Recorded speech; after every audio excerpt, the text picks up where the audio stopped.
Chapter 1. Is a pie falling from the sky? As soon as Shireen received the property certificate, she was preparing to celebrate with a post on her social media. The next moment, she felt herself flying and then lost consciousness. You mean, I will own an entire planet? Shireen couldn't believe that such a huge pie had fallen on her head. Yes, due to my work error, it caused an irreversible consequence. To express my apologies, I have decided to fulfill your wish. A light source flew down and stopped in front of Shireen. There are no hidden conditions, right? You're just giving this to me for free? Shireen still couldn't believe it. She had always been unlucky. How could she have such good fortune? Yes, madam. I will send you to another world to start a new life. It has detected that your greatest wish is to own your own flower house. So the planet and identity I'm compensating you with are the most suitable for you. The light cluster glowed slightly, and a contract appeared out of thin air. I know the humans value contracts the most. After all, words alone are not credible. This contract clearly states that this identity and property in another world are all voluntarily gifted by me. The light source extended a tentacle and pointed at the contract. Look here, this seal is the official seal of my department. Absolutely authoritative, the vast world recognizes this. Moreover, I have no reason to deceive you, right? If I wanted to harm you, I could just make you disappear. Shireen nodded indeed. As an ordinary person with no parents and no friends, if she disappeared, no one would notice. She had no money or power, only a little beauty, so there was really no need for such a formal deception. What did it matter where she lived? Besides, losing a small house and gaining an entire planet seemed like a good deal. Mom, I'm rich. Shireen signed a contract and was packed away. In the interstellar world, aboard the spaceship heading to the A3378 wandering star, Shireen opened her eyes. The original owner was also named Shireen, a lonely girl from the Shure family on the main star, with a very low presence, timid and reclusive, who had just turned 18 yesterday. She accidentally discovered the affair between the eldest lady of the Shure family and her brother-in-law. So as soon as she came of age, it was euphemistically called a division of the family to develop separately. But in reality, she was kicked out. The allocated planet was also a famous death planet. The original owner on the spaceship became more and more afraid and eventually committed suicide, which led to Shireen's existence. Madam, the Shireen of this world has already reincarnated, so don't worry. Now you are her. Shireen found a mirror, and indeed, she looked exactly the same. Shireen was very beautiful, with a full forehead, big eyes, a high nose, a delicate little mouth, and fair skin.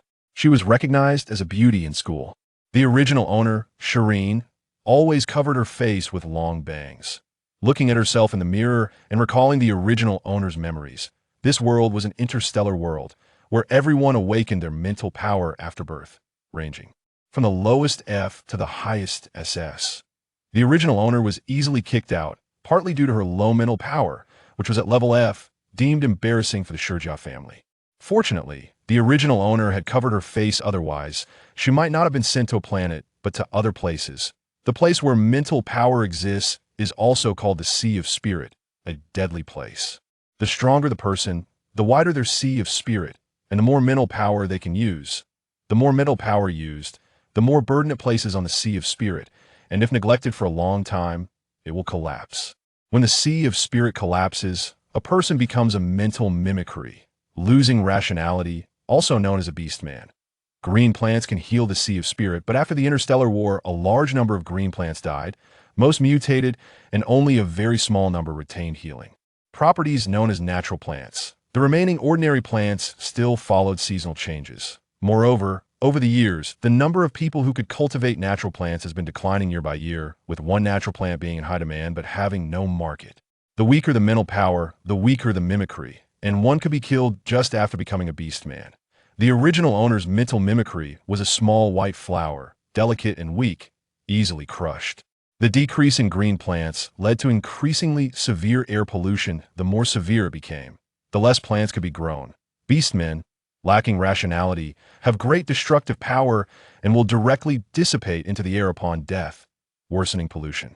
Thus, the Empire decided to send all beastmen to other wandering stars and remote star systems to maintain the air environment of the main star. The planet Shireen received had a vast area of mutated forest, with a gathering place for star beasts outside the forest. Coupled with the presence of beastmen, The three parties fought, and the army didn't dare to station there, let alone ordinary people, so it was also known as the Death Planet. Is this the compensation you gave me? What's the difference between this and sending me to die? Madam, there are reasons for choosing this planet for you. First, it is an independent planet where all three forces lack rationality. Once you enter, you will be a unique existence, and nothing can question your decisions.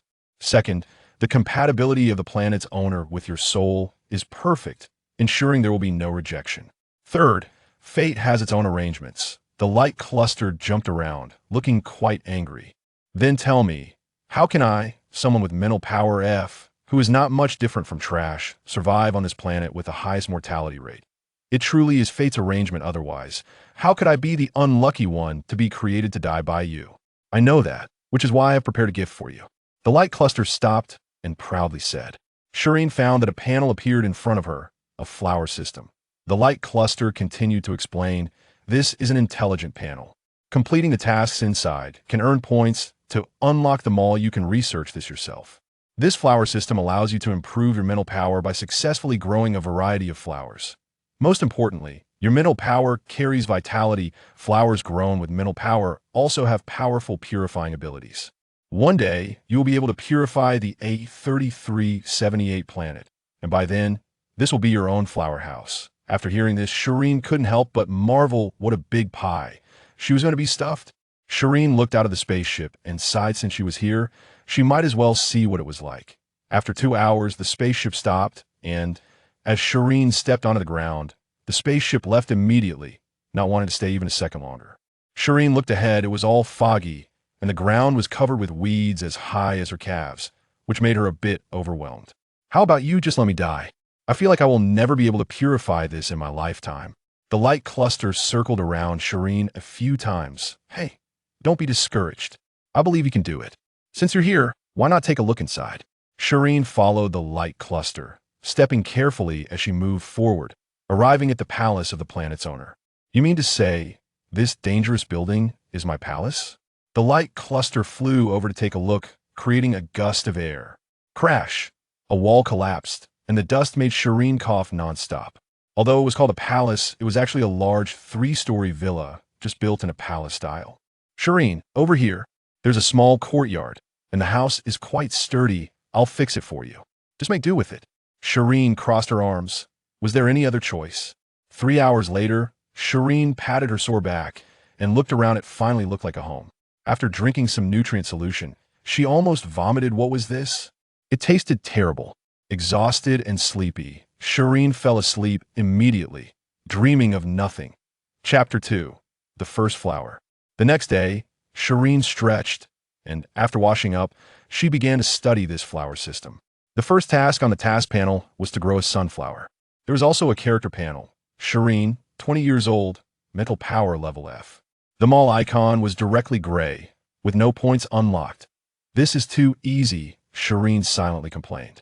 She clicked on the task and accepted it. A flower pot appeared on the table, along with 5 seeds. The light cluster didn't know where it flew off to, so I could only research on my own. I buried the seeds in the soil, concentrated my attention, and my invisible and intangible mental power began to probe into the seeds in the soil, eventually wrapping around them. 1 minute, 2 minutes, 3 minutes, and the seeds showed no reaction at all.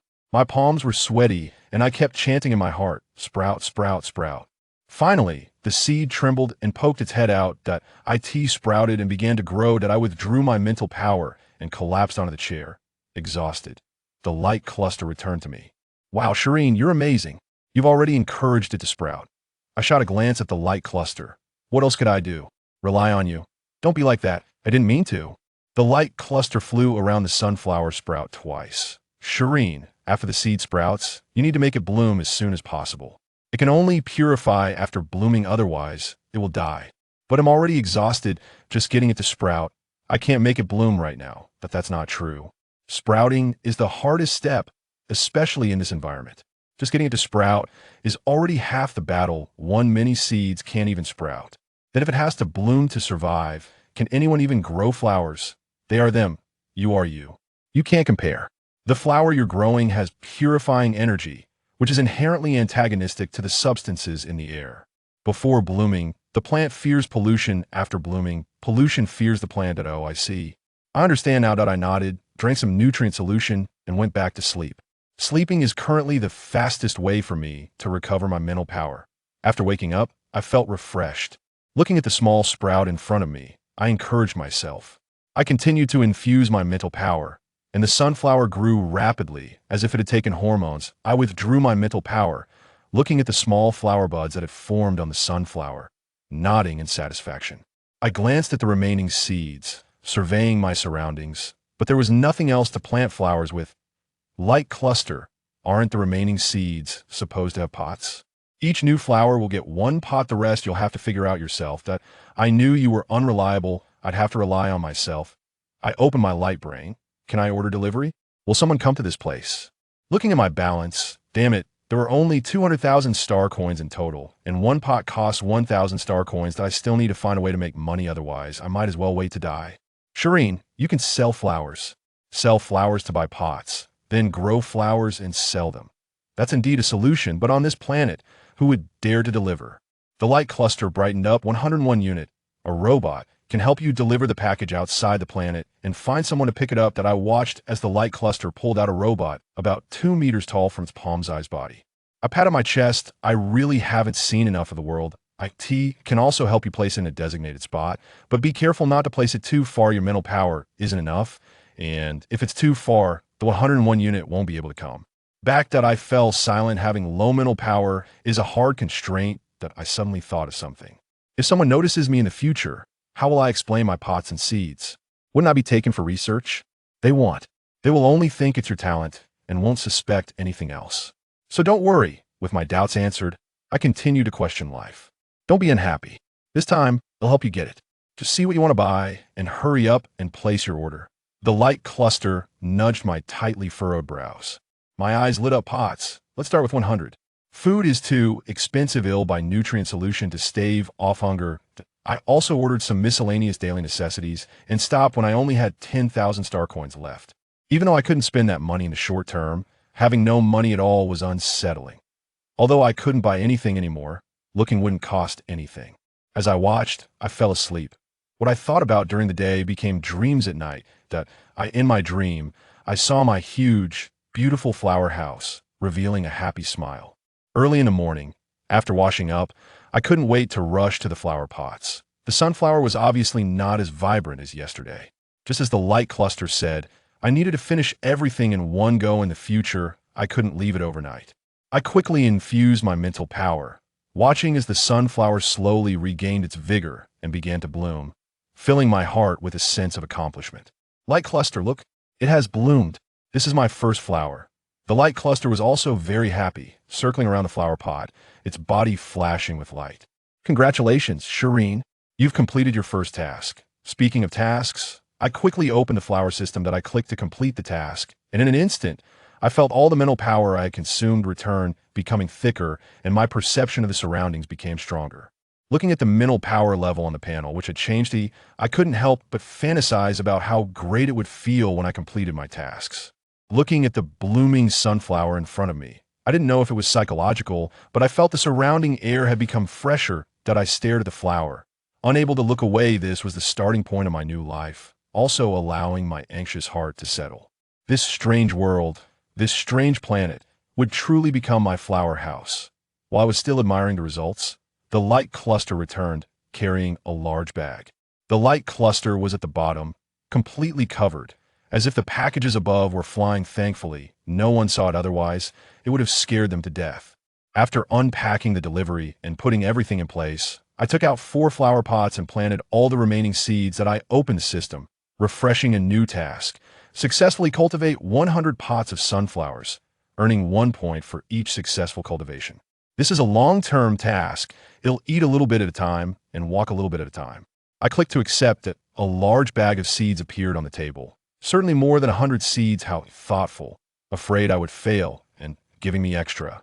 Just as I thought of this, I couldn't help but slap myself. I really was being too presumptuous, still needing to thank my boss for being considerate while working. Even so, I was only 21 years old, just graduated and worked for half a year. Now I'm back to 18, and I can live for hundreds of years. Thinking about it is quite beautiful. Let's see how long a level mental power can encourage sprouting. I said, and got to work, wrapping my mental power around the seeds in the flower pot in front of me. This time, I felt that as soon as I exerted my power, the seeds sprouted, growing all the way until they bloomed directly. This time, I consumed more than half of my mental power, with some wasted and dissipated due to improper use. Is leveling up just doubling? A one-level difference doesn't seem that big. You're only going from F to E, the lowest two levels. How big could the difference be? When you reach level, that's when a level truly means a world of difference. The light cluster landed on my shoulder, especially between A and S levels and S and SS levels. That really is an insurmountable gap. Crushing you wouldn't be a problem. So, Inin, you need to work hard. After hearing this, I hugged both flower pots, both treasures. A beautiful life and powerful abilities depend on you. Chapter 3. 4 Seasons Flower Shop. When there is hope in life, time seems to fly by. In the blink of an eye, 3 days have passed. During these 3 days, Shi Yin has been tirelessly cultivating sunflowers, adhering to the principle of not wasting, and under the condition of not exhausting her mental energy. Shi Yin can now cultivate 2 pots of sunflowers at once. This is a huge improvement, and just thinking about it fills Shi Yin with motivation. Looking at the 13 pots of sunflowers in front of her, excluding the first one she cultivated, there are a total of 12 pots ready for sale. Shi Yin opened her light brain and registered an online shop. After thinking for several days, she decided to name it 4 Seasons Flower Shop. Flowers all year round, always blooming. She set the price at 10,000 star coins per pot and decided to list 3 pots to see how it goes. She even added a special note. Please note that the shop requires self-pickup, no delivery. Although she knew that plants were scarce in the starry sky, Shi Yin hadn't fully grasped it yet, and still retained the thinking of the water blue star people. Charging 10,000 for a pot of sunflowers, wouldn't she get scolded? What if they came to her door? No matter how she tried to convince herself, Shi Yin still felt a bit uneasy about the price. Don't be afraid. I'll confuse your location, so as long as you don't expose it yourself, no one will be able to track you down. The light group comforted her warmly. Shi Yin also reassured herself. So what if it's clearly priced? If they want to buy, they can. They can't possibly scold me to death, right? Once she figured that out, she continued to cultivate her flowers. Yuan Shi was someone who liked niche things. He felt that the masses did not match his level, so he often enjoyed browsing online shops out of curiosity. After class that day, Yuan Shi began his daily exploration. 4 Seasons Flower Shop? Is there still a flower shop that hasn't been shut down for fraud these days? He curiously clicked in and saw that the shop owner was only level 1. Clearly a newly registered store. The small shop only listed 3 pots of sunflowers, and it looked empty and quite pathetic. Sunflowers? Never heard of them. Let's take a look. Clicking on the sunflower pictures, Yuan Shi quickly pulled his roommate over. Look, these flowers look so real. His roommate took a glance and pushed Yuan Shi away. This is obviously fake. What kind of plant costs 10,000 star coins a pot? Is it charity? This seller doesn't even know how to cheat. Yuan Shi nodded. Indeed, even charity wouldn't be this cheap. But they really look good, and for the price, buying them as decorations wouldn't be bad. Yuan Shi decisively placed an order, only to see a note pop up saying self-pickup required. Hey, this seller actually notes self-pickup. They really aren't afraid of being found. So inexperienced, they get beaten eventually. Yuan Shi continued to place the order, stating that today he would teach the seller a lesson, making them realize that cheating requires discretion, and exposing their address is even worse. A 3347, such a remote planet. No wonder they lack social awareness. They probably haven't been out in society at all. Calling a courier to go pick it up? Adding it all up, 1 pot of fake flowers would cost me 38,000. The courier is more expensive than the flowers. Anyway, tomorrow is the weekend. Yuan Shi thought for a moment and called a few buddies to plan to go pick up the flowers themselves and give the seller a deep lesson. Shi Yin cultivated a few more pots of flowers, and when she stopped to rest, she noticed a message on her light brain. Upon clicking in, she found someone had placed an order. She quickly packed the flowers, thinking it was her first customer, and specially noted that if they were satisfied, they should leave a good review. She controlled the delivery to a 3347, which was the farthest place she could manage. After informing Yuan Qi of the accurate delivery location, Shireen logged out of her light brain. That night, Shireen arranged the cultivated flowers around her room. This way, her room was in the center, and the air quality was much better than outside. The next day, Yuan Qi arrived with 4 or 5 people at the location Shireen had given him. Although a 3347 was remote, it was still within the Empire's territory, and there was a death planet blocking the way, so it was quite safe. Yuan Qi pushed the door open and saw a delivery box on the table. Looking around, he didn't see anyone. This seller has some brains. They delivered and ran. Otherwise, they'd be waiting to get beaten. Yuan Qi agreed with Lang's words. As he approached, he asked, "Do you smell something? It's fragrant." Yuan Qi sniffed, feeling a bit lighter. Opening the package, he exclaimed, "No way, they really did charity." A crowd quickly surrounded him, unable to believe their eyes at the flowers in the box. Lang cautiously took the flowers out. Yuan Qi touched the petals, and the feeling didn't seem fake. There was even a floral scent. It couldn't be a fragrance for 10,000 star coins. One wouldn't even see the surface of a fragrance. Yuan Qi looked incredulously at the vibrant, bright red flowers and the many buds of the plant in front of him. "Yuan Qi, are you dumb? Hurry and find that shop owner. Ask what is going on. How could natural plants be this cheap?" Yuan Qi fumbled to open his light brain, found the shop, and messaged Shireen. "Yuan Qi, can you give me the shop link? I'll pay 20,000 star coins." "I'll give 30,000, Yuan Qi replied. "You give it to me first." 40,000, 80,000. The remaining few people excitedly surrounded Yuan Qi, arguing red-faced, as they usually were good brothers, but at this moment, no one was willing to yield. Yuan Qi tightly hugged the sunflowers. This time, he really struck gold, a life-saving treasure. And Lang had already left the room. Being closest to Yuan Qi, he clearly saw the shop name, Four Seasons Flower Shop. "Dad, it's me. Hurry and click on the shop I sent you. There are live plants in it, really. You need to buy them now." This kind of conversation also appeared from the other brothers, but Lang was quicker. By the time the others found the shop, Lang's dad had already completed the purchase. After notifying his family, everyone was in a daze, continuing to squat around Yuan Qi, staring intently at the sunflowers. Ding! Everyone's attention shifted to Yuan Qi's light brain. It was a message from Shireen. "Is there a problem with the flowers? You could take a photo and show me." Yuan Qi finally came to his senses. The shop owner was selling real flowers, but why? How could this be? And Lang's light brain also chimed. It was a message from his dad. "I've sent someone to meet you. The shop owner will ship tomorrow. The address has been sent to you. Make sure to bring it back intact." And Lang looked up. Everyone's eyes were on him. Usually, they were brothers, but plants involved family interests. Having one more plant meant one more combat power for survival. Yuan Qi stepped in to mediate. "Don't panic. The shop owner will definitely restock. Hurry and call your family to come and wait. Just staring is useless." Yuan Qi hugged the sunflowers tightly, not daring to run around. He wasn't afraid of a few brothers fighting over them. He was afraid of outsiders finding out and snatching them away. He quickly notified his family to come pick him up. He wouldn't go anywhere tonight. Chapter 4 targeted Shireen opened the shop and received another order. This time, 2 pots of flowers were from the same buyer. She contacted the buyer to confirm shipment for the next day and began packing. "Light group, if this goes on, will the delivery by number 101 not be discovered and then lead back to me? It's okay. You just haven't realized the importance of plants yet. You can tell the buyer not to touch number 101, or else you'll close the shop in the future." Light group continued to comfort Shireen. "Don't be afraid. They need you. You could be a bit arrogant. Number 101 will automatically disappear after the delivery, and no one will discover that the owner of the flower shop is on the Death Star." After hearing Light Group's words, Shireen suppressed her unease and sent a message to tomorrow's buyer. "The delivery by number 101 is my employee. Do not touch it, or no one will be able to buy new plants in the future."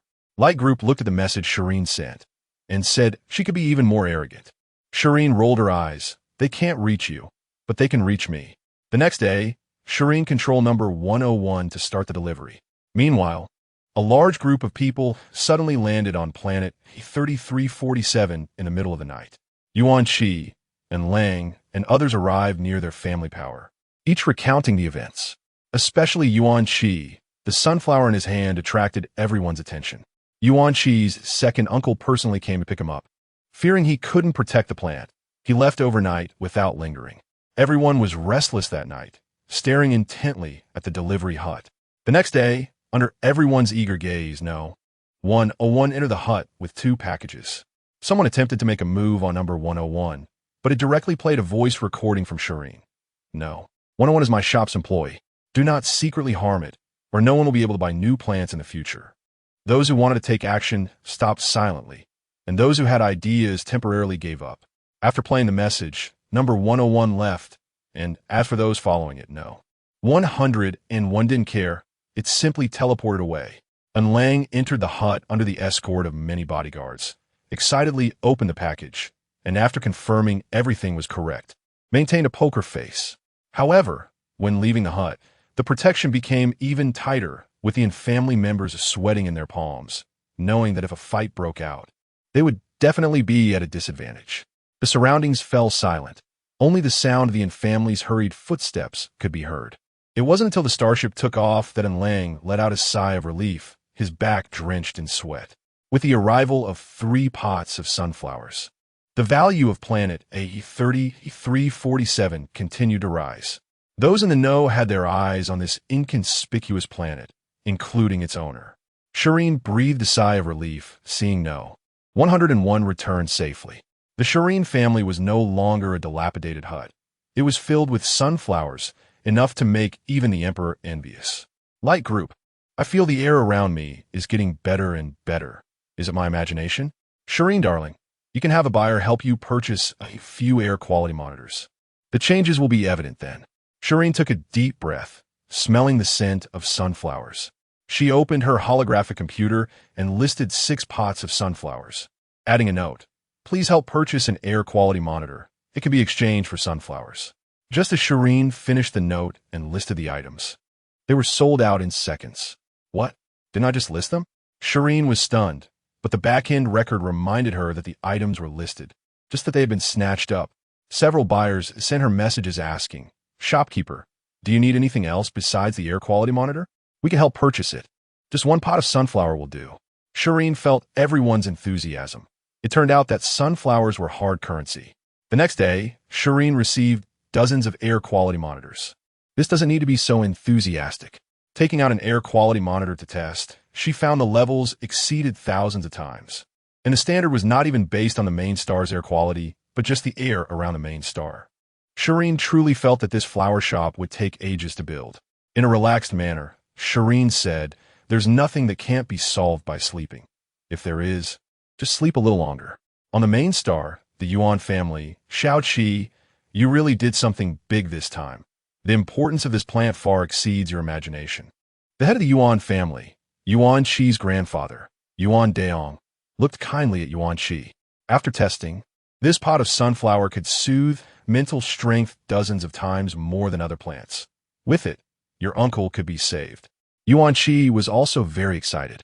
His uncle Yuan Yong was the person he admired most, a military academy graduate who had fought for years, achieving remarkable success and single-handedly reviving the declining Yuan family. But unfortunately, he was injured and retired later. Especially in recent years, Yuan Yong's mental strength had been dangerously close to the brink of collapse. He might soon turn into a beast man. This pot of sunflower came at just the right time. No noise could escape the royal family. By the time the 3 pots of sunflowers arrived at the main star, the emperor had already received the news. The ability to cultivate plants in a remote star system indicated that the person behind it was not simple. Kneeling on the ground, and family's head, and Yuan He replied to the emperor, Your Majesty, after learning of this matter, I immediately investigated the shop owner's information, but found nothing. It's all blank. The emperor, sitting above, tapped the armrest of his chair, and Yuan He lowered his head even further, knowing only that the shop owner had a robotic employee named number 101. Which disappeared after making the delivery. You may leave. Yes. And Yuan He bowed and quickly exited the palace, never daring to look up at the emperor. After Yuan He left, the vast palace was left with only Emperor Bayansai. He slowly walked in front of the sunflowers, which were blooming and fully displaying their beauty. Bayansai felt the sunflowers soothing his mental strength. Though minimal, it was present. Could it be you, the vitality mentioned in the prophecy? He pinched a sunflower petal and turned to look at the dragon throne above, his expression ambiguous. The Imperial Research Institute had already received the sunflower seeds sent by Shi Yin, even if someone was unwilling to hand them over. So what? Power is a good thing. Director, the activity level of this seed is more than 5 times higher than our seeds. A researcher exclaimed, holding the test report. Director, Jiang Jiyun, has the test report for the sunflowers come out yet? The test reports were divided into 2 types, one for outsiders like Yuan Daong to see, and the other for internal personnel. It's out. This pot of sunflower not only has soothing abilities far beyond our current plants, but also seems to have air-purifying capabilities. Jiang Jiyun stared at the researcher, signaling him to continue. During the routine checks, everything was as usual, except for the room where the sunflowers were placed. The air pollution level decreased by 2 to 3 times, and this was just the result of one night. Good. Our current goal is to fully cultivate these 8 sunflower seeds. Everyone get busy. After Jiang Jiyun arranged the work and confirmed everyone had left, he couldn't hold back any longer and burst into laughter. Ha ha, great. So great, there's finally hope. The researchers outside hadn't gone far, joking, see?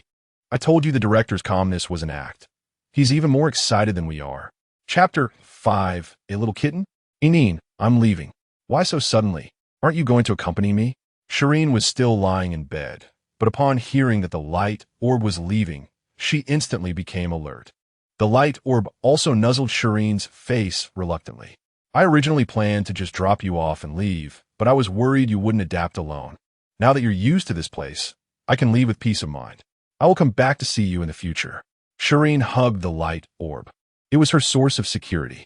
If the light orb left, she would definitely be very scared. Inin, my name is Tuanshuan, and I have a younger brother named Yuanyuan.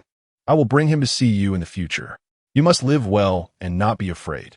No one can hurt you.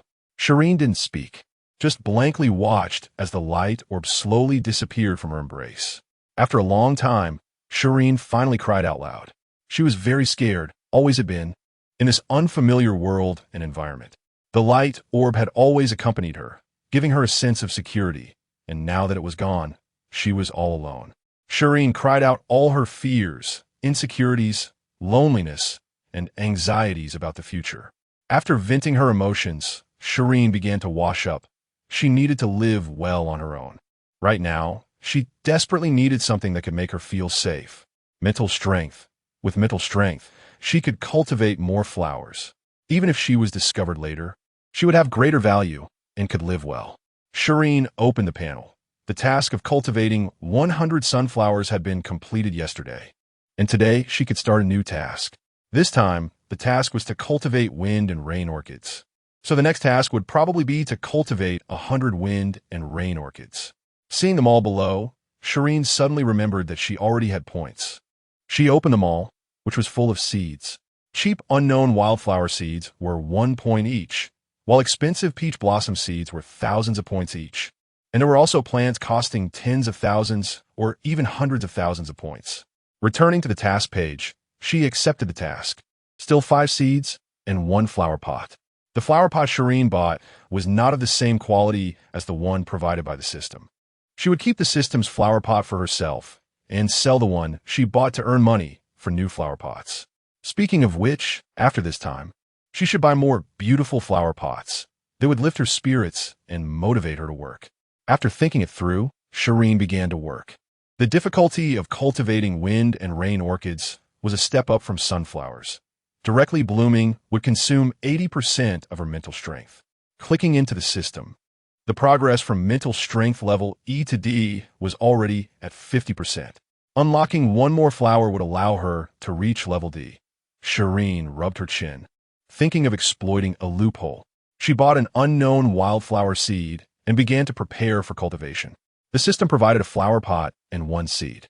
Shi Yin filled the pot with soil, placed the seed inside, and began to cultivate. In just a few breaths, the wildflower bloomed.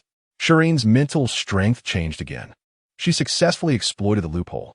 The mental strength level on the panel had changed to level D. This meant that as long as she cultivated new flowers, no matter what kind, she could increase her mental strength. Shireen was excited about her discovery.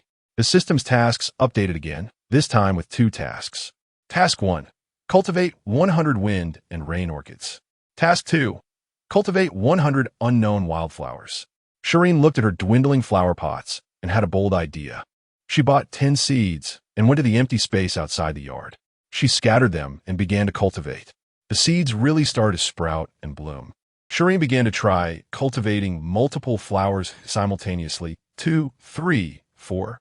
It was indeed possible to cultivate simultaneously, which saved a lot of time. Shireen boldly bought 50 points worth of wildflower seeds, scattered them around the yard, and began to cultivate with all her might. Doing it all at once was still quite labor-intensive. Many seeds were missed, and her mental strength was unevenly distributed. The remaining seeds were cultivated while practicing mental strength, and they quickly bloomed as well. Pulling out an air quality detector, it showed improvement, although it had only decreased by a few times compared to the tens of thousands of times more pollution. It was still progress. Shireen happily returned to her room to continue cultivating wind and rain orchids. By nightfall, Shireen put up 6 pots of sunflowers and another 6 pots of wind and rain orchids, all of which sold out instantly. Shireen contacted several buyers from last time who had been very friendly, asking them to help procure a large number of flower pots, allowing them to pay with flowers. Everyone excitedly agreed, each wondering why the store manager only sought them out, clearly wanting to catch the manager's attention. In the middle of the night, Shireen vaguely heard a sound, but it disappeared when she listened closely. Suppressing her fear, she forced herself to continue sleeping and soon fell asleep. When morning came, Shireen cautiously opened the door. There was nothing outside, just like usual. She pushed open the gate to the yard, and next to the wildflower she had planted yesterday lay a cat. Shireen cautiously approached. Is this a cat? It doesn't really look like one. The cat woke up and stared at Shireen. After a while, it walked towards her. Taking a couple of steps, Shireen retreated a couple of steps as well. The cat stopped, licked its fur for a minute, glanced at Shireen, and tentatively continued to approach. This time, Shireen didn't back away. She watched as the cat came closer, holding her breath until it walked to her feet. Then, without hesitation, it lay down, exposing its soft belly. Who could resist that? Shireen squatted down and reached out towards the soft belly. Seeing that the cat didn't react, she thought, never mind, I'll just pet it. First the belly, then the head, ears, and tail. The cat showed no reaction, lazily lying there, letting Shireen do as she pleased. Inside, Shireen screamed, "Ah, what a cute little kitty. No matter what it is, it's my little kitty now. Meow, meow, meow, I like it so much." Shireen scooped up the cat and walked into the yard, saying as she walked, "I'll take care of you from now on, be good." After just a couple of steps, she suddenly remembered that she didn't have any cat food at home. As a responsible owner, how could she allow such a thing to happen? She quickly opened her light brain, left a message in the store, asking for help to purchase meat, cat food, toys, a freezer, a series of items, offering to pay with sunflowers or wind and rain orchids, and requested private messages for acceptable offers. Urgent. Just as she sent a long message, the notification sound rang nonstop within 2 seconds. Shireen had to disable private messages from strangers, and then she found a few familiar people to start haggling. In fact, it was just Shireen unilaterally haggling. The other party agreed to all her conditions without hesitation and even indicated they could increase the quantity. Both sides felt they had gained a significant advantage. That night, the delivery from number 101 brought Shireen's package back. Shireen excitedly opened the package, while the newly joined little kitty lay on the table, drowsy. Number 101 hung itself on the wall, which was the spot Shireen had found for it, reasoning that it wouldn't take up space. Chapter 6. Going out. Having bought a lot of things, the small room could hardly accommodate them. With no other option, Shireen had to move the flowers outside, placing them all in the yard. The sunflowers were set outside, while the wind and rain orchids were arranged inside the yard. Just barely manageable. The space freed up in the room was used for the cat's food and toys. After tidying up, she began her daily flower cultivation. In her current life, Shireen felt everything was great, except for the nutrient solution, which was really hard to swallow. Looking outside, it was gray and hazy, with very low visibility.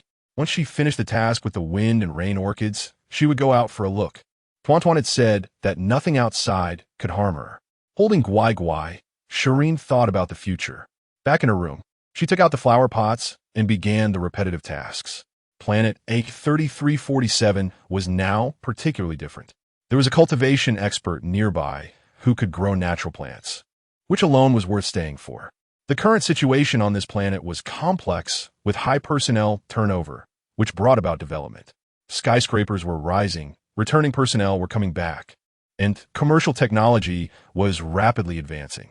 The military stationed in various military districts was a hot topic. In the end, the second military district broke through and successfully obtained the garrison rights for A3347. Shireen, on the Death Planet, had no time to pay attention to these matters. She was worried about the remaining seeds. After completing the tasks for the wind and rain orchids and sunflowers, there were many seeds left, and planting them all in pots took up too much space. After thinking it over, she came up with a good idea. In the future, she would sell 100 pots from the tasks and plant the other seeds outside in the yard, gradually expanding her little garden. Shireen opened her light brain and listed 10 pots of wind and rain orchids and sunflowers, pricing the sunflowers at 10,000 star coins and the wind and rain orchids at 20,000 star coins. Then she ordered some farming tools and couldn't help but buy some new clothes for herself. This time she didn't ask anyone to buy for her, because the recent development of A3347 was quite good, with various industries rapidly progressing, including the express delivery industry. It should be summer now, the best time for wearing dresses. After packing the parcels, the diligent 101 was dispatched. However, this time 101 was not only delivering parcels, but also had to pick up parcels. 101 played a voice message, asking for help finding the express delivery from the Four Seasons flower shop. Originally, Shireen wanted to change to a less noticeable name, but 101 was too eye-catching. Just seeing 101 made it clear that it was her purchase. Once the farming tools arrived, Shireen felt no rush. She opened the panel and refreshed the task, peony flowers. After cultivating hundreds of pots of flowers, Shireen had become skilled at using the least mental energy to cultivate the most flowers and how to cultivate several pots simultaneously. She had tested all of these. Looking at the peonies, the only phrase in her mind was, "Only the peony is truly national beauty." Since it was still early, Shireen took a small shovel, hugged the peony flowers, and tucked the seeds into her cloth bag for convenience. To facilitate movement, she specifically wore sportswear and sneakers, tying her waist-length hair into a long braid. Standing at the gate of her yard, after more than a month in this world, it was her first time going out, and Shireen encouraged herself to set off. To avoid getting lost, she planted a flower every meter. Once on the street, Shireen truly realized that this was an abandoned city. Ruins were everywhere, and the entire street was silent. She could only hear her own heartbeat. Suddenly, something wrapped around her calf. Shireen froze, her mind filled with thoughts of help, not daring to look down. The thing nudged her leg again, and she slowly looked down. It was a white, fluffy creature with a long tail. This was her cat, wasn't it? Shireen squatted down to rub its head, but Gwai Gwai wriggled out of her arms, refusing to be held. It nudged her leg, urging her to move forward, leaving Shireen confused. Gwai Gwai pushed her twice and then walked ahead, turning back to signal Shireen to follow. As they walked, Shireen planted flowers, observing her surroundings. The A3378 Death Planet had not developed at all. Young people had gone out to seek survival. The environment here was still like a remote mountain village on Water Blue Star, with dirt roads, which made it easier for Shireen to plant flowers. Gwai Gwai kept walking ahead, while Shireen followed, stopping to rest every time she planted a dozen flowers. In an unfamiliar environment, Shireen didn't dare to exhaust all her mental energy. Moreover, although she had raised Gwai Gwai, they had only known each other for less than a week, so she didn't fully trust it yet. From 9 a.m. to 4 p.m., they walked and stopped, covering only a few hundred meters. With very few seeds left in her hands, Shireen was unwilling to move forward. Although she usually said life or death didn't matter, at that moment, she was still quite cautious about her life. Seeing Shireen turn back, Gwai Gwai glanced at the distance, and then at Shireen, ultimately following her back home. By the time they got home, it was 5 p.m., and the fog had begun to spread, something Shireen had only recently noticed. The fog dissipated around 7 a.m. and started to gather again after 5 p.m., The area where Shireen planted flowers was not engulfed by the fog. Shireen had purchased a directional compass-like device. Tuan had previously told her that if she walked south, she would find things she liked, and she wanted to check it out. Opening the panel, she found she had 240 points. Scrolling down, there was a section for cultivated flowers, where the seeds she had cultivated were listed. 1 point could be exchanged for 10 seeds. There were no wildflower seeds available in the shopping mall, which meant that any flower seeds she had cultivated would appear in the cultivated section. Closing the panel, she continued to cultivate peonies. The tasks couldn't stop. Exhausting her mental energy once could allow her to cultivate 2 peony flowers, recovering 3 to 4 times a day at most, which meant she could cultivate up to 8 pots. This pace was slow. Shireen shook her head. If outsiders knew Shireen's thoughts, they would probably be furious, thinking she was ungrateful for being born into privilege. Even for first-rate families on the main star, at the same level, they could only recover their mental energy twice a day at most. The higher the level, the less they dared to use their mental energy casually, as each use brought them closer to collapse. Previously, half of the military personnel died from star beasts, while the other half succumbed to mental breakdowns. Later, as technology developed, most star beasts could be dealt with through technology, leaving only a portion that could only be filled with human lives.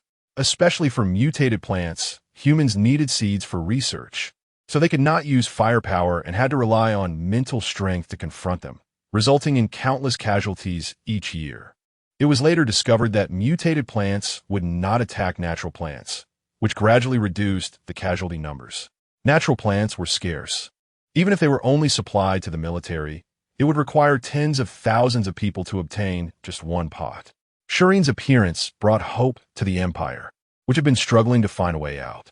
Chapter 7 enlarged Fluffy. It was another new day, and Shireen packed her things and went out. She now realized that flowers didn't need to be planted in pots. As long as they bloomed outside, the task was considered complete. Following the same path as before, she planted a little every day, and after a few days, she had moved forward by several dozen meters. When she reached her destination to start planting, her usual guide, Gwai, was behaving unusually, squatting by her feet and staring intently ahead. After Shireen finished planting the flowers, she patted Gwai's head and looked ahead curiously. Gwai blocked her with its tail, preventing her from moving forward and even attempted to push her back. Shireen took 2 steps back, and a huge black figure appeared in front of them, slowly approaching. Shireen squatted down to pick up Gwai, wanting to run, but Gwai licked her forehead and leaped out of her arms. After a few steps, it suddenly transformed into a gigantic fluffy creature. Shireen was 165 centimeters tall, and she found that she was not even as tall as the legs of the enlarged Gwai, which was at least 3 meters high. Shireen's mind was in a daze, but compared to the unknown creature in front of them, Gwai felt much safer. Moreover, Tuan had said that nothing here could harm her. Just looking at Gwai, who could easily eat her but chose to shrink back down to stay by her side and even grew large to protect her in danger. Who could refuse a fluffy guardian? As the creature approached closer, Shireen gradually saw its true form. It was a tiger, the king of beasts. Gwai was just a big cat. Could it win? Although Gwai was a bit larger than the tiger, thinking about Tuan's words, Shireen trembled as she walked in front of Gwai to face the tiger directly. She had already thought it through.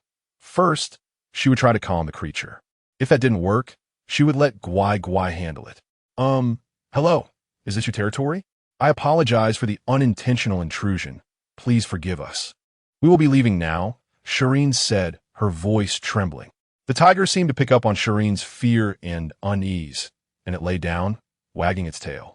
Shireen saw this and thought there was hope, so she turned to comfort Gwai. But when she turned around, she was so startled that she took several steps back. Since Gwai had grown larger, it had always been facing away from Shireen, and she had never seen what it looked like when it was big.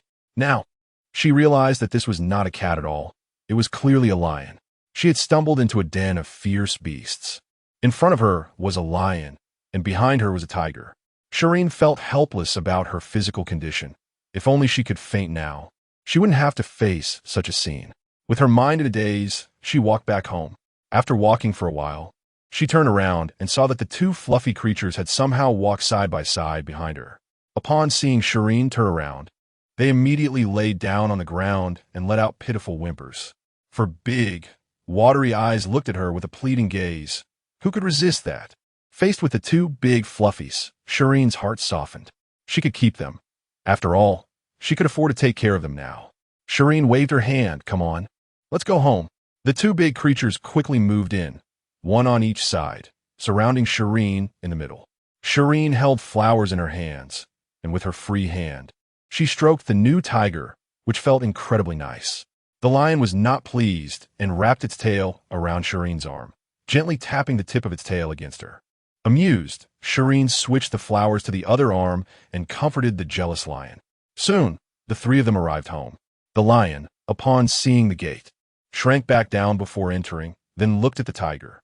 The tiger followed suit and shrank down as well before going in. They sniffed around, familiarizing themselves with the environment. In the middle of the night, Shi Yin suddenly woke up and looked at the lion and tiger at her bedside. What kind of wild beast could grow this big? On this planet, they could only be beast men. For the first time, Shi Yin picked up her light brain and actively learned about this world. Although she had blended into this world on the surface, she had still subconsciously rejected it. She had merely adapted to this planet. After learning about the history of interstellar wars and seeing countless people die on the battlefield, the survivors turned into mindless beastmen, sent to remote planets to fend for themselves. The Death Planet had the largest forest in the galaxy, and it also received the most beastmen. Those sent to other planets might still live as beastmen, but on the Death Planet, no matter who they were, they would die here and could never leave. The beastmen sent to the Death Planet were increasingly powerful and had complex backgrounds, making them a hot potato that Shi Yin had stumbled upon. If Shi Yin were to die, as long as the Shurjia family did not actively reclaim her, it would become a wandering star. What would a wandering star have to do with the Shurjia family? The more Shi Yin thought about it, the less she could sleep. The lion and tiger did not seem to lack reason. Why was that? Was it the flowers? They had always appeared where she had planted flowers. That's it. Natural plants could soothe mental energy, and the ones she cultivated could even purify it. It wouldn't be surprising to calm down their collapsing mental energies and help them become human again. Shi Yin turned over and continued to think.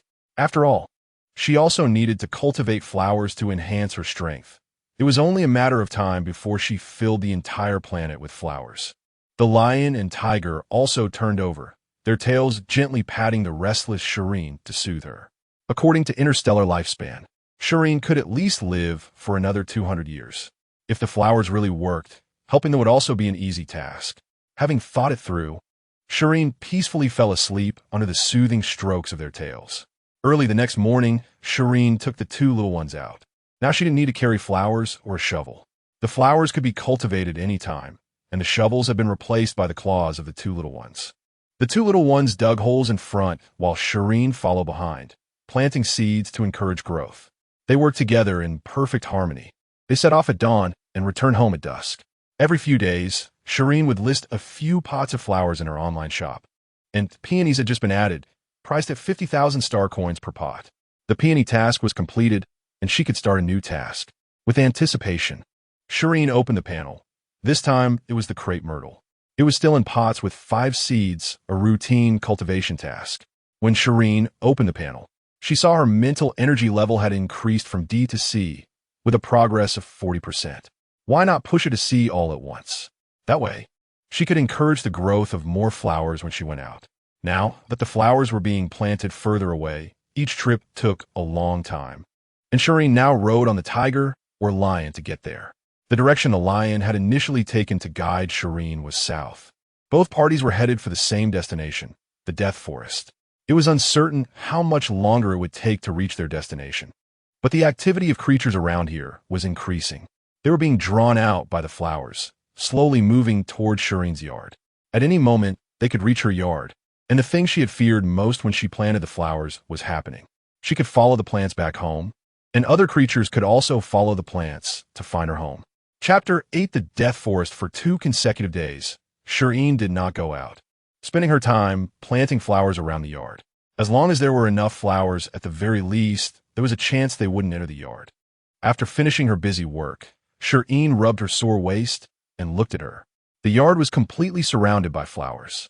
For added safety, Shi Yin also planted a large patch of sunflowers at the entrance of the main palace on the planet.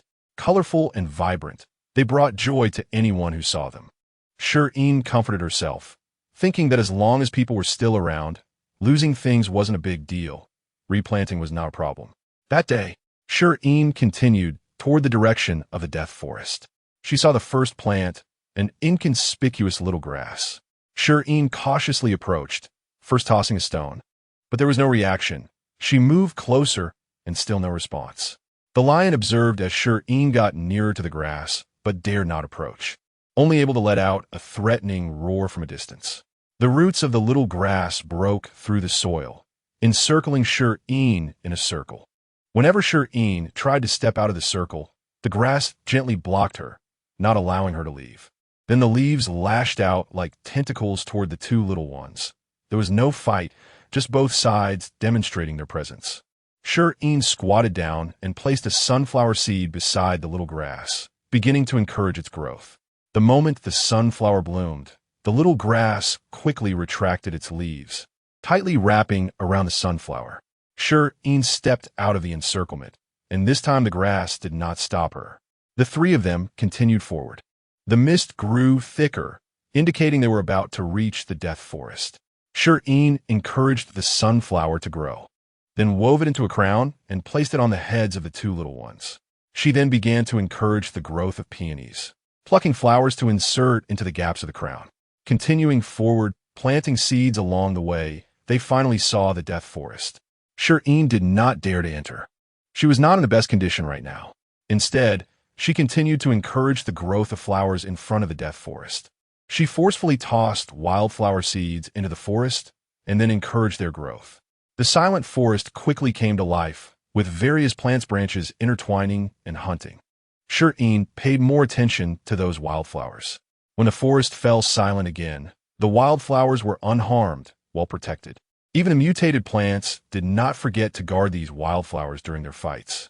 Shi Yin felt a bit of relief, but the remaining uncertainty would only be resolved once she entered. Shi Yin continued until her mental energy was exhausted, at which point she let the lion take her home.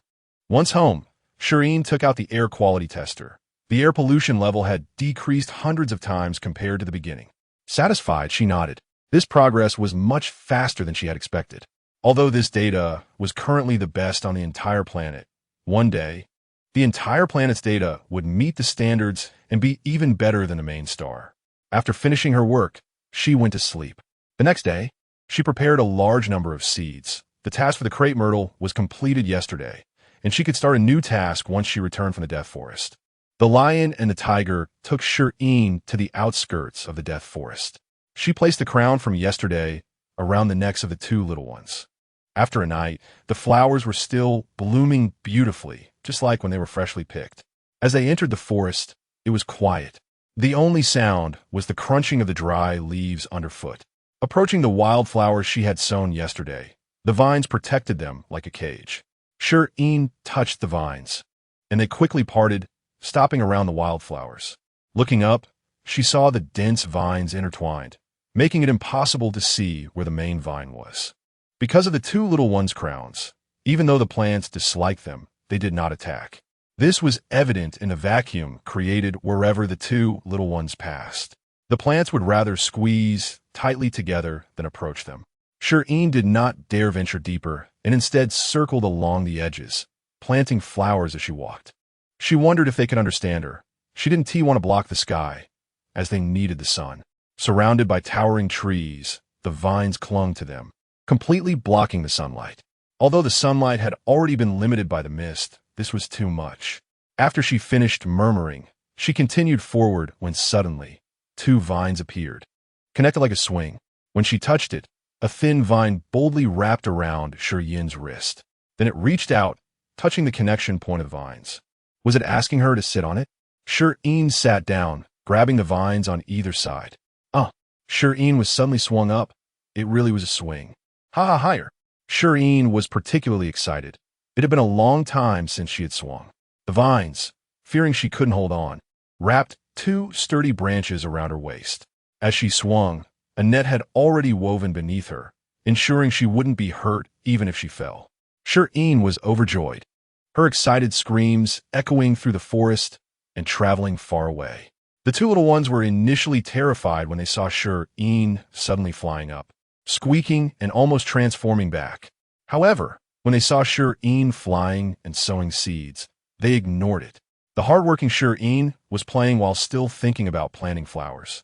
Countless seeds flew around with Shi Yin's movements, quickly rooting, sprouting, and blooming after landing. The soil here had been churned frequently due to fights, allowing the roots to snake through the soil like earthworms, effectively loosening it. After Shi Yin grew tired, the vines brought her to a giant tree. It was truly enormous. Other trees could be hugged by two of Shi Yin's hands holding each other, but this tree could not be embraced by more than a dozen of her hands. Shi Yin stroked the tree trunk, feeling the emotions radiating from it. Crying, this tree was crying. Why was it crying? Shi Yin looked around, and the sound of crying grew louder. They were crying. These plants were crying. The giant tree bent a branch down, wrapping Shi Yin in an embrace like a person. The leaves caressed her head, calming her unease. Shi Yin touched her face. It was wet. She was also crying. The plant's sorrow had affected her. Shi Yin took out the crepe myrtle seeds and began to encourage their growth. This time, there was no competition. The mutated plants acted like kind elders, watching over the newly born little ones in their clan. Their movements were filled with tenderness and intimacy. Shi Yin glanced at the time. It was already 6 o'clock, and she had to leave. The giant tree blocked her, not allowing her to go. Was it dangerous outside now? Shi Yin tentatively asked, seeing the two little ones approaching. The rustling leaves seemed to acknowledge Shi Yin's words. Since she couldn't leave, Shi Yin wandered around, touching the vines and tree bark, encouraging flower growth whenever she had the mental energy. The forest at night was still very cold. After the lion grew larger, Shi Yin lay down on it to sleep. Its thick fur like a blanket, particularly warm. Once Shi Yin fell asleep, the vines began to move, slithering like snakes, tightly encircling Shi Yin and her companions. The night forest was dangerous, but all dangers were kept at bay by the vines. Chapter 9. The Death Forest 2. When Shi Yin woke up, the vines had returned to their original positions, as if nothing had happened the day before. The forest at this moment was alive with the sounds of birds chirping, insects buzzing, and frogs croaking. It was as if the silence of yesterday was just a dream. Climbing down from Guai, it flipped over and stood up. It had already woken up, but since Shi Yin was still sleeping, it didn't dare to move. Guai shook its head and then shrank down to nuzzle against Shi Yin's leg. Shi Yin stretched lazily, moved her body a bit, and took a sip of the water brought by the vines, which was sweet without being cloying, though she didn't know what kind of water it was. After tidying up a little, she randomly chose a direction to continue walking, exploring the forest with the two little ones. She squatted down to look at mushrooms by the tree roots, and then pushed aside some grass to see what was on the other side. The vines followed behind Shi Yin, tugging at her braid, poking her cheek when she squatted down, and pulling at her little hands. One clever vine even managed to get a big red flower to give to Shi Yin. The other vines imitated it, picking flowers to stick in Shi Yin's braid, with the most excessive one making a flower crown for her head. This drew angry glares from the other vines, and when Shi Yin turned her head, she was directly pulled down for a lesson. Meanwhile, Shi Yin pushed aside another patch of grass and spotted a plant that was obstructed, hurriedly going over to check the leaves. Guai, come help me dig this up. Such tasks should be left to the professionals. The vines were a bit unhappy. One dove into the soil and then emerged from the other side, directly bringing the plant in front of them out. When Shi Yin picked it up, it turned out to be a potato, and it was huge. One potato was the size of Shi Yin's two hands. Shi Yin jumped up in delight and clapped her hands at the idle tiger. Tiger, come help. Thinking that they were both beastmen, she felt a bit awkward about the name. But Tiger felt friendly, while Guai just rolled off the tongue easily. With the help of the two beastmen and the vines, they unearthed over 100 potatoes in what seemed like cooperation, but was actually a competition. The ground was scattered with dirt, but thankfully Shi Yin was quick to dodge. That's enough. We can't take any more.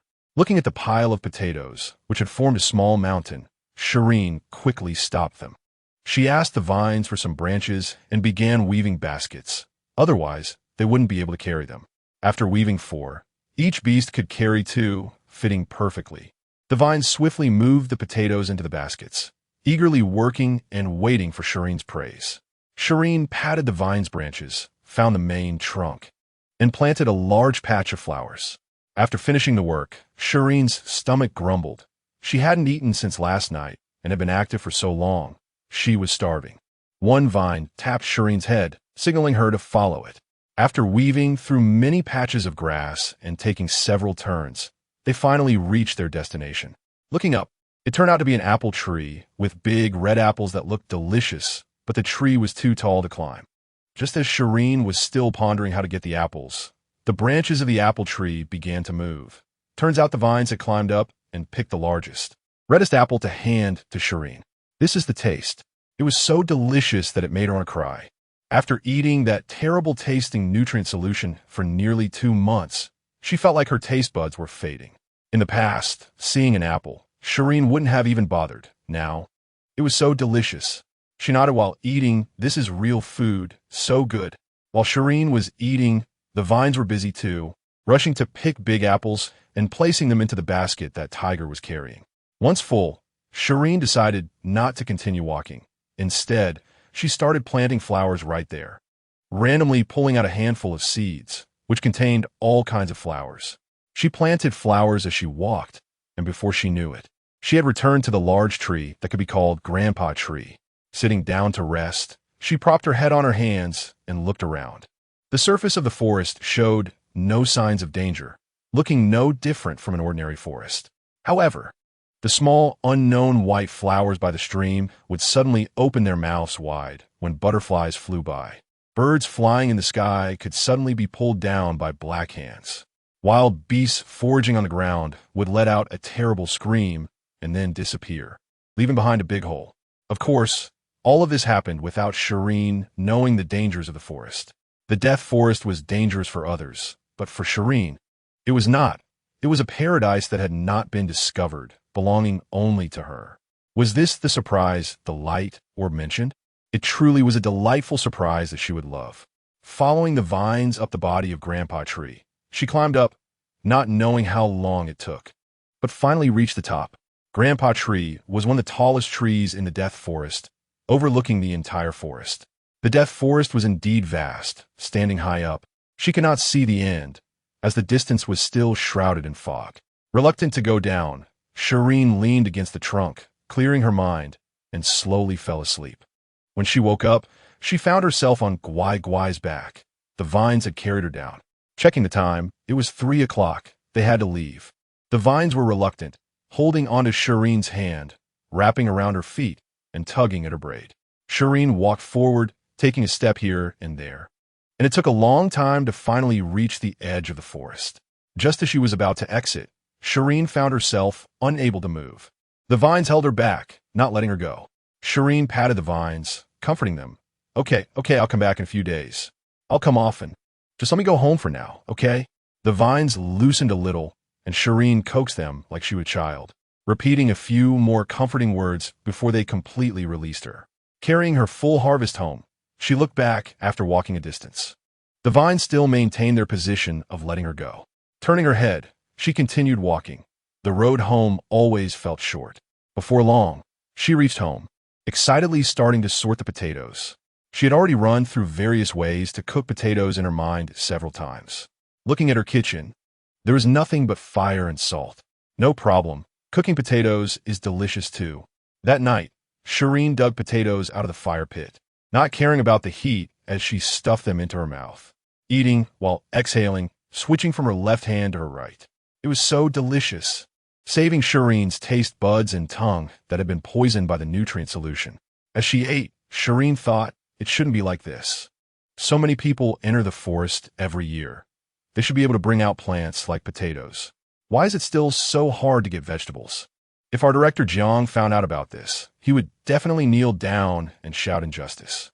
It is indeed possible to bring them out, but unfortunately, only a small number can survive. It is impossible to achieve mass supply. After eating her fill, Shireen looked at the large pile of potatoes. Potato flowers are still flowers. Why not give it a try? She decisively found a patch of empty space in the yard, buried a whole potato without cutting it open. She began to infuse it with her spiritual energy to make it sprout, grow, and bloom. When the first potato flower bloomed, Shireen withdrew her spiritual energy. Opening the panel, she found she was still 40% away from reaching sea level. It was useful. Chapter 10, Success and Healing. It was a new day, and Shireen woke up early. Before going to bed last night, she made a significant decision. She wanted to level up to C rank.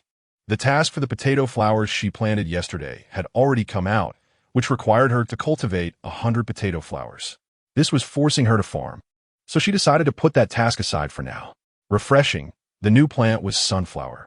She accepted the task, and this time the pot was bigger than the previous one, but still had the same 5 seeds. This time, she wouldn't plant them in the room, but in the yard. Otherwise, she might not be able to carry them later. The sunflowers bloomed smoothly. Their flowers were large, golden, and particularly beautiful, with unripe seeds in the center. She was just one flower short, so she opened the shop, flipping through the options until she settled on tulips. At 20 points per seed, it was still a bit expensive. After getting the pot, Shireen noticed the tulip seeds were relatively large, something she had never seen before. Since it was their first meeting, she hoped they would sprout successfully. After praying, she began to act, not with her hands, but with her mental energy. Shireen wrapped the seeds with her mental energy and started to stimulate them. Time passed slowly, and sweat dripped down her nose. It had been a long time since she felt her mental energy being drained. She was too greedy. Tulips were not something she could cultivate casually at this stage. Shireen lay on her bed, her face pale, with a stabbing pain in her head as she looked at the tulips that had just grown to finger height on the table. Once more, I can definitely do it. Shireen encouraged herself and forced herself to sleep to recover her mental energy. She fell asleep, and Gwai Gwai wobbled over to sit beneath the sunflowers. His head hurt, and many people and things flashed through his mind, causing him intense pain. Gwai Gwai lightly bumped his head against the sunflower pot. He transformed between a human and a lion, continuously switching until he lost consciousness. Tiger didn't care whether the two were asleep or unconscious. He noticed many new little friends outside the yard and wanted to subdue them, showing them who the boss was. He didn't dare to fight the humans in the yard, and he couldn't win against beasts. It was frustrating. Now that beasts had come, he wanted to have a good fight. The first to wake up was Gwai Gwai. No, now it was Shi Yin, and he remembered everything. His mental energy had collapsed, and he was prepared for death. But unexpectedly, he was not only alive, but had also regained his mental energy. All of this was because of her. Shi Yin looked toward the closed door. The first thing Shireen did after waking up was to continue cultivating the tulips. This time, she didn't stop until the tulips began to bud. She was so close to success, just a little more, so she decided to take a rest. After taking a sip of water, she felt something was off. Why was it so quiet in the yard? Normally, the two little ones were always fighting fiercely, causing quite a commotion. Assuming that quiet children were definitely up to no good, Shireen opened the door. There was no sound at all in the yard. Shireen stepped outside and casually glanced to the side, only to meet Shi Yin's gaze. Seeing Shireen looking at him, Shi Yin nervously stood up to greet her. "Hello, Shireen. I'm Shi Yin, also known as Gwai Gwai." His voice got quieter and quieter, especially when he said the name Gwai Gwai, which he could barely utter. Upon hearing Shi Yin's increasingly faint introduction, Shireen immediately understood. Such a hard-to-say name could only belong to Gwai Gwai, and Shi Yin was the lion. Shireen stepped down the stairs. "Congratulations, you've successfully returned to human society." "Thank you. I owe it all to you. This is also thanks to your powerful abilities. Otherwise, I might have returned to the world before I even arrived." The two exchanged polite compliments. Shi Yin had transformed into a human, and he was already an adult man. Shireen felt embarrassed to let him enter the house, so they sat on the steps to chat. "What are your plans now?" Shireen cautiously asked, wondering how she could prevent him from revealing everything about this place if he wanted to leave. Shi Yin looked at the conflicted Shireen and smiled slightly. "I want to stay here. Is that okay? The Shi Yin of the Star Realm has already died. Only Shi Yin remains." Shireen's eyes lit up as she assessed Shi Yin. That face, that body, those legs, plus his strength. He looked perfect for labor and was also easy on the eyes. Thinking about those 100 potatoes and the future food supply, including her own safety.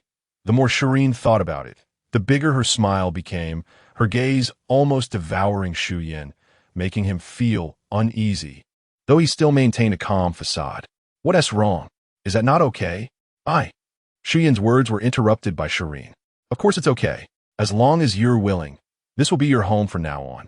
Shireen thought to herself, once you come, don't think about leaving. Where can you find free labor these days? Since he decided to stay, they had to consider practical matters, like where he would sleep at night. So where will you sleep at night? Shi Yin pondered. The main palace of the planet is right next door. I had planned to live there, but it's not suitable for habitation, and I can't build a house, so I can only stay here. Shi Yin thought for a moment and added, the weather is still quite warm, so I can first prepare the palace next door and find a place to sleep. When the weather gets colder, the palace should be enough for us to live in, and you can move in then.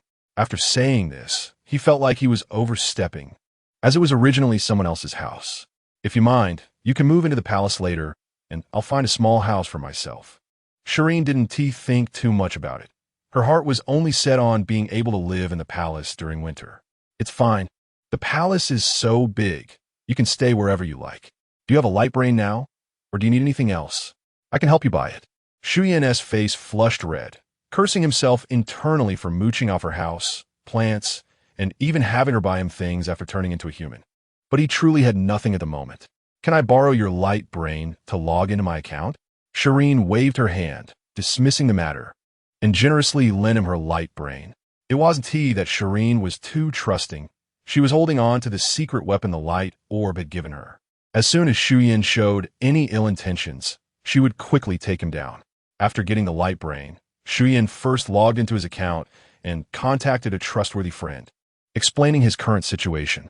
He asked the friend to quickly transfer his assets to a secure account and send him a light brain. Shireen, if I want to receive a package, how can I do it without causing you any trouble? Is your friend trustworthy? You can tell him to send it to the Four Seasons flower shop on a 3347 planet, and just ask him not to mention it afterward. This was indeed a problem. A trustworthy friend would definitely know Shi Yin was on the death planet, but they couldn't go out to pick up the package. They could only send number 101 to get it. As soon as number 101 set off, everyone would know it was a package from the Four Seasons flower shop. Anyone with a discerning eye could easily connect the death planet with the Four Seasons flower shop, which was unfavorable for the still-growing Shireen. Don't worry. He is my subordinate. He is very tight-lipped. Shi Yin repeatedly assured her, thinking that once he got the light brain, he could get a starship to the death planet, so he wouldn't have to worry about being discovered when buying things in the future. Shi Yin was thinking longer term than Shireen. His mental energy was exceptional in the interstellar realm, and as he could remain conscious, so would others eventually. If someone didn't want to stay on the death planet, they needed to prepare early. At the very least, they couldn't carelessly expose their situation. Chapter 11 free is awesome Shi Yin. Try this. It's the potato you brought back from the forest. It's absolutely delicious. Shireen enthusiastically greeted Shi Yin. Ever since the light orb left, no one had been there to talk to her. Humans are social animals. Living alone can lead to psychological issues, no matter how cheerful Shireen is. Shi Yin took the potato, took a bite, and instantly felt that he had endured such a hard life before. This was simply too delicious. Seeing the astonished look in Shi Yin's eyes, Shireen proudly lifted her chin. See? I knew no one would refuse a fragrant potato. No one. You need to tidy up your place tomorrow, and then we can start planting potatoes. I really don't want to drink nutrient solution anymore. Mentioning the nutrient solution, Shireen unconsciously frowned. Shi Yin found Shireen's frowning expression amusing, thinking about how much the child had been tortured. That night, Shi Yin found a relatively intact room, tidied it up a bit, and Shireen contributed 2 blankets for a makeshift bed. At 6 in the morning, Shi Yin opened his eyes, got up to stretch, and his bones cracked. He had slept so comfortably. Since he had been on the battlefield, the pain from overusing his mental energy had never stopped. As his rank rose, the Research Institute sent him natural plants, but they didn't do much for him. Natural plants couldn't soothe him, and with the increasing battles ahead, he naturally moved toward the fate of becoming a beast man. Looking at the tulip beside him, Shi Yin's eyes were filled with tenderness. Remembering last night, After the two had separated, Shi Yin had just finished tidying up his room when Shireen knocked on his door. "Here, this is for you. It's a tulip I just cultivated. Its soothing ability is stronger than other flowers. You can borrow it for now, and when I cultivate more tulips, I'll exchange them with you." "No need, no need. There are flowers everywhere around here. My mental energy is gradually stabilizing now. So, in this environment, recovering health is just a matter of time. Take it. I just have a collecting habit. This is the first tulip I've grown, so it has some collectible significance." Shireen placed the flower in his hand and left, leaving Shi Yin at the door, feeling at a loss. Shi Yin stepped outside the house, but didn't push the door because there was no door at all. Although Shi Yin was powerful, it was useless without materials. He went to Shireen's yard, remembering she had bought farming tools and piled them up in the yard, hoping to see what could be used. As soon as he entered the yard, a small creature darted over. Shi Yin reacted quickly, grabbing it by the back of its neck and lifting it up. After scrutinizing it, he unceremoniously tossed it behind him, even brushing off his hands in disdain. Shireen yawned and opened the door, only to see the tiger cub being thrown away, causing her to pause in her actions. "That was me. It won't be hurt. It's tough. I won't do it again next time," Shi Yin said awkwardly, feeling flustered and even wanting to turn back to pick up the cub.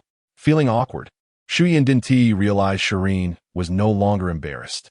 "It's fine. You definitely know more about beastmen than I do. You're up so early." Halfway through her sentence, Shireen felt it might be a bit inappropriate, touching on a sore spot, and quickly changed the topic. "I'm used to getting up at this time. With nothing to do, I thought I'd tidy up the yard and see if there's anything useful." "Oh, I see. Then I'll trouble you with that." Shireen had no choice regarding tidying up the yard. If she had the ability to clean, the yard wouldn't be messy. Returning to her room, she took out 2 apples and handed them to Shi Yin. "Eat something first. You need to be full to work well." Faced with Shireen's kindness, Shi Yin found it hard to refuse and would only repay her in other ways. Shireen sat on the steps at the door, munching on an apple while looking at the potatoes. After 2 days of eating boiled potatoes, her mouth felt a bit bland, and she wanted something spicy. "Shi Yin, let us find some seasonings in the forest sometime. The potatoes have no flavor at all." "Okay, just tell me when you want to go, and we'll go." Shi Yin buried his head in work, responding to Shireen's words before continuing to work. After finishing the apple, Shireen looked at the apple core in her hand, wondering when she could cultivate an apple tree. She found a flower pot to bury the apple core, thinking it should be fine to leave it there as seeds shouldn't go bad.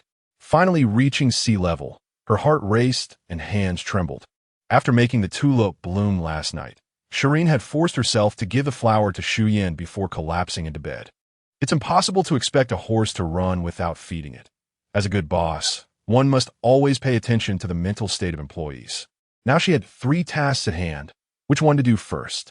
Pointing to the seeds, she decided, "Good, you'll do." Holding the seeds, Shi Yin stood up. "Shireen, where are you going?" "I'll go with you." No. I just want to find a place to plant sunflowers. There is no space left in the yard." Shireen pointed to the sunflowers in the yard. Hearing this, Shi Yin turned on the faucet to wash his hands. "Let us go. I'll go with you. It's not safe for you to go alone." Shi Yin took the seeds from Shireen's hand, picked up a nearby shovel, and said, "Let us go. We'll look for a suitable place along the way." The two set off, closing the yard door behind them. When the tiger cub returned from venting its anger outside, it saw the tightly closed yard door and furiously dug at the ground in frustration. "What kind of place do you want to plant the sunflowers?" "Let us find a patch of empty land just outside the yard. My idea is to plant them on both sides of the road once it's fixed." Shi Yin nodded and silently added the road repair plan to their agenda.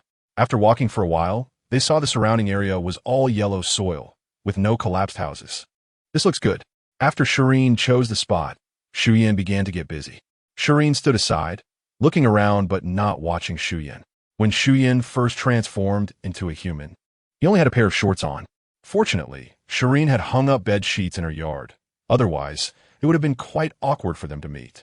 The clothes he wore were also the first ones Shireen had bought. Too large, because she couldn't judge the size well. For Shi Yin, they only served the purpose of covering him, while the lower half was directly wrapped in bed sheets. The clothes were too tight and inconvenient for work. After getting Shireen's consent, Shi Yin simply took them off. Shi Yin worked shirtless, and whether it was from exhaustion or embarrassment, his cheeks and ears flushed slightly. Feeling only awkward, he thought it would be best to finish the work quickly and put his clothes back on, thus speeding up his pace. Shi Yin caught a glimpse of Shi Yin working hard and nodded in appreciation. This spirit is great. Planting potatoes will be easier now. Who says free things are bad? Free is truly awesome.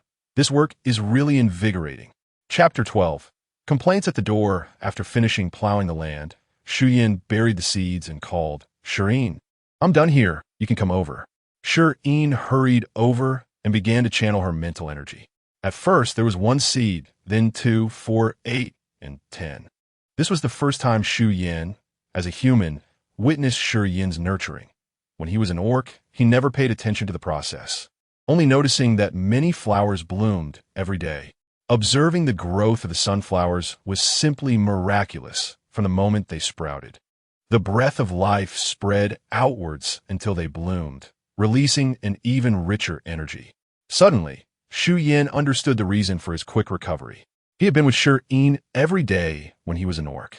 Shi Yin cultivated the flowers, and the energy released at the moment of blooming was used to heal his shattered mental energy. Shi Yin's speed in growing flowers increased, and Shi Yin was increasingly amazed. His proficiency in using mental energy was a significant reason he was able to sit in the position of the marshal before the incident. He noticed clearly that Shi Yin initially struggled with her control over mental energy, with excess energy dissipating during each cultivation. However, as she became more skilled by the end, every ounce of mental energy was directed precisely where it needed to go, with no waste at all.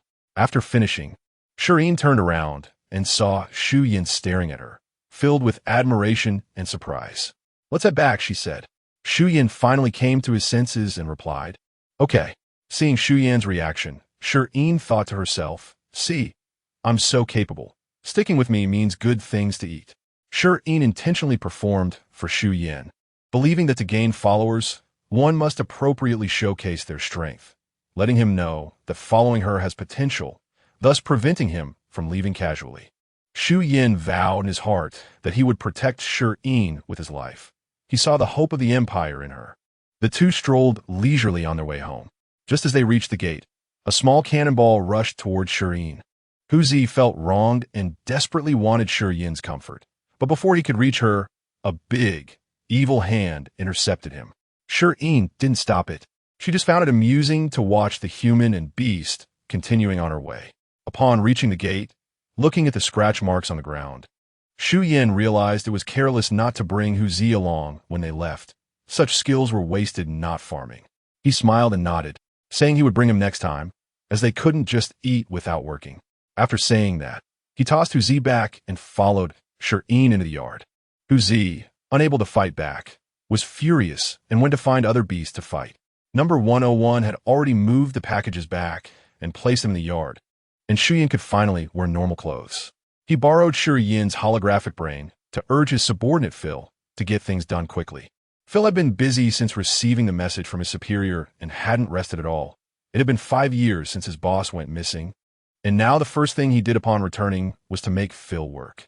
Phil felt bitter but said nothing. That night, Shi Yin heard faint howling from outside. She got up, grabbed a stick, and heard urgent knocking at the door. "Shi Yin, open the door, it's me." Shi Yin opened the door to find Shi Yin standing there in his pajamas. "I heard a noise and climbed over the wall," he explained.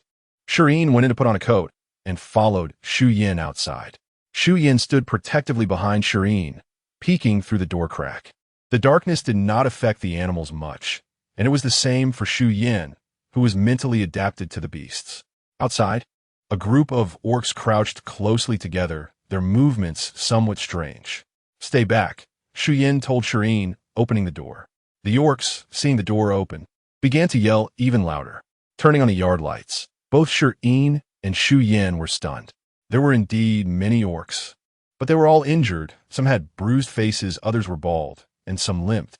The orcs stared intently at Shi Yin, or rather at what was behind her. When the two turned to look, they saw Huzi sneakily hiding behind Shi Yin.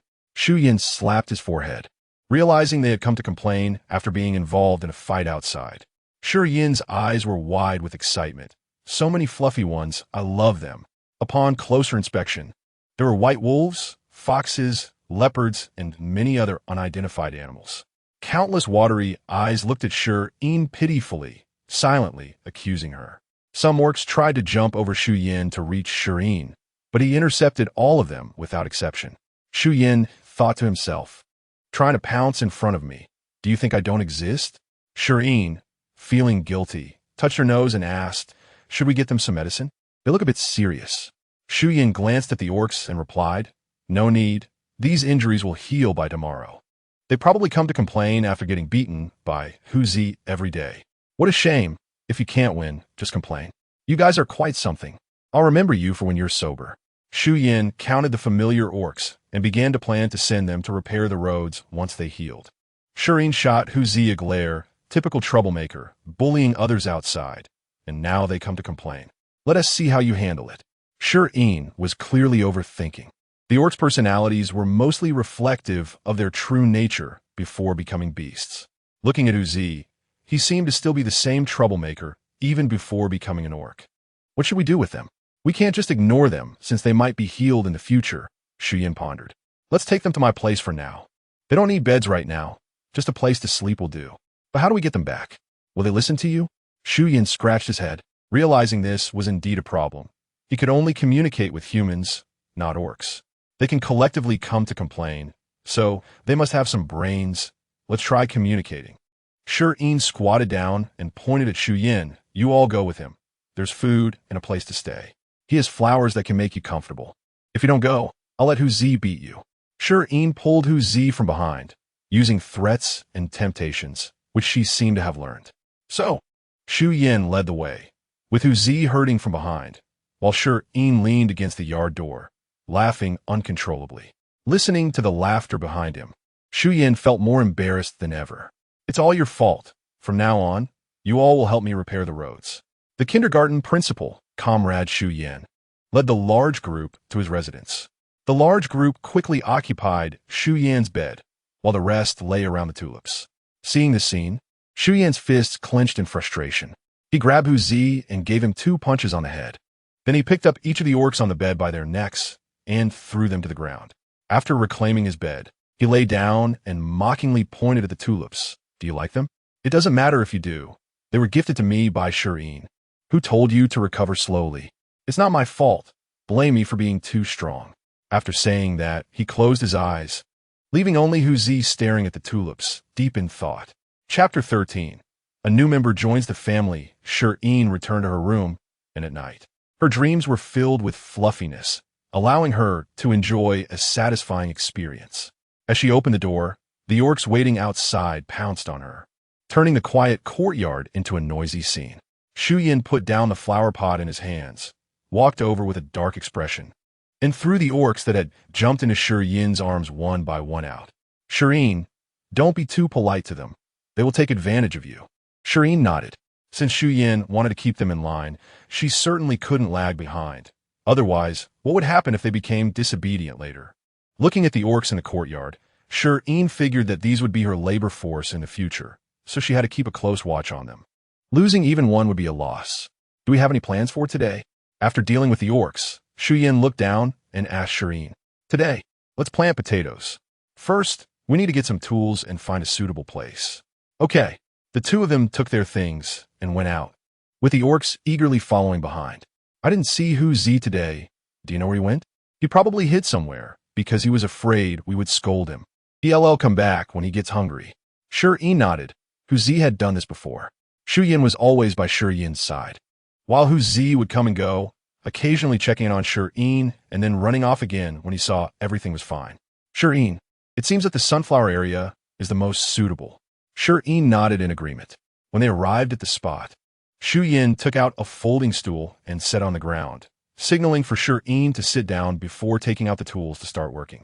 As Shi Yin worked, Shi Yin didn't idle either. She directed the fluffy orcs to dig holes and plant tulips. Shi Yin took a deep breath and kicked an orc in front of him away. They were originally working well, but this group of orcs insisted on helping, and orcs were digging holes from all directions, causing dirt to fly everywhere. Shi Yin used his mental energy to protect himself. Otherwise, he would be covered in dirt by now. Shi Yin also noticed Shi Yin's situation and laughed. Haha, Shi Yin, you're so unfortunate. Despite the orcs being a nuisance, Shi Yin efficiently completed the task and prepared to go back and let Hu Zi give them another beating. He was a human and didn't want to argue with orcs. But Hu Zi was different. When it came to orcs, no one could interfere. After finishing up, Shi Yin had also managed to plant a circle of flowers around the stool. Let us go. All right. Shi Yin packed up the stool and followed Shi Yin and the large group back home. Hu Zi had been feeling unwell since midnight, his head heavy, and he subconsciously ran to Shi Yin's room. Shi Yin's door could only block the wind. It couldn't keep anything out. Hu Zi easily got in, climbed onto Shi Yin's bed, and was kicked to the foot of the bed by Shi Yin when she turned over in her sleep, falling through the gap between the wall and the bed. When Hu Zi woke up, Shi Yin was already gone, and he crawled out from under the bed. He resolutely climbed back onto the bed and then fell unconscious again. When Shi Yin returned home and pushed open the door, "Ah, what happened, Shi Yin?" Shi Yin instantly appeared in front of Shi Yin, pulling her behind him. Shi Yin didn't have time to explain and could only cover Shi Yin's eyes with her hand. Don't look yet. I might have an idea. Let me check first. Wait for me at the door." Shi Yin pushed Shi Yin to turn around and close the door. On the bed lay a woman who was fortunately covered with a blanket. Otherwise, it would have been quite embarrassing. Shi Yin walked over, pushed the woman, but there was no response. She tucked the blanket around the woman and then walked out of the room, closing the door behind her.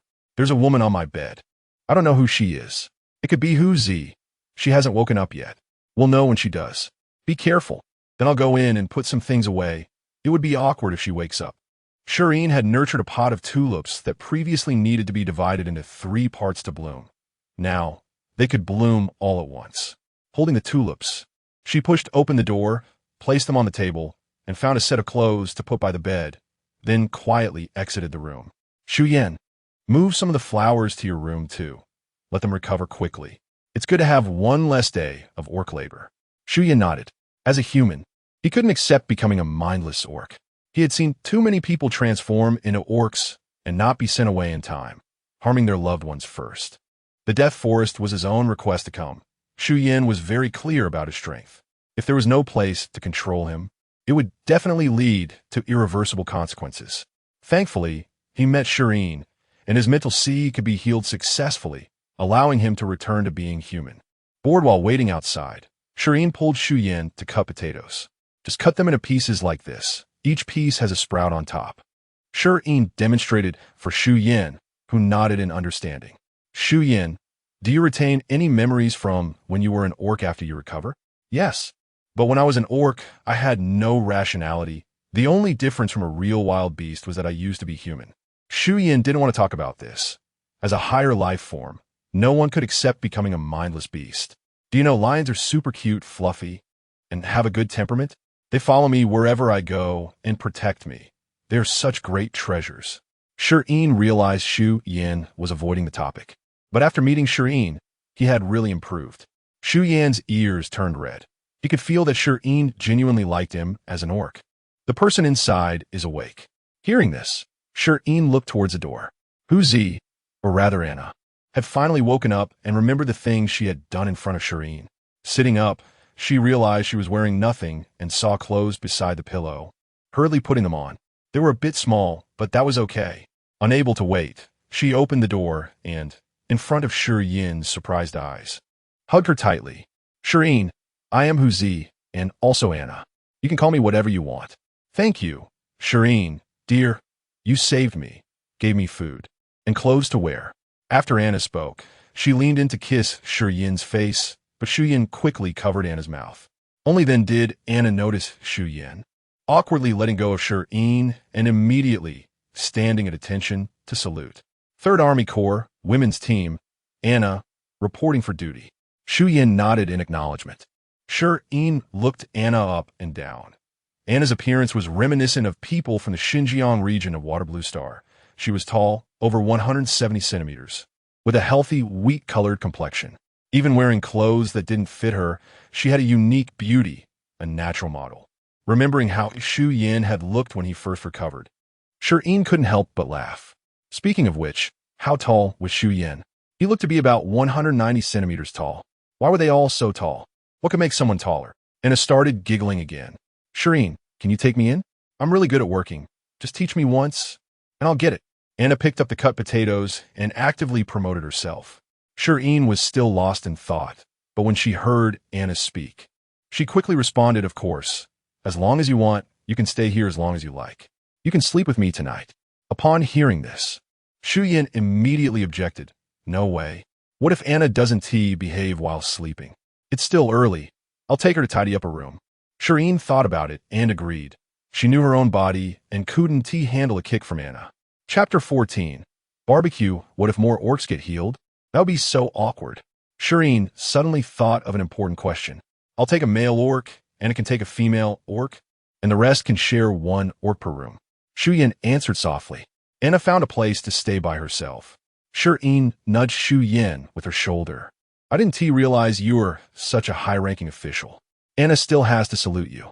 What was your position before? Nothing. I was a general before, and now I'm a free labor. Upon hearing the words free labor, Shireen immediately began to brainstorm. Did she ever say that? No, right? She sneakily glanced at Shi Yin's expression. It seemed the same as usual, no signs of anything being off. Shi Yin watched Shireen sneak a look at him and chuckled inwardly. He had overheard that sentence by accident, as he had sensitive ears. However, he felt Shireen was mistaken. She had given him a new lease on life, so it wasn't free. Feeling guilty, Shireen kept glancing at Shi Yin and changed the subject. I wonder if Anna is done packing. I'll go check. Shi Yin didn't expose her and smiled. All right. Shireen quickly ran off after placing the potatoes down. Once Shireen left, Shi Yin also sped up his work. Number 101 returned and brought back Shi Yin's package. Shi Yin opened it to find 2 light brains, one new and the other his old one. He put on the old light brain, thinking it was lost, but it turned out to be with Phil. He sent Phil a message. Good job. Phil replied instantly, General, can I come to see you? Shi Yin didn't respond. He couldn't decide anything. Everything on this planet, including himself, belonged to Shireen. Shireen, led by the orcs, found Anna. Anna, do you need any help? When Anna saw Shireen arrive, she stopped her work and smiled broadly. Shireen, why are you here? Did the general send you? I don't need any help here. No, I came on my own. Anna took Shireen to a safe area and resumed her work. Shireen watched as Anna hoisted a 2-meter-long stone onto her shoulder. Anna, you're so strong. Are all of you this strong? Of course not. I'm only of medium strength in the female team. Let me tell you, our top player could take on a star beast in a wrestling match. Shireen had seen star beasts in videos. They looked similar to Godzilla and could stand as tall as a 2-story building. Wow, she's amazing. Shireen, you're amazing too. The flowers you grow can save many people. Anna, won't it be cold for you to sleep here at night? I get cold when I sleep at night. It's fine. I can shape-shift into an animal, so I'm not afraid of the cold. I can even turn back into a tiger. The two chatted casually, and by the time they returned to the courtyard, Anna had linked her arm with Shireen's, and they were as close as if they had known each other for a long time. Shireen also felt a deep connection with Anna and found it easy to talk to her. From a distance, Shi Yin heard their laughter and took out the potatoes to start preparing dinner. Although Shireen often said she was tired of eating potatoes and found them bland, she still preferred them over nutrient solution. He set up a fire pit in the yard and tossed in the potatoes. Shireen, take the meat out of the freezer, he said when he saw her come in. Shireen, puzzled, handed him the meat. Shi Yin used his mental power to cut it and found something to skewer it for roasting. Shireen had bought this meat for her pet and hadn't thought of eating it herself. Seeing Shi Yin roasting the meat, she asked, "Can humans eat this meat too?" Shi Yin explained while working, "This meat is from a star beast." Star beasts were originally mutated wild animals that evolved to adapt to the cosmic environment. Anna took the prepared roasted meat and said while roasting, "Star beasts have no natural enemies in the universe and are becoming a menace. They have huge appetites, and if left unchecked, humans will have no space to survive." Shireen also grabbed a skewer of meat to start roasting. Anna didn't mind why Shireen didn't know these common facts, but she patiently explained. She had given all her patience to Shireen. In the past, anyone who dared to ask such questions would have been dragged out for a beating. Shireen listened intently as Anna shared stories of her past, in military school and on the battlefield, recounting life and death experiences with a joking tone. Shi Yin was enthralled, and Shi Yin took the roasted meat from her hand and handed her a skewer of grilled meat, continuing to roast his own. Anna also handed Shi Yin some grilled meat, but Shi Yin waved her hand to refuse. "No need, I can roast it myself. Try mine. My grilling skills are exceptional." Shi Yin had no choice but to accept it. The chunks of meat were large. In the past, 2 skewers would have filled her up, but now, 2 skewers barely made her half full. After taking a bite, she found that the taste of star beast meat was similar to regular pork but chewer. If only there was some seasoning, she thought. Eating too much meat felt greasy. She decided to have some potatoes instead. Just as Shi Yin put down the meat skewer, Shi Yin had already dug out a potato and handed it to her, along with a cup of water. Shi Yin was constantly attentive to Shi Yin's needs. He wanted to prove in front of Anna that he was the person Shi Yin needed the most. Anna didn't think too much about it. She just felt that the general was very attentive, making Shi Yin comfortable, and thought she would find someone like that to take care of her in the future. "Shi Yin, my subordinate Phil asked me today if he could come over here." Shi Yin cautiously inquired. Phil was his comrade and longtime partner, and since Phil was already aware of the special circumstances of the Death Planet, he had to ask. Shi Yin nodded and swallowed the potato in her mouth before saying, "Of course, if you've decided to settle on the Death Planet, your family and friends can come over too. Otherwise, if it were me, I would want to live with my family." Hearing this, Anna got excited. "I have a younger sister named Yu. When I came to the Death Planet, she was only 15. She should be 19 now. I've always worried about her. Can I bring her over?" Bringing people over was no problem, as long as they didn't casually disclose the situation of the Death Planet. Shi Yin tossed the new light brain to Anna. "You can use this. It will allow your sister to contact Phil. I'll give you Phil's contact information. You can come together, and you'll feel more at ease. Just remember to return the light brain after using it." After saying that, Shi Yin opened the light brain and sent a message to Phil, telling him to wait for a girl named Yu to contact him, and to come over together while bringing more supplies. Shi Yin also opened her light brain. She hadn't listed flowers in a long time, and her online store was filled with messages asking her to list them quickly. Looking at the pile of flowers in the yard, she felt good and decided to list 30 pots each of sunflowers, wind and rain orchids, peonies, and crepe myrtles in one go. After eating, drinking, and feeling satisfied, she planned to sleep and pack the next day. Chapter 15. Busy when Yu received the message from Anna. She could hardly believe it. She had always thought her sister was dead. After all, she had never heard of anyone recovering after a mental breakdown and turning into an orc. However, Anna mentioned things that only the 2 sisters knew, and that confirmed it was indeed her sister. She packed her things overnight and contacted Phil according to Anna's instructions. Phil was also extremely excited to receive the message from Shi Yin. The general had not responded to him for a long time, and he thought there would be no follow-up on the matter. To his surprise, he received a reply that evening. After getting in touch with Yu, they quickly agreed on a meeting place and decided to set off 2 days later. Phil was still in a non-essential position in the 3rd Corps and set off to resign as soon as dawn broke. His superior did not make things difficult for him. Ever since General Shi Yin left, Phil had been targeted, so leaving now was a good thing. With Phil's abilities, he could thrive anywhere. He wished he could move his home directly, buying a lot of scattered supplies that hinted he wouldn't be returning. On Death Planet, Shi Yin and the others also started to get busy. The 3 of them quickly packed up 120 packages, with no 101 transforming into a small starship that could only carry 60 packages at a time, requiring 2 trips to finish loading. Planet A3347 had completely transformed. The buildings and facilities inside were similar to those around the main star. Who would believe that just 3 months ago, this was a desolate, remote planet? Shi Yin's delivery point had also been taken over by the royal family, with personnel arranged to accept deliveries. No one was allowed to fight for packages. Otherwise, they would be opposing the royal family. Here they come. There was a stir in the crowd. Although number 101 had transformed, everyone was just surprised and looked forward to the packages from the Four Seasons flower shop even more. Number 101 unloaded the packages, exited the delivery point, and played an announcement. The packages could not all be delivered at once, and some would arrive tomorrow. Those who had not received their packages were asked to be patient. After finishing the announcement, it flew away without stopping for a second. The shopkeeper was really generous, putting 120 pots of flowers on the shelves at once. Don't mention it. I didn't get a single pot, and now I'll be scolded by my boss again. Who hasn't? My boss said if I can't get any more, I should just leave.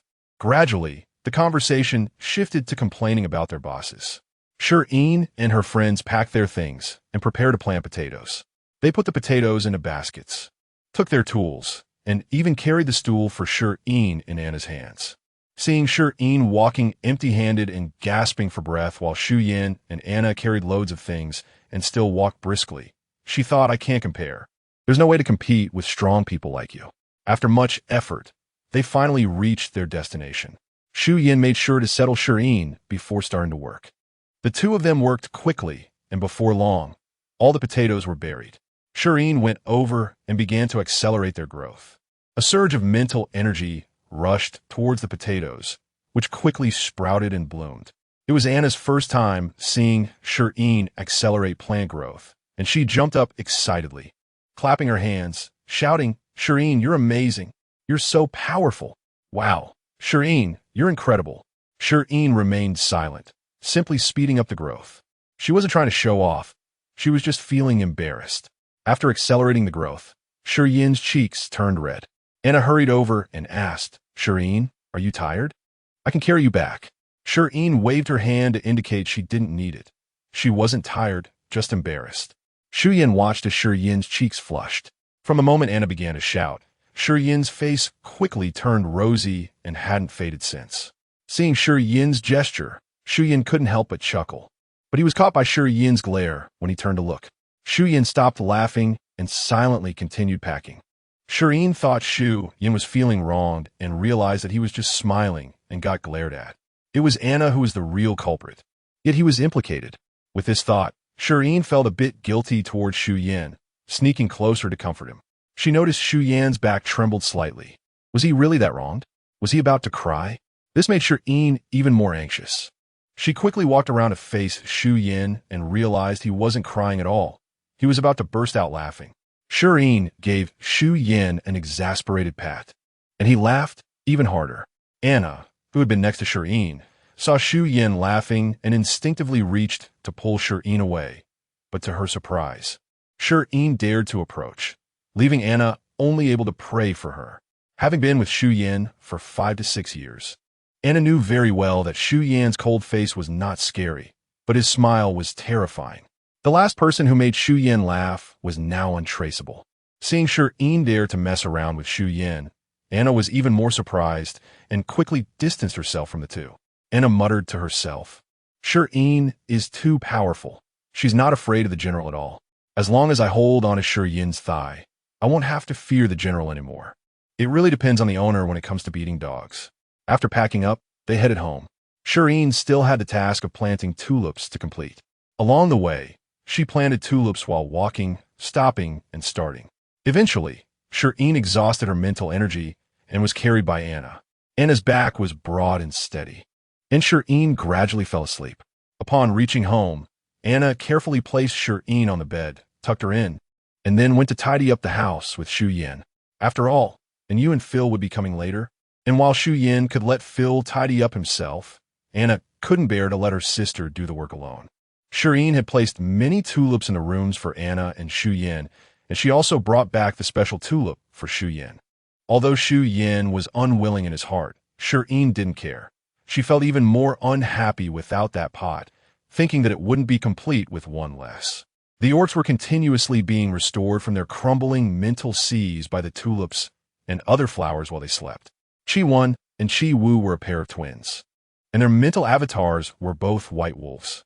As brothers, they were fortunate to be born together and die together, even when their mental seas collapsed. They were also sent to Death Planet. Now, the two white wolves were snuggled tightly together, and in the next moment, they transformed into two people embracing each other. When Shi Yin returned to the room and saw the two brothers hugging, it was an unbearable sight, and he quickly backed out. He went to Shi Yin's yard, thinking he could do a bit more tonight before two more fellows woke up. Who are they? You'll know when they wake up. Shi Yin didn't say directly, but slowly piqued Shi Yin's curiosity. Anna, who couldn't sit still, asked, Shi Yin, do you want to know? I'll take you to see. Saying this, She tried to pull Shi Yin away. Shi Yin quickly pulled Shi Yin behind him, swatting Anna's hand away. No. Shi Yin then remembered what she looked like after transforming and peeked out from behind Shi Yin. Anna, I'm not in a hurry to know. I'll wait for them to come out when they wake up. Anna shrugged, sat down, and continued to skewer meat. She had truly forgotten, after all. She had recovered on Shi Yin's bed. Chapter 16. The twins Shi Yin and Shi Wu woke up almost at the same time. After waking, they looked at each other, moving from surprise and joy to a faint sense of awkwardness.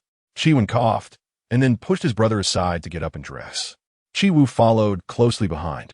Once they were dressed, Shi Yin and Shi Wu stepped out of the house. Although their memories had returned, they still found it hard to believe what they were seeing with their own eyes. They had been working hard in the military to earn achievements, just to climb the ranks for access to natural plants. They never expected to find someone on a death planet who could grow natural plants like they were wholesale cabbages. A large quantity of natural plants had literally pulled them back from the brink of death. Anna passed by the door and saw Shi Yin and Shi Wu. Hey, it's you two. The general has been keeping this from Shi Yin. Come on, I'll take you to see her.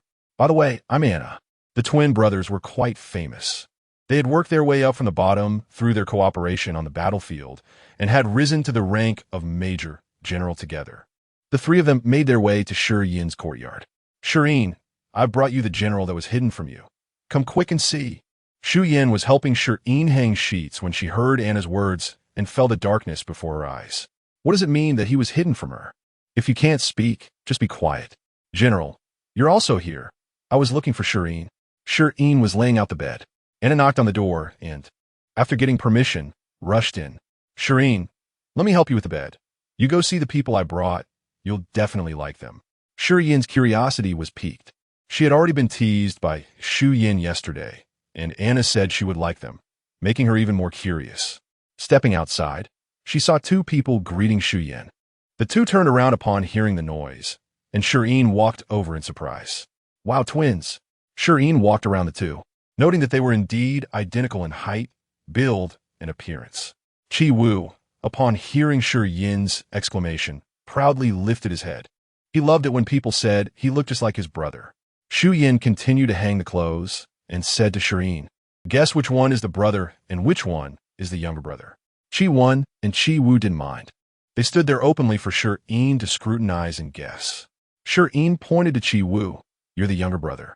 I can tell you were especially proud when I said you two looked alike.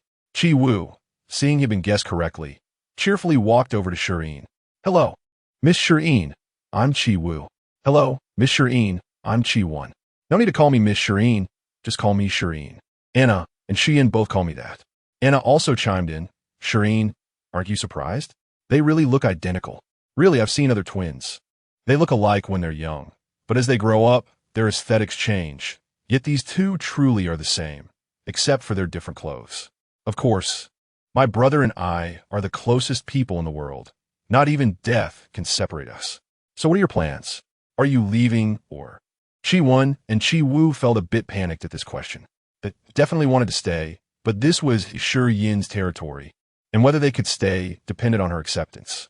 Shi Yin, can we stay? We eat little and could do a lot of work. We could do everything Major General Shi Yin can do. Shi Yin, regardless of whether they could stay, still wanted to fight for it. Even if Major General Shi Yin was there to serve, he and his brother were two people and could definitely surpass the general in some aspects. Shi Yin wished he could kick them out. Why did everyone compare him to them? Shi Yin glanced at Shi Yin, a dignified general, being compared to two others every day. No need. If you can stay, that's the best. We're actually short on people here. You can't do everything Shi Yin can do. I have other plans for him. Shi Yin thought to herself that with 5 people, 4 of whom were in charge, whether this could still be done was questionable. One Shi Yin was enough, and Anna was a bit too free-spirited. She would wait and see. Shi Yin and Shi Wu exchanged glances, and Shi Wu gave Shi Yin an affirmative look, indicating they were doing well. Shi Yin returned a look that said, of course. Anna took Shi Yin and Shi Wu to find a place to stay. Shi Yin put down what he was holding, knowing that the Chi brothers were good at building houses. They had an elderly father outside, and he could guarantee their character. Shi Yin nodded. The death planet had distinct seasons, and it was already autumn. The house had to be built before winter, or else others would turn into animals with thick fur to survive the winter, while she had nothing. I'll go find them. Shi Yin turned to leave, but Shi Yin quickly stopped her. You don't know where Anna took them. Let's talk about this when they come back. Okay. Shi Yin obediently listened. She didn't want to, but she saw her father's shadow in Shi Yin and inexplicably felt compelled to listen to him. That evening, the group gathered to eat, each with an apple, along with some roasted meat and potatoes. Shi Yin angrily bit into her apple, craving spicy food. Shi Yin, I want to discuss something. Shi Yin hesitated for a moment before speaking up. Just say it. Chi Wu and I were raised by our father. We thought we were going to die, leaving our father with white hair while we were still young.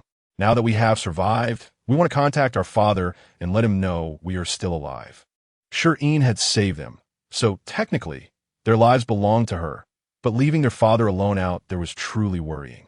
Upon hearing this, Shi Yin had already mentioned your situation to me today. I also wanted to discuss this. You can definitely bring your father over. Hearing Shi Yin's words, Chi Wen and Chi Wu's eyes turned red instantly.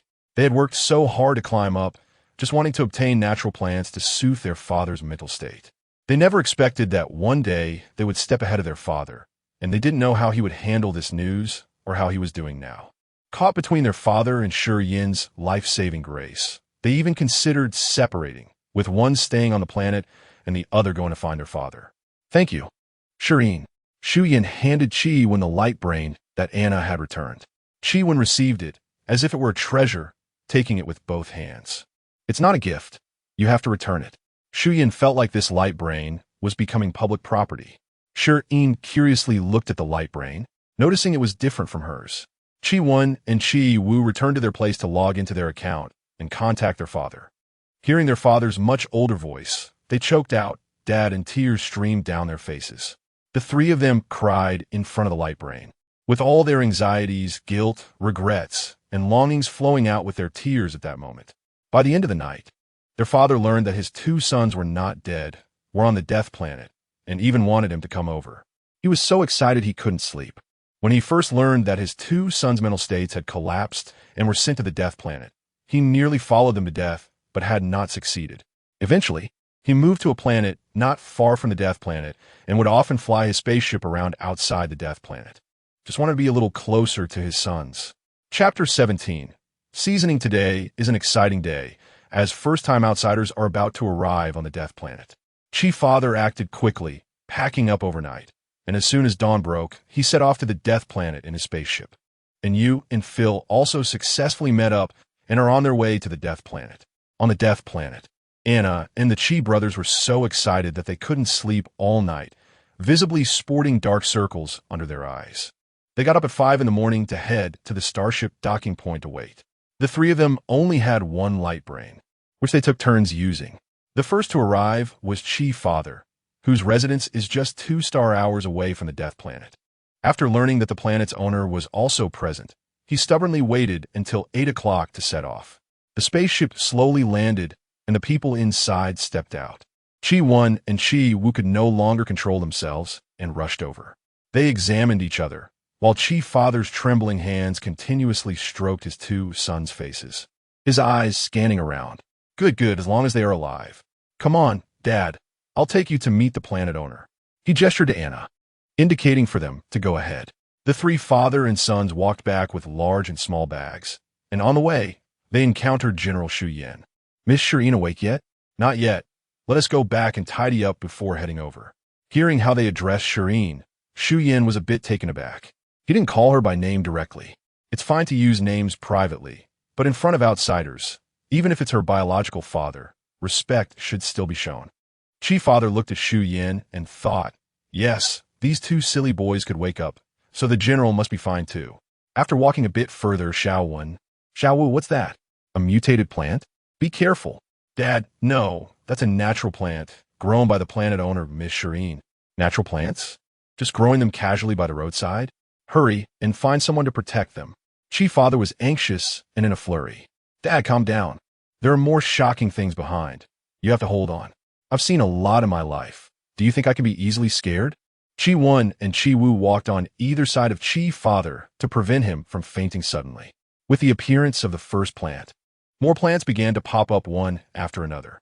As they walked onto the street, both sides were lined with collapsed houses, with hints of green mixed in. Dad, the planet is short on people right now, and our house-building skills are exactly what Miss Shi Yin needs. We will build these houses one by one in the future. Yes, Dad, you can settle down here with peace of mind. Miss Shi Yin is very nice and friendly. The two of them tried hard to comfort Chi's father, easing his anxiety. While they were chatting, Shi Yin and Anna had already received their people and were heading back. When Phil first saw Shi Yin, he was very excited and even wanted to rush over for a hug, but Shi Yin pushed him away in disdain. Control your violent spiritual energy. Don't be so unrefined. Phil exaggeratedly clutched his heart. Did you bring what I asked you to? Phil pulled out a small cloth bag from the space lock and handed it to Shi Yin. Just this little bit. You really tried your best, didn't you? General, you know how rare this item is. I managed to get it, which is already impressive. Shi Yin was too lazy to respond. Didn't you bring more from the space lock? Of course I did. How else could I move so many things over? I brought my entire fortune to seek your refuge. Anna and her sister also had a good cry, mainly because Yu was crying fiercely. Once they were all packed, they headed home and ran into the Chi family father and sons on the way. Shi Yin introduced everyone, and at first, everyone was shocked to see the natural plants. But soon they became numb to it. Who has so many natural plants just growing in piles? Displayed so openly, only on the Death Planet would this be possible. In other places, they would have been stolen, even the soil they were planted in would be dug up. This is a sunflower, a wind and rain orchid, a seasonal flower shop. Phil suddenly pointed at the flowers by the roadside. The front was filled with wildflowers that Shi Yin had not put on the shelves, and outsiders naturally did not know. Phil stared intently at the sunflower and suddenly slapped Shi Yin. General, you are too good to me, not forgetting to bring me along when there's a good opportunity. The seasonal flower shop, even the royal family is looking for it. No wonder it couldn't be found. It's right here on the Death Planet. Let's go.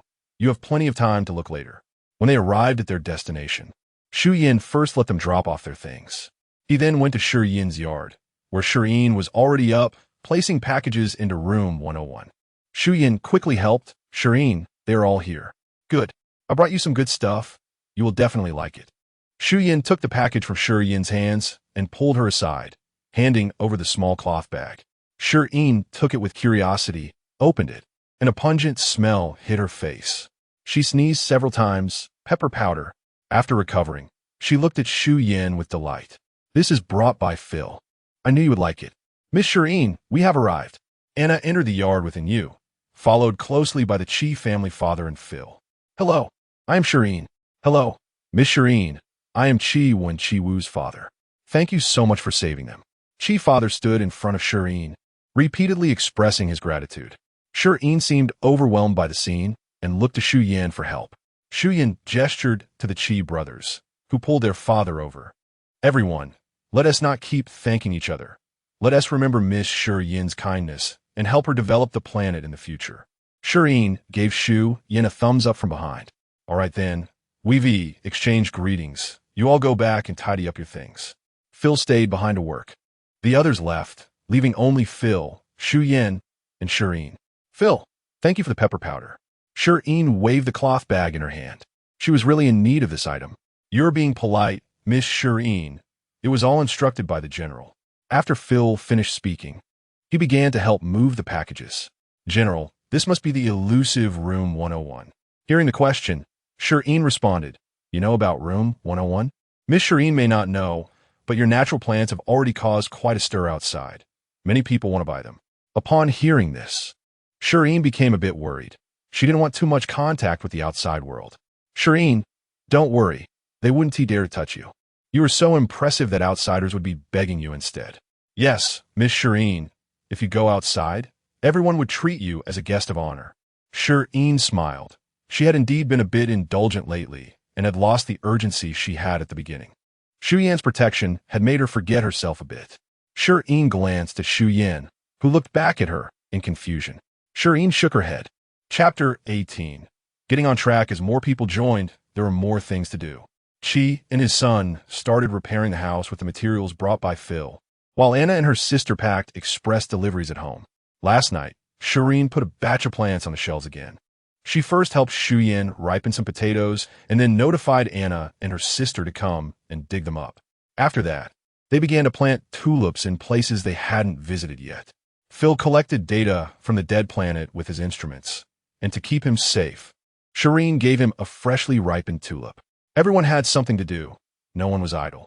After 2 consecutive days, Shireen finally completed the tulip task. That night, she stopped Shi Yin, who was heading back to his room, and said, "Starting tomorrow, I want to ripen new plants. You said before that the energy is most pure when the plants are just blooming, right?" "Yes. How do you want to do it?" "I will cooperate with you," Shi Yin replied, stopping as Shireen tugged at him. "I want you to gather all the orcs in my yard and guard the door. I want them to wake up quickly." She explained, "Okay, but you have to take it easy. Don't overexert yourself. You almost fainted after exhausting your mental energy while planting tulips today. Do you know how dangerous that is?" Shi Yin said, feeling scared at the thought of what happened today. If something happened to Shireen, he would never forgive himself. "All right, I won't do it again. I just thought it was the last bit, and once I finished, I could do other things. Besides, you're so capable." "I'm sure I wouldn't be in danger," Shireen said. She was really scared today. She had exhausted her mental energy before. The main reason was that Shi Yin was such a good bodyguard that she had no worries at all. But she couldn't tell Shi Yin that, or he would get upset. The next day, Shireen opened the panel, ended the tulip task, and refreshed. This time, the task was for daffodils, and she clicked to accept it. She filled the prepared soil into the pots, buried the seeds, and began to ripen them. She continued until the daffodils grew buds before stopping. Shireen felt that she still had some mental energy left. This was the first time she had that feeling. After leveling up, ripening new flowers had always been exhausting, and she usually needed to rest once or twice to completely ripen them. Could it be because of the wildflower seed card glitch? If the system issued tasks in order of levels, then the daffodils she was ripening now should be a D-level task. Shireen pondered this but couldn't figure it out. So she decided to stop thinking about it and went out to find Shi Yin with a flower pot in her arms. Shi Yin didn't need to be searched for. He had been guarding in Shireen's yard since early morning, and all the orcs were waiting in the designated spot he had brought them to. When he saw Shireen come out, he quickly stepped forward to take the flower pot from her hands. "How is it? Are you all right?" "I'm fine. Let us hurry over. The sooner we finish ripening, the sooner I can come back and rest," Shireen replied. Shi Yin tightened his grip on the flower pot. When Shireen was ripening plants outside, she always seemed calm, but every time she came out from the room, she looked exhausted. He couldn't help with this task, so he could only do his best to take care of the things Shireen arranged, preventing her from getting distracted. After they arrived at the location, Shireen walked into the room and noticed that there seemed to be more orcs. Yes, there are more orcs coming this way recently. The orcs from the Death Forest might be heading this way as well, Shi Yin confirmed. "Let them come to us. It's better than us going to find them," Shireen said, chuckling at the thought of searching for orcs in the entire forest. Seeing Shi Yin's puzzled expression, she quickly shook her head and began to ripen the flowers. Shi Yin held the flower pot tightly. It was his first time watching Shireen ripen plants up close. He felt Shireen's mental energy slowly flow into the pot, sensing it getting blocked at the bud, with more and more energy flowing toward it. The bud trembled and then burst open the next second. The flower bloomed, releasing all the congested energy, which dissipated into the air. The energy from the blooming flower rushed toward Shi Yin, making him feel clear-headed, as if soaking in a warm spring in his mental sea. "Shi Yin, I'm tired. Let us go back and do this again later," Shireen said. "Okay." It was already noon, and Shi Yin took out the fried potatoes he had kept warm in the pot, sprinkled with pepper. Shireen picked up a piece and closed her eyes in delight, feeling so happy. No one can refuse fried potatoes. "Shi Yin, you eat too," she said. "Okay." Shi Yin knew that if he refused, Shireen wouldn't be able to eat comfortably. Seeing her eat so satisfyingly made him happy as well. But there wasn't much seasoning left. Even if it was just Shireen eating, it would only last for 5 days. Although Phil was still out buying seasonings, it was really hard to find, and he didn't know if there was any in the Death Forest. After eating, Shireen contentedly slumped in her chair, watching Shi Yin get up to clean the dishes and hurried to follow him. Shi Yin pressed her back down, saying, "You've eaten enough. Don't rush to move." Shireen looked at Shi Yin's back while he tidied up and couldn't help but sigh. He was so considerate. He really was a good man at home. We're back. Anna's voice called out. Shireen sat up and looked outside. She saw Anna carrying 2 large baskets of potatoes, followed by her sister Anua, who was holding tools. Anna set down the potatoes and brought her sister to Shireen. Shireen, my sister has D-level mental energy, so she's not as strong as I am. So I let her carry the tools. Don't worry, I'll help her with her tasks, and it won't delay mine. Anna was afraid Shireen would dislike her sister. Although Shireen was not that kind of person, her sister often got bullied outside because of her low level. It was fine when Anna was around, but ever since the incident, her sister's life had taken a turn for the worse. It's okay. Just adapt for now. The population here isn't large, so you'll gradually find something suitable for yourself. Shireen reassured Anna and then turned to Anua. Your name is Anua, right? How old are you? You look underage. You can call me Sister Shireen from now on. Sister Shireen, I'm 19 this year. I'm already an adult, Anua replied. Hearing her age, Shireen awkwardly said, just call me Shireen from now on. I'm 18 this year. Ah, you're only 18, just an adult. How could your family let you come here? Anna, just learning Shireen's age, was surprised. She knew Shireen was younger, but didn't expect her to be so young. She had only dared to guess that Shireen was over 20. Shireen didn't answer Anna's question, but just smiled lightly. Being abandoned wasn't a story worth telling. Shi Yin also just learned Shireen's age and saw her avoiding the topic for the first time. He lowered his gaze slightly, feeling curious. After Anna and her sister left, Shireen took a short rest before returning to her room to sleep. In the evening, Shireen and Shi Yin went to ripen daffodils among the orcs again, and then brought back the first pot of flowers they had left there. Chapter 19, Rearing the Death Forest 1. Shi Yin, let's go to the Death Forest again tomorrow. Okay.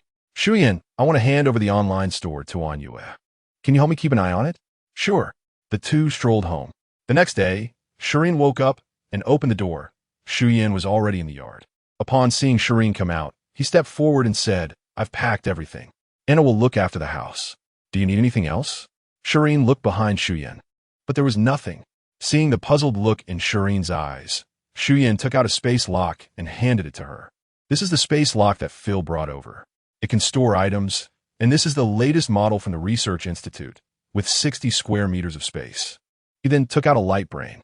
This light brain is also the latest model from the Research Institute. If you take it, we can see each other's locations and won't get lost. Seeing that Shireen seemed a bit hesitant, he teased, I plan to live here for the rest of my life. And since the Planet Master is taking care of me, bribing you in advance isn't too much, right? Shireen thought about it and decided to take the new light brain and log into her account. She figured it was a good deal, and she could always repay him later. The two locked the yard door and walked towards the Death Forest. And of course, Shireen didn't forget to give Shi Yin flowers.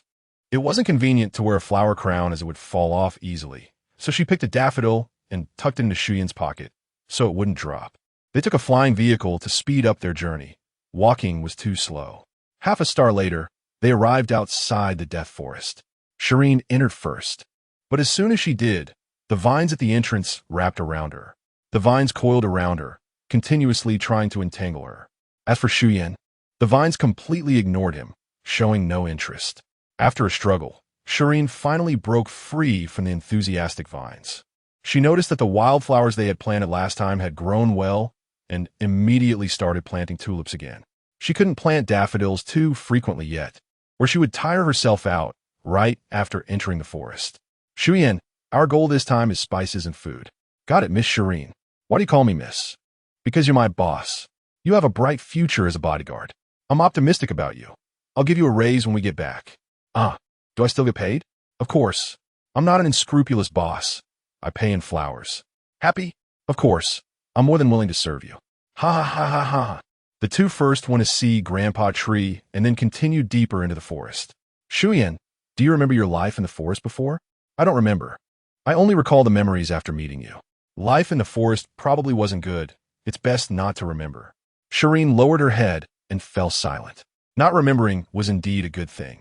An orc without reason would surely have blood on their hands to survive. It might even be the blood of their comrades. It's best not to remember, or it would really be devastating. What's wrong? Shi Yin noticed Shireen was quiet. Nothing, I just smell something familiar. Shireen sniffed the air. Shi Yin wasn't foolish.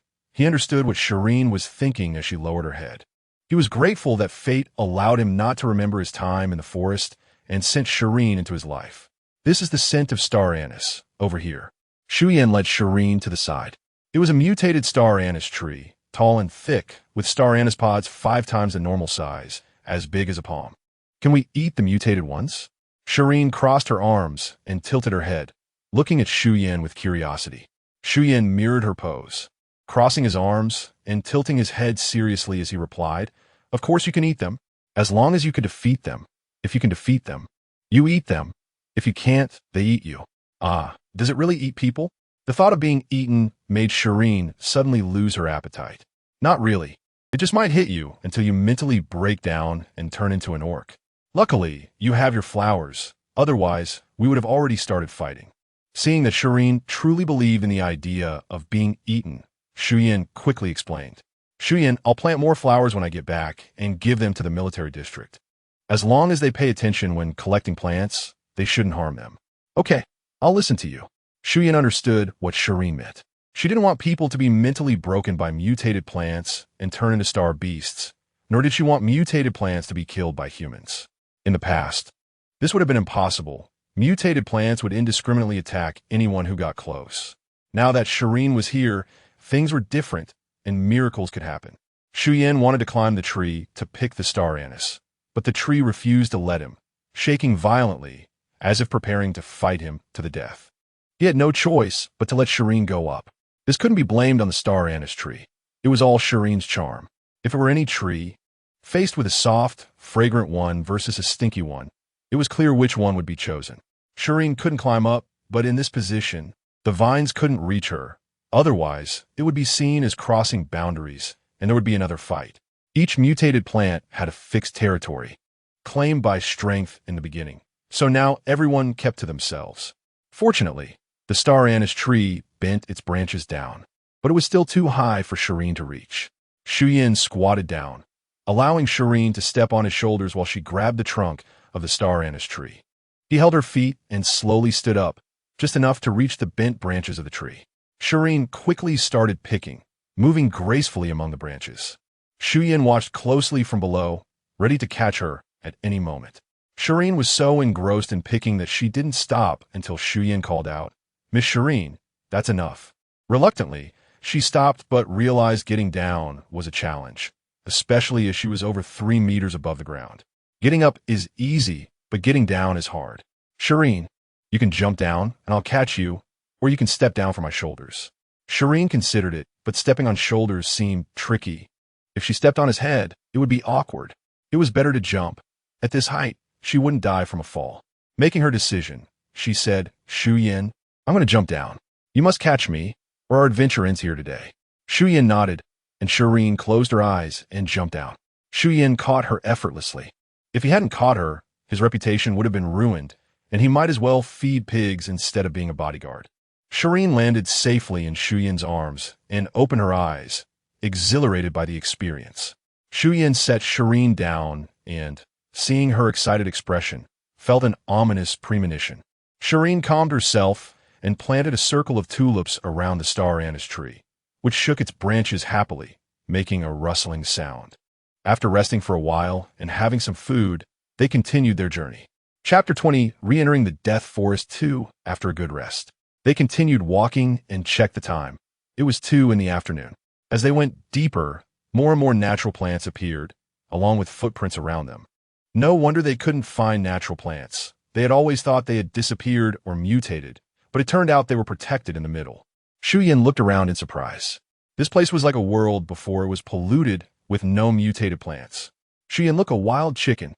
Shireen excitedly pointed at an animal in the distance. "Shireen, I want to tell His Majesty about this. Of course, this is an important discovery, but can we not let too many people know about the Death Planet?" Shireen also wanted people outside to have a better life, but she cared more about her own safety. "Okay, do you trust His Majesty that much?" "Of course. His Majesty is very good and trustworthy." After hearing this, Shireen seemed to be in thought. "Shireen, over here, this seems to be rice." Shireen leaned over to look. "Wow, it really is. Shi Yin, your eyesight is amazing." The rice was hidden in the weeds, which were taller than the rice, making it hard to spot without careful observation. Suddenly, Shi Yin thought of a question. Shi Yin, how do you know about rice? Shi Yin didn't think too much about it. I used to not only hunt star beasts, but also went on missions to find plants in the forest. The Research Institute would send us pictures, so over time I learned. Oh, I see. Shi Yin began to collect the rice ears, thinking that she needed to learn about interstellar history when they returned. The rice was scattered, and after collecting some, they could find more by clearing the weeds. They gathered 2 large bundles in total. Shi Yin decided that the first thing she would do when they got back was to plant rice. She couldn't wait to eat some. She put the rice into her space lock and continued searching. Shi Yin, something is following us. Shi Yin turned around but saw nothing and looked at Shi Yin. Shi Yin carefully sensed it should be a wild beast. I can't feel any mental power, so it's not a beast, man. We can just scare it away. There are fewer wild beasts now, and killing one less is better. Shi Yin nodded and used her mental power to kill it directly. The wild beast sensed the threat and ran away. Shi Yin withdrew her mental power. Okay, it's scared off. Climbing up a small hill, they were greeted by a dense mass of sweet potato vines. Shi Yin, let's go. Shi Yin took a couple of steps closer, and suddenly the sweet potato vines began to move. Countless sweet potato vines intertwined to form a giant one, standing upright with its tips pointed at Shi Yin, along with a smaller tip. Shi Yin, be careful. Shi Yin hadn't expected to find mutated plants here. The abundance of natural plants had made her let her guard down. The friendly attitude of the mutated plants toward Shi Yin and her floral companions made her assume all plants were like this. Shi Yin pulled Shi Yin back step by step, and Shi Yin tightly protected Shi Yin behind her. Once they retreated to a safe distance, the sweet potato vines suddenly spread out in the air and quickly retracted, returning to the state Shi Yin had first seen. If it weren't for the soil scattered on the ground, it would all seem like an illusion. Shi Yin turned around, and Shi Yin's eyes widened. Shi Yin, the flower. It's wilted. Shi Yin looked down to see the fresh daffodil on her chest had wilted without her noticing. Shi Yin took out the flower and gently squeezed it, and it crumbled. How could this happen? Shi Yin took the fragments, and the energy inside was gone. The two exchanged glances, then simultaneously looked towards the sweet potato vines. Shi Yin glanced at the fragments and then at the sweet potato vines. I have an idea. Shi Yin took out a tulip seed. Shi Yin took the seed and threw it in front of the mutated sweet potato vines. Shi Yin cautiously extended her mental power, urging it to sprout, and the tulip quickly germinated. The mutated sweet potato vines that were close to the tulip quickly extended their tendrils to encircle it. Shi Yin breathed a sigh of relief. This proved that the mutated sweet potato vines were also responsive to her urging of natural plants. Shi Yin took out another seed, and Shi Yin took it, throwing it into the middle of the sweet potato vines. Shi Yin, maybe we should forget it. What if it harms your mental power? Shi Yin suddenly stepped in front of Shi Yin. Shi Yin, trust me, my intuition tells me they won't harm me. Seeing the determination in Shi Yin's eyes, Shi Yin stepped aside. Shi Yin's mental power slowly passed through the mutated sweet potato vines and found the seed to wrap around it. The sweet potato vines remained still. Shi Yin began to urge it to sprout until the tulip bloomed, and the sweet potato vines immediately lunged to entangle it, prompting Shi Yin to quickly withdraw her mental power. Shi Yin suddenly spoke. Shi Yin, I have an idea. The mutated sweet potato vines attacked me before. Could be thinking I harmed the natural plants? Shi Yin looked at Shi Yin in surprise. That's not impossible. Shi Yin took out a flower pot, filled it with soil, and Shi Yin buried the seed to begin urging it to sprout. Shi Yin, be careful. Shi Yin nodded at Shi Yin. Holding the tulip, they walked towards the sweet potato vines, and this time, they approached the sweet potato vines without any movement. Shi Yin quickly followed, standing next to Shi Yin. Shi Yin held Shi Yin's hand and stepped into the sweet potato field. The area was filled with sweet potato vines, and they couldn't go around, so they went straight through. Shi Yin followed behind, throwing seeds and urging them to bloom. The two moved slowly, not knowing how many flowers they had planted. Shi Yin got tired, and Shi Yin picked her up. One hand secured Shi Yin, and the other held the flowers as they walked, stepping carefully while keeping their mental power at the ready. As soon as there was any unusual movement, Shi Yin would ensure Shi Yin got out safely, even at the cost of her life. The deeper they went, the more tense Shi Yin became. They were too deep inside. If the sweet potato vines attacked, they wouldn't be able to escape. Suddenly, the sweet potato vines began to move, and Shi Yin set down the flower pot, pulling out a knife. Shi Yin was also startled awake by the movement of the sweet potato vines and got off Shi Yin's back. They both stared intently at the sweet potato vines' movements. The sweet potato vines on both sides suddenly spread apart, revealing a path. It wasn't in the direction they were planning to go, and Shi Yin tightened her grip on Shi Yin's hand. Shi Yin soothingly patted her. "Let's go. Let's see where they want to take us." At that moment, Shi Yin was inexplicably confident, completely unafraid. She held the flower with both hands, while Shi Yin supported her shoulder with one hand and held the knife with the other. The two walked towards the direction the sweet potato vines had opened up. They walked until they reached the end of the path, where the sweet potato vines did not part. Shi Yin stepped onto it, but in the next second, Shi Yin pulled her back disapprovingly. There was no movement. Was this a natural plant? Shi Yin was also unsure. It should be, right? The method for distinguishing mutated plants from natural plants in the interstellar world was simple and brutal. Those that attacked were mutated plants, and those that did not were natural plants. Although natural plants could soothe the mental sea, all the soothing energy would be absorbed by the mutated plants nearby, leaving none for humans. If humans wanted to get that soothing effect, they would have to take it by force. Chapter 21, Re-entering the Death Forest 3. Are they bringing us here just to let us discover this patch of unmutated sweet potatoes? It seems so. Shi Yin was also a bit confused. He considered himself quite knowledgeable, but after meeting Shi Yin, he frequently encountered things that shattered his understanding. "So, shall we start?" "I'll do it. You stay still." Shi Yin didn't use any tools but dug directly with his hands, until the sweet potato was unearthed. The mutated sweet potato vines remained still. Shi Yin stuffed a seed into the hole left by the sweet potato and stimulated it to bloom. The sweet potato vines began to move, and Shi Yin immediately stood up. This time, the sweet potato vines didn't stand upright. They merely crawled up Shi Yin's calf to her wrist, blooming a light purple flower. Shi Yin raised her arm, and the sweet potato vine suddenly broke away from her wrist, leaving only a small segment wrapped around her wrist with a flower. Shi Yin stood behind Shi Yin and said, "It seems they really like you." Shi Yin nodded. "I like them too." After confirming there was no danger, Shi Yin felt relieved and started working. Every time he pulled out a sweet potato, Shi Yin would toss seeds into the hole to plant flowers. After pulling out about 70 or 80 sweet potatoes, Shi Yin restrained himself and stopped.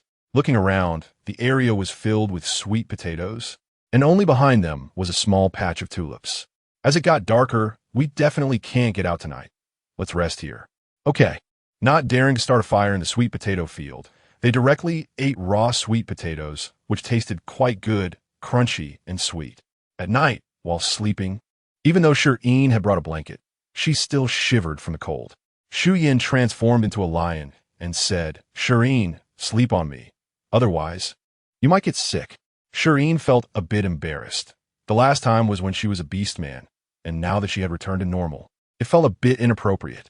But as the temperature continued to drop, Shi Yin deceived herself, thinking that she was a lion now, not a person, so it was fine. She then lay down, wrapped in warm fur, and with Shi Yin's body heat, she quickly fell asleep.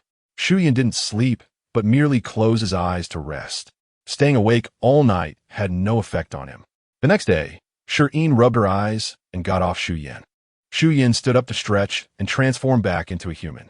After tidying up, the two continued their journey.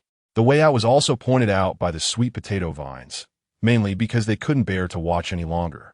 Shi Yin volunteered to lead the way, taking Shi Yin in circles. Shi Yin said nothing and just followed Shi Yin. Finally, the last sweet potato vine grabbed Shi Yin's wrist and quietly let her out, and they finally managed to walk out. "I knew I could do it. Yes, I'll come with you next time." Shi Yin looked at Shi Yin's wrist, and she hid it behind her back. "Hey, there seems to be something over there. Let's go take a look." Shi Yin walked towards the side. Shi Yin pretended not to notice Shi Yin changing the subject and leisurely followed behind. Shi Yin was just changing the subject.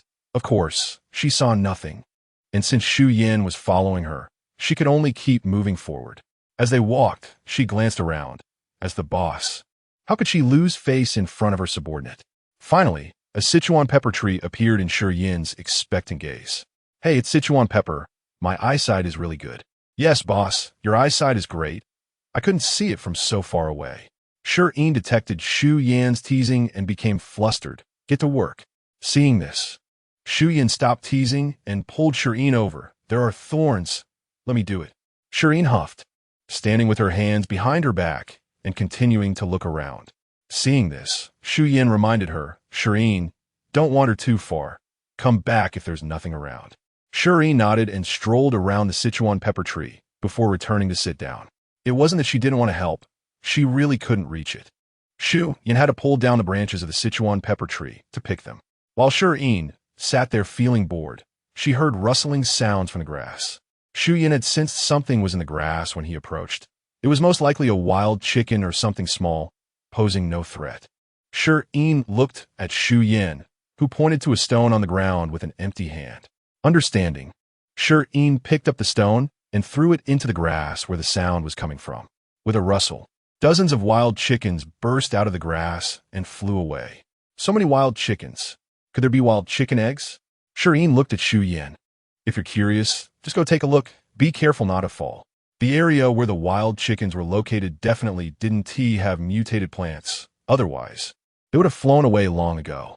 Shi Yin picked up a stick and pushed aside the grass. After walking a few steps, she found a nest of wild chicken eggs. They were slightly darker in color and smaller in size than regular chicken eggs. Picking one up, she held it up. Xu Yin, look, wild chicken eggs. Be careful. I'll come help you when I'm done.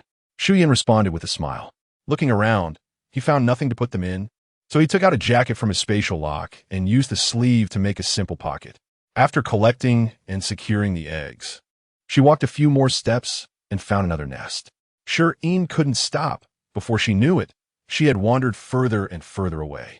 When she finally realized it, she was completely in an unfamiliar environment. Just then, she heard the sound of the grass being pushed aside behind her. Shi Yin felt a bit panicked and didn't dare to look back, gripping the stick tightly in her hand. Don't be afraid, it's me. Upon hearing Xu Yan's voice, Shi Yin dared to turn around. Xu Yin looked at the panic on Shi Yin's face that hadn't fully faded and stepped forward to take the bag of wild chicken eggs from her. Don't be afraid. I've been watching you. When you wander too far, I just follow behind, seeing you enjoy yourself, so I didn't call you. Shi Yin was really scared. She didn't know the way back, and if she got lost in this place, even a slightly larger wild beast could pose a threat to her. I won't run off again. Shi Yin was genuinely frightened. Just thinking about the consequences of getting lost made her voice tremble. It's okay. I'm here. Look, we still have positioning in our brain. No matter where you go, I can find you. Xu Yin bent down, looking into Shi Yin's eyes to comfort her. Don't say anything. The more you comfort me, the more I want to cry. Shi Yin turned her back to Xu Yin, reddening her eyes as she adjusted her emotions. Xu Yin didn't say anything else, just quietly waited for Shi Yin to collect herself. I'm fine now. Let's go. Shi Yin said a bit shyly. Xu Yin pretended not to notice and asked, aren't we going to look for them? No, let's leave them to hatch. The two exited the grass and encountered a small stream. Xu Yin threw a stone into the water, and with a splash, there was no other sound. Xu Yin approached the stream, filled his water bottle, and then brought it back to Shi Yin to wash her hands. Shi Yin bent over to wash her hands, her nose level with the hand holding the water bottle. Your hands smell so strongly of Sichuan pepper. Ha ha ha ha. Xu Yin sighed. I washed them, but it won't come off. Of course it won't. It's fine. It'll fade away after a while. Chapter 22, Re-entering the Death Forest. 4. Finding a spacious area. They tidied up the surroundings and started a fire. Shi Yin took out several sweet potatoes and tossed them in, then waited to eat. Xu Yin, I still don't know how old you are. I'm 34 this year, and I've been in the Death Forest for 5 years. So you're either 29 or a general. I know you're very capable, but I didn't expect you to be this impressive. Shi Yin looked at Xu Yin with bright eyes. She hadn't made a move yet. But once she did, she gained such a powerful bodyguard. Xu Yin, feeling a bit shy under Shi Yin's gaze, replied, you're even more impressive. You're only 18 and can grow so many natural plants. Let's eat the sweet potatoes. Unable to endure the awkward atmosphere of their mutual flattery, Shi Yin started to change the subject.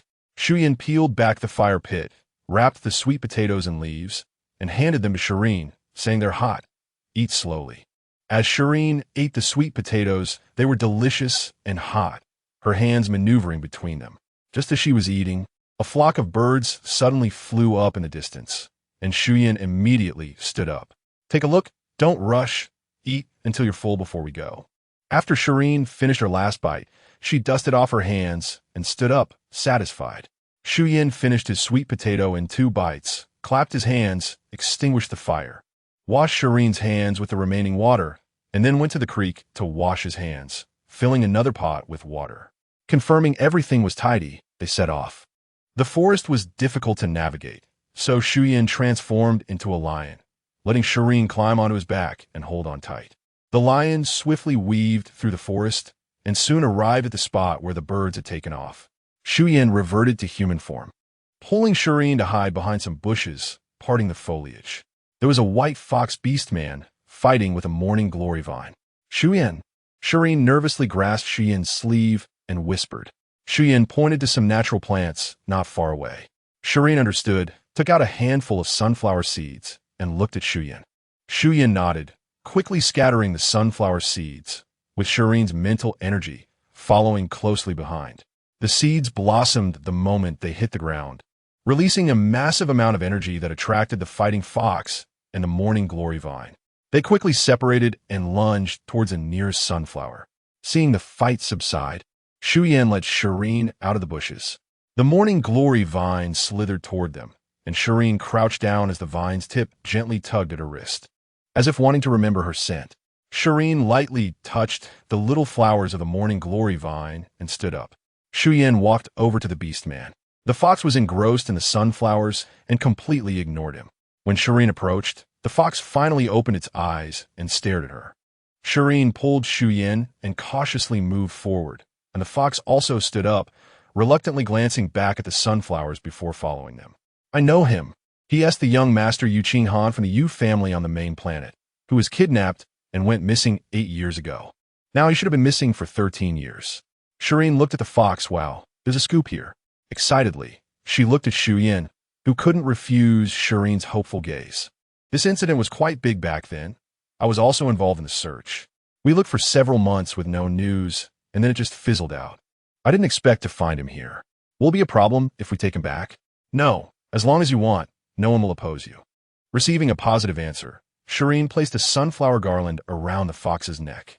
Their journey then became 2 people and 1 beast. As they walked, the fox sneezed twice. After a bit more walking, Shi Yin also sneezed twice. Carefully pinpointing Shireen, the cumin you wanted might be found. Really? Shi Yin, your nose is really good. Shireen clapped her hands in joy and urged Shi Yin to hurry along.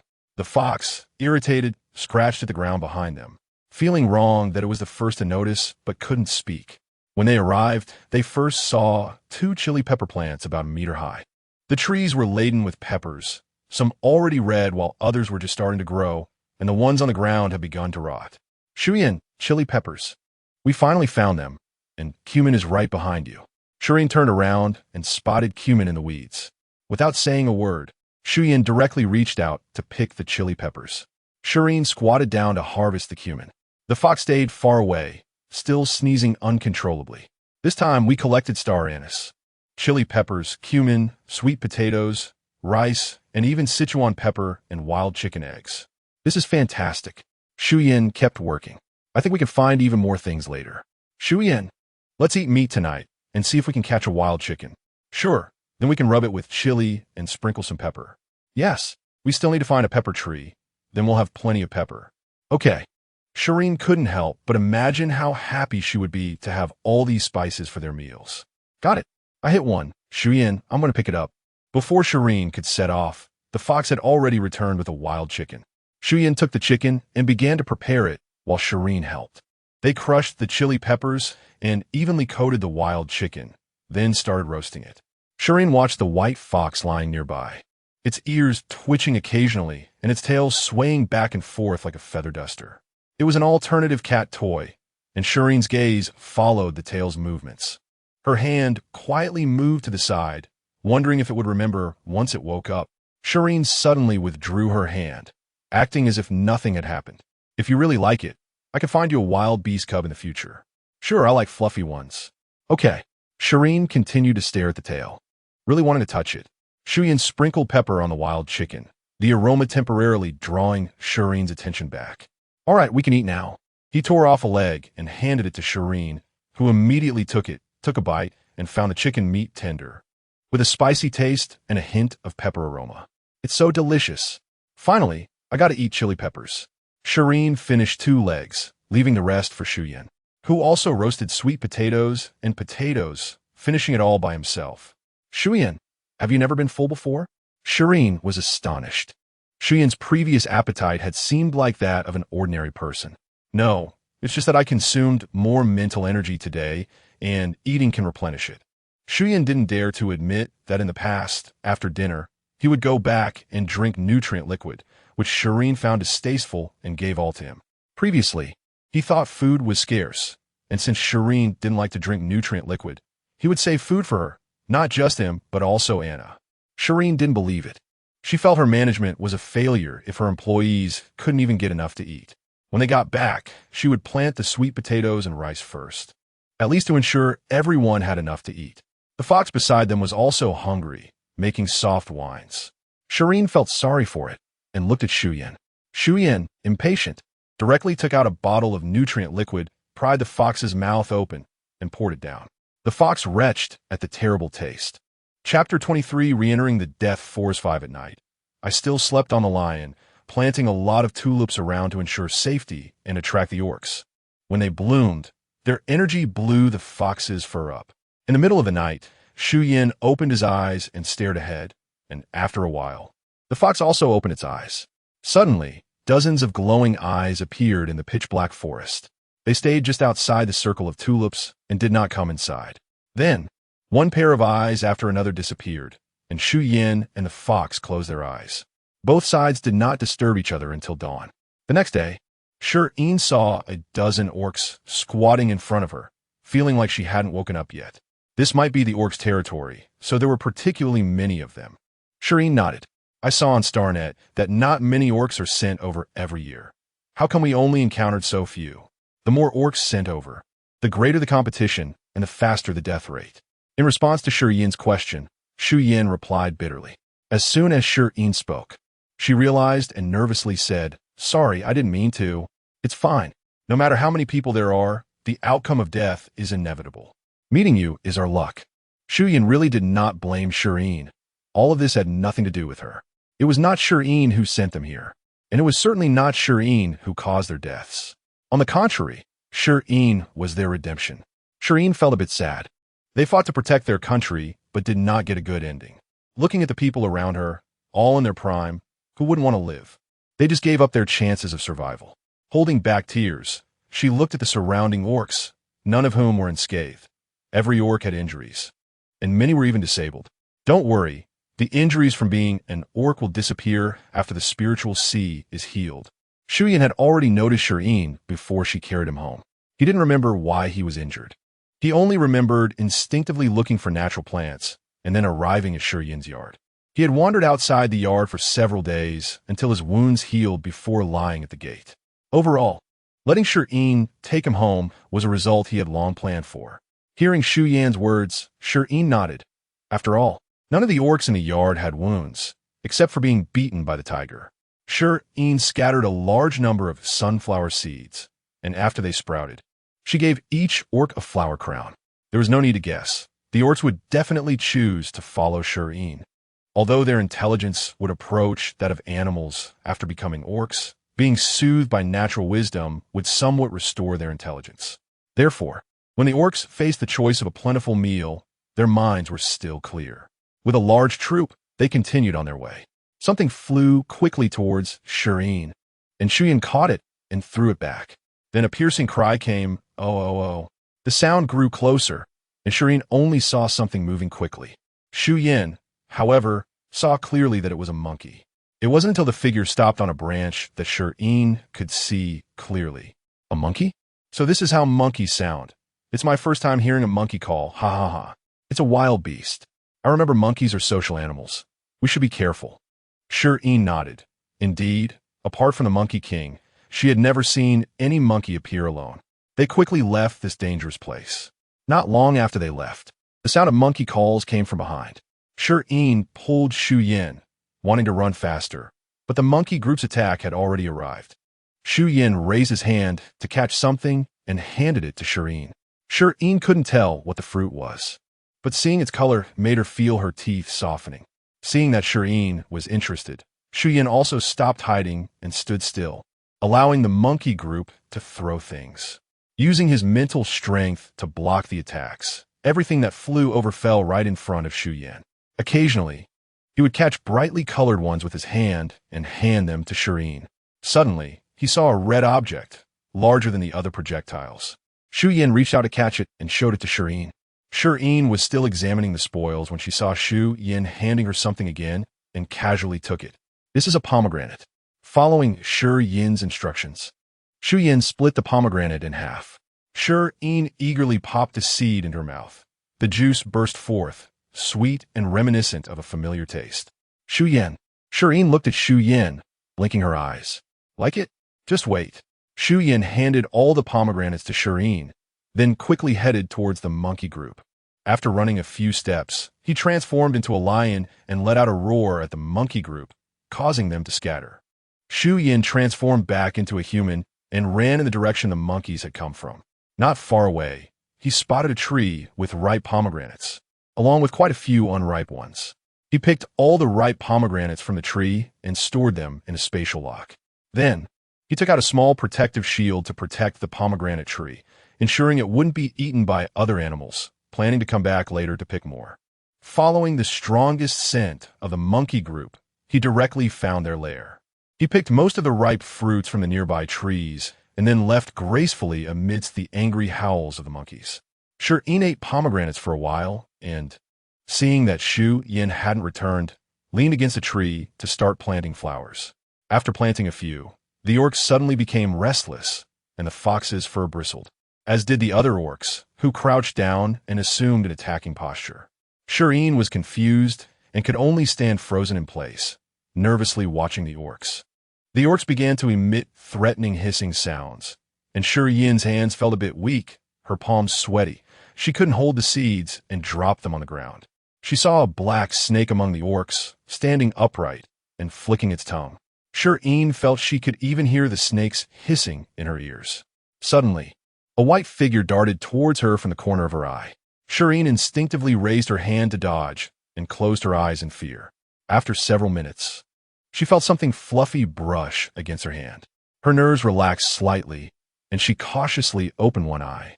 The orcs were all gathered in front of her, quietly tilting their heads, and the fox's tail was wagging by her hand, occasionally brushing against her fingers.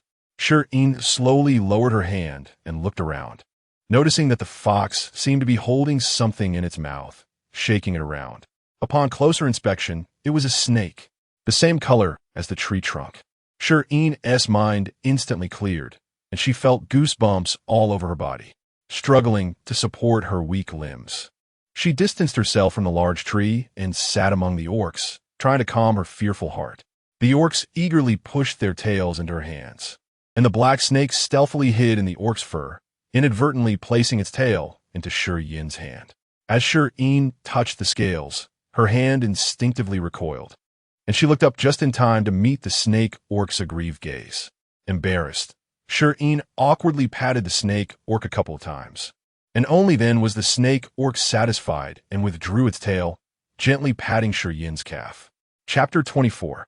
Going home as Shi Yin just returned, he saw a group of beastmen surrounding Shi Yin and walked over in confusion. Shi Yin heard the noise and turned around, excitedly standing up upon seeing Shi Yin. Shi Yin noticed that Shi Yin's face was pale and that she seemed weak when she stood up. He quickly walked over to support her, asking what happened. Shi Yin opened her mouth but couldn't speak, looking towards the fox.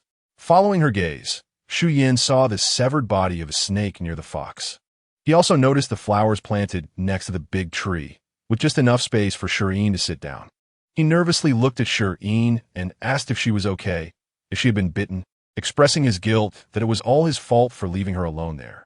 Shi Yin reassured him, saying it wasn't his fault and that she had been saved by the fox, with the beastmen worrying about her and comforting her all the time. Due to her overwhelming tension, she could only speak one word at a time. Shi Yin helped her sit down and took out the things he had gathered on his journey, carefully describing the contents of the monkey troop's nest and mentioning that he had protected the pomegranate tree from other animals. Shi Yin tried hard to find topics to distract Shi Yin and alleviate her fear. Shi Yin played with the plush tail in her hands while listening to Xu Yan's words. Seeing the mangled snake corpse slowly made her fear dissipate bit by bit. On the way back, to lighten Shi Yin's mood, Xu Yin shared all his discoveries with her, such as a toad in the grass on the right, a rabbit 100 meters to the left, and a squirrel in a tree ahead. Although Shi Yin couldn't see, she felt more relaxed knowing what was nearby. When night fell, to comfort the frightened Shi Yin, Xu Yin roasted 2 wild rabbits, seasoning them with fragrant spices, making the beastmen drool. Shi Yin had said before that there was no food that couldn't heal, and if there was, they would just have another meal. Though they had 2 rabbits. With 3 legs left, Shi Yin couldn't eat anymore, so she left the rest for Xu Yin, and as for the beastmen, they would just have to wait until they recovered. While they were eating, Xu Yan's light brain suddenly beeped. It was a message from Phil. General, 2 days ago, Ocean Star was attacked by star beasts. The First Legion suffered countless casualties, and General Erland was among them. It is said that the mental sea is about to collapse. Hearing this news, Xu Yin instantly became despondent. Is General Erland your relative? Shi Yin asked cautiously. He is my teacher and the father who adopted me. But due to some reasons Xu Yin suddenly couldn't continue as he saw the pictures Phil sent next.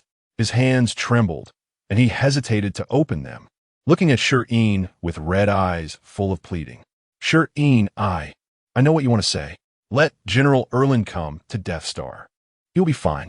Xu Yin suddenly stepped forward and tightly hugged Shi Yin. She let him hold her for a while, but then tried to push him away, feeling warm liquid dripping down her neck. Hesitating, she raised her hand and patted Xu Yan's back. Let's pack our things and go back now. No, it's not suitable to set off at night. I'll message Phil to find a way to bring my teacher here. Xu Yin released Shi Yin and opened his light brain to send a message. That night, Shi Yin fell asleep leaning against Xu Yin, the fox dozing on her legs, while the other beastmen snuggled around the campfire and fell asleep. Xu Yin closed his eyes, and his mind kept recalling the past. His teacher was General Erland of the First Legion. Since childhood, he had been viewed as the next successor to the general, and even the royal family acknowledged it. He should have grown along the arranged path and smoothly taken over the burden of the First Legion, but he ran away. When he was young, he felt the weight of the First Legion pressing down on him, suffocating him. Everyone thought he was lucky to take over the First Legion right after graduation. Such comments lasted from the age of 6 until he graduated at 19. That year, disregarding everything, he escaped to the Third Legion, which was completely opposite to the First Legion's defense direction. His teacher told him to leave and never come back, and he really stayed in the Third Legion for 10 years, starting as an ordinary soldier and eventually working his way up to the rank of general. At first, he just wanted to prove that he could become a general without the First Legion, but later, he found he was too scared to go back. He was a coward. Ding dong. A message came from his light brain. It was from Phil. General Erland has confirmed that he will arrive at Death Star tomorrow at 4 p.m. When do you plan to return? Mainly from Miss Shireen. We'll be back before 4 p.m. tomorrow. Prepare a place for my teacher to stay. Received. At the main star, Your Majesty, General Erland will arrive at Death Star tomorrow at 4 p.m. The First Legion will be temporarily taken over by General Tina. Tina, a young one, probably can't handle that group of old men. The young man, standing in the hall, was startled by the words. Was the Emperor dissatisfied with the arrangement for the First Legion or unhappy about someone meddling in the affairs of the First Legion? Bai and Ci seemed to be speaking casually, waving his hand to dismiss everyone. In the basement of the Interstellar Hospital, there were no medical instruments here, only countless iron cages. From deep within came the roars of beastmen, their massive bodies constantly crashing against the cages. Walking straight to the innermost area, there was no movement in the iron cage, which held an old man. General, how can they treat you like this? The old man slowly opened his eyes, seeing the visitor. Like, is this Death Star? The man named like heard the old man's guess and turned his back, not letting the old man see his tear-stained face. Choking up, he said, "Yes, we set off overnight. General, take me with you. I've been your adjutant for 54 years. It's about time. Let's go together." Like, no, don't. Erland no longer had the strength to speak. He felt his mental energy draining with every word. The mental sea had collapsed. Like a leak, unable to hold any mental energy. He felt it slipping away with every word he uttered. Once all his mental energy disappeared, he would completely turn into a beast man. He couldn't become a beast man here. He didn't want to lose his final dignity in a place he had protected all his life. Hearing the general's voice grow lower and lower, like anxiously turned back. "Erland, take me with you. I've followed you my whole life. You're my last relative." Like couldn't continue. He finally saw the general blink. Was this an agreement? Like quickly wiped away his tears, showing a smile as he hurried outside to ask General Tina for permission to stay with the general on Death Star. Hearing Like's departing footsteps, Erland wanted to stop him, but his body wouldn't allow it. After all these years, this kind of thing still only looked at the result he wanted to see. "Did I agree? Didn't you see I closed my eyes and didn't open them again? That was disagreement, you clever fool." Chapter 25 Preparation 1 at night. Erland was transferred to the starship with the company of Leekle. The starship was surrounded by officers from the First Legion. When General Erland came out, they all turned their backs, unwilling to witness the final outcome of the old man who had fought for his country for half a lifetime. The starship was already filled with passengers heading to the Death Planet. Most had lost their sanity, and a few who had completely collapsed lacked the strength to move. Closing their eyes and lost in thought, the starship slowly started, and Erland took one last look at his home planet, which he had guarded for many years. Goodbye, Death Planet. Shi Yin took Shireen and crossed the forest to go home early in the morning. There was no time to pick the plants they encountered along the way, so Shi Yin quickly marked them on the map to come back next time. Ignoring the ship parked at the entrance, Shi Yin transformed back and started running with Shireen, followed by a line of orcs, stirring up a cloud of dust. As they approached the town, Shi Yin transformed back into human form and walked home with Shireen, while the orcs behind them also shrank back into their smaller forms.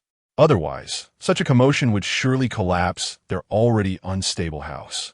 The closer they got to the yard, the more surprised Shireen became, pointing at the newly repaired house by the roadside and asking Shi Yin, "We left just 3 days ago.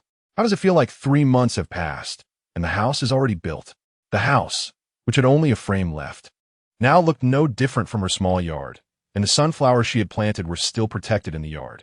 "Shireen, you're finally back." Anna ran over with her sister, followed by a crowd of people. "Anna, what's going on?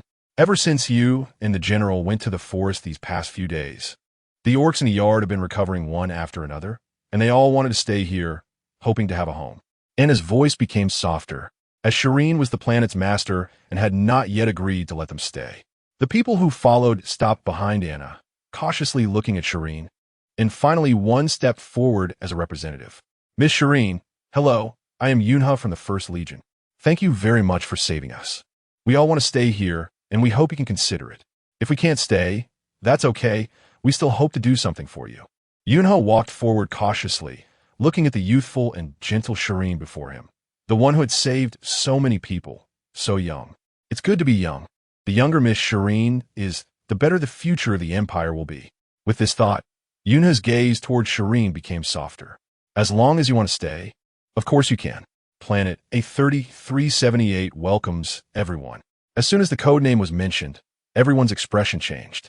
It was no longer the Death Planet, but Planet A3378, which meant that in the future, this place would undergo significant development to the extent that the name Death Planet would cease to exist, leaving only Planet A3378. "Okay. Thank you, Miss Shireen. Thank you, Miss Shireen." Everyone started to cheer and express their gratitude. They all had a bright future. "All right, everyone, let's get back to work." After Shireen said this, she pulled Shi Yin and ran off, feeling a bit shy from all the enthusiasm. Most of the orcs on planet 3378 were soldiers who had suffered a mental breakdown on the battlefield, and with the trust the water blue people had in soldiers, Shireen felt at ease. After all, if things went wrong, they could just let it be. They wouldn't die. Upon arriving at the small yard, Shireen learned that the palace had been repaired and immediately asked Anna to help her move. Who would want to live in a small house when there was a big one? When Anna started moving things, others noticed and all put down their work to help. Help me move those flower pots with different patterns over there. The others can stay here. Seeing everyone eager to move even the soil from the ground, Shireen repeatedly stopped them. Since there wasn't too much to move, in less than half an hour, everything was neatly arranged. The entire third floor was Shireen's domain, complete with a small garden, study, wardrobe, and everything necessary. Shireen placed all the flowers she had brought into the garden on the third floor. Eagerly anticipating the day she could plant all the flowers from the system. What pleased Shireen the most was the large bed in her room, where she could roll around as she pleased, big and soft. Anna knew Shireen was afraid of the cold, so all the beddings were plush, making it hard to imagine how happy a little girl would be sleeping on it. Under Shireen's strong request, Shi Yin and Anna also moved into the second floor of the palace. They repeatedly refused, but finally agreed to take turns staying to protect Shireen. Shireen, we should build you a real palace later. This one is too small for you. Anna looked at the tidied room, still dissatisfied, feeling that such a place was unworthy of someone as powerful as Shireen. No need. This is already great. I really like it. Shireen genuinely felt that this was good. Being smaller would avoid having strangers stay in her house. Going downstairs, Shi Yin was directing the furniture movement on the first floor when he saw Shireen and Anna come down and walked over. At 4 in the afternoon, the starship will arrive. Besides the teacher and deputy legal, there will also be 38 orcs who have suffered mental breakdowns and 17 who are on the verge of breaking down, all of whom need to be sent over together. With so many people, will the starship fit? The orcs are dangerous. When the starship reaches the base, it will open the cage 5 meters above the ground to let the orcs out. After they have exited, it will land to drop off the humans and then immediately return. It won't go any further. It's easy to handle the humans. We can bring them back as soon as the starship leaves. But what about the orcs? At that time, we can have everyone stop their work, take the flowers and hide in the distance, leading the orcs to the designated spot. Okay, then let us find a place. One that's south, not close to the base, but can lead the orcs over.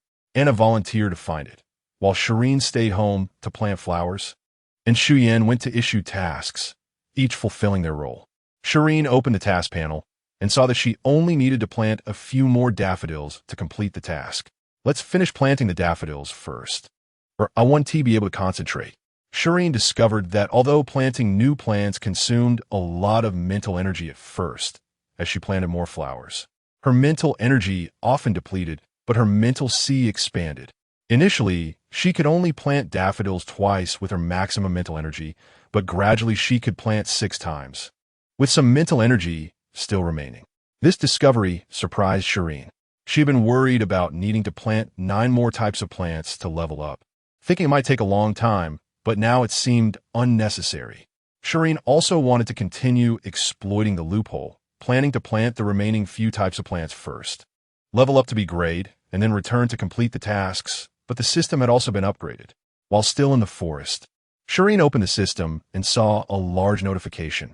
Only 3 tasks can be refreshed at a time. The 3 exclamation marks were probably a sign of the system's anger at Shireen for exploiting loopholes. The head of the Time-Space Bureau that was exploited by Shireen, it was just a test version of the system.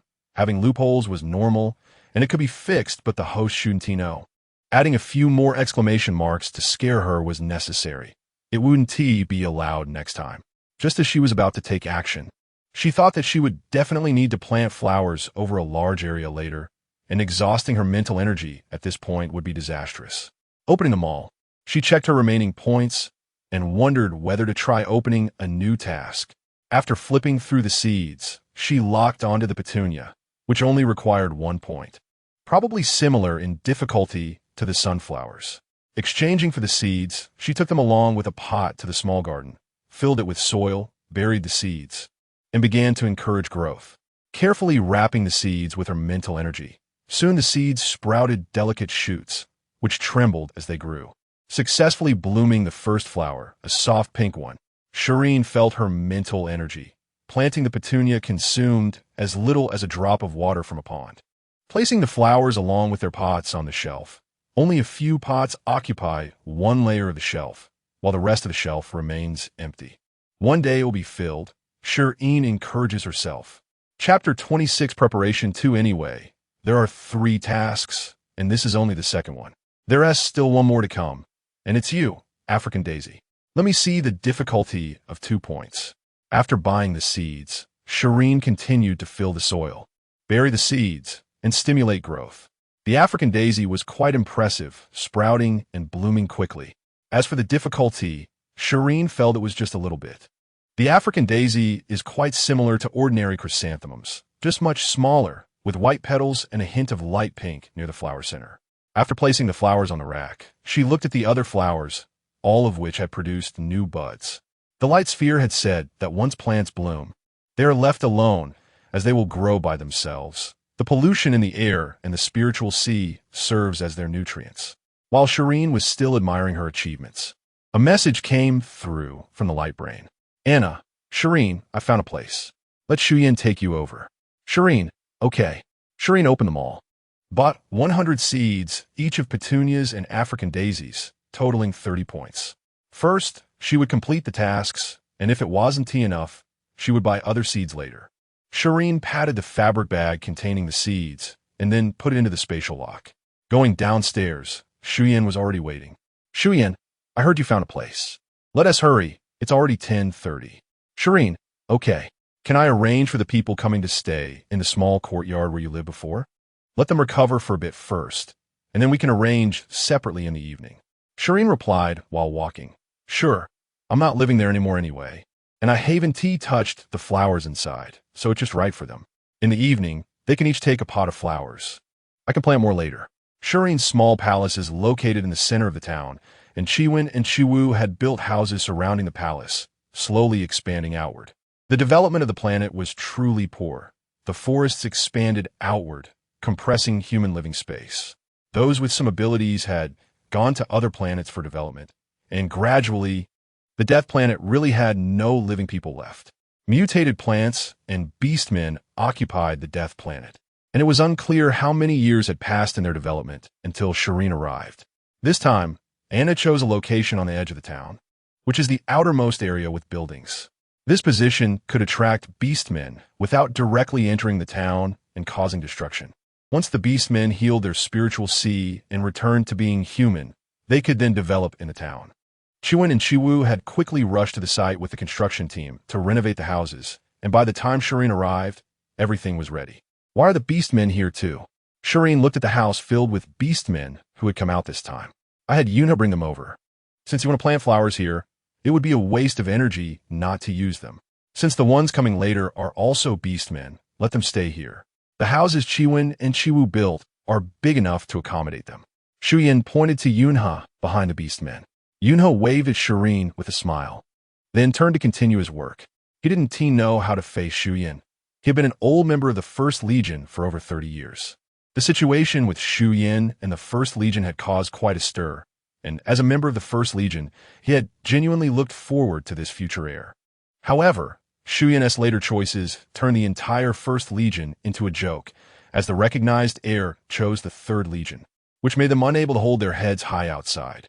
But putting that aside, Shu Yin was indeed very outstanding, looking across the entire star system. No one could do better than him. His mood was quite complicated. He decided to wait for the general to arrive before saying anything, and he followed the general. Shireen found a place to start planting flowers, and Shu Yin went to help. The area here wasn't big enough. Dozens of beastmen would come in the afternoon. Everyone present knew that Shireen's way of planting flowers was special. In their eyes, the more special Shireen was, the better. As it related to the future of the star system, they were working hard to protect the Empire, after all, to let more people live. Now that hope was in front of them, although Shireen hadn't thought about developing outward yet, as long as they protected Shireen, who knows? Maybe she would have that idea in the future. No one would think of harming Shireen. Who wouldn't want to live well? What good would it do them to harm Shireen?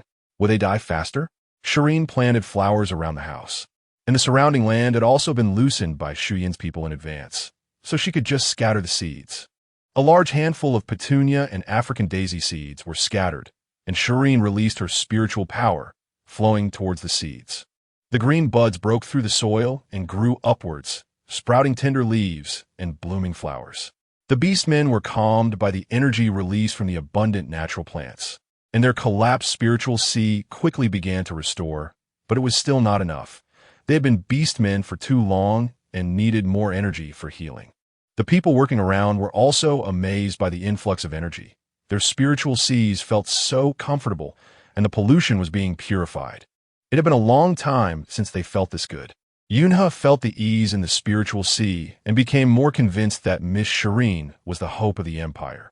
It was no exaggeration to say she was more important than anyone else here. Shi Yin was in a good mood, watching the process of the plants growing and blooming. The presentation of life, so healing. The flowers here were almost done, and Shi Yin took out pots from the spatial lock to plant daffodils and tulips. These would be taken to meet those who had not yet turned into beastmen, allowing them to recover first. It would be best if they could walk on their own. Shi Yin, you should eat something first. Shi Yin walked over with a box of roasted meat and handed it to Shi Yin. Roasted meat? When did you prepare this? I prepared it last night, and it has been kept warm. It's still hot now. Hurry and eat. Shi Yin took it. She was indeed hungry. Finding a rock to sit down and eat. Shi Yin took out that familiar small stool and set it up for Shi Yin to sit on. Shi Yin didn't refuse and sat down directly. She was just a delicate little girl, so what is wrong with sitting on a stool? Aren't you all eating? Shi Yin looked around. Everyone was still working. She was not a heartless boss who wouldn't allow meals. There is a lot to do today. Everyone could drink some nutrient solution. We'll have roasted meat again when we go back tonight. Phil bought a lot of meat. Should we let know? 101 go get it? I was just about to mention this. Phil bought a starship, and the delivery can be sent to other planets. Phil will go get it. No one will know the final destination is here. Shi Yin nodded and continued eating. Since it wouldn't be exposed, she wouldn't worry about it. No. 101 was indeed too conspicuous, and the flower shop hadn't been cared for a few days. Tomorrow she would let Onyue try to manage the flower shop first. If it didn't work out, she would find someone else. While Shi Yin was thinking about these things, she unconsciously finished the roasted meat. Shi Yin had prepared just the right amount. If there were a bit more, she wouldn't be able to eat it. Shi Yin packed away the lunchbox, stood up to stretch, and looked at the house. The beastmen inside were sleeping peacefully under the comfort of the flowers, and the noise from the construction did not affect their sleep quality at all. The house was almost done, with 6 rooms, each about 30 square meters, and 2 rooms were filled with men's and women's clothing. Chapter 27. The guests from afar. Shi Yin planted several pots of daffodils and felt drowsy, so sleepy. Her mental energy was too drained, and she just wanted to sleep. Anna came over, directly set up a tent, which had everything inside. You're tired, right? It's still early. Take a nap, and I'll wake you up when it's time. Anna pushed Shi Yin into the tent and sat outside to keep watch. Before Shi Yin fell asleep, she thought to herself that she would definitely give Anna a bonus later. She was so considerate. Shi Yin, wake up, it's almost time. Anna gently shook Shi Yin, but she didn't wake up, still a bit dazed, and rolled over to sleep again. Anna knew that even if Shi Yin wanted to sleep, she couldn't do it here. So she simply pulled Shi Yin up, helped her get dressed, tidied her hair, put on a plush cloak, adjusted her hat, and carried Shi Yin on her back. Shi Yin packed up the tent behind them, leaving a few people to wait for the orcs while the rest headed towards the base.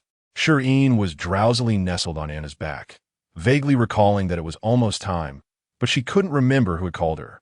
Suddenly, Shi Yin was jolted awake, raising her head sharply. Shi Yin, you're awake. Lean back a bit, we're almost there. Anna, why am I on your back? Put me down, I'm awake. Only then did Anna set Shi Yin down, turned around to help her tidy her hair and clothes, and adjusted her hat. It's windy here. Don't let it mess up your pretty face. Anna looked at Shi Yin's adorable little face, still such a child. Upon arrival, they found themselves surrounded by dry yellow weeds. Shi Yin found a spot with taller weeds for everyone to hide and wait for the starship's arrival. About 10 minutes later, the starship slowly descended onto the planet, and one orc after another was released. Once on the ground, the orcs, with red eyes, began to roar and fight each other. Anna covered Shi Yin's eyes as soon as the orcs appeared, and the others surrounded Shi Yin to protect her. Shi Yin quietly led the group a little forward, each person carrying flowers, the energy from the natural plants catching the attention of the fighting orcs. Seeing this, Shi Yin put a flower in his mouth, transformed into a lion, and ran towards the house, and the others followed suit, transforming back into their original forms as well.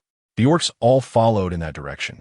Halfway there, Shi Yin dove into the nearby weeds and transformed back into human form while the others continued running. The orcs didn't care about the rustling in the weeds.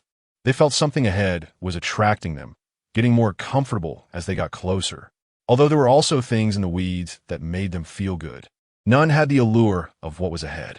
The herd of orcs ran forward while Shi Yin led the people in the bushes quickly towards the base.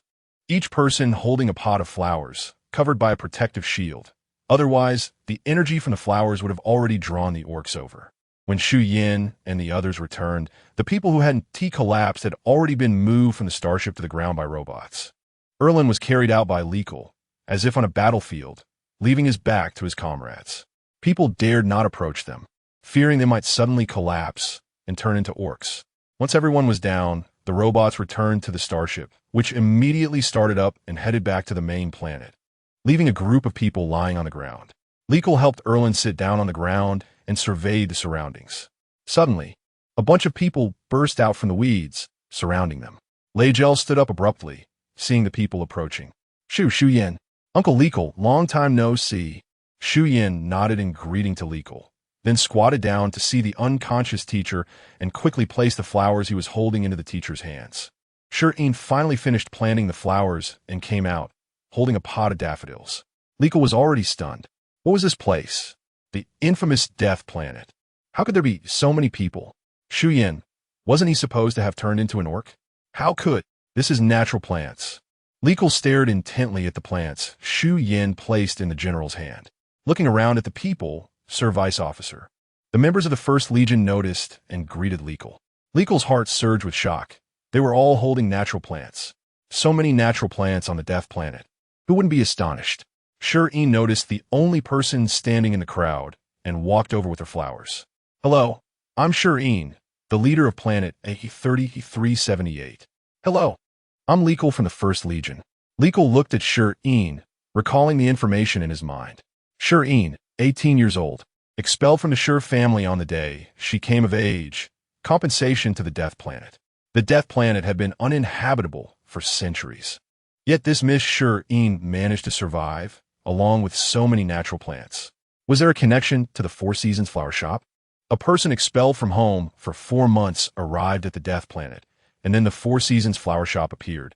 A 3347 and a 3378 weren't far apart. After greeting, Shi Yin placed the flowers beside Erlen and stood up to look around. The newly arrived people appeared dazed. Was this a dream? Survivors on the Death Planet, natural plants. The recovery speed was too slow. There was still over an hour until dark and the temperature would drop. Given their current condition, they wouldn't have the strength to walk for a while. Shi Yin, there's not much time left. It's going to get dark soon. Let's gather them together. Shi Yin held his unconscious teacher, staring at the white hair that was starting to show, filled with guilt. Okay, everyone gathered the newcomers together back to back. Some were already conscious, but their bodies wouldn't cooperate, and they could only stare blankly at the familiar faces. Once the people were gathered, Shi Yin took out a dozen pots and tulip seeds, had people fill them, and ensured everyone had a pot in front of them. Shi Yin began to encourage growth, and the tulips bloomed quickly, the overwhelming energy rapidly healing everyone's mental seas. Leekle also had a pot of flowers, but unlike the others, his was held in his arms. The energy from the freshly bloomed natural plants was immense. While it couldn't completely heal them, it was enough to restore consciousness, and a few were even able to walk. Hey, Yunha, you guys are doing so well on the Death Planet. Each person has a pot of natural plants. The newly standing person hugged Yunha tightly, who also embraced back. After the hug, Yunha brought the man over to Shi Yin. Miss Shi Yin, this is Qin Highball from the First Legion, my good brother. Hello, wow, you're really tall. Qin Highball scratched his head. I'm 197. Nilia centimetri tall. Heh. Yunha gave Qin Highball a playful pat on the head. Miss Shi Yin, that's just how he is. He likes it when others compliment his height. As time passed, the people on the ground gradually regained consciousness. Those who could walk did so, while those who couldn't were carried. Shi Yin also carried his teacher. The higher the level, the more energy was needed and the slower the recovery. Erlin had regained consciousness but still couldn't move. On the way, Shi Yin recounted everything that had happened over the past few months to his teacher and Uncle Legal. Everyone was chatting excitedly, with familiar faces celebrating their survival. Shi Yin clung to Anna. Sister Anna, this cloak is so soft and comfortable. Of course, this is the fur of a star beast. Do you like it? I'll make you another one later. Chapter 28. Gossip. The place to stay was already prepared, if it was not enough. They could squeeze in with others for now and find their own place later when it was ready. Those who had not regained their mobility all stayed in the small courtyard, where it cost the most but allowed for the fastest recovery. If there was no room to sleep, they would have to sleep on the floor. At night, Anna steamed a bowl of egg custard for Shireen, using wild chicken eggs. Anna, your cooking skills are really good. Of course, my mom used to make it this way when I was little. It tastes especially good. Anna proudly lifted her head. This was her specialty, taught by her mother, and it tasted just like her mom's. Shireen lay on her bed, starting to search the history of the Empire. After some research, she found that the Empire could be traced back to Waterblue Star, but later zombies appeared, polluting Waterblue Star, making it uninhabitable. Human civilization began to develop on other planets. Later, to adapt to the environment, people awakened their mental powers, and everything seemed to be developing in a good direction. 1,000 years ago, pollutants from Waterblue Star spread into the universe, causing mutations in plants and animals and polluting the air. Up to now, mutated beasts known as star beasts had become a disaster, massively invading human settlements. Air pollution was severe, and many plants could not sprout artificially. Those that could would soon die, relying solely on natural growth. It was a world of survival of the fittest. Shireen searched further back in history, and what she found largely coincided with the trajectory of Waterblue Star that she knew. Putting down her holographic computer, she began to think. Was this a world 1,000 years later, or a parallel universe? Regardless, she could no longer go back and should now consider how to live better. She picked up her holographic computer again to continue searching for General Airland, and a huge amount of videos and posts popped up. All were videos of General Airland guarding the border and killing star beasts, along with netizens' admiration for him. Airland joined the 1st Legion at 18, led a team to rescue 7 planets on the southwestern border at 19, and at 22, he single-handedly beheaded an SS-level star beast, becoming famous in one battle. At 27, he reclaimed the occupied Waterblue Star for the Empire, which was the Empire's main star 600 years ago. Up until this year at 79, he successfully repelled the invasion of ocean star beasts. General Airland had always been recognized as a guardian deity by the people of the Empire, but unfortunately, he did not live past the average age of soldiers. The average age in the Empire was 297, but the average age in the Army was only 167, and that included the ages of logistics personnel. If only counting the battlefield, the average age was only 74. Looking at this terrifying number, 74 was considered prime age in the Empire, yet Shireen could not bear to continue. General Airland must be well taken care of, for emotional reasons. They were all descendants of Waterblue Star, and General Airland was a soldier dedicated to his country and people deserving of better. Logically, he was the highest-ranking person Shireen could access at the moment, and with his protection, she could walk confidently anywhere. If one day the Empire Research Institute approached her for her special talent, she hoped General Airland could protect her. It wasn't that Shireen was overly concerned. It was just that her talent was too powerful. Different from our kind, their hearts must be different was not just a saying. If the Empire Research Institute knew, they would certainly cry out, "Ancestor, can we not think so much? With your talent, at your command, if you want to be emperor, we would all persuade His Majesty to abdicate." If His Majesty found out, she would really be an ancestor, and everyone else's lives would be at stake. In a few hundred years, extinction might be on the horizon. They couldn't even keep up with plant research. Who had the time for human studies? At most, they would just capture her and have her work 9 to 6 planting flowers, maybe give her a weekend off. And at most let her sit on the throne for 3 minutes. 5 minutes would also be fine. They could negotiate that. Shireen continued browsing her holographic computer, clicking on gossip posts. She clicked in to see stories about General Airland and Vice Officer Legal that couldn't be spoken of. Post 1. General Erland has served for 61 years and has spent 54 years with Vice Officer Legal, and neither of them is married to this day. Post 2. You can still call it brotherhood.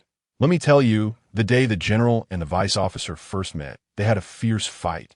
And in the end, the general carried the vice officer to the medical room. By the way, in a princess carry. Post 3. Insider info.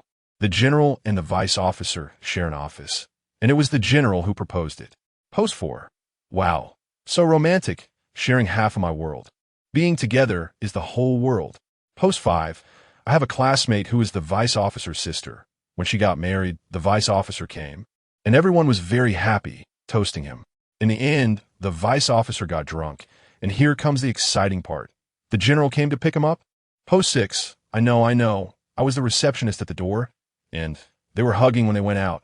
Post 7. Does everyone remember 3 years ago when a female star had a scandal with the general and she was banned for tax evasion? During those days when the scandal was hot, the vice officer moved his desk outside. Post 8. Insider info. It is rumored that the female star was outed by someone from the 1st Legion. Post 9. General and Vice Officer TXD want it privately. Post 10. Upstairs. I want it. Post 11. Me too. Post 897. Is anyone there? Last month, someone photographed the general go to Han Temple to pray for blessings, and he had 2 peace charms in his hands. During yesterday's A2538 battle, the vice officer was injured, and a peace charm was seen peeking out from his neck, which, upon comparison, looked exactly the same as the one the general was photographed with. Post 898. A big shot on the internet released a comparison photo. They are indeed the same. The peace charms from Han Temple are handmade, and each one is different. The one seen with the general and the vice officer even has the same flaw. Who bumped into it? I won't say. Post 899. I won't say either. Just leaving 2 mysterious numbers on my floor. Post 900. There is something even better. In March, when the general was interviewed, the cufflinks he wore also appeared on the vice officer later that month. Post 901. Last July, during a live interview, the general's outfit was a couple style, and the vice officer's outfit behind him was the same. Post 902. It's brother outfits, personally designed by the princess and not yet released. Post 903. Laughing to death. Who would wear couple outfits with their brother? I certainly wouldn't. Post 904. Me neither. Post 905. I would because I like my brother, but he doesn't know. Post 906. Bro, give it a try. What if he knows? Post 1139 replies to Post 906. Oh my, he really knows. He was just fishing for my reaction. Yesterday, he confessed to me, and we are already together. Post 1140. Congratulations, so the general and the vice officer. Post 1141. Everything is unsaid. Post 1142. Blessings. Post 2784. An unfortunate piece of news. The general has gone to the Death Star, and the vice officer has gone too. Post 2785. I remember the obituary released by the 1st Legion didn't include the vice officer's name. Post 2786. It turns out that love and death are not just ancient rumors. Post 2787. I hope they are well, no matter where they are. Shireen put down her holographic computer, vaguely remembering that when they first appeared, the general was leaning against the vice officer's embrace. Could it be? Shireen's eyes lit up, deciding to observe them closely every day. Chapter 29. Harmony. The next day, the people in the small courtyard had resumed their activities, wandering around and guessing about the sunflowers. Shireen, good morning. Good morning, Anna. Anna, I want to talk to you about something. Shireen called out to Anna, who was about to leave after greeting her. What is it? I want to ask your sister for a favor to help me manage the flower shop. Upon hearing this, Anna quickly waved her hand in refusal, saying that managing a flower shop was too big of a responsibility for her sister. The Four Seasons flower shop was currently the only legitimate way for the Death Planet to connect with the outside world, and it was also being watched closely by outsiders. Any little mistake could expose the Death Planet, and Anna didn't dare let her sister bear such a heavy responsibility. Even she felt a bit scared. It's okay. I've interacted with your sister for a while. She's a bit shy, but managing the flower shop doesn't require contact with outsiders. She just needs to stock the flowers every day. I'll talk to Shi Yin and find another person to work with her. It won't be too tiring. Anna wanted to say more, but Shireen continued. The The A3378 planet will eventually be exposed. Now that so many new people have arrived, I have a sense of this. Even if something happens, I'll take the responsibility. Let's just give it a try. If it doesn't work out, we can discuss it later. With Shireen saying this, Anna couldn't refuse any longer. Her sister had nothing to do here and was feeling a bit anxious, so finding her something to do would be good. After understanding this, Anna excitedly went to tell her sister the good news. Walking out the door and onto the street, the houses on this street had all been repaired, and it was hard to tell that just a few days ago it was an abandoned street. Shireen, good morning. Miss Shireen, good morning, I am Erlin. Good morning. General Erlin, good morning, Shi Yin. Aren't you with Lieutenant Leekle? Leekle will be here soon. Miss Shireen, can we talk? Of course, it's my honor. The three returned to the palace, and it wasn't long before Leekle also arrived. Miss Shireen, do you know about the Empire? General, you don't need to call me Miss Shireen, just call me Shireen. All right, Shireen, then you don't need to call me General either. Just call me Uncle, considering Shi Yin's generation. Once the formalities were dropped, the relationship became much closer, and Shireen relaxed a bit, letting out a quiet sigh. The other three observed everything, and faint smiles appeared in their eyes. Shireen was still a child. Even though she had graduated from university and started working, she had only learned a little about the world, and this little wisdom was evident in front of the three who had much more experience. However, Shireen now seemed like an undiscovered treasure, and any fool would miss the opportunity to build a good relationship with someone who was friendly and approachable. In the living room, Erlin recounted stories from his military career, sharing funny anecdotes about new recruits, which made Shireen laugh heartily. After laughing, Shireen picked up her water cup, took a sip, and said, Uncle, you can tell His Majesty everything here. I'm also willing to send the flowers I cultivate to the Research Institute for study. But while it's all right to study the flowers, they cannot study me. At the same time, I hope that A3378 remains unknown to too many people for the time being. Shireen expressed her sincerity in wanting to coexist peacefully while also putting forth her conditions for self-protection. Erlin and Leekle were momentarily taken aback, but quickly realized that they were not used to encountering someone so straightforward after dealing with convoluted situations in the military. Erlin looked at Shireen, seeing her sincerity and the anxiety behind it. Shireen, since you call me uncle, that makes you my niece, and I will definitely protect you. His Majesty is the heir personally trained by the late emperor and chosen by the people. I have watched him grow up, and now the living environment is deteriorating, and His Majesty is eager to lead humanity to find a new way out. Feeling a bit reassured, Shireen thought that if a general from the 1st Legion and a general from the 3rd Legion had been exiled to the Death Planet but still praised His Majesty, then things must really be all right. The group chatted for a bit longer before Erlin and Leekle left. Shireen saw them off and asked Shi Yin, do you know how to grow rice? No. Do you want to plant some now? I could find a teacher. The teacher has access to most of the Research Institute's data. Shi Yin ran after the direction the teacher had left.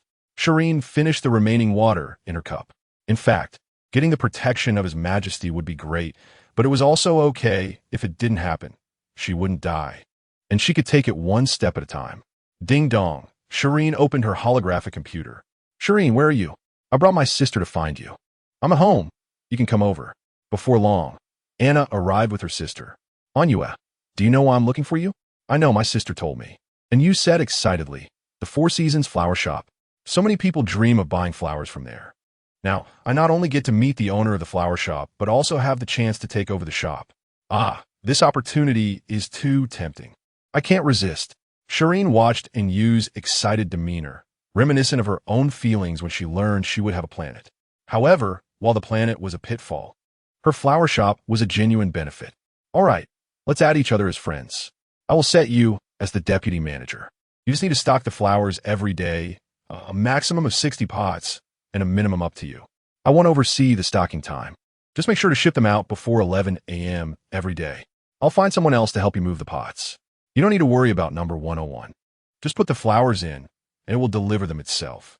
After thinking for a moment, Shireen added, oh, by the way, you'll also need to help me buy pots. If I run out of pots for planting, I will come to you. You can discuss anything with your sister or tell me directly. Okay, Miss Shireen, I will do my best. And Yu was so overwhelmed by the opportunity that she felt dizzy, almost dreaming, until Anna couldn't watch any longer and pulled you away. Shi Yin mentioned this matter on her holographic computer, and Shi Yin indicated that he would arrange for someone to help. At noon, Shi Yin took the initiative to fry the potatoes, then chopped the chili peppers, Sichuan peppercorns, and the garlic and ginger sent over by Phil, heated the oil, and drizzled it over the sauce. The aroma wafted through the air as the potatoes were added and evenly coated. It looked very appetizing. The potatoes were neither too soft nor too hard, and paired with the seasoning, they were delicious.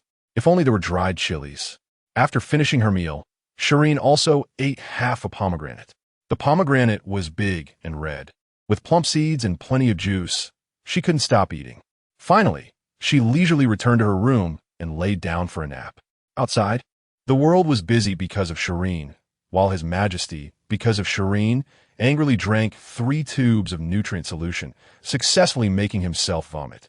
Shi Yin slept soundly and even dreamed of the rice she hadn't eaten in a long time. Chapter 30.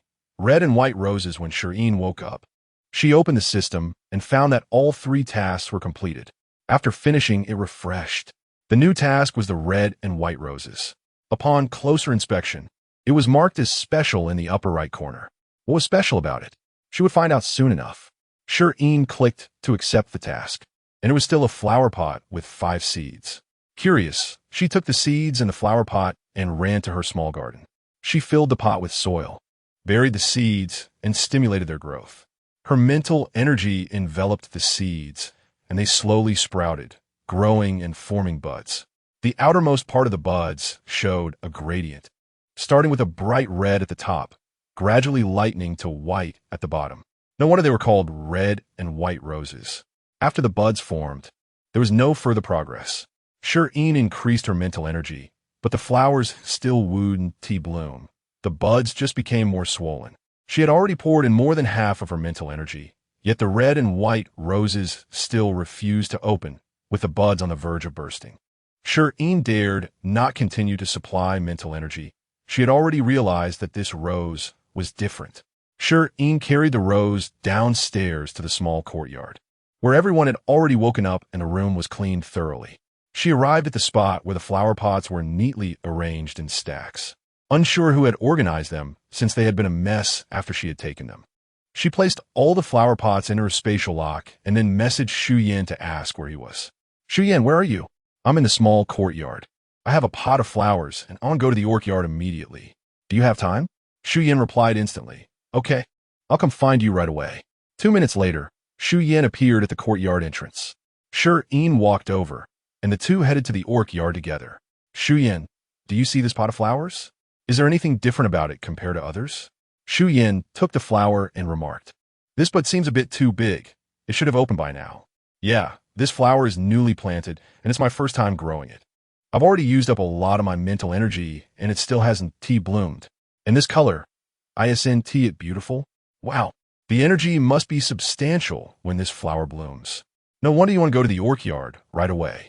It would indeed be a waste to let that energy go. This flower is really beautiful. It seems mutated. Shi Yin hadn't thought in that direction at all. The seeds given by the system had never caused any accidents so far. Shi Yin analyzed slowly. Maybe it's because the flower is mutated, so it requires a lot more mental energy. Shi Yin followed Shi Yin's line of thought. Indeed, the previous flowers had standard colors, but this one had a different name, red and white roses.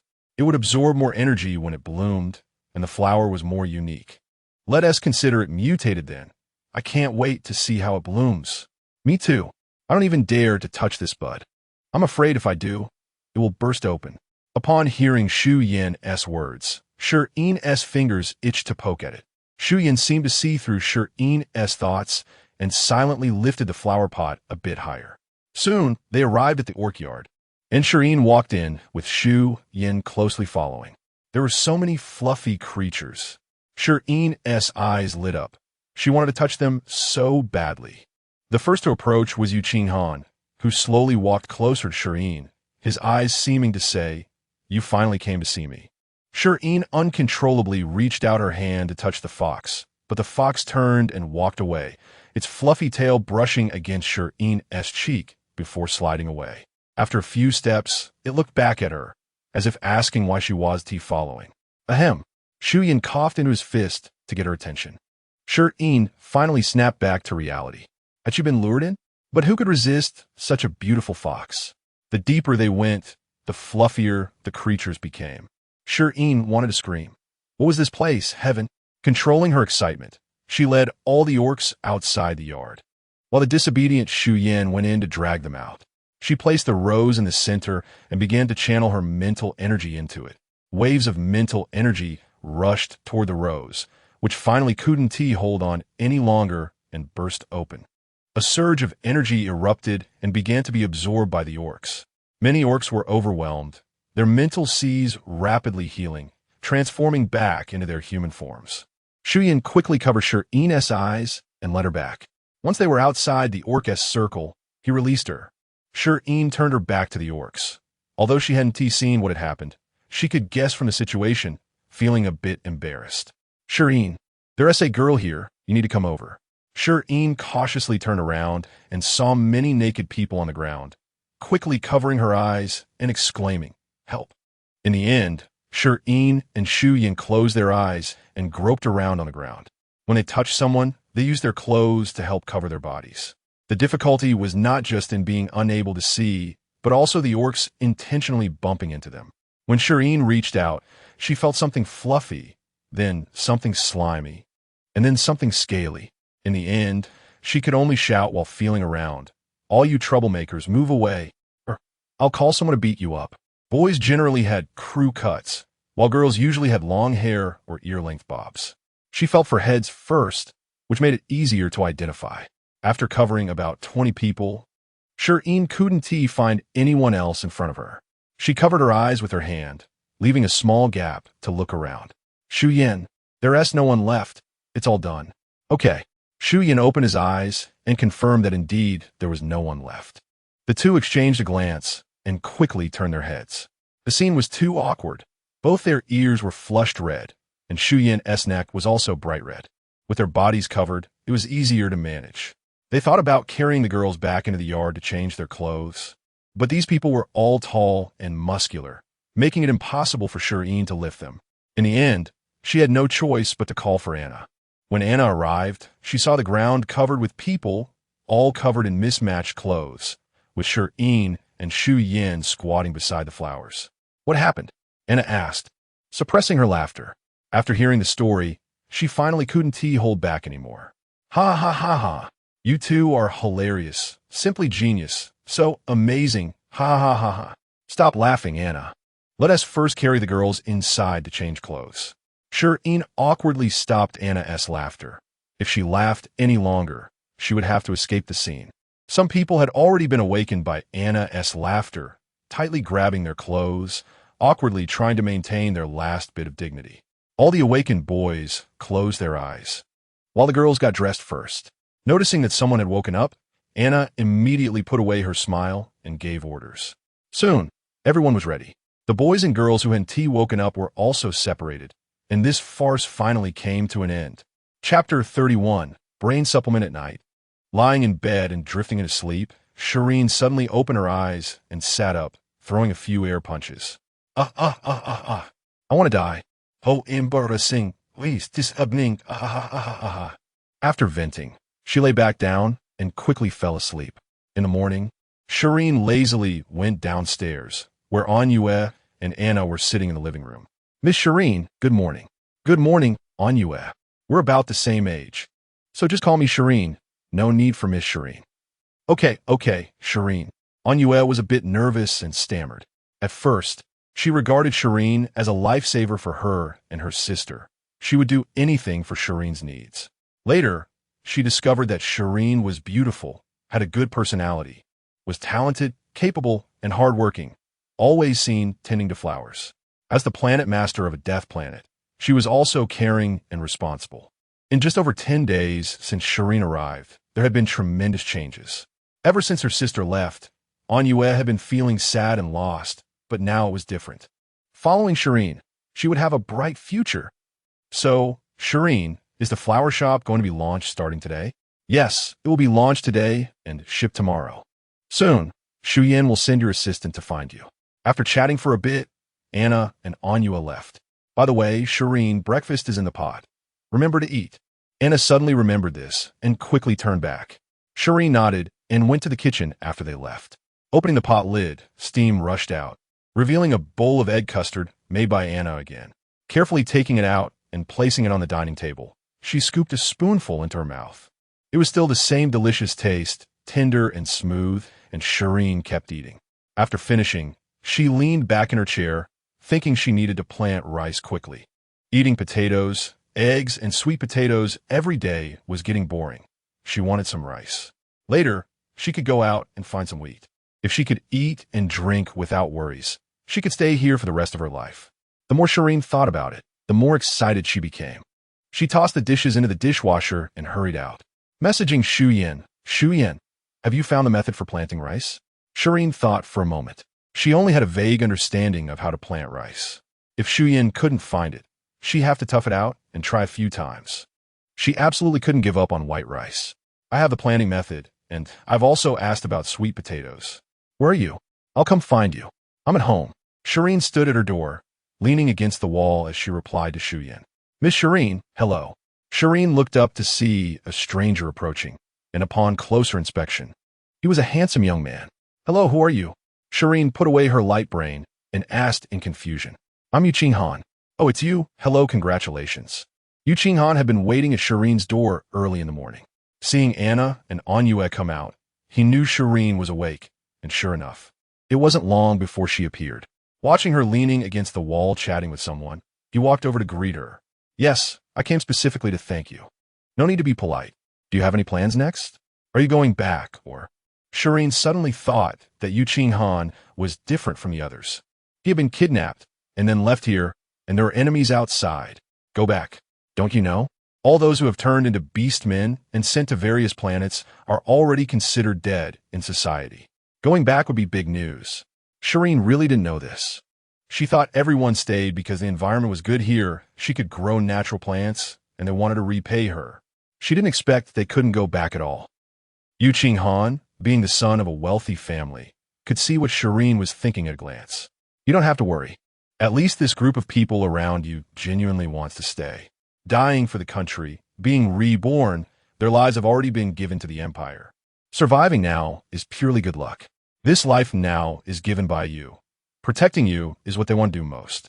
Moreover, you're also an imperial citizen, one who can save more people, which is equivalent to repaying the country in a way. Yu Qinghan was afraid Shireen would get stuck in a dilemma, so he made things clear. He had been kidnapped because of someone getting stuck in a dilemma, and then they targeted him. He didn't want this rising star of the Empire to have psychological issues.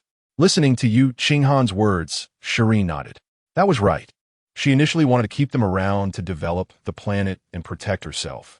Since their thoughts aligned, why should she be so tangled up? What about you? You're not. Shireen, what are you chatting about? Shi Yin strode over, separating the two. Young master you. I still have some matters to discuss with Shireen, so I'll go ahead. After saying this, he glanced at Shireen, who was confused but still nodded. Once Yu Qinghan left, Shi Yin lowered his voice and said, he's not simple. Before the incident, he was the next heir of the Yu family. Being able to stand out in a family like that is definitely not easy. Now that he's awake and comes to find you, he must have other intentions. Your identity is special now, so it's better to keep your distance for the time being and see what he plans to do. Shireen understood. She had watched enough dramas about family feuds and power struggles. She knew what was going on. What was her current role? The behind-the-scenes supporter who helps the protagonist rise again after falling into misfortune? No, she should be the protagonist's great opportunity. A hidden village where everyday items can shock people when taken outside. Even the miscellaneous ones are familiar figures. This feels right, ha ha ha ha. As Shireen thought about this, she couldn't help but laugh, leaving Shi Yin bewildered. Did he say something wrong? Shireen, are you okay? What are you laughing at? Hearing Shi Yin's voice, Shireen snapped back to reality. I'm fine, just thought of something funny. Don't worry, I'll keep my distance from him. Shireen indeed had no intention of getting involved in Yu Qinghan's matters. She wasn't foolish. Everything she was doing now was to ensure her own better life and prevent being manipulated. Why would she seek trouble? Moreover, she saved Yu Qinghan.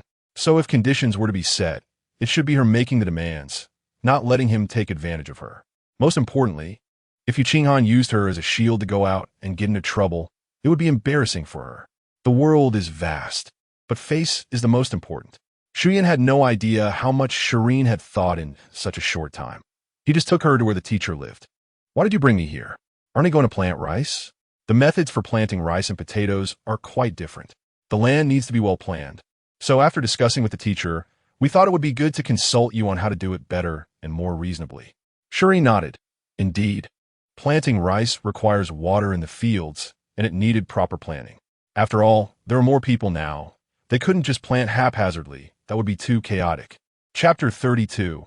Visitors from the Research Institute. Shireen, come in quickly. Have a seat. Have a seat, Leekle. Pour some water. No, Uncle Leekle, you sit down too. As soon as Shireen entered the room, Erland stood up to greet her.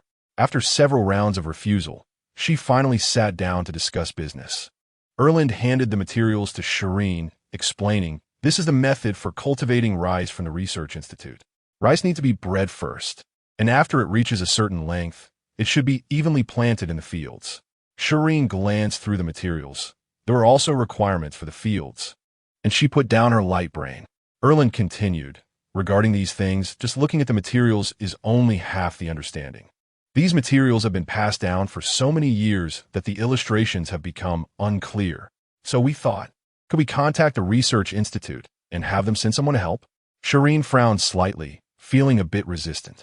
Erland noticed her reaction and added, His Majesty already knows about your situation. Planet A3378 and its ruler, Shireen, have been classified as top secrets. No one can access this information except for His Majesty. Shireen nodded. With the protection of the royal family, she could navigate this world quite easily, and any future matters could be addressed through the royal family, saving a lot of trouble. Does His Majesty have any other requirements? His Majesty hopes that people from the Research Institute can come here to learn. Of course, not everyone. The number will be specified by us. Meanwhile, you will have access to all the materials from the Research Institute. I agree. Let's have 3 people from the Research Institute come first. I want to take a look. Shireen slowly sipped her water, thinking, since His Majesty already knew about it. Asking for her opinion was quite courteous. If they come, it's fine. She has the strength, and the Research Institute has the knowledge. This cooperation is perfect. When can the people from the Research Institute come? I'm not familiar with them. Let Uncle help me choose 3. Okay, how about these 3? This is the director, Jiang Jiun. This is Leah, and this is He Chio. They are both core members studying rice. The director will definitely come. Don't mind me. Uncle won't beat around the bush. His Majesty wants the researchers to see the specific situation first so that they can better protect you. Shireen nodded. After all, he is an emperor, and he must see things for himself. Otherwise, he might be easily deceived. Anyway, she has the strength. They can observe freely, and if necessary, she can perform practical demonstrations directly. When will they arrive? Right now, Shireen casually asked, but if they were coming, she would need to prepare. It would take at least 2 or 3 days, but she didn't expect them to come immediately and looked at Erland in confusion. Erland said awkwardly, They're nearby on the planet and will arrive in half a star hour. Erland felt really embarrassed. Damn Jiang Jiun. He couldn't be persuaded and rushed to bring the researchers over overnight, messaging him at 6 in the morning for the results. What if I don't agree? Then we'll just take them back, treating it like a tour. Shireen underestimated the allure of natural plants to the Research Institute. Only the director knew about this. The researchers were still in the dark, thinking the director had gone mad. If they knew they were coming to observe natural plants, they would run faster than the director. It might even lead to the director being tied up. Otherwise, he wouldn't be able to compete. After everything was settled, Shireen put down her cup and prepared to leave. By the way, Shireen, His Majesty has one more request. He wants to add you as a friend on the light brain. Sure, should I add him, or? Before Shireen could finish her sentence, by Ansai's friend request had already come through. Erland's face turned red, and he silently put down his light brain. Where the conversation with His Majesty was still displayed. Ci, did you say yes? Lon, we haven't gotten to that yet. It's not appropriate to interrupt. Ci, at your age, can't you be a little thicker-skinned? Lon, I can. One after another. Can't someone be a bit steadier like him? Shireen accepted by Ansai's request. Are all interstellar people so impatient? One is an emperor, and the other is a Research Institute director, each more eager than the last. When she opened the emperor's profile, the avatar was a dog looking up at the sky, with the nickname Melancholy Dog. Is this really the light brain of a national leader? Melancholy Dog. Hello, Miss Shireen. Shireen. Hello, Your Majesty. Melancholy Dog. There's no need for you to be nervous. I grew up with Erland. You can also call me Uncle. Shireen didn't dare to reply. Is this how it starts? Trying to establish a familial relationship with the emperor? Although Shireen lived in a time of equality, history is something everyone has studied. After thousands of years of feudal dynasties, even though things aren't as feudal as before, he is still a national leader. There must be some similarities, right? Melancholy Dog. There's no need to be nervous. As an elder, let me give you a little gift for our first meeting. I've already had Shi Yin bring it to you. Shireen. Thank you, Uncle. The emperor was quite down to earth, and even used emoticons. Shireen put away her light brain. Shi Yin went to the base to pick up the people, and Shireen returned to her room to continue planting flowers, still red and white roses. Since they were coming on behalf of the emperor, she had to put on a big show and not let them underestimate her. After receiving the news, Jiang Jiyun took Leah and Hichio and sped towards the Death Planet in a small starship, arriving in less than half the time Erland had estimated. From a distance, Shi Yin saw a starship land and quickened his pace. Jiang Jiyun immediately spotted Shi Yin. Shi Yin, you really look good. Before coming, he had heard the emperor say that the beastmen on the Death Planet had been cured and reverted to humans, but Jiang Jiyun couldn't believe it. For thousands of years, countless predecessors had fought for this with no results. How could it succeed in his generation? Until he saw Shi Yin. He knew how severe Shi Yin's condition had been. After collapsing and becoming a beastman, half of planet A677 was destroyed. Fortunately, due to the star beasts, the residents had evacuated. Otherwise, he was finally controlled and sent to the Death Planet after being sedated. Let's go first. We can talk about anything when we get back. Shi Yin couldn't stand the intense gaze of Jiang Jiyun and the others, especially Hichio's eyes, which made him feel as if he wasn't wearing any clothes. The few of them quickly moved forward. As they approached the area where Shireen was planting green plants, Shi Yin slowed his pace. The more the research institute valued Shireen's abilities, the safer she would be. Director, over there, natural plants. Leah pointed ahead in surprise. She had a special ability that allowed her to see the different states of plants: sick, dehydrated, infested. Natural plants with healing and soothing abilities glowed in her eyes. The natural plant from the Research Institute emitted varying degrees of light. The larger ones glowed entirely, while the smaller ones only had a few branches and leaves glowing. The greater the light, the stronger the healing ability. But now, what she saw was that the natural plant was entirely a ball of light, looking very warm and healthy. Chapter 33 Explosion with a glance from Jiang Jiyun.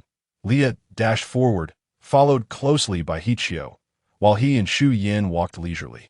It was hilarious. He was the dean, having seen all sorts of grand occasions, steady and composed, especially with outsiders around. This young man walked so slowly, even slower than him. Hurry up. He wanted to see too. Sensing the dean's urgency, Shi Yin quickened his pace. There were plenty of natural plants around that wouldn't run away. They had time to study them later. They should find the planet's master first. Jiang Jiyun calmed down a bit and approached the two. Glancing at the data Leah was recording. A healthy and powerful natural plant was casually growing by the roadside, so what about the ones inside? Jiang Jiyun's eyes sparkled with eagerness. Let us go ahead. We'll come back later. There should be even better things inside. Hichio and Leah quickly packed up their things and continued walking. The deeper they went, the more natural plants there were. Seeing the abundance, they were almost numb. Was this really a natural plant? It grew wildly by the roadside, completely different from the meticulously cared for ones in the lab. And instead, it thrived even better. After the numbness came a surge of excitement. The natural plants everywhere contained the future of humanity. The long-sought path to survival had appeared. The three of them floated through the latter part of the journey, especially Jiang Jiyun. Shi Yin couldn't understand how one person could walk with such a light step. It seemed like his feet were about to trip over each other. He reached out, ready to catch him, yet he continued to walk firmly. When Shireen returned home, she immediately began nurturing the roses, slowly infusing them with mental energy. She watched as the buds gradually swelled before slowly withdrawing her mental energy. Turning the pot around, she noticed that this bud seemed a little smaller than the last time. The there could still be more added. Shireen cautiously released her mental energy, continuing to nurture the plant. And the bud continued to grow larger, suddenly trembling. Realizing something was wrong, Shireen hurriedly withdrew her mental energy, but it was too late. The rose exploded, releasing energy that no one absorbed. In an enclosed room, the glass shattered with a loud bang. Shi Yin and the others happened to arrive at Shireen's doorstep just as they heard the massive explosion. It was from Shireen's room. Shi Yin quickly rushed over. Noticing a figure had already darted inside, it was Anna. She had come to deliver lunch to Shireen and, upon seeing the trouble in Shireen's room, tossed her things aside and rushed in. When the explosion occurred, Shireen instinctively crouched down and covered her head. The immense blast left her momentarily blind, unable to hear anything. She felt completely dazed. When Anna rushed in, she saw Shireen crouched on the floor, immediately picking her up and running outside. Shi Yin dashed in, quickly scanning the room, then grabbed the flowers from the table and exited. The massive explosion drew everyone's attention, and upon realizing it was Shireen's house that had an incident, they all rushed over. Some even transformed into their beast forms to run faster. Anna emerged carrying Shireen, and everyone gathered around. Shi Yin, who followed closely behind, shouted, "Spread out. Don't crowd around." Jiang quickly took off his coat and laid it on the ground. Anna set Shireen down, and He Qiu rushed forward to examine her. Not recognizing He Qiu, Anna instinctively pushed him away, causing him to sit on the ground. "Anna, he is a professional," Shi Yin said, pulling He Qiu up and then crouching beside Anna to speak. He Qiu checked her over briefly and concluded that she was mostly just stunned from the explosion. She would be fine after a little while. Everyone finally sighed in relief and began to investigate the origin of the incident. Shi Yin pointed at the ground, and everyone followed his gesture, spotting a potted flower. "Dean, it's true. When the explosion happened, I saw a bright flash of light come out. It almost blinded me," Leah exclaimed, her eyes red and tears uncontrollably flowing. A single pot of flowers exploded, causing half a floor to be destroyed. Was that reasonable? He Qiu pulled out a pair of sunglasses and handed them to Leah. He had been wearing sunglasses for over 20 years, and now they finally came in handy. Jiang picked up the flower. In the previous chaos, it had been hard to say anything, but after the explosion, he felt his mental sea was incredibly comfortable. Was this pot of flowers' healing ability truly that powerful? Just the energy in the air could surpass half of the natural plants in the lab. If the explosion hadn't happened, and all that energy had been used to soothe the mental sea, how many people on the verge of collapse could have been saved? Jiang secretly regretted this, tightly holding the flower in his arms, nervously glancing at Shireen on the ground. The flowers could have an incident, but the person couldn't. When Shireen opened her eyes, she saw a crowd surrounding her. Anna noticed she was awake and helped her sit up. Shireen shook her heavy head, her ears ringing with a buzzing sound. After taking a sip of water that Anua handed her, she leaned weakly against Anna. Seeing the unfamiliar faces of Jiang and the others, she remembered that she had originally planned to show off today, but instead, it had turned into a huge explosion. She and T expected the energy to be so powerful that it blew up the house. If she had known, she wouldn't have stayed in the room, but would have gone to the small garden instead. Lying in Anna's arms, Shireen secretly gestured with her fingers, signaling them to leave. Shi Yin also noticed Shireen's small gesture and said, "All right, since we have nothing else to do, let us go fix the house. We need to repair Miss Shireen's house before nightfall." Originally, everyone was worried about Shireen's injury, but now they could do something for her, and they all rushed off quickly. The remaining few gathered around Shireen, examining the flower. With such a massive explosion, this flower seemed completely unaffected, which shouldn't be the case. Erlin spoke up first, and Jiang thought for a moment. It was still unclear, but he would check the data later. Perhaps the energy generated by natural plants wouldn't harm their own bodies. "Shireen, this flower is dangerous," Anna said disapprovingly, looking at Shireen. Shi Yin stepped forward and said, "It's all my fault. Yesterday, Shireen and I witnessed the immense energy contained in this flower, but I didn't expect it could cause such a huge consequence in a room. Yesterday, it was those people." Anna suddenly recalled. No wonder so many people had suddenly recovered yesterday. The abundant energy had healed their mental seas, and the newcomers had already recovered. As Anna spoke halfway, Jiang Jian looked over in confusion. Noticing the gaze from the Research Institute's dean, Anna first glanced at Shireen, who was preoccupied with playing with her fingers, before continuing, yesterday. All the beastmen who came with General Erlin recovered. What? Jiang Jian exclaimed. The beastmen sent to the Death Planet were typically powerful individuals whose mental seas had collapsed severely, with little hope of recovery. And now, just a few days later, they were already healed? Jiang Jian instinctively looked at Shireen. Before coming, Shireen's data had already appeared on his desk. A girl who had been inconspicuous until 18 years old, cast aside by her family on her 18th birthday. After taking over the Death Planet for just a few months, she had quickly become the hope for the Empire's future. In just a few months, she accomplished what many couldn't do in a lifetime, and she was only 18. Chapter 34. Orcs cleared out early in the morning. Shireen woke up in bed, looking at the familiar decor. After yesterday's explosion, everyone had quickly restored the room to its original state. After October, the weather was getting colder, and Shireen began to linger in bed, using her light brain while wrapped in a blanket. The outside world was calm, with nothing major happening. So she put down her light brain and opened the system, closed it, then reopened it, shocked. I must be seeing things. The original mental power level was C, needing 6 or 7 natural plants to upgrade, but now it had jumped directly to level B. There was still 40 progress. So this task is worth 10. Or is it a blessing in disguise due to yesterday's explosion?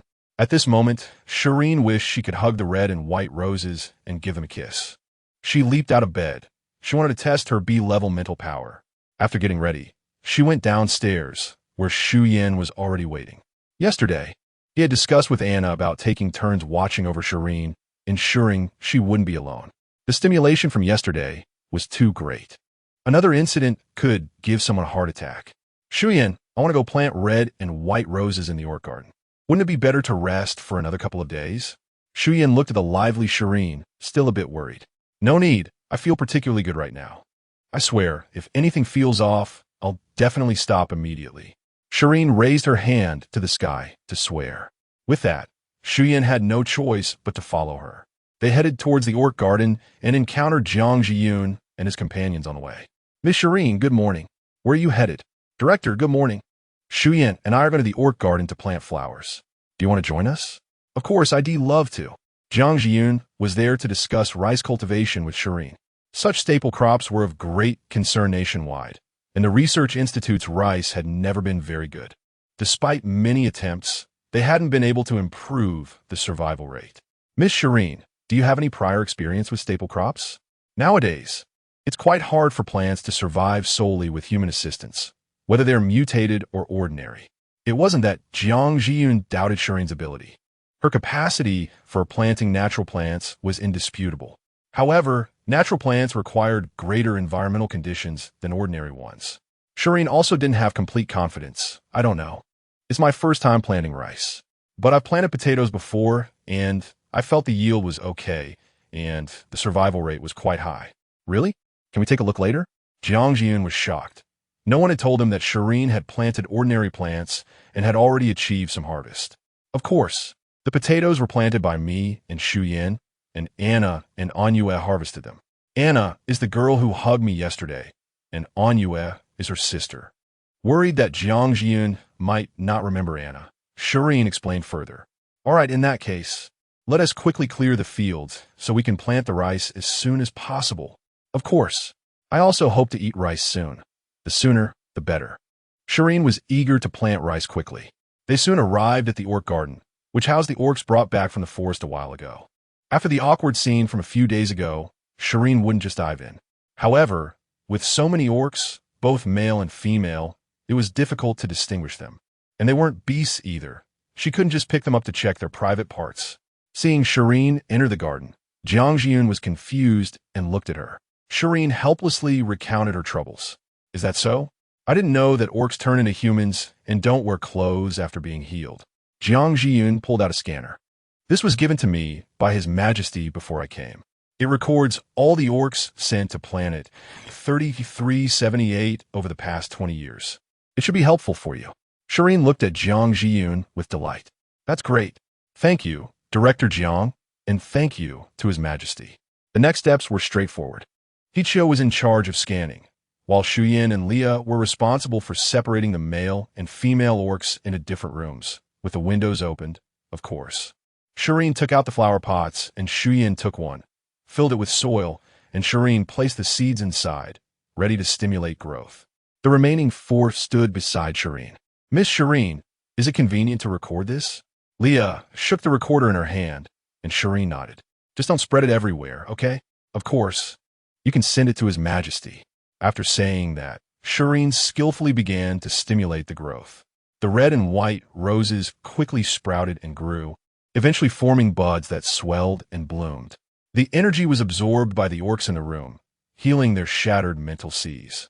From Jiang Jiyun's perspective as a professional, Shireen's mental power was vibrant, rapidly stimulating the seeds' vitality, allowing them to sprout and grow in one go, with a continuous flow of mental power injected into the buds until they bloomed. So, all of this was due to Shireen's special mental power. What an enviable talent. Shireen retracted her mental power. The B-level mental C was several times stronger than the C level. It was indeed a step up. After being brought back, these orcs had received energy healing during flowering intermittently and were continuously healed by natural plants. Most orcs had already reverted to human form, and from the open windows, one could still see exposed hands and feet. Leah and Shi Yin went in to check, and there were still about 4 or 5 orcs that hadn't recovered. Since we're here, let's recover them all at once. Clear them out. They repeated the previous operation, releasing a large amount of energy once again. The 3 marveled at Shireen's astonishing talent. This time, all the orcs fully recovered. The known orcs on planet 3378 were completely cleared out. We can go back now. I've arranged for someone to take over here. Let's take a stroll first. We're about to plant rice, right? Let us find a suitable spot. Shireen suggested, and everyone nodded in agreement. On the way, Miss Shireen, have you tested your current mental power level? No, I only know I was F level before. With that one sentence, everyone fell into deep thought. Anyone with eyes could see that Shireen's current level was definitely not just F level. A person climbing up from F level faced hardships that outsiders couldn't imagine. Everyone present knew Shireen's identity. However, at that time, it was not Shireen who was famous, but the Death Planet. The Death Planet changed hands, and Shireen, the owner of the abandoned Death Planet, was a hot topic of discussion. Few cared about Shireen's circumstances. After all, the reason given by the Shijiao family was that Shireen coveted her brother-in-law and harmed her sisters, which led to her being cast out. Just a waste at F level. How could she be so merciful to a family like the Shijiao? But once they truly interacted with Shireen, they realized how absurd those claims were. Because Shireen was F level, the Shijiao family could say whatever they wanted, and who cared? Shireen also thought about the original owner's past. Although the light orb said the original owner had reincarnated and she didn't need to bear the original owner's past, she previously thought it would be better to avoid trouble. However, now that she had a little ability, could she do something for the girl who was driven to death? Chapter 35. 100 Viable Seeds. Dean Jiang. Over there are the sunflowers I planted. The potatoes were planted next to them earlier. Shall we go take a look? Jiang Jiyun. Sure. The sunflowers have been growing for over a month. I haven't taken care of them since they bloomed, so I don't know if the seeds are mature or not, Shi Yin said casually. Logically, it shouldn't be so fast, but special circumstances call for special treatment. And I'm curious too. Jiang Jiyun responded, genuinely interested in the seeds.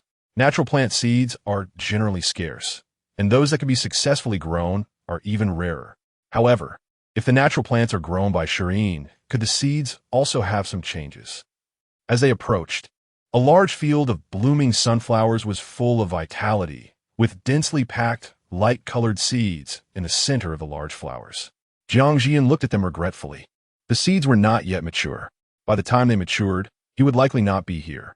If only Shireen were willing to hasten the process a bit. Jiang Jian began to think about what he could offer to impress Shireen. Catching a glimpse of Jiang Jian's expression out of the corner of her eye, Shireen took the initiative to say, since we are here, let's hasten the ripening directly. I will have someone come to harvest this afternoon. Jiang Jian hadn't reacted yet. He was still counting his assets and realized he didn't have much to offer. Shireen had so many natural plants, and the flower shop's prices were so low. She seemed not to care for money. Otherwise, becoming the richest person in the empire would be within reach. As for power, Shi Yin had caught the emperor's attention, but she might not even care about his small amount of power. Moreover, whatever Shi Yin wanted, with a word, countless people would bring it to her. Dinjiang? Dinjiang? What's wrong with you? Shi Yin was ready to hasten the ripening of the seeds, but Jiangjun stood still in front of the sunflowers. Unresponsive to her calls, she gently pushed him. Jiangjun finally reacted. No, what's wrong? I said to hasten the ripening directly and have someone come to harvest this afternoon. Oh, okay. Jiangjun didn't have time to think too much and hurriedly stepped back. Only then did Shi Yin release her mental power, covering the field of sunflowers. The seeds began to slowly mature, and the flowers and leaves gradually withered. Feeling that the sunflower seeds were no longer absorbing her mental power, Shi Yin retracted her mental power. Hastening the ripening of this large field of sunflowers was even more difficult than hastening the growth, especially since each seed had to be infused with mental power. It wasn't that there wasn't enough mental power. Rather, there were too many seeds, which was exhausting. Hastening all of them consumed half of her mental power, and her head felt a bit dizzy. Shi Yin was ready to support Shi Yin, but Leah was a step faster. Miss Shi Yin, you must be tired. Drink some water. Miss Shi Yin, you are amazing. Wow, your skin is so good. So fair and tender, like a little fairy. As Shi Yin listened to Leah's elaborate flattery, her face gradually turned red. Don't call me Miss Shi Yin. Just call me Shi Yin. Leah stared at Shi Yin closely, having not found an opportunity to interact before. This was her first close encounter. And Miss Shi Yin was not only capable and beautiful, but also had a good personality. She even blushed and was shy, with great skin and a pleasant scent. Shi Yin couldn't stand Leah's gaze any longer. She took a sip of water and walked to the sunflowers, picked a few seeds, and handed them to Jiangjun. Dinjiang, take a look at this seed. What do you think? This is my first time hastening the ripening of natural plant seeds. With a serious matter at hand, Leah stopped staring at Shi Yin and quickly took out the tools, coordinating with Ichio to test and record. Soon, the results came out. Dean, all the seeds are 100 viable. Leah had done it 3 times and couldn't believe her eyes. The natural plants in the Research Institute had a maximum viability of only 40, and as for the lowest, there was no bottom, only lower. Jiangjun naturally knew this. Quickly walked over. Are all these seeds like that? Leah nodded, her hand holding the seeds, trembling uncontrollably. Jiangjun turned his head to look at the field of sunflowers. If they were all like this. He then glanced at Shi Yin with a fervent gaze. Shi Yin extended her hand. Feel free. Jiangjun was not polite at all. He really wanted to know the conditions of the other seeds. If they were all 100, even if not, it would be enough to leave his name in history. Even if he was just riding on the coattails, no human could refuse such temptation. The 3 of them moved through the field, picking 2 seeds from each flower head, and began testing, busying themselves. Shi Yin and Shi Yin couldn't help much, so they just sat idly. Shi Yin took out a pomegranate, had Shi Yin break it open, and sat on a familiar little stool to eat. Sure enough, one shouldn't watch others be idle unless that person is oneself. Watching the busy figures of the 3, Shi Yin ate even more heartily. After a long time, the 3 finally packed up their things and walked toward Shi Yin. Shi Yin also stood up, and Shi Yin took the unfinished pomegranate from Shi Yin, handing her a piece of paper to wipe her hands. Miss Shi Yin, if the Research Institute wants a batch of seeds, what conditions would there be? Upon hearing this question, Shi Yin knew that things had already progressed significantly. 100 viable seeds, with a germination rate of 100, were an irresistible temptation for the Research Institute, whether for natural plants or ordinary plants. I believe you must have heard about my situation before you came. My conditions are very simple. I want everyone to know the truth about the Shure family and clear my name. The natural plants I provide cannot be given to the Shure family at all. Shi Yin stated her demands, expressing her attitude toward the Shure family.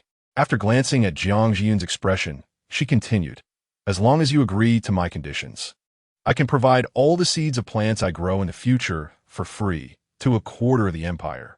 And I can also accept 100 orcs each month for free treatment. However, these orcs must not disclose anything about planet 3378. Jiang Jiyun's expression was somewhat strange. Shi Yin was startled. This reaction was not right. Did she misjudge something? Did she underestimate the influence of the Shure family? Miss Shi Yin, let's change the conditions. The Emperor is already working on this. Shi Yin recalled the Emperor's words about a small gift. Could it be? Jiang Jiyun took out a pile of documents from the space lock. This is the small gift the Emperor asked me to bring. The Shure family has already arranged everything. As long as you need it, the truth can be exposed at any time. These are all compensations from the Shure family, along with a little token from the Emperor. Shi Yin was completely confused. Just like that? After all, it's a big family. The imperial power is so terrifying. Taking the documents, which were all about share transfers and such, Shi Yin couldn't understand them. These documents had already been notarized, so she could take them with peace of mind. Jiang Jiyun saw that Shi Yin was hesitant to accept and thought she was doubtful, so he quickly explained, "This is all the Emperor's intention. It cannot be refused." That would be so embarrassing. Shi Yin looked back at Xu Yan, who nodded. Shi Yin felt a bit more at ease and took the documents, storing them in the space lock. "Miss Shi Yin, do you have any other conditions?"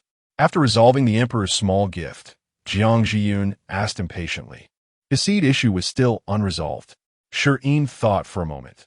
"Then all foreign personnel entering planet 3378 must go through my consent. And I want the seeds from the Research Institute. We can exchange them. My conditions remain unchanged. Is that okay?" "Of course, that's fine. In fact, Miss Shi Yin, your request is too little and doesn't match such generous conditions. Then let us just consider it a good deed," Shi Yin said nonchalantly. "As long as the goal is achieved, everything else is negotiable. After all, the seeds still need to be given away. It's just a different approach. The orcs definitely need to be healed. It's just a matter of where." Chapter 36. Planting rice in the afternoon, Shireen and Anna were planting flowers in the yard. Tomorrow, Anyue will be shipping out. Xu Yin, Dean Jiang, and a few others had gone to plow the fields. Everyone knew they were planting rice today, and those who had work or not all ran over to watch, eager to witness history. Xu Yin led a dozen or so beastmen to mark out a plot of land, then began plowing, repairing the dikes, and flooding the fields. Surrounding them were dozens of beastmen. Can you handle this? Your hands aren't fast enough. Let me do it." As soon as this was said, the crowd began shouting to take turns. And straightened up, "You come. Can you beat me? You're just a defeated opponent." After saying this, he continued working. He could talk tough, but he couldn't slack off, or Xu Yan would really replace him. At first, he was indeed dissatisfied with Xu Yan, but later Xu Yan pulled him to fights every night. After 3 days, he started to avoid Xu Yan, but was blocked and fought for another week. Finally, he surrendered. He truly submitted and did whatever Xu Yan asked him to do. Erlin and Jiang Jiyun were also watching the excitement from the side, while Phil and He Chiu recorded the whole process for documentation, intending to send a copy to the Emperor. Leia was nearby handling the seeds. Shireen had directly cut the rice ears, and the seeds needed to be picked separately. Leia couldn't handle it alone, so a bunch of people gathered around to help. Usually tearing apart star beasts, now dealing with such delicate plants, everyone was overly careful, making Leia shiver. Better let the girls do it. They are more dexterous and can finish it quickly. On Shireen's side, Anyue and Jiang Weishan also came to help. Jiang Weishan was assigned by Xu Yin to work with Anyue and was one of the beastmen brought back from the forest. The four of them worked together. Anna and Jiang Weishan filled the soil, Anyue buried the seeds, and Shireen accelerated the growth. They worked together and soon produced a week's worth of shipping volume. Shireen waved her hand, indicating she was done, and the group went to watch the rice field. "Miss Shireen is here." "Hello, Miss Shireen. Come look, over here there's more space." "Get out of the way, Miss Shireen. Come this way."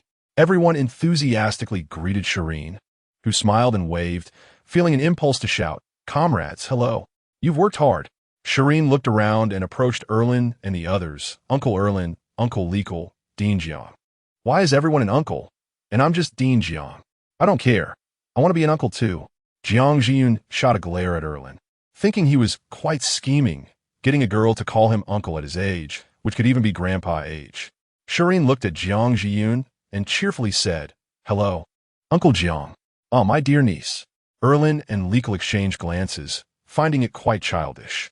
Shireen didn't involve herself in the adult world and looked at the now-formed rice field. This was her first time planting rice, and she wasn't sure how difficult it would be. What if it failed? Shireen, don't think too much. Believe in yourself. Erlin patted Shireen on the shoulder, encouraging her.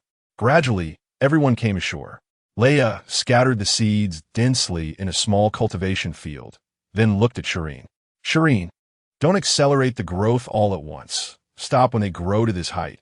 Leia gestured to the height of her calf, and Shireen nodded to indicate she understood. Standing in front of the cultivation field, Shireen released her spiritual energy, feeling the rice sprout quickly. She relaxed. Thankfully, it wasn't too difficult. She continued to release it, and the rice grew vigorously, densely packed together. Once the height was about right, Shireen stopped.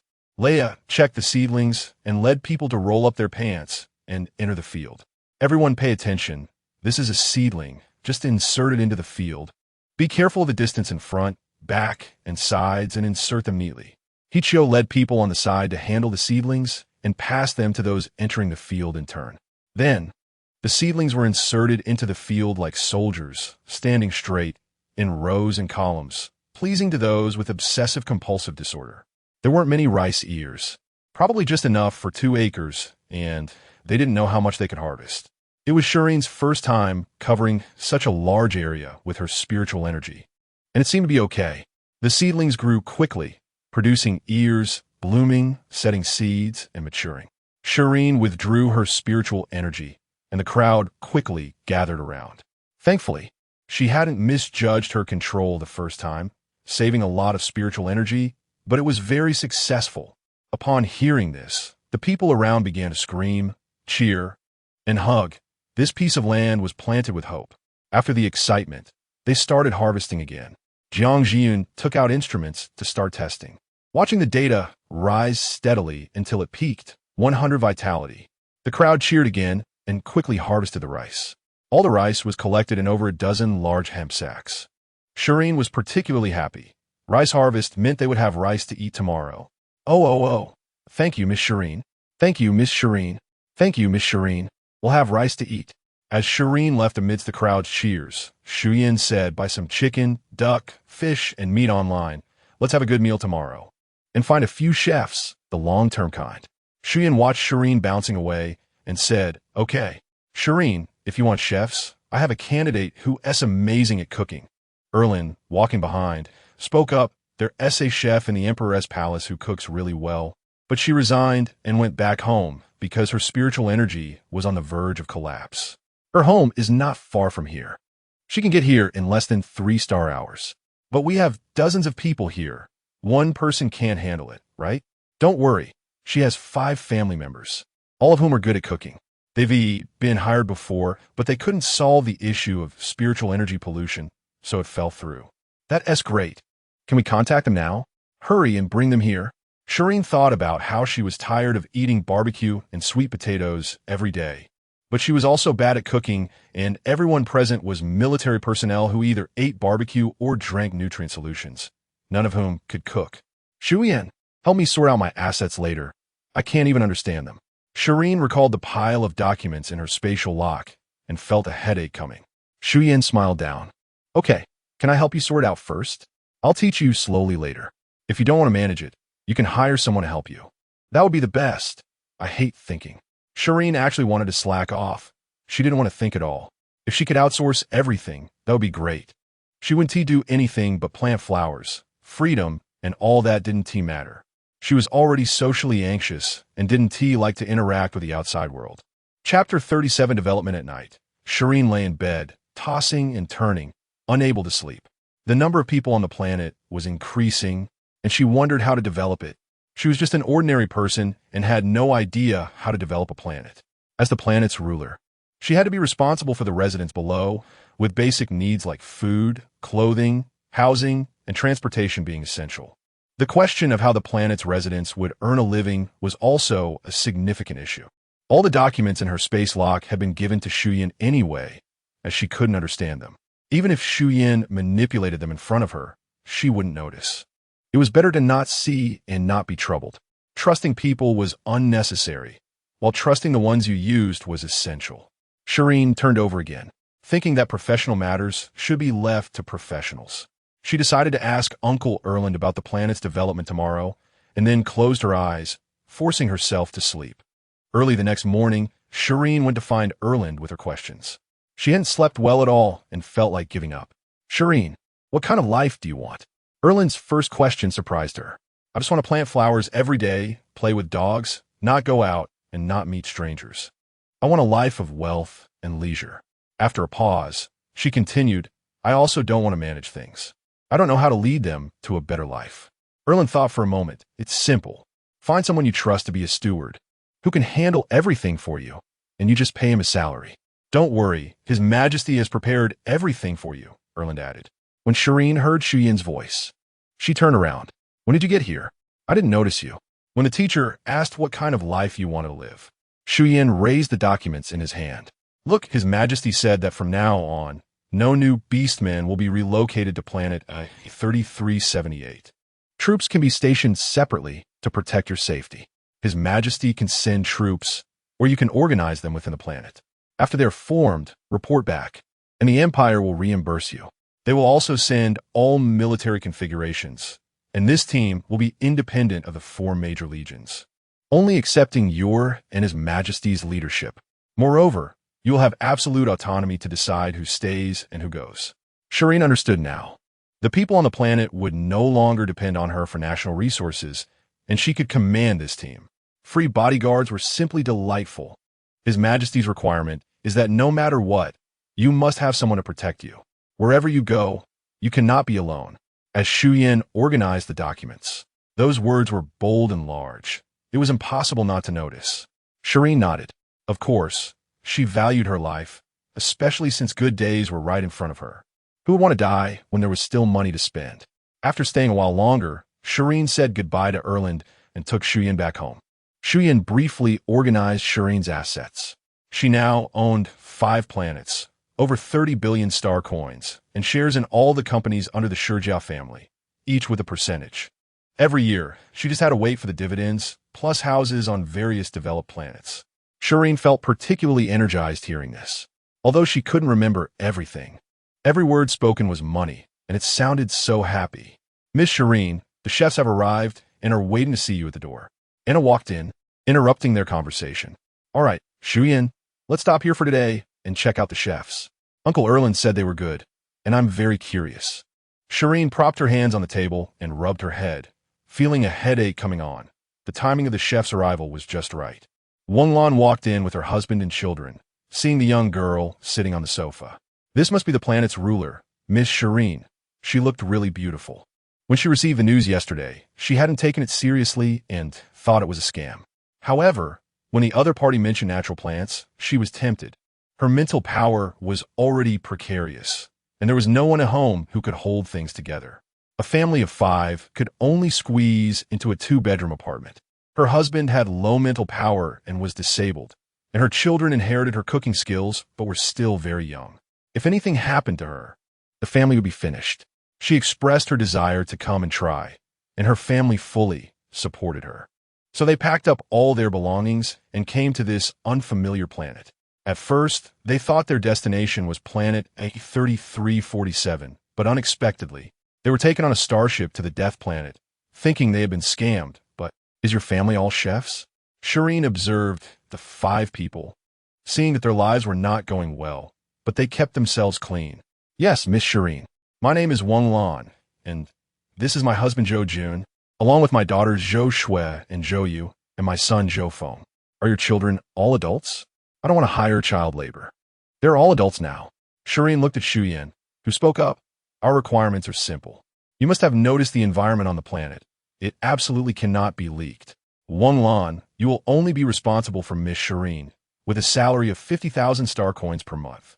The other 4 will manage the troops' mess hall, with a salary of 30,000 star coins each per month. Since it's still early, you can go to your accommodation and tidy up. Someone will notify you when it's time to cook in the afternoon. After Wang Lan and her family left, Shi Yin continued. Wang Lan is the chef Uncle Erland mentioned who cooks very well. She has reportedly worked in the palace for over 80 years. Her husband has a slight limp, but it doesn't affect his cooking. Shireen nodded.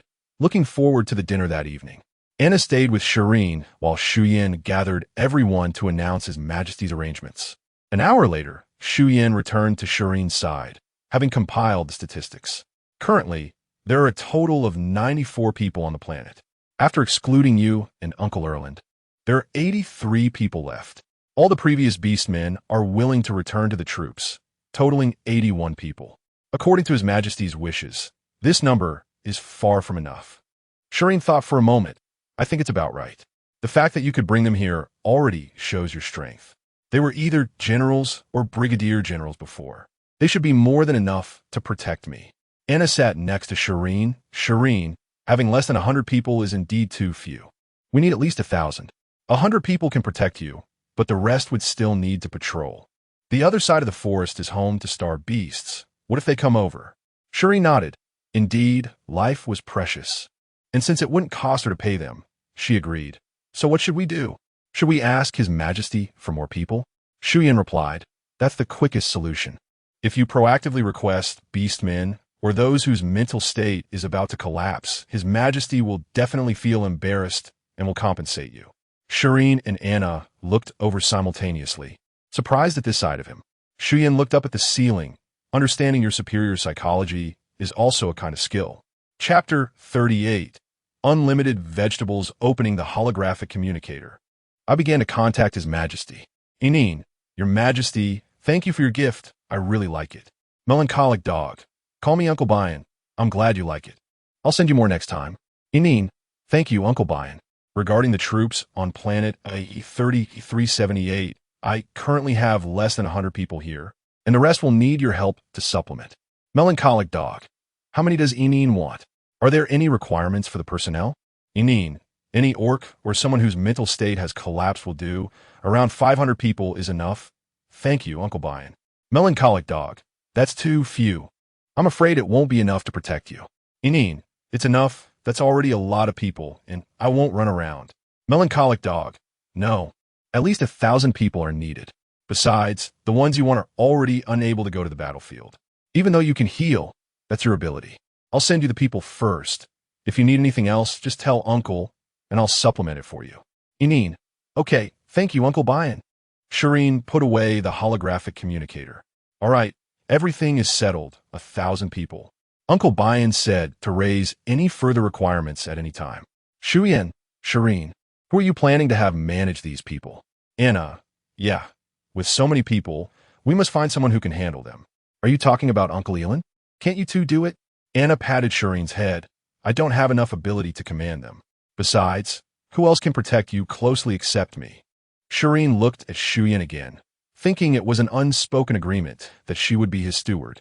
Shi Yin suddenly realized that it seemed only General Elin would do, so she decided to find him right away. Elin was of course willing to help Shi Yin manage the troops. But as an imperial general and the anchor of the First Legion, His Majesty had already sent him a message that Tina's methods were too inexperienced, and he needed to return to take command. He might have to leave soon. Elin looked at Shi Yin.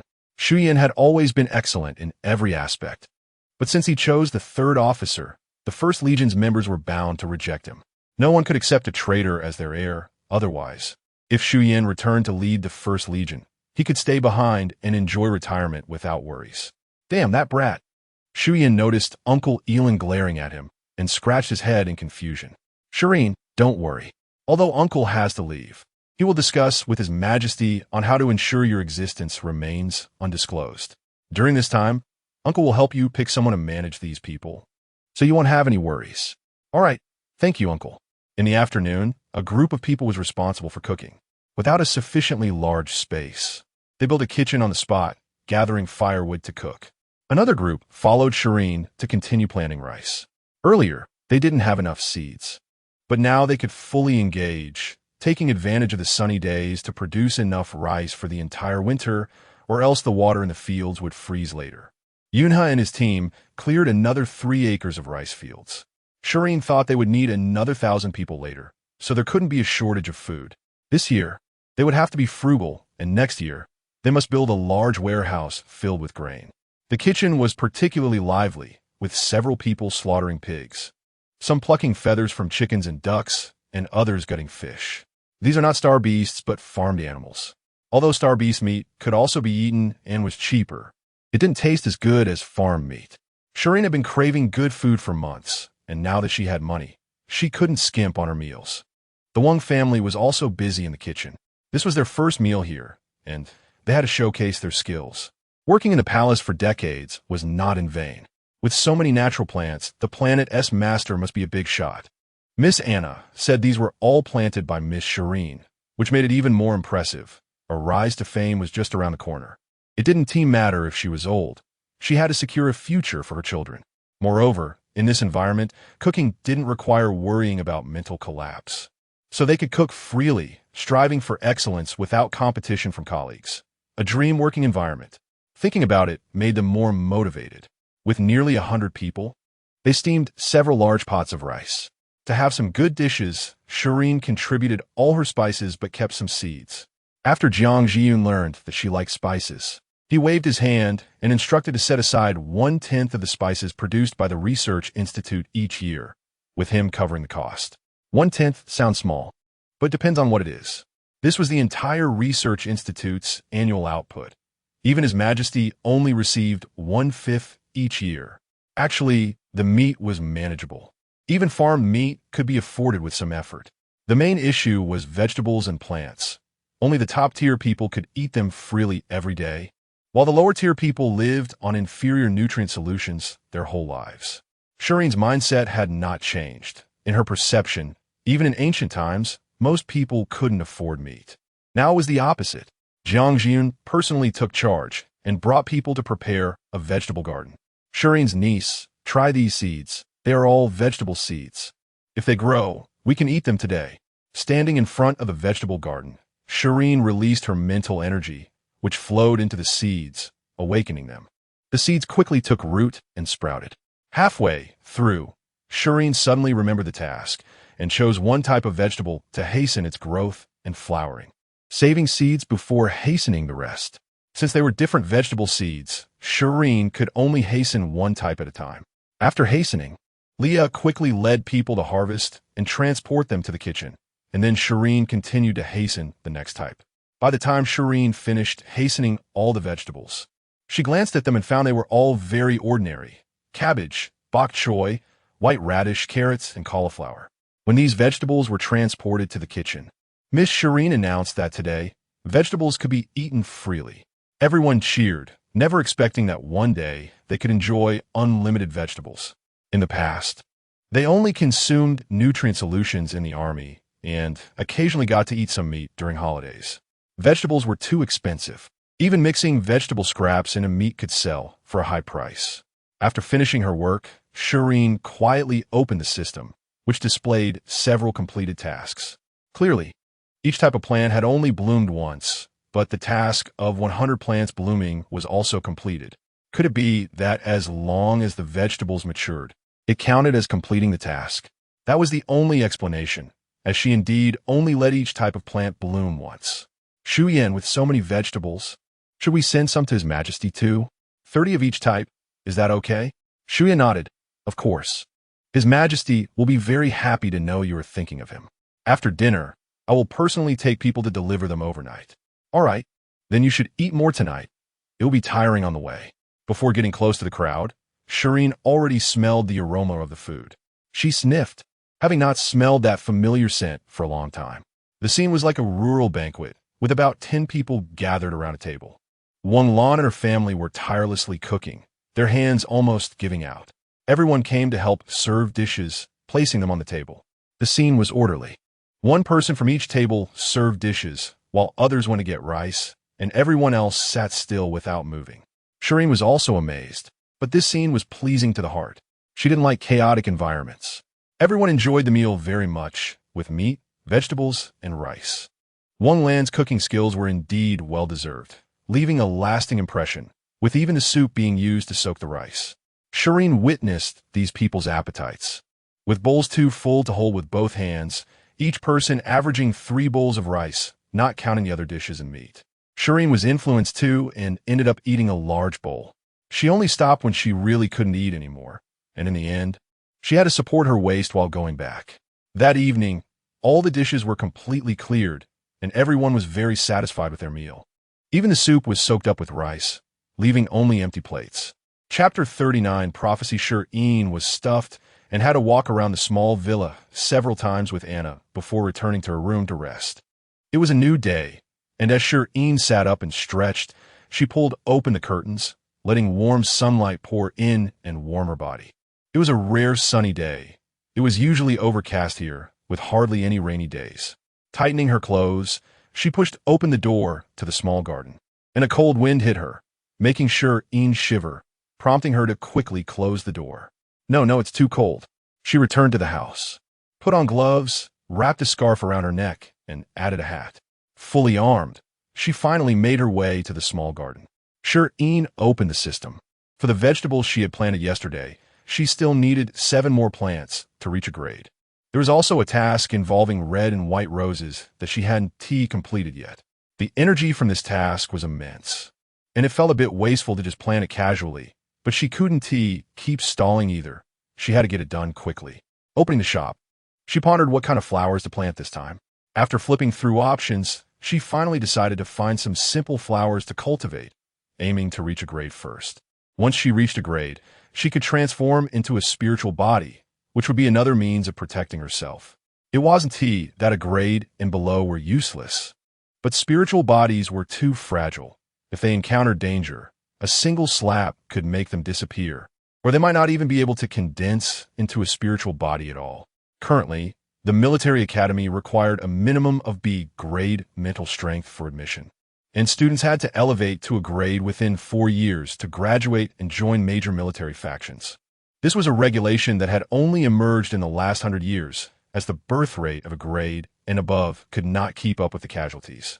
With the system's help and her unique mental strength, Shi Yin had quickly advanced from F grade to B grade in just half a year, and she was about to challenge a grade again.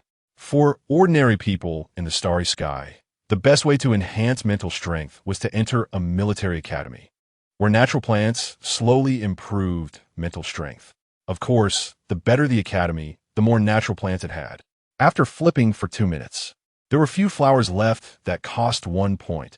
Only a butterfly orchid and a marguerite remained. She bought both and started planting. The soil in her small garden had been specially loosened by Anna to make it easier for Shi Yin to plant flowers. Since Shi Yin hadn't planted any flowers yet, the garden was mostly empty, and she hadn't figured out how to arrange it. Never mind, let us just plant the flowers first. Skillfully filling the soil, burying the seeds, and then wrapping them in mental strength. This time, both seeds sprouted at once. After one plant bloomed, she retracted her mental strength to focus on the other flower. Fortunately, she had just noticed that the 2 types of flowers required different amounts of mental strength. She almost let one of the flowers wither. After moving the flowers onto the shelf and admiring her results, she happily went downstairs. The large garden downstairs happened to be empty as well, so she decided to plant today's flowers there too. When her mental strength became stronger later, she could also plant trees. Anna walked in from the door. Shi Yin, aren't you going out to plant flowers today? No, it's too cold outside. I don't want to go out. Let us plant in the garden. It looks bad empty. All right, let us eat first. Aunt Lon made sweet potato porridge today. Then let us hurry. Shi Yin linked arms with Anna as they walked to the dining room. It was unclear whether it was the seeds or Shi Yin's influence, but the rice they harvested was extraordinarily delicious, fluffy, soft, sweet, each grain distinct and glistening. Miss Shure, this is the radish we soaked yesterday. It should taste a bit mild today, but it's refreshing. You should try it first. Okay, thank you, Aunt Lon. While Shi Yin ate, Anna sat on the sofa, watching her light brain. Anna, have you eaten? Shi Yin asked. I've eaten already. In fact, apart from Shi Yin, everyone else had gotten up early. He and Anna had taken everyone to train in the open space at 6 in the morning, and there were 2 shifts for night patrols. Because there were few people, the patrols were centered around Shi Yin, covering a radius of 5 kilometers. Shi Yin had taken various vegetables to the main star overnight. The emperor had sent someone to wait early, and they entered the palace directly. Commoner Shi Yin pays respects to your majesty. Shi Yin's identity had been canceled 5 years ago, and now he held no position. He was just an ordinary person. Get up. By Ansai looked at the person who had turned into a beast man 5 years ago but was now standing well in front of him. Unable to resist, he walked down and circled Shi Yin twice, even pinching him a couple of times. "It's been a long time, General Shi Yin. It seems you've been doing well lately." Bai Ansai assessed Shi Yin, who was completely different from the lifeless person 5 years ago now. Hope for the future shone in his eyes, and his entire demeanor had changed. Replying to Your Majesty, "I have been fortunate to meet Miss Shi Yin." The emperor referred to him as General Shi Yin, which meant he had regained his military rank. He was still a general. "You really are lucky. Those who went to a 3378 in the past few years have had good fortune. This human, after hundreds of years of hope, has just happened to be encountered by you." Since learning about Shi Yin, Bai Ansai had investigated her thoroughly, especially delighted to know about her changed personality. 1,000 years ago, when mutations began to appear in the starry sky, the last high priest of humanity left a prophecy. During humanity's darkest times, an otherworldly person would come, bringing a flower of hope, breaking through the darkness and moving toward the light. As for the otherworldly person, who knew if it would be a threat?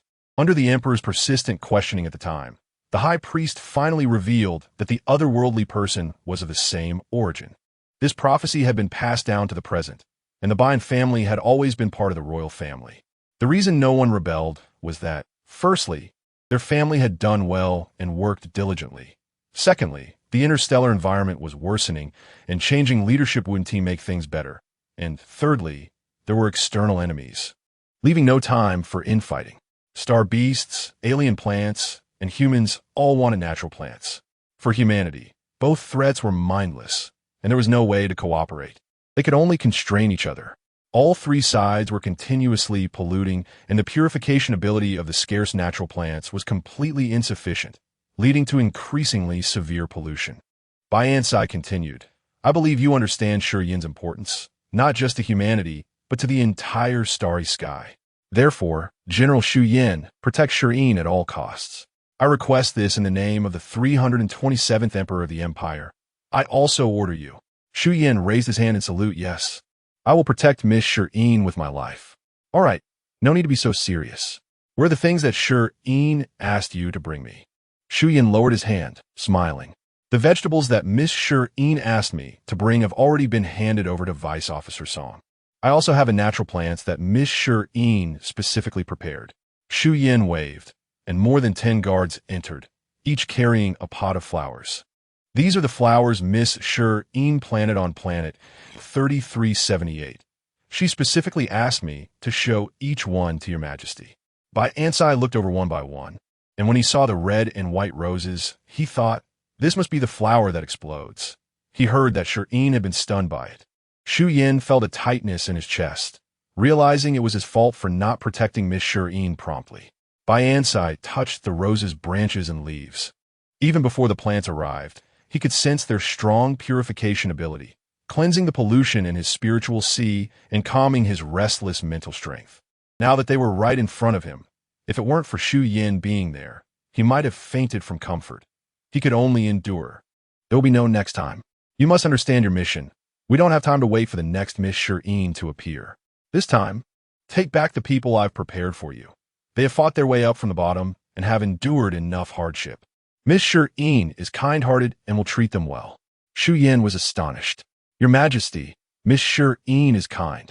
It might not be good to utilize her like this." "General Shi Yin, what's wrong? Have you forgotten the outside world after a few months of good days? I don't want to exploit Miss Shi Yin, but look outside. Do you remember how many people sacrifice every year, every month, every day? How many families are shattered? Can you wait? Can they wait?"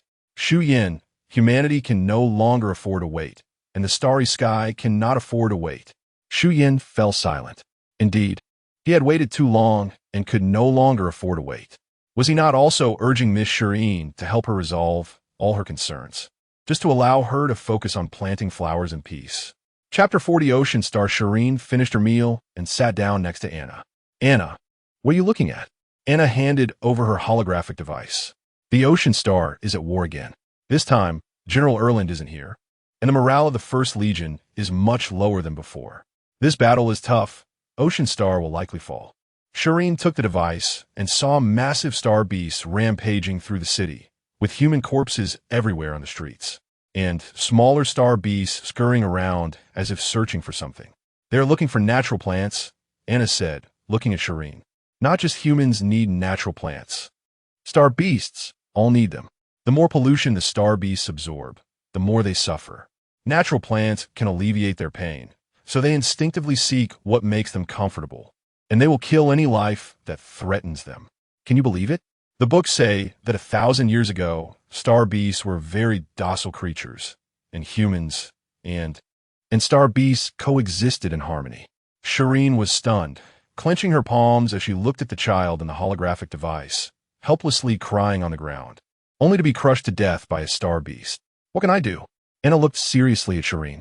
Shireen, there are many things you can do. In fact, you can stop this massacre. Shireen felt conflicted inside. She was just an ordinary person who never thought of making a name for herself. She just wanted to stay safe here. But now, if she didn't have this ability, it would be better. However, she did have it. If she just watched the destruction of a planet, she truly couldn't do it. I'll go find Uncle Erland. Shireen stood up and ran out. Erland was also contacting the Emperor. Your Majesty, there's chaos on Ocean Star. I want to go back. All right. Erland received the Emperor's permission, put away his holographic device, and prepared to find Shireen. Uncle Erland. Leekle brought Shireen in. Shireen, why are you here? I was just looking for you. Uncle Erland, what do you want with me? Shireen tried to calm her breath and looked at Erland. Shireen, I don't know if you saw, but Ocean Star is being invaded by star beasts again. As the commander of the First Legion, I have to go back. Even if I die, I want to die on the battlefield. Erland looked at Shireen, his trembling lips wanting to say something, but in the end, he didn't say anything. When did he become so timid? Uncle, I know something has happened on Ocean Star. I came to find you just to talk about this. I want to send natural plants to Ocean Star. Erland's eyes widened, repeatedly saying, good child. Next, everyone sprang into action. Shireen exchanged for many seeds, all sunflowers and wildflowers, in sufficient quantity. Everyone helped fill the soil and plant the seeds. Shireen was in charge of encouraging growth, while others moved them onto the starship. There were only a little over 1,000 pots, far from enough, so everyone brought out all the containers that could hold soil for planting flowers from their homes. Shireen planted flowers in all of them. Shireen, use this. This can store your mental power. Hearing Jiang Jiyun's voice from behind, Shireen turned around and saw what he was holding. Uncle Jiang, you mean the red and white roses? Jiang Jiyun nodded. He hadn't brought a mental power storage device this time. This was a temporary modification he made with each Xiulin. Although it wasn't much, it would be enough if used properly. However, there were no more containers left for soil. In the end, they brought back the spaceship parked at the entrance of the forest to dismantle it. There wasn't much that could be used. They planted a dozen flowers. Finally, Shireen even contributed a few pairs of long boots that were meant to match a dress but hadn't been worn yet, managing to gather 20 red and white roses.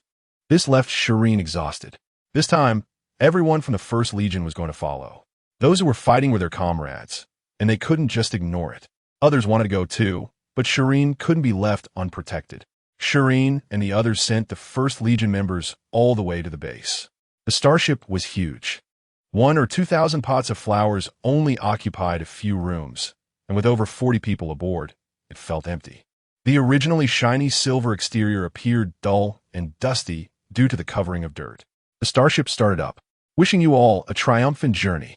Shireen waved vigorously until she could no longer see them, at which point she collapsed into Anna's arms. Anna, I'm so tired and sleepy. Anna picked Shireen up. Sleep well. I'm here. Shireen peacefully fell asleep.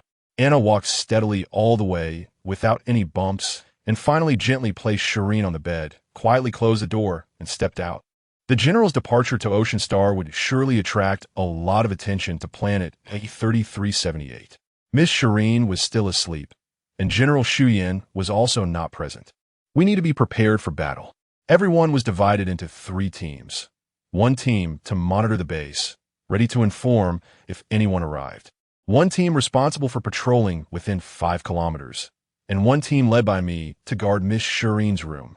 Everyone who could come here and survive until now surely had decent abilities and would definitely be able to protect Miss Shireen. Everyone proceeded orderly to their task locations, all sharing a common mission in their hearts. to protect Miss Shi Yin with their lives. Outside the planet, 2 starships were already waiting. Upon spotting the target, they tacitly followed behind the dark starship, heading towards Ocean Star, with more starships joining along the way, ultimately surrounding the dark starship in the middle. Erland departed from planet 3378 towards Ocean Star. At the same time, Shi Yin was also leading people from the main star to planet 3378, with other starships continuously sending people inside along the way. Erland's starship was moving too fast, and the flower pots were unstable. Everyone could only protect them with their hands. It didn't matter if they got hit, but if they broke, it would be bad, especially for those few pots of red and white roses. Nothing must happen to them. The normal journey took 13 star hours, but Erland compressed it all the way, successfully reaching the vicinity of Ocean Star in 7 star hours. The sky above Ocean Star was densely packed with star beasts, blocking out sunlight, and the broken defense line continued to have more star beasts pouring in.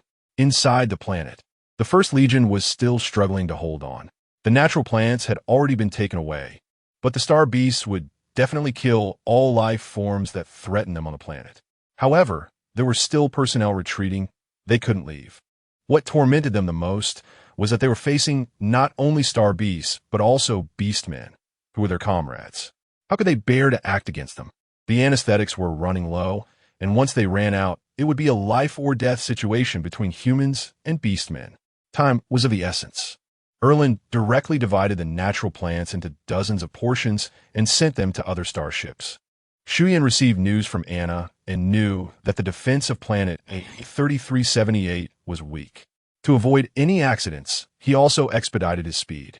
The people on the starship only knew that this operation was a secret, although they didn't understand why a group of people with mental collapse were sent to execute it, and there were even beastmen joining along the way. They still sat calmly in their seats, motionless, out of trust in the Empire, the Emperor, and the Legion. Chapter 41, Great Victory Warriors. I am Erland. I believe everyone has obtained the natural plants.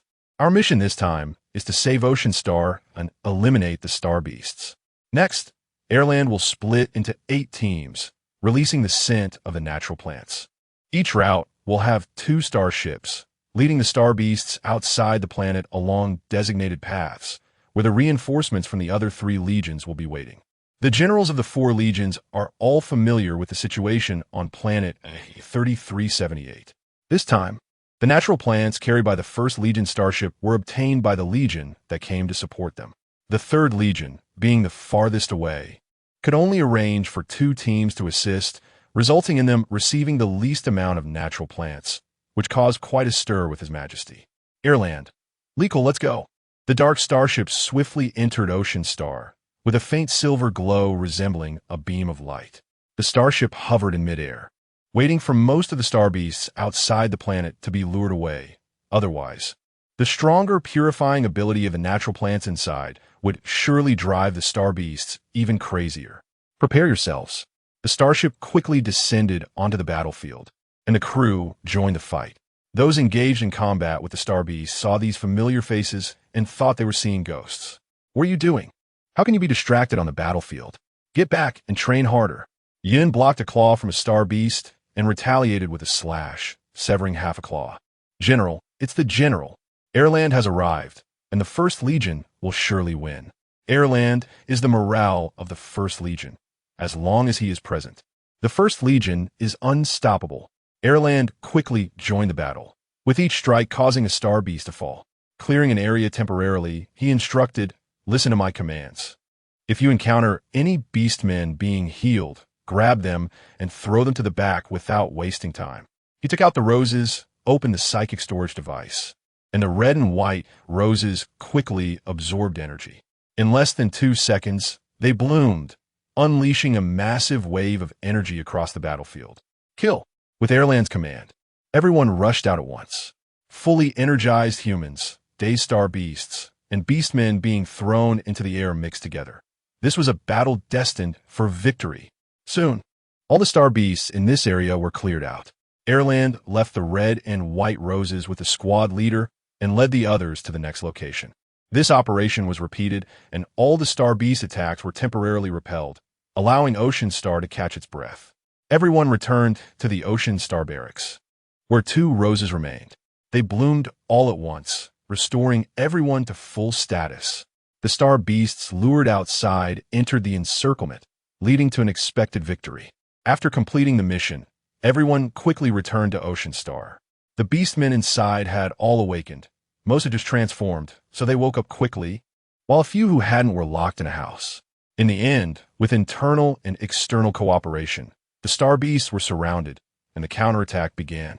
On December 11th, 1774, at 21:47, the Ocean Star battle resulted in a great victory. Meanwhile, the news of General Erland's return, along with Vice Admiral Leekle and many comrades who had transformed into beastmen, spread quickly. This battle was to be kept confidential for the time being. No one was to discuss or leak it. Erland's orders were strictly followed by everyone in the First Legion, and the news quickly sank to the bottom. As for the people brought by the other legions and those from the First Legion on the mission, they would definitely not leak anything.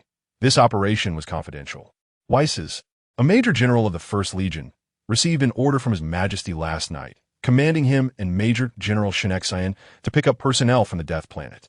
Initially, he thought about what kind of personnel could be picked up from the Death Planet, especially when Ocean Star was in imminent danger and his comrades were bravely fighting. Yet, they were here, no different from deserters. Facing his subordinates' inquiries, Weisses replied, "His Majesty's orders are not something you or I can question." However, a starship did appear inside, heading straight for Ocean Star.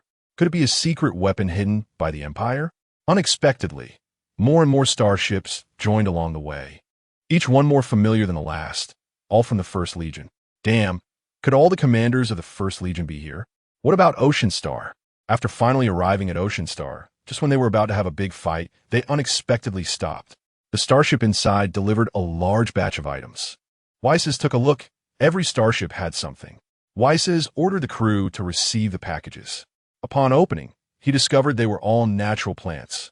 "Major General, this is so many natural plants." "Major General, this is a sunflower from the Four Seasons flower shop." "Weisses, Upon entering the cockpit, he addressed the soldiers. "I am Erland." It was the general's voice. The general was alive. A wave of immense joy washed over him. Hearing the general's plan, Weisses quickly got into action, opened the channel, and released the scent of the natural plants. To maximize the scent's release, he even placed the flowers at the channel's entrance. Sure enough, the star beasts were drawn by the scent.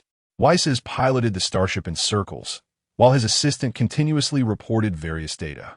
Once the number of star beasts was confirmed to be sufficient, Weisses headed towards the destination, occasionally circling around, as some star beasts were too close behind, while some were lagging behind. Eventually, they arrived at a desolate planet. After the starship landed, Weisses quickly shut it down and led a team of over a dozen people to leave, with thousands of star beasts chasing behind.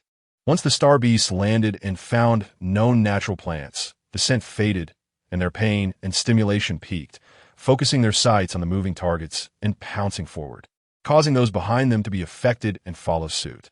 At this moment, the Fourth Legion's troops also emerged, chasing the star beasts and targeting the isolated ones.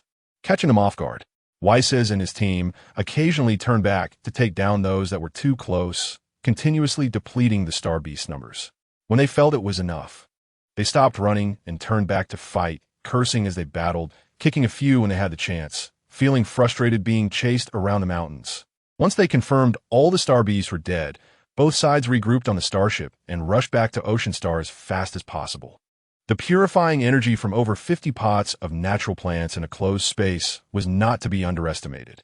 Upon reaching Ocean Star, the combined pollution from about 100 people was mostly purified, equivalent to removing pollutants accumulated over 5 years of military service in one go. The Fourth Legion tightly guarded the natural plants, as the general had stated before his arrival that these natural plants were their reward, advising them to stay alert, as the First Legion was cunning and not to be deceived. After arriving outside Ocean Star, they waited for the general's notification. Once it was confirmed that everyone had fully recovered, the counterattack began. Weisses hadn't killed star beasts so decisively in a long time. With an untainted mental sea, he didn't have to worry about a mental collapse, just needing to avoid injury. As the last star beast fell, Weiss's collapsed to the ground. Looking at the sky of Ocean Star, which was no longer filled with the bodies of star beasts, but with the sun, blue skies, and white clouds. Ocean Star has been defended. Chapter 42, The Arrival of the Troops. When Shi Yin woke up, it was already 4 in the afternoon. She had truly exhausted her mental energy in the morning. Otherwise, she wouldn't have been so weak that she couldn't even muster the strength to go home. Opening her light brain, she was inundated with news about Ocean Star, but all the information was outdated. There were no recent updates, and she wondered how Uncle Erland and the others were doing. Shi Yin got out of bed and opened the door, only to see Anna sitting outside. Anna had been paying attention to the movements in Shi Yin's room, and when she noticed Shi Yin's breathing change, she realized she might have woken up. Anna, do you have any news about Uncle Erland and the others? Has Shi Yin returned? Noticing that Shi Yin wasn't wearing much, Anna found a piece of clothing for her to put on, even though the room was warm. The generals should still be on the way. Ocean Star is quite far from us, but the admiral is already on the way back. He delayed a bit because he had to pick someone up on the way. Shi Yin nodded, rubbing her stomach. Anna noticed and said, "You must be hungry. Aunt Lon has already prepared the meals. She just didn't know when you would wake up, so she kept them warm. Then let's hurry down. I'm so hungry. I'll bring it up for you. It's warm in here." And Director Jiang and the others are sitting downstairs. Shi Yin looked over in confusion, and Anna explained, "The generals and the admiral are not here, and the general is off to fight. If our location gets exposed, it will be troublesome, especially if someone has bad intentions. So I took the liberty of bringing Director Jiang and the others over." "Oh, I see. That's good too. It's safer for everyone to be together." Shi Yin nodded in agreement. Indeed, with so few people around, if someone really came, it would be troublesome, so staying together felt safer. No wonder Anna had been guarding her. "Thank you, Anna. What would I do without you?" Shi Yin tugged at Anna's arm and leaned her face on Anna's shoulder. Acting cute, Anna patted Shi Yin's head. "That's what I should do. Shi Yin is so nice. If someone took you away, I would lose big time." After a bit of sweet closeness, Anna went downstairs to bring up the food. "Anna, is Shi Yin awake?" Jiang Jian raised his head upon hearing footsteps downstairs. "Just woke up. I'm going to bring some food up." Anna glanced at the dense data in front of Jiang Jian, amazed at how brilliant researchers were. Jiang Jian followed her into the kitchen and reminded Anna, Shi Yin exhausted her mental energy this morning. That's no small matter. Let her rest well. Anna nodded. Aunt Lon had already prepared the meals and handed them to Anna, who took them and nodded to Jiang Jian before heading upstairs. Shi Yin smelled the delicious food and couldn't help but salivate, eagerly watching as Anna approached with the dishes. There was a bowl of rice, a plate of braised pork, a plate of sweet and sour tenderloin, a plate of stir-fried vegetables, a bowl of bone soup, and a portion of sliced apples. Shi Yin couldn't wait any longer. She took a bite of the sweet and sour tenderloin. It was a delightful taste. Aunt Lon truly deserved to be the chef from the palace. Her skills were exceptional, and everything was perfect in color, aroma, and flavor. After finishing the meal, Anna went downstairs to wash the dishes while Shi Yin stood up to stretch. A message came through on her light brain. Opening it, she saw it was from Shi Yin. "Shi Yin, I've brought back the people arranged by His Majesty, along with a lot of materials and machinery. We'll arrive in half an hour." "Okay, I got it. Be careful on the way." Shi Yin returned to her room to change clothes and sat on the sofa waiting for Anna. "Anna, Shi Yin, and the others are back, and they'll arrive in half an hour. Let's go meet them." Anna thought for a moment and sent a message to Shi Yin. "Admiral, how long until you arrive? Shi Yin wants to come pick you up. Is it safe?" Shi Yin replied immediately, "We'll arrive in 25 minutes. Everything is safe for now. Miss Shi Yin can come." With the confirmation, Anna took Shi Yin, who was dressed warmly, downstairs. Halfway down, she ran back to grab a hat, putting it on Shi Yin before feeling assured. "Uncle, Shi Yin and the others are coming back. Do you want to go see them?" "I'm not going. They're bringing people back. I can take the materials back with me. You have fun, but don't use your mental energy recklessly. Focus on recovering first."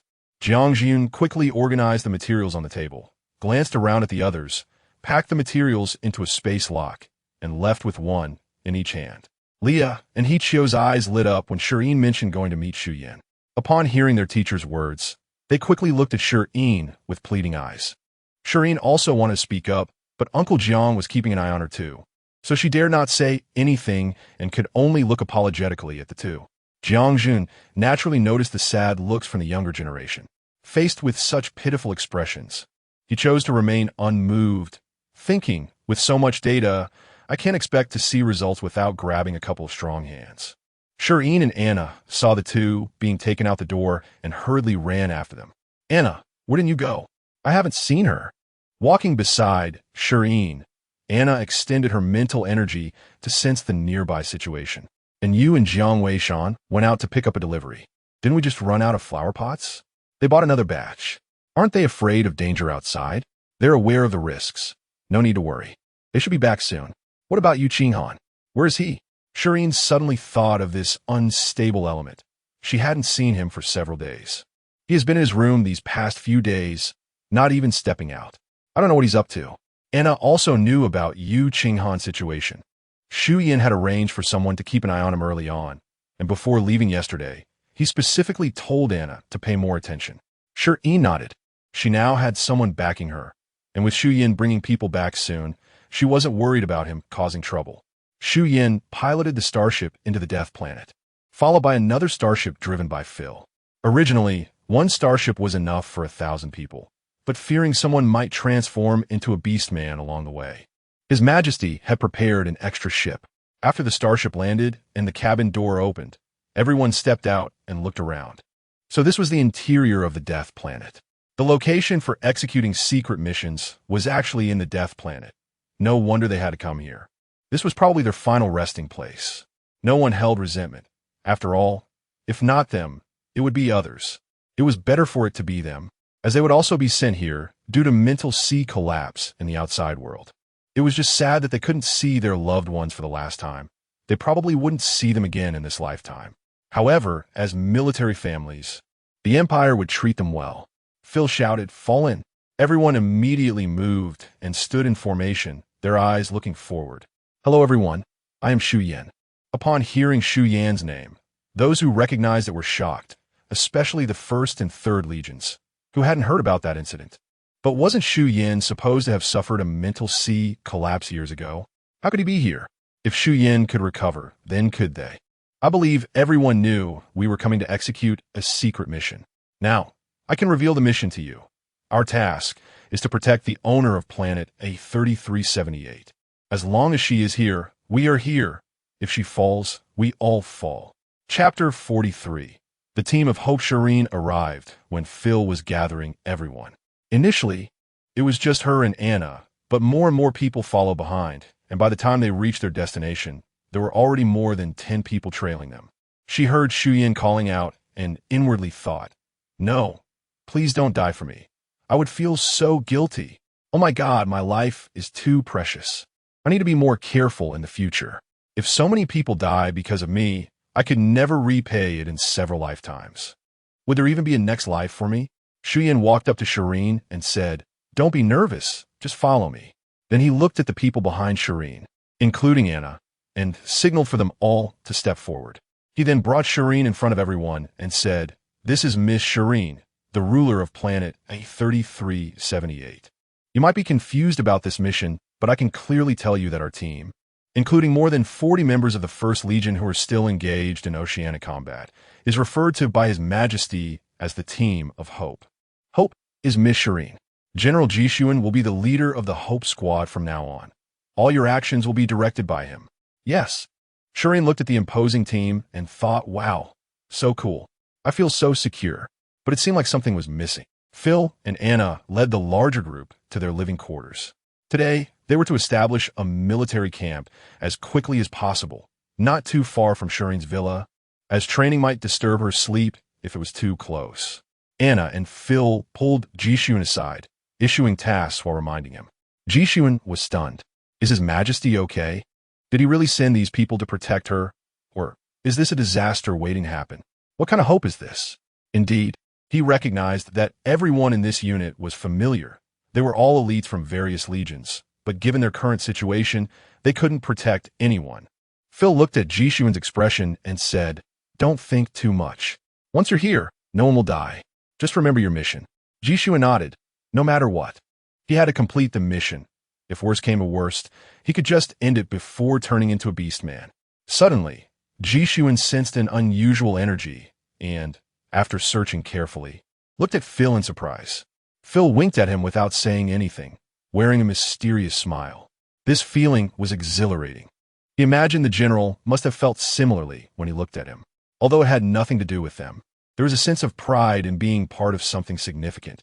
The others following behind also sensed this energy, but as soldiers, they obeyed discipline and strictly followed orders. So no one asked questions, nor did they hesitate, even keeping their gazes straight ahead.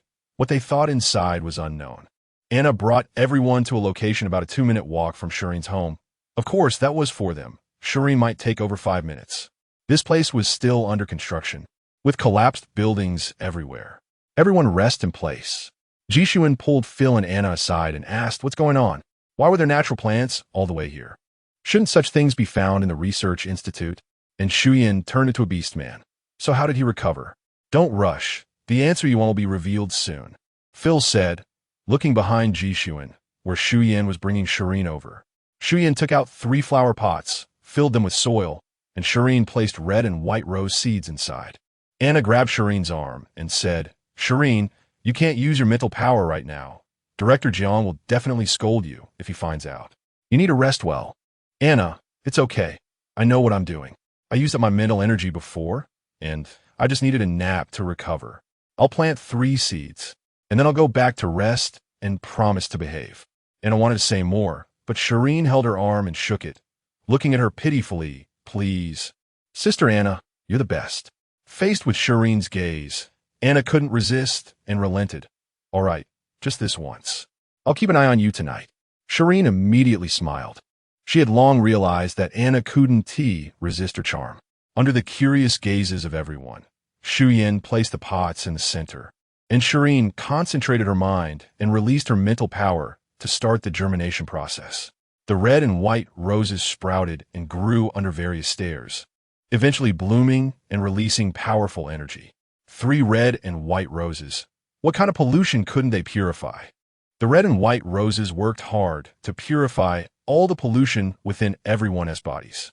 No one could have imagined that such a small bud, barely the size of a palm, could release such powerful energy. With 1,000 people, 3 plants directly did the job. Suddenly, everyone understood why this group on the brink of death was called the Team of Hope and why His Majesty sent them here. Such plants, each of which could be 3 at a time, and such powerful beings. What else could they be but hope? Moreover, the natural plants along the way grew so casually by the roadside. In other places, they would have been dug up long ago for use. Shireen looked at the people before her. She felt something was missing when she first arrived, and now she knew it was hope. They had lost hope for the future. Looking at them, Shireen thought of the outside world, where countless people couldn't see hope for the future. Anna closely observed Shireen's complexion, noticing it seemed a bit paler than before. "No, you need to go back and rest." She picked Shireen up and headed home, and Shireen instinctively wrapped her arms around Anna's neck, still not fully processing what was happening. Seeing Anna's resolute expression, Shireen initially wanted to struggle, but eventually settled down and obediently held on to Anna. The others, witnessing Anna's actions, saw nothing wrong. They had all heard that Miss Shireen had exhausted her mental energy today and hadn't rested well yet. Now, she was going to use her energy to plant natural plants to soothe her mental power. She must be tired. What was wrong with being carried home? Some people would even fight to carry her home. After Shireen left, the atmosphere of the scene changed. Everyone hurried to work. The sooner they finished the military camp, the sooner their mission would be issued, and the sooner they would familiarize themselves with the Death Planet, which would mean Miss Shireen could be safer for another day. Phil looked at the crowd, who were energized as if they had been injected with adrenaline. It was still Miss Shireen's charm that had achieved this. That night, everyone worked without rest, completing the military camp overnight and formulating future patrol plans, especially for the Starship landing site. Planet 3378 was now on the edge of exposure. If someone with ill intentions came to investigate, they would definitely enter from here. After all, the Death Planet was not called that for nothing. Other places might not be safe either. Actually, they hadn't completely skipped rest. They had paused at times, but everyone was so unwilling to stop, working energetically. After all, this little bit of work wouldn't kill them. Chapter 44. Hope Base another new day. Shireen was wrapped in her blanket. The winter bedding was really comfortable, warm, and made her feel so happy. After procrastinating for a long time, she finally got out of bed. There was no helping it.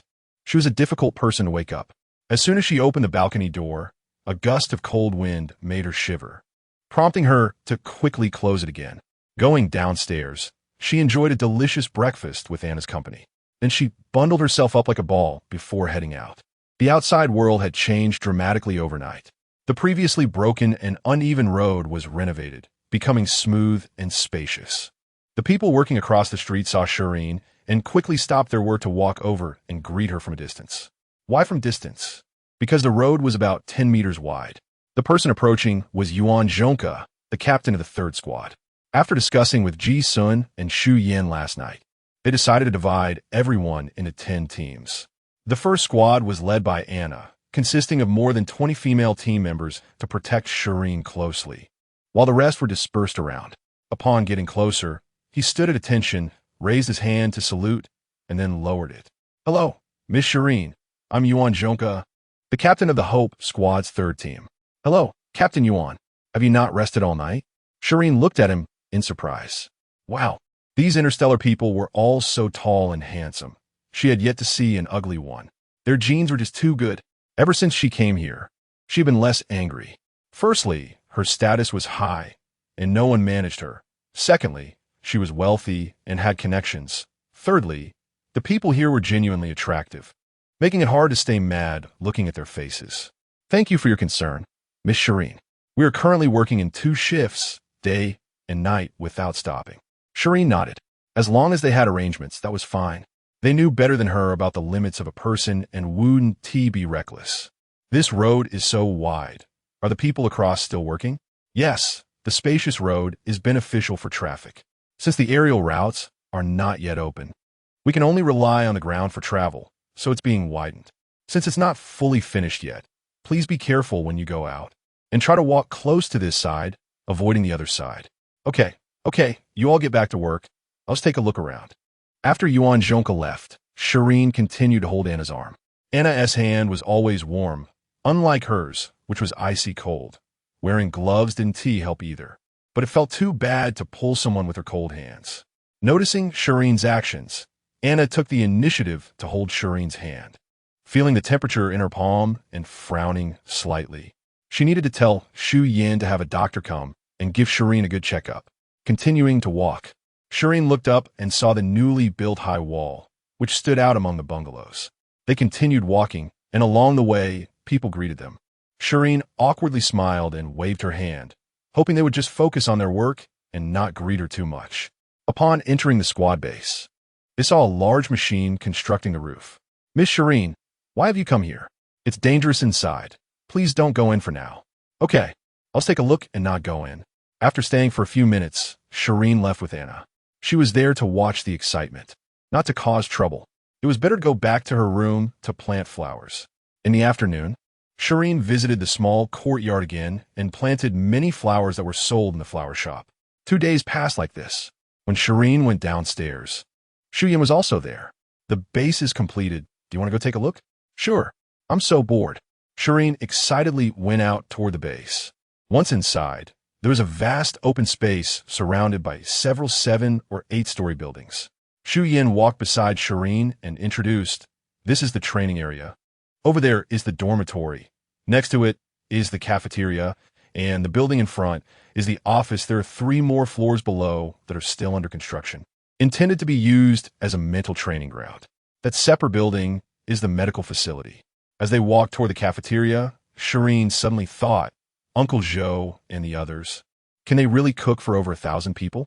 The king has also arranged for chefs and medical personnel, and they should arrive this afternoon, Shi Yin replied. Shireen remained silent. The king was so cunning. They agreed on 1,000 people, but now had to arrange for more people. However, these people were indeed needed. She hadn't thought to mention that the 1,000 included logistics personnel. She had been careless. Next time, she needed to be more cautious. Seeing Shireen's expression, Shi Yin felt she wasn't angry and sighed.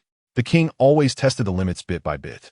Actually, it was called chefs, but in the army, they usually consumed nutritional liquid.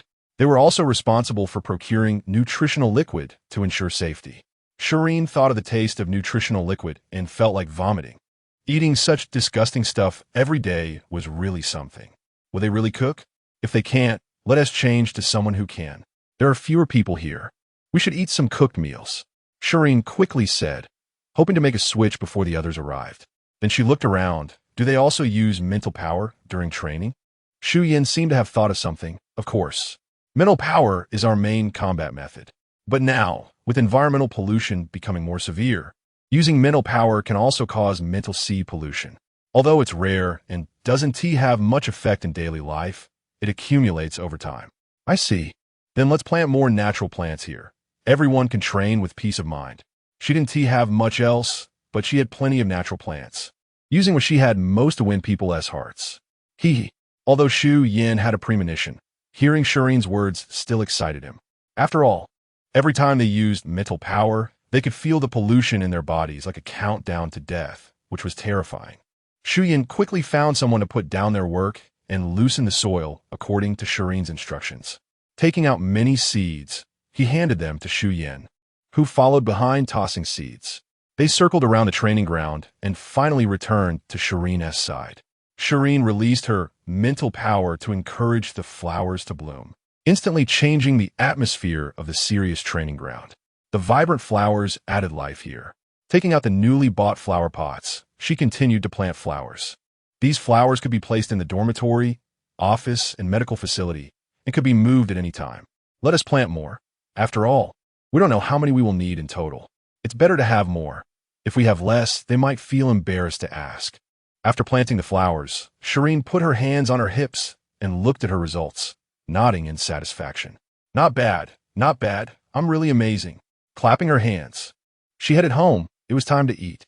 As soon as Shireen left, the people hiding around all emerged. They had been there all along. It was just that Miss Shireen hadn't noticed. Once she started planting flowers, it was even harder for them to come out. After all, Miss Shireen was really shy. When they first met yesterday, she stood there blushing. If she knew they were secretly watching today, she might not dare to show her face for days. Everyone felt the long-lost clean mental sea, looking at the flowers around the training ground and the many flower pots, with quite a few people getting teary-eyed. Finally, they could use their mental powers without fear of facing the threat of death. Thousands of years ago, who would have thought that their proud mental powers would become their death sentence? Grateful for Miss Shireen, thankful that heaven sent Miss Shireen. While some were still thanking the heavens, others were already picking their favorite flowers to take away. Zhang Chang, what are you still doing? Move the flowers. Lu Wei next door has already taken 3 pots. Only then did everyone react, rushing towards the flower pots. Some directly used their mental powers to push through the crowd to grab flowers, which sparked a collective outrage, and suddenly all fists were aimed at him. Chapter 45. Eating vegetables grown by oneself is reassuring. In just a few days, those who went to support Ocean Star have returned. Erland and Leclerc did not come back here, remaining in the First Legion. Everyone arranged by His Majesty has also arrived, and Planet 3378 has officially gotten on track. To outsiders, it still looks like a death planet, but to those on it, it has already become a planet of hope. Shi Yin and Ji Xuan pulled Shireen to hold a meeting, discussing patrol arrangements, planning to set up 2 sentry posts at the starship entrance, and reinforcing the defenses around the forest, etc. Finally, they talked about the cafeteria. When it came to food, Shireen became interested and immediately paid attention. All the staff for the cafeteria are now in place, and they wanted to discuss the issue of ingredients. We can choose to buy them from outside or raise them ourselves, but this still requires Miss Shireen to make the decision. I don't plan to raise animals. Let's just buy meat from outside. Let's buy some vegetables first and try them out. I haven't eaten vegetables from outside yet. Shireen never thought about raising animals.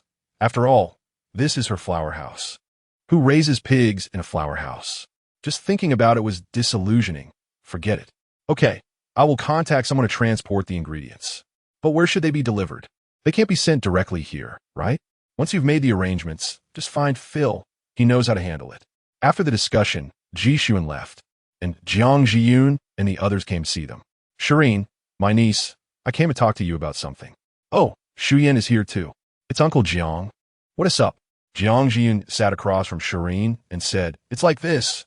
We have been here for quite a while, and His Majesty has been urging me to go back. There are many things waiting for me at the Research Institute, so I came to say goodbye." "I see. Well then, when are you planning to leave? Do you want me to see you off?" Shi Yin frowned a bit, feeling reluctant. Jiang Jiyun had always been very good to her. Although she knew that one day he would have to leave, she still felt a bit sad. After all, he was a walking encyclopedia. Seeing Shi Yin frown, Jiang Jiyun quickly said, "Oh, don't do that. Otherwise, Uncle will be reluctant to leave." He truly didn't want to go. With a treasure by his side, if it weren't for His Majesty constantly urging him, he could stay here for a lifetime without any problem. In the end, Jiang Jiyun left behind a bunch of vegetable seeds and walked away with bags in hand. Later, he found that Leah wouldn't go with him, clinging to Shi Yin and refusing to let go. So he had to use one hand to pull Leah away. Leah kept waving at Shi Yin, saying, "Yin, don't forget me. I will definitely come back." "Okay, I'll wait for you." Shi Yin waved her hand vigorously, bidding them farewell. The next day, all the ingredients for the cafeteria had been bought back, and today they were going to try them out. When they arrived at the cafeteria, it was already crowded inside. They had heard that a large batch of ingredients had been procured, including vegetables, and were excited enough to not sleep well the previous night. Everyone was lining up, and Shi Yin took Shi Yin into the kitchen, where a few portions of food had already been set aside. Shi Yin sat down. The chef was indeed skilled, and it smelled delicious, but she didn't know how it would taste. Shi Yin picked up a piece of vegetable with her chopsticks and put it in her mouth, chewing a few times before frowning and forcing herself to swallow. This vegetable is actually bitter. But looking at Shi Yin, he was eating expressionlessly. "What do you think of this dish?" "I think it's pretty good, very delicious." Shi Yin disagreed, saying, "Don't you think this vegetable is bitter?" Shi Yin answered seriously, "The vegetables outside all have this taste. It's just that the ones you grew are different and taste exceptionally good when cooked." Shi Yin was speechless. What could she say? She really couldn't argue with that. Putting down her chopsticks, she decided that they shouldn't buy vegetables anymore. Let us grow them ourselves.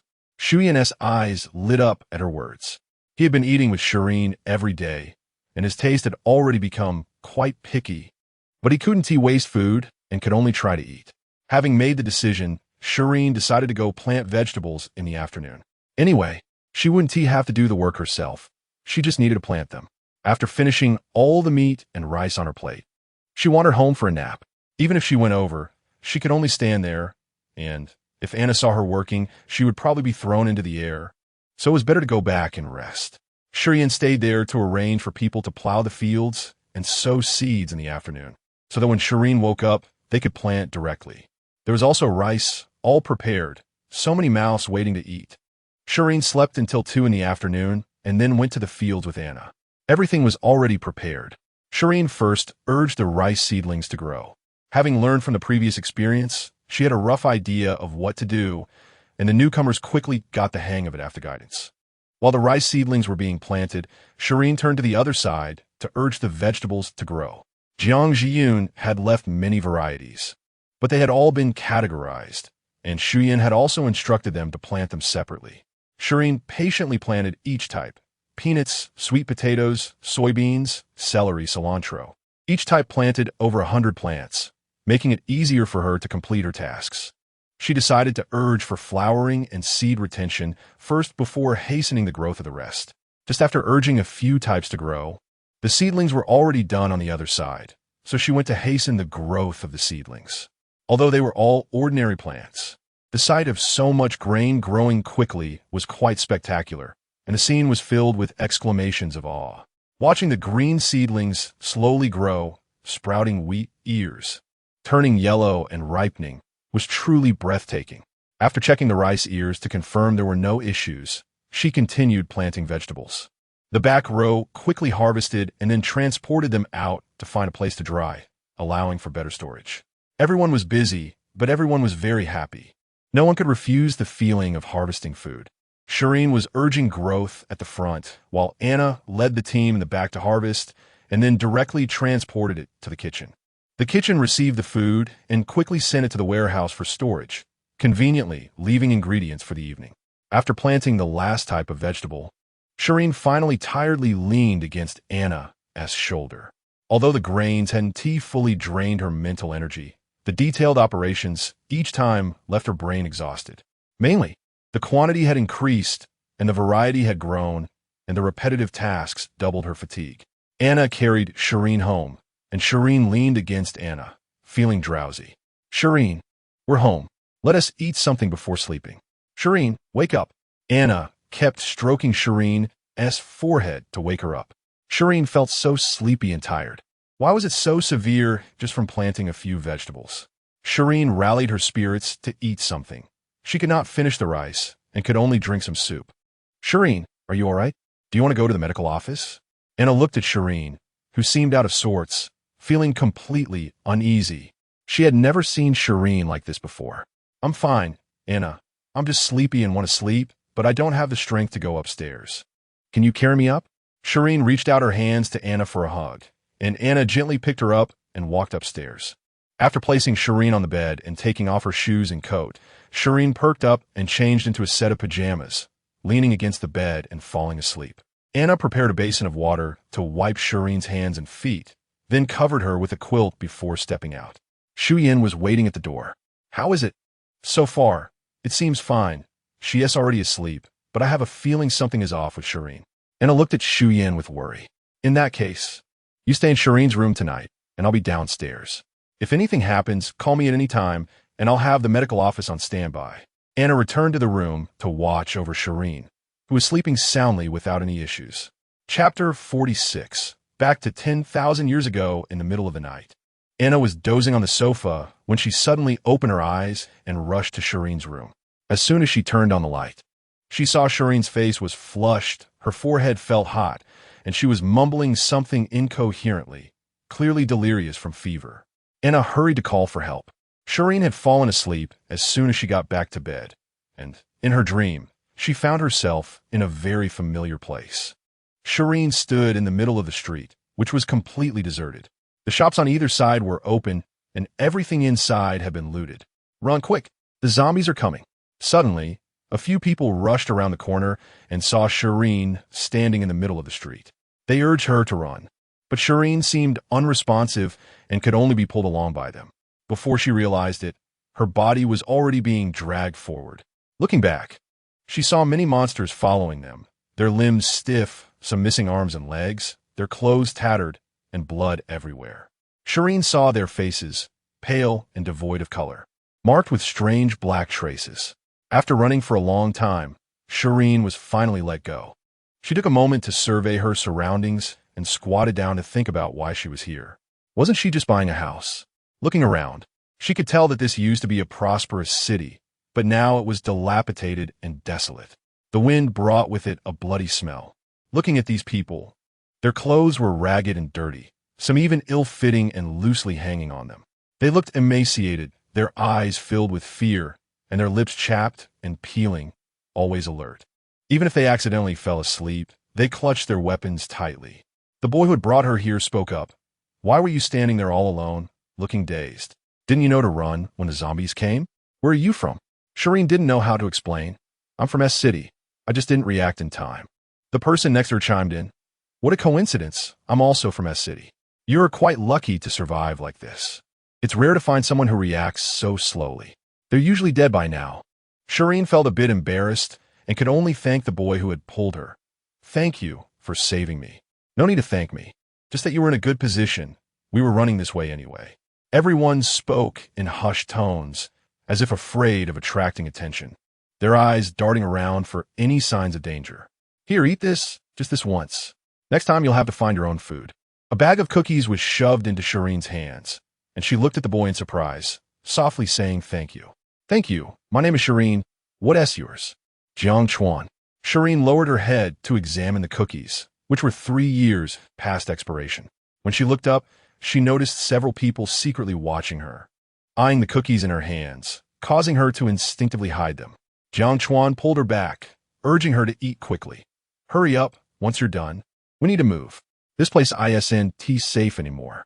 Shireen ate the cookies, which were hard, so she had to soften them with her saliva before swallowing. The taste was terrible, but she persevered. She wasn't foolish. This wasn't a movie. She had truly arrived in a strange place where zombies were hunting humans. And she had nothing but this bag of cookies. Adversity makes people grow. Following Jiang Chuan, Shireen quickly adapted. Within a week, she went from being someone who could only run from zombies to someone who could calmly smash a zombie's head with a baseball bat. The first time she smashed a zombie's head, she was terrified and would wake up screaming at night. So, someone would come to sleep with her every night to comfort her. Sometimes a girl, sometimes an older woman, sometimes a child. Everyone tried to soothe her fears. Shireen gritted her teeth and, feeling nauseous, dug out the white crystal from the zombie's head, wiped it on the zombie's clothes, and put it in her pocket. This was a crystal used to help replenish mental strength. 2 years ago, a virus swept across the globe, causing mutations in humans. Half of the population turned into zombies, while the other half gained mental powers. Zombies wanted to consume humans' mental energy to grow, while humans sought the crystals within zombies to enhance their mental abilities. Both sides were at a stalemate, and ultimately, the numbers of both humans and zombies drastically decreased. If this continued, humanity would eventually perish. After the chaos, all countries merged into a new republic. The higher-ups had been researching to find a new planet for survival, as Blue Water Star was no longer suitable for humans. They had already found a new planet and now needed a large number of crystals to launch the spaceship, calling everyone to gather in a city. When this news broke, the crowd erupted with excitement, finally seeing a glimmer of hope.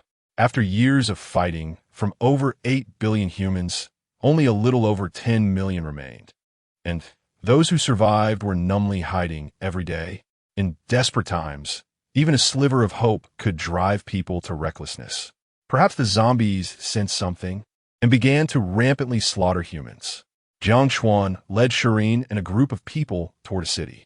The zombies had become increasingly frenzied these days, forcing them to hide.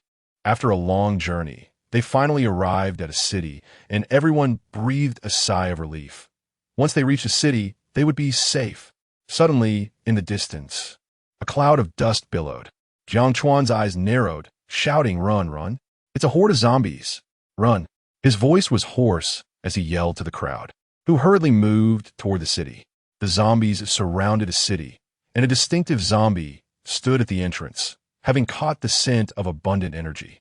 Among those scents, one was particularly fragrant, too good to waste. It should be nurtured, as it would provide endless delicacies. The people in high buildings also noticed this zombie. It was the Zombie King. It turned out it really existed. A middle-aged man muttered in disbelief, yet somehow expected it. Quickly organize everyone to board the spaceship. Hurry! Hearing the command, the people rushed to comply. The first aboard were scientists and elites from various fields, bringing with them a wealth of human civilization. With them, they could quickly establish a new human civilization in a new place. Next were the children, as they were the future. A race without young ones was not far from extinction. Finally, the young men and women boarded, the strong and healthy, capable of providing the greatest energy. There were many people present, yet everyone was silent. There was only one spaceship, but many wanted to survive. However, in the face of humanity's survival, individual desires became insignificant. The interests of humanity took precedence. The spaceship lacked enough energy to launch. There were too few crystals. A thud. A crystal was thrown from the crowd, landing on the ground in front of the spaceship. Then came the second, third, fourth. The spaceship had enough energy to start, and amidst the thick smoke, it quickly ascended into the sky. Everyone watched intently until it vanished from sight. A cry erupted from the crowd, initially a soft sob, but it grew louder, becoming heart-wrenching. More and more people were infected, all beginning to cry, crying for their tragic fates, their deceased families, and the uncertain future ahead. After crying, they began to laugh, hearty laughter. People started embracing one another, whether they knew each other or not, hugging tightly. Jiang Chuan did not board the ship. His leg was broken while saving a child when a wall pushed down by a zombie fell on him. Shireen also did not board the ship. She didn't know why, but subconsciously felt she shouldn't go. Zombies began to spread into the city, and everyone picked up their weapons. This was a fight to the death, with no room for mercy. Jiang Chuan, dragging his broken leg, continued to strike at the approaching zombies, standing back-to-back with Shi Yin, coordinating their efforts. For every human that fell, a zombie fell too. The number of standing humans dwindled, and Shi Yin's nerves had gone numb. She no longer knew where her baseball bat had gone, leaving her with empty hands that continued to flail. When Shi Yin came to her senses, only she and Jiang Chuan were left on the battlefield, surrounded by countless corpses.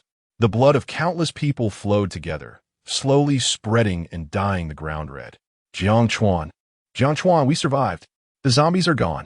Shi Yin turned and patted Jiang Chuan, but he showed no response, remaining still. Trembling, Shi Yin walked in front of Jiang Chuan. He had his head bowed, his whole body propped up on a wooden stick, lifeless and breathless. Even in death, he had steadfastly guarded Shi Yin's back. A drop of water fell onto her hand, and Shi Yin raised her hand, feeling its warmth. She touched her face and realized it was her own tears. Then another drop of water fell, cold this time. More and more drops fell, and Shi Yin looked up, countless droplets landing on her face, mingling with her tears. Unable to hold back any longer, Shi Yin cried out loud. She was very scared and helpless, but at that moment, no one came to comfort her anymore.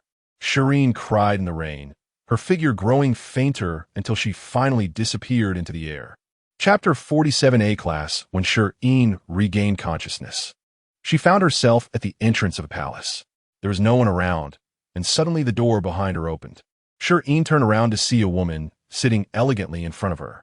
The woman did not speak, but looked at Shi Yin gently and gestured for her to come forward. Shi Yin stood still, hesitant to move, while the woman made no other gestures, allowing her to observe. Shi Yin only remembered surviving in a pile of zombies. Then it rained, and after that, everything became a blur. Why was she here? In this unfamiliar place, Shi Yin dared not move recklessly. Even watching was done cautiously. After standing for a while, Shi Yin cautiously took a step forward, then another. The room was large, with huge bookshelves on both sides, filled with dense rows of books. There was no one else in the room, only the woman. When Shi Yin reached the woman, she stopped, unwilling to move any closer, and scrutinized her closely. The woman appeared to be in her 40s or 50s, with a gentle expression, fair skin, and long hair cascading down to the floor. Suddenly, the woman stood up, and Shi Yin took 2 steps back. The woman approached her, took Shi Yin's hand, and Shi Yin, confused, followed her. The woman led her to sit in her own seat, and once seated, she gently raised her trembling hand to stroke Shi Yin's face. "Child, good child, you finally came." The woman's voice choked with emotion, and she was already in tears before finishing her sentence. Shi Yin reached out to wipe away the woman's tears, unsure why she did this. It was simply instinctive. She was still very confused about what was happening. She had suddenly found herself in an unfamiliar world, going through life and death, barely surviving. And now she was in this place, meeting someone who seemed to know her. "Do you know me?" The woman, slightly calmer now, continued to gaze at her tenderly without shifting her gaze. "I know you, but you don't know me. Seeing you here makes me very happy." Shi Yin was even more puzzled. What did this mean? Looking into the woman's eyes, she could sense joy, affection, anxiety, and many other feelings, perhaps even guilt. Why would there be guilt upon their first meeting? The woman looked at Shi Yin as if she could never get enough of her, and then said, "My name is Qingyu. You don't need to remember me. I just wanted to see you, to meet you." Shi Yin didn't know what to say. "My name is Shi Yin." "Shi Yin, such a beautiful name, and you're beautiful too." Shi Yin avoided Qingyu's gaze, looking around. But Qingyu kept her eyes on Shi Yin, with a gentle look, watching the person she had longed for thousands of years. "Have you heard someone calling me?" Shi Yin shook her head. There was a voice in her mind repeatedly calling her name. Was it an auditory hallucination? "You should go back." With a wave of her hand, Shi Yin lost consciousness and slowly faded away. In the end, the empty palace was left with only the woman, and then she disappeared. Along with the palace, Shi Yin found herself standing in a pure white space, surrounded by nothingness. She walked forward slowly, and, after a long time without seeing an end, she felt a bit disheartened. Suddenly, the voice reappeared. Shi Yin, wake up, Shi Yin. "I'm here, help me. I can't find a way, I'm here." Shi Yin shouted loudly around her. Suddenly, The ground beneath her gave way, and she lost control as she fell, the sensation of weightlessness jolting her awake. Shi Yin opened her eyes to find herself surrounded by people. Shi Yin, you finally woke up? You scare me to death. Anna rushed to the bedside, tightly holding Shi Yin's hand. After noticing that Shi Yin had a fever, she hurried to call Shi Yin, who brought medical staff with him. Shi Yin's temperature reached 40 degrees. If it didn't come down, she would lose her mind. After much effort to lower the fever, Shi Yin suddenly began to cry. At first, it was just tears, but soon she was sobbing uncontrollably, and no amount of coaxing could stop her. Then her mental energy surged wildly, one wave after another. Unable to stop, everyone looked outside. The plants were growing wildly, constantly blooming new flowers, then wilting, with seeds falling to the ground and sprouting again, repeating the cycle. They quickly performed a mental energy test on Shi Yin and saw her mental energy soar to A class, continuing to rise until it almost reached S class before stopping. Shi Yin's advancement in mental energy was terrifying. The plants outside had gone mad. Anna couldn't believe it. While she had seen B class advance to A class before, generally people just needed to sleep it off, and in severe cases, it would take a few more days. But no one had ever done it to the extent that it could scare someone to death. It wasn't until Shi Yin stopped crying that her mental energy slowly calmed down. However, she had cried so hard that even in a daze, she would still twitch. Aunt Lon brought hot water and placed a warm towel over Shi Yin's eyes. She had cried too violently. If she didn't cool them down, her eyes would hurt when she woke up. After some time, Shi Yin gradually calmed down and her fever subsided. A while later, Shi Yin frowned again for some reason. Shi Yin, wake up, Shi Yin. Anna gently called out to her. Shi Yin finally opened her eyes. She looked around in confusion. What happened to me? Why is everyone here? Your mental energy has advanced to A class. Congratulations, Shi Yin. Seeing Shi Yin awake, Shi Yin also breathed a sigh of relief. It was almost dawn, and if she didn't wake up soon, he would have taken her to the main star. Really? I don't remember. I think I had a dream. A very long dream. No wonder. You had a fever and then cried so fiercely. Anna helped Shi Yin sit up. Shi Yin couldn't recall what she had dreamed about, only feeling a sense of loss in her heart. Jiang Chuan, who is Jiang Chuan? Do you all know Jiang Chuan? Shi Yin asked the people around her. Everyone thought hard, but shook their heads in unison. What about Qingyu? Do you know Qingyu? Everyone shook their heads again. Shi Yin's expression was a bit strange. He had heard that name before. After confirming that Shi Yin was fine, everyone finally dispersed. Shi Yin also left, while Anna stayed behind to continue watching over Shi Yin, and Aunt Lon went to prepare some porridge. Shi Yin had been seriously ill, and her mental state was not very good, so she soon fell asleep again. She slept until the afternoon, then sat up feeling refreshed, stretching and hearing her bones crack. She opened her panel and saw a new task had refreshed: plant a plum tree. Huh? The system updated again? The task for the red and white roses hadn't even been completed yet. Seeing her mental energy level had reached A class, Shi Yin felt delighted. A class meant she had entered the advanced mental energy level, and there would be many more things she could do in the future. Now, she could even plant trees directly. She was so excited. Shi Yin couldn't wait to go downstairs to plant trees and ran into Anna coming upstairs. Shi Yin, are you hungry? No need to come down. Just go up. I'll bring your meal up. Anna noticed Shi Yin still looked a bit unwell, but her spirit seemed good, so she felt relieved. Anna, I don't want to stay in the room. I want to go outside for a walk. After saying this, she saw Anna's disapproving expression, so she began to act cute, tugging at Anna's hand. Sister Anna, please, Sister Anna. In the end, Anna still agreed. In her eyes, Shi Yin was just a little cutie who couldn't be resisted. Chapter 48.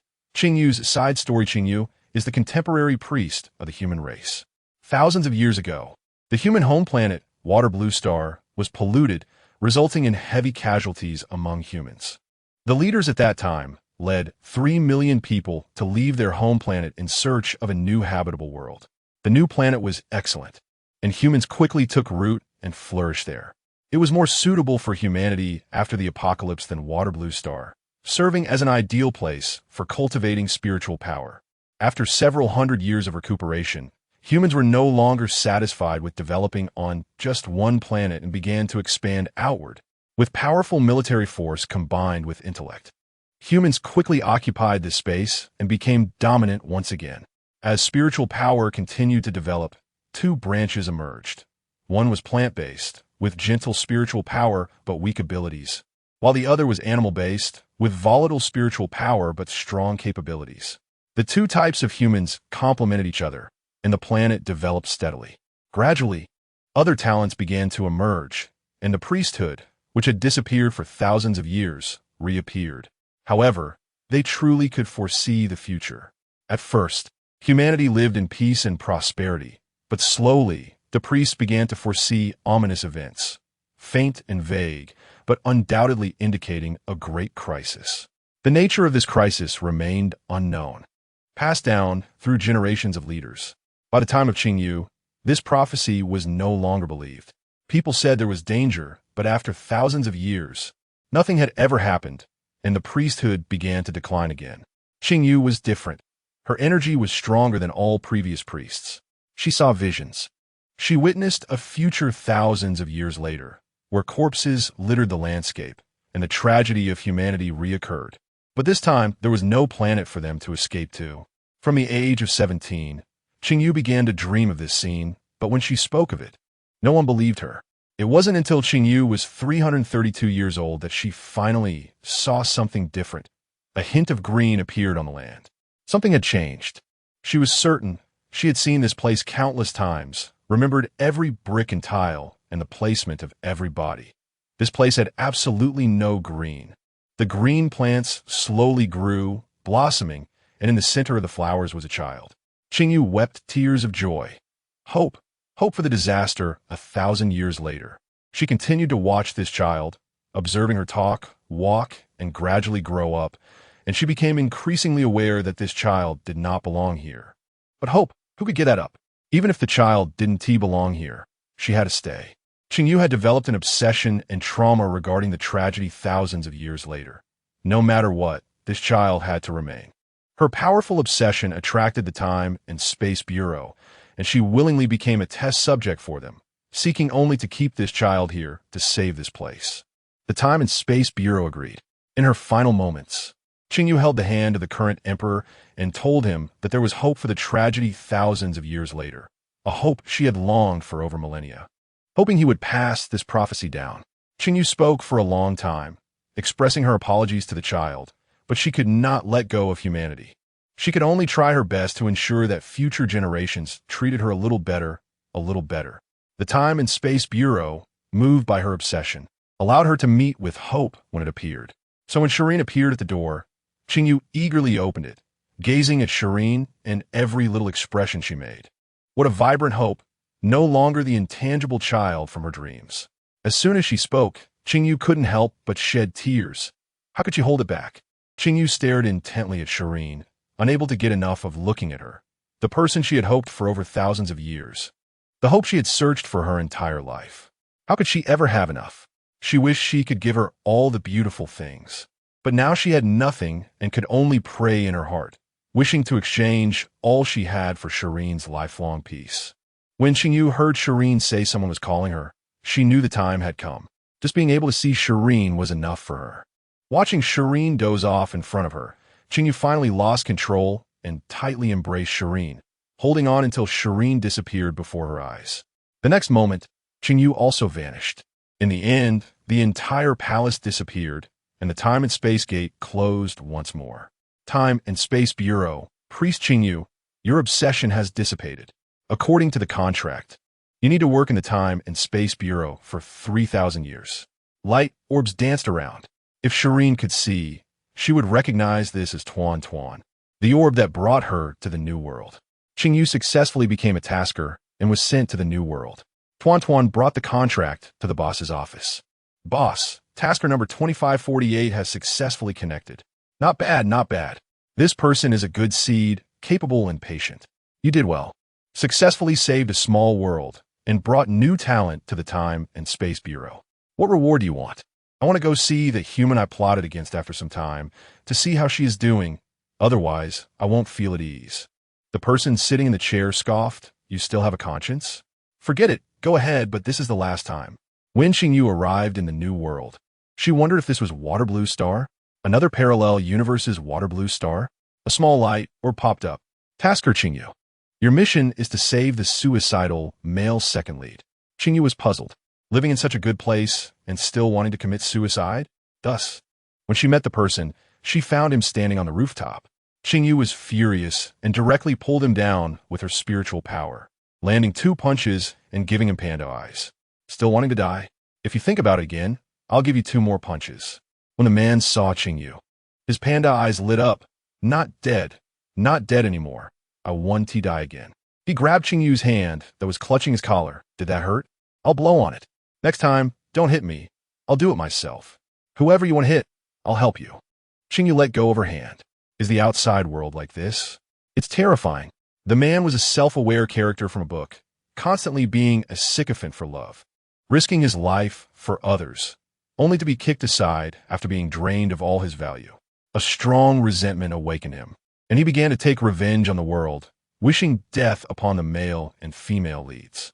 After killing them, the world reset. He then tortured the male and female leads in various ways, but eventually grew tired and decided to commit suicide. Today marked his 837th attempt at suicide, and the world finally changed, delivering his salvation. His gaze carefully traced Xingyu. Is this the compensation sent by the world consciousness? I really like it. It's mine, and no one can take it away. Thus, a vicious dog appeared behind Xingyu, accompanying her through 3,000 small worlds. Chapter 49, Plum Blossom Tree. Shireen finally went out, feeling that the air outside was fresh. After wandering for more than 10 minutes, she encountered Shi Yin, who was walking towards her, and was brought back home again. Upon returning home and seeing the garden downstairs, Shireen suddenly slapped her forehead. Am I foolish? There's ready-made land here, yet I had to go out. Successfully tricking away 2 people, Shireen stayed alone in the garden, took out the task seeds. Finding a relatively spacious spot, she buried the seeds and began the nurturing process. Perhaps the tree required more energy. Just the sprouting stage consumed half of Shireen's mental strength. Fortunately, after the sprouting phase, things got much better, with the tender shoots growing robustly, soon reaching half her height. Shireen withdrew her mental strength. This time she didn't exhaust her mental ocean completely and left some behind. Looking at the little sapling in front of her, Shireen joyfully touched the trunk, realizing that the plum blossom tree looked like this when it was young. She wondered what kind of plum tree it would be when it bloomed. Would it be the winter sweet or the red plum? The system only labeled it as a plum tree. Because it was a tree, this time there was even a flower pot, just 5 more seeds. Standing up and clapping her hands, she returned to the living room where Anna and Shi Yin were sitting on the sofa drinking tea. Noticing Shireen's entrance, they smiled slightly. Shireen felt a bit guilty when meeting their eyes, saying, I suddenly feel sleepy. I'm going upstairs. After speaking, she hurriedly ran away. Anna and Shi Yin exchanged glances, both harboring smiles. While Shireen was planting the tree in the garden, they had been watching her from behind. The act of tricking her away was all pretense. Even at home, they wouldn't leave Shireen alone in any place other than the 3rd floor for sleeping. When Shireen arrived upstairs, she had slept too much in the morning and wasn't sleepy at all now. Even though her mental ocean was over half empty, her brain was still very excited. Arriving at the study, she found 4 bookshelves, 3 of which were empty, with only 1 shelf containing a few books, which were given by Jiang Zhiyun. It was already the interstellar era, yet there were still paper books, which was truly incredible. Shireen remembered when she said this. Jiang Zhiyun was particularly serious, explaining that thousands of years ago, humanity was forced to come to a new world to develop, and at that time, data was mostly unusable, relying entirely on these paper records to start over. Since then, all data must have 1 digital record and 1 paper record. If an accident occurs one day, there will always be something useful. Shireen casually picked up a book, Interstellar History Volume 1. Flipping through it, the contents roughly covered which year humanity entered the interstellar age and which year revolutions occurred. Holding the book, Shireen thought of that dream. Was it really a dream? It felt so real, but she just couldn't remember it. She opened her light brain to search for Jiang Chuan, and a whole bunch of people appeared. She flipped through them and found no one she was looking for. Continuing to search for Qingyu, there was not a single piece of information. It shouldn't be. Even with over 10 billion people in the interstellar age, there should be thousands of people with the same name, not to mention Qingyu was not an uncommon name. How could there be no information at all? Shireen exited the search, frowning in thought. This could only mean one thing. Someone didn't want this name to be used. But why not? There must be a big secret behind it. Perhaps that dream wasn't a dream, but something real. Only she couldn't remember it. Shireen took out paper and pen, writing down the names Qingyu and Jiang Chuan, fearing she might forget them one day. As night fell, after dinner, Shireen returned to her room, but didn't want to sleep. She opened her light brain and started browsing. Finally, she found a casual little game to play. And once she got into it, she couldn't stop. Shireen's fingers slid across the screen non-stop, and a level completion notification popped up. She made a fist and cheered for herself, passing another level. It was awesome. Looking at the time, Shireen was shocked. It was 3 in the morning. The game was really distracting. She lost track of time while playing, quickly shutting it down to prepare for sleep. She had just closed her eyes when she opened them again. Her mental ocean was full, and it felt like a waste to sleep. Silently getting out of bed, she listened for any sounds, but heard nothing. She quietly approached the window, pulled back the curtains, and opened the window, letting the cold wind rush in. Shireen hurried back to bed, wrapping herself in the blanket, then went back to the window to check the position of the plum blossom tree. It was too dark outside to see anything. She decided to have Shi Yin add a light outside tomorrow. Estimating the position of the plum blossom tree, Shireen released her mental strength to begin nurturing it.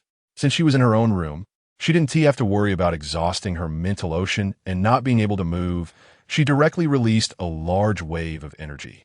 The plum blossom tree, touched by the vitality in her mental strength, grew rapidly, branching and leafing out. Shireen retracted her mental strength, and a wave of sleepiness hit her. Planting trees was really not easy. Even with A-level mental strength, it took 3 times to do it well. Shireen lay down by the bed and fell asleep immediately. After confirming Shireen's breathing was steady, the people guarding around finally revealed themselves. There were people in the garden and by the window, which meant that while Shireen was planting the tree, there were eyes watching her just 2 meters away, and she was completely unaware of it. The person in the garden leaned out to check on the plum blossom tree, saying, "Wow, look at this tree." Damii slid down from the pillar, not recognizing it, but admiring how well the tree was growing. Shireen was truly impressive. Anna quietly went to the 3rd floor, opened Shireen's room, and saw the curtains fluttering in the wind, shaking her head helplessly. Really, staying up at night and not cleaning up the traces after finishing things. She softly told the person by the window, "Don't stay outside. Go find a place on the 2nd floor. Don't enter Miss Shireen's room." Then she closed the window, pulled the curtains, and covered Shireen with the blanket, confirming the room temperature was okay, before quietly leaving. Every night, Anna would wait until Shireen's breathing was steady before closing her eyes. But today, Shireen might have slept too much during the day and couldn't sleep at night. Even at 2 o'clock, she could still hear the cheers of completing levels in the game. At 3 o'clock, she was sneaking off to plant trees. It was really. But Miss Shireen was truly well-behaved, approachable, with excellent talent, and worked hard. When she acted coquettishly, it was irresistible, like a little kitten with wet, pitiful eyes. Lost in thought, Anna also fell asleep. The next morning, Shireen opened her eyes and quickly got up, washed up briefly, dressed, and ran downstairs. Arriving in front of the plum blossom tree, she released her mental strength, and the plum blossom tree quickly absorbed it, then began to grow flower buds.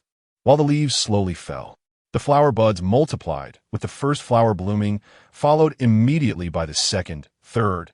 Densely packed flower buds hung on the branches. The energy released by the blooming flowers quickly spread out, carrying the fragrance of winter sweet far away. Standing under the tree, Shireen marveled at the sight before her.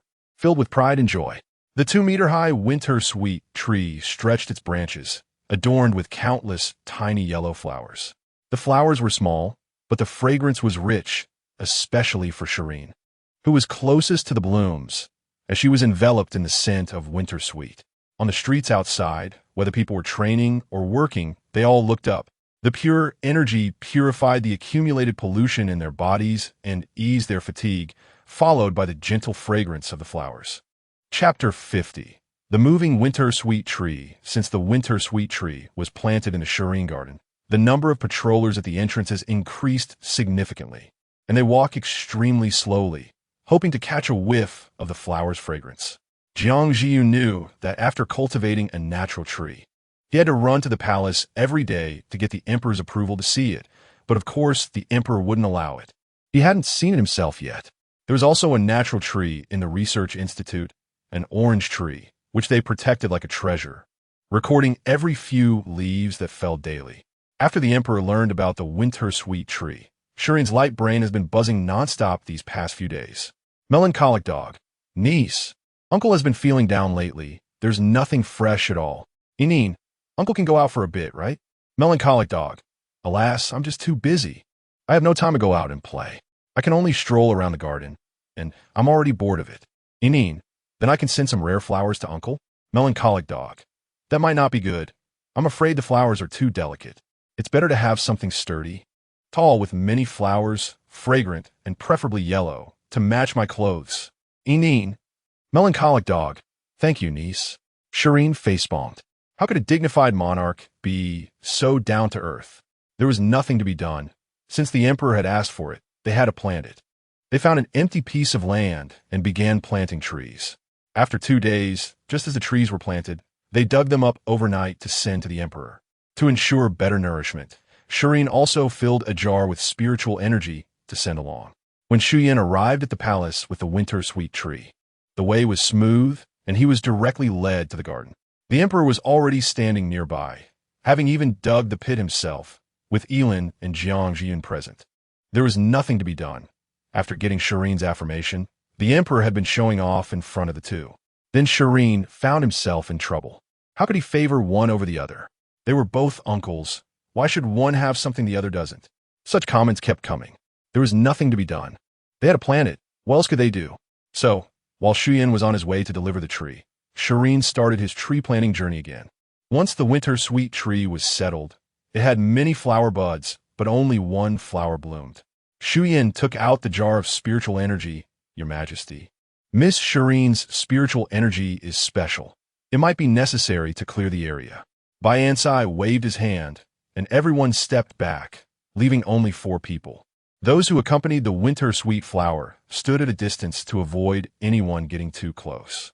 He opened the jar, and the spiritual energy overflowed, drifting in all directions, absorbed by the surrounding flowers and plants. Once absorbed, the plants grew wildly, and the winter sweet tree shook its branches as if angry, gathering all the spiritual energy to itself. After absorbing it, the flowers on the tree opened halfway, and Shi Yin quickly capped the jar. Turning back, the 3 of them stared intently at the winter sweet tree, their eyes filled with obsession. It was so beautiful and fragrant. This was the first time the emperor had seen such a scene. It turned out everything in the manual was true. Jiang Jiun reached out to touch it, feeling the powerful vitality of the branches. The fragrance wafted in the wind, spreading out of the garden, refreshing everyone who encountered it, the air filled with an overpowering floral scent. That evening, Shi Yin sat in a chair. This was where the emperor handled state affairs.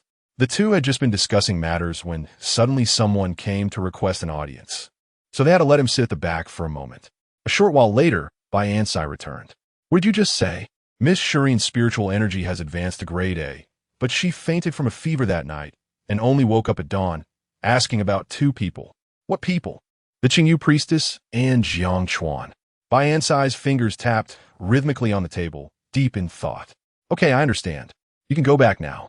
After Shi Yin took his leave, Bai Ansai went to a room, turned a vase, revealing a hidden chamber. Once inside, the lights turned on one by one. When all the lights were lit, it became clear that this was a huge library. Bai Ansai looked around. This was all the data humanity had brought from Water Blue Star, along with many historical records, including interstellar history. He had received the throne from his father and intended to record everything that happened during his reign here, to pass on to the next emperor. He navigated the library with ease to find records about Qingyu. He had read every book here. Since birth, he had been regarded as the next emperor's heir, and his childhood was spent here. Soon, his son, whom he had designated as the next heir, would also enter this place. He had flipped through the records about Qingyu many times, especially since the current situation resembled what the Qingyu priestess had described, so he often looked for differences. Today, he noticed something unusual. The previously blank pages revealed different content. The handwriting was chaotic, and upon careful deciphering, it seemed to express guilt towards a person. A relentless desire to keep her in a world that didn't belong to her, inheriting a fate that was not hers, along with some incomplete phrases about hope and destiny. Bayansai was shocked. From these few sentences, he could roughly infer that hope originally did not exist, but was forcibly retained. The Qingyu priestess was the last priestess of humanity. After her death, there would be no more priestesses, as if it had been severed completely. Historical records stated that the Qingyu priestess was the most powerful priestess in history. Did she foresee humanity's future and exchange something for hope, which led to there being no priestesses after her? Who was Jiang Chuan? That name seemed familiar. Shireen's name also rang a bell, definitely from somewhere. Meanwhile, Shireen was still struggling to plant trees. Having more uncles was not beneficial either, as gifts had to be given in triplicate. When Shi Yin returned with the emperor's gifts, Shireen had just finished planting one winter sweet tree and hadn't even started on the second. What did Uncle Bayansai send me? Shi Yin handed over a long gift list to Shireen. The emperor didn't know what you needed, so he sent you many dresses. These are the most popular styles on the main star, and he promised you a condition. As long as you don't violate the star regulations, he will fulfill your requests within his ability. Wow, I love it. This is amazing. It truly was amazing.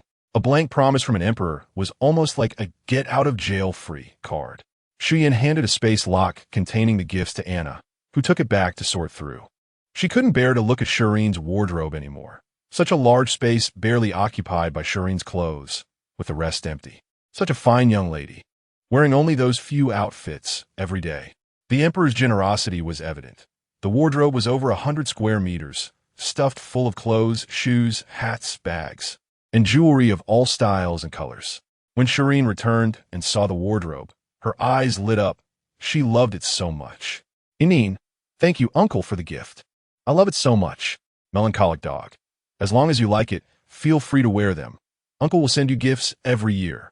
Inin, you're the best uncle. That night, Bayansai took screenshots of the chat records and sent them to two friends. Thus, Shireen received another large batch of gifts. The appearance of 3 winter sweet trees also attracted the attention of families on the main star. Originally, the emperor had one, which had already drawn attention, but unexpectedly. Jiang Jiyun and Elin also had one, and that changed everything. The sudden revival of Elin had not been clarified. Who would believe the emperor's flimsy excuse about executing a secret mission, and that Jiang Jiyun had claimed he would be in seclusion for research, disappearing for 2 months? Who knew if it was true? They had to investigate and clarify, so that night, various families began to act, only to be intercepted one by the emperor, leaving everyone on edge. Chapter 51. New Year. After planting trees for several consecutive days, Shireen felt like she was going to go crazy. It was really boring. Although she didn't need to plant 100 trees, just 50 would complete the task. Each tree took 2 days to plant, meaning 50 trees would take nearly a month. Fortunately, entertainment in the interstellar world was quite good, with movies, TV shows, music, and games all developing steadily. So during the day, Shireen planted trees, and at night, she binge-watched shows and played games. In her spare time, she also tended to some vegetables, chatted with the uncles, and received gifts. 2 months passed in a flash, and according to the lunar calendar, there were about 10 days left until the new year. Antlan's family and the cafeteria chefs had started preparing early. Shireen specifically asked Jiang Jiyun for wheat seeds. She had originally planned to look for them in the forest, but hadn't found any and later didn't have the chance to go back. The wheat seeds arrived quickly, and the field was ready. After throwing the seeds down, Shireen began to encourage their growth. The wheat sprouted quickly, and the green ears of wheat gradually turned golden. No matter how many harvests she experienced, she couldn't resist the joy of it. With wheat, there was flour, and she could arrange for all kinds of buns, steamed buns and noodles. And there were gifts, New Year gifts. Over the past 2 months, Shi Yin had finished planting the winter sweet and had just opened the kapok flower task. She opened the long-in-use shop in exchange for many types of seeds, including camellias, violets, and pansies, totaling 7 or 8 varieties, and she specifically exchanged for a peach tree. These were all intended as gifts. The tasks didn't matter, as they would only delay her a few days. She also planned to send various vegetables, arranging several portions of everything she had planted. Thinking that the emperor uncle had never seen red and white roses, she prepared a pot for him as well, planning to send it along with a jar of her mental power. She also prepared several pots of flowers for Leah and Hichio, asking Uncle Jiang to help distribute them.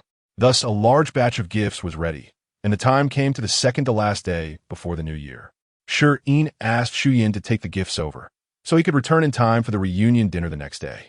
Shi Yin took the gifts one by one and brought back many gifts in return. Phil had purchased a lot of fireworks and firecrackers, as well as specially designed Hope Squad uniforms, which would serve as new clothes for the new year. On New Year's Eve at noon, everyone gathered in the cafeteria. Today, regardless of status or position, everyone celebrated the new year together. There was no alcohol on the table, even on such a grand occasion. They couldn't break the rules and lose themselves. The chef had also put in a lot of effort, preparing all the ingredients without worrying about whether they would finish eating. Aunt Lon looked at the mountain of dishes with some concern, but the military chef chuckled coldly, knowing how much this group could eat. With 1 nutrient solution as a base, they would be half full after 3 and 8/10 full after 5. Just watch with this little food. They would still want 2 more nutrient solutions after finishing. Do you think the military doesn't tea by vegetables, but only nutrient solutions because of a lack of military funds? Of course not. Ever since the incident on Water Blue Star, for over 10,000 years, they have lacked everything except military funding. It can only be said that this group eats too much.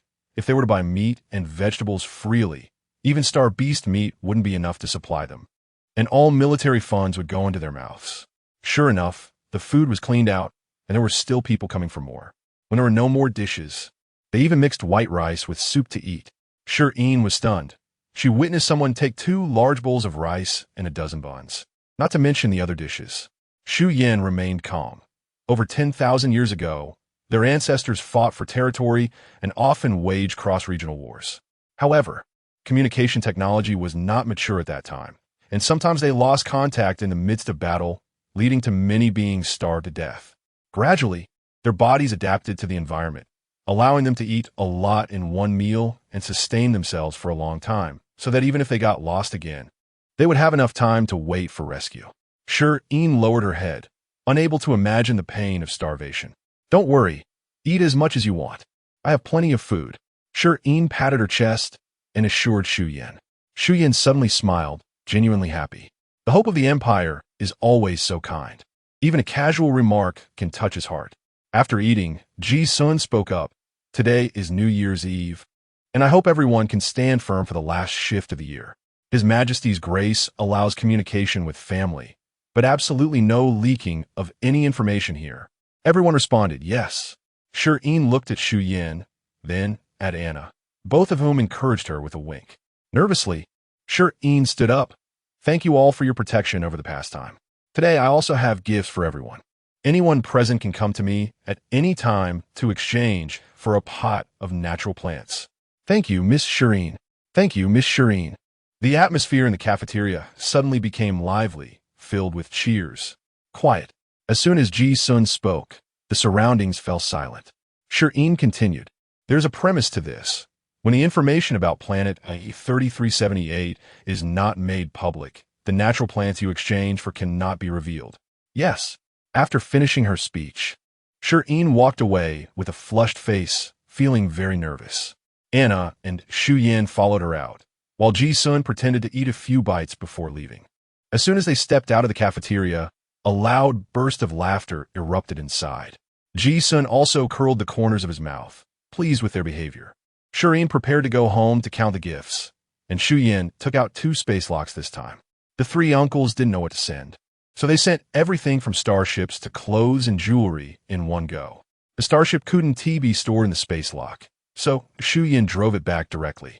He also pulled out a large stack of property deeds, at least half a person tall. These are New Year gifts from His Majesty, the teachers, and Dean Jiang for you, including properties on various planets. Moreover, planet 3347 will also belong to you from now on. Shi Yin received a thin sheet of paper. Indeed, the smaller the item, the higher the value. Originally, she just wanted to live in seclusion and grow flowers, but unexpectedly, she became rich. Leah's gift was a pile of stuffed animals, various plush toys filling Shi Yin's room, a 5-meter-tall teddy bear that she could lie on to sleep. Hichio's gift was a bunch of potions, red and green, looking rather unusual. Although she didn't know what they were for, she decided to put them away for now. These potions were precious and should be stored well. Shi Yin noticed Shi Yin's indifference and reminded her. Okay. Soon it was evening, and a crowd gathered to chat. They had been working together for several months, and even if they were not familiar at first, they quickly became close. They talked about everything from history to the present, and if anyone disagreed, they would directly challenge each other to a fight. Whoever won would be in charge. When midnight struck, under Anna's protection, Shi Yin personally lit the fireworks. Instantly, colorful, oddly shaped fireworks burst into the sky. Happy New Year! The next day, something was stuffed into Shi Yin's bed, a fluffy little thing nudging her.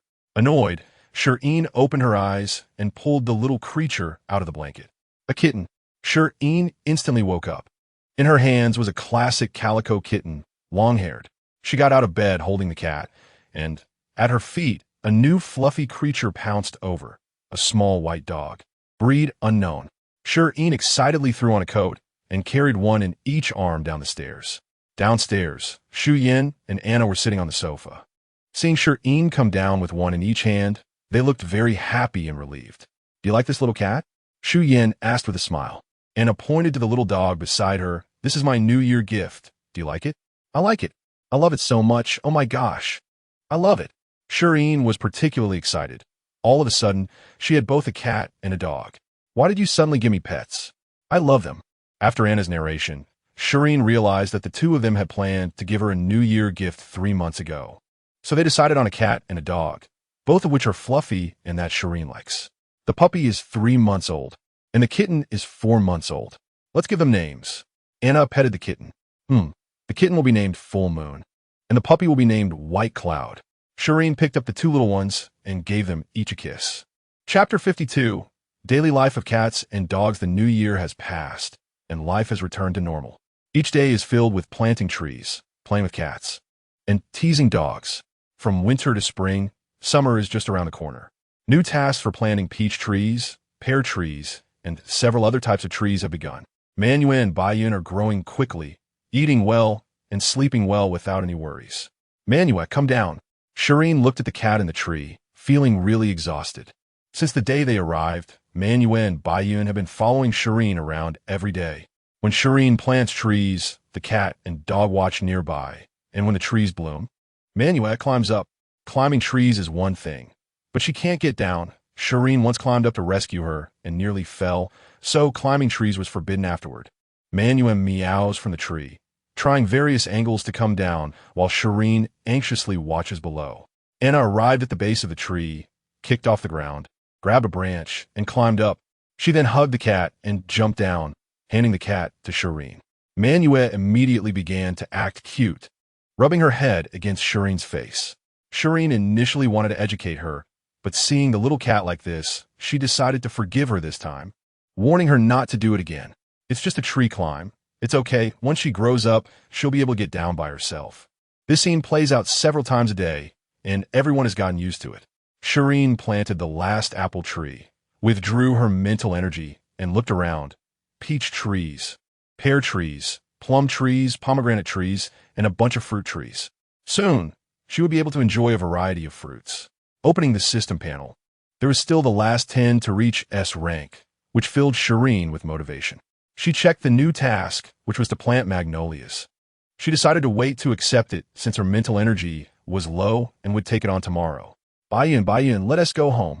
Not long after, rustling sounds came from the grass, and a little spotted dog rushed out, pouncing on Shi Yin. Shi Yin quickly dodged. Don't come over, you're so dirty. Don't touch me, my new clothes. A person and a dog circled around the apple tree. Since Bayun couldn't reach Shi Yin, he turned to Anna. who climbed the tree effortlessly. Baiyun then shifted his target to the others present, and everyone started climbing the tree, teasing Shireen and Baiyun who couldn't climb. Anna jumped down, wrapped one arm around Shireen, and held the tree trunk with the other. Shireen felt a flip and suddenly found herself sitting on the tree, leaving Baiyun below wagging his tail and barking, causing everyone to laugh. After a while of playing, everyone slowly made their way home. Aunt Lan's two daughters were now helping her with chores. When they saw Shireen return, they quickly greeted her and then took the dirty Baiyun to wash him. By mealtime, the little dog was clean again. Both the cat and dog slept in Shireen's room. The cat always slept on the bed after being cleaned, while the dog slept on the floor, afraid that if he slept on the bed, it would become a habit that would be hard to change when he grew up. Every morning, Manuel would wake up and check if Shireen was awake. If not, she would continue sleeping, but if Shireen was awake, she would lie in her neck nook and act cute. Baiyun was the same. When he woke up, he would go play with toys on the sofa while waiting for Shireen to wake up. Once Shireen was awake, he hurried over, placing his front paws on the bed, wagging his tail nonstop, being as cute as possible. Shireen felt that such days were incredibly happy, with one furry friend in each hand. When Baiyun and Manuel first arrived, they were a bit timid, following Shireen closely. As they became more familiar, their courage grew, and there was no place they were afraid to go. Everyone knew that the little cat and dog that Shireen raised were well-liked. The uncle at the cafeteria would always give them treats when he saw them. As they became bolder, one day they even ran into the forest, but luckily they were caught by patrolling guards outside. Shireen was furious and scolded them, punishing them every time they went near the forest. The two little ones learned their lesson and never went that way again. However, the planet was so large, and besides the forest, there was still a vast area for them to explore. So every day, after Shireen woke up, the two little ones would set out together to patrol their territory before returning home to act cute for Shireen. The three uncles far away on the main star knew Shireen had pets and specially sent her a batch of pet supplies, toys, food, and little clothes. Shireen had money in hand, but couldn't spend it, so whenever she needed something, the uncles would quickly send it over. She also knew that all of this was connected to Shi Yin. Perhaps Shi Yin was sent by the emperor to monitor her. But so what? She had no secrets besides the system, and the light group had clearly stated that no one would question the source of the seeds. All the benefits were hers. So let them talk. She could even please those above her, showing that she had no ambitions and only wanted to plant flowers. The next day, Shireen groggily opened her eyes, and Manuel, who was playing beside her, pounced into her arms, making soft sounds, her ears brushing against Shireen's chin, her front paws hugging her neck, and her tail gently tapping Shireen's arm. Baiyun outside the door heard the noise and quickly rushed in, barking at Shireen, with his mouth open, tongue out, grinning, and wagging his tail vigorously. Shireen held Manuel in one arm, while reaching out to pet Baiyun's head with the other. As she stroked, she couldn't help but exclaim how soft and smooth the fur was. After some more cuddling, she finally got up, went to the window, pulled back the curtains, and let the morning sunlight shine on her face. It felt pleasant. She opened the window, took a deep breath, and felt revitalized. Downstairs for breakfast. Today's meal was buns steamed by Aunt Lan, filled with mushrooms and vermicelli. The buns were large, soft, and had thin skins, bursting with filling with every bite, making her feel very satisfied.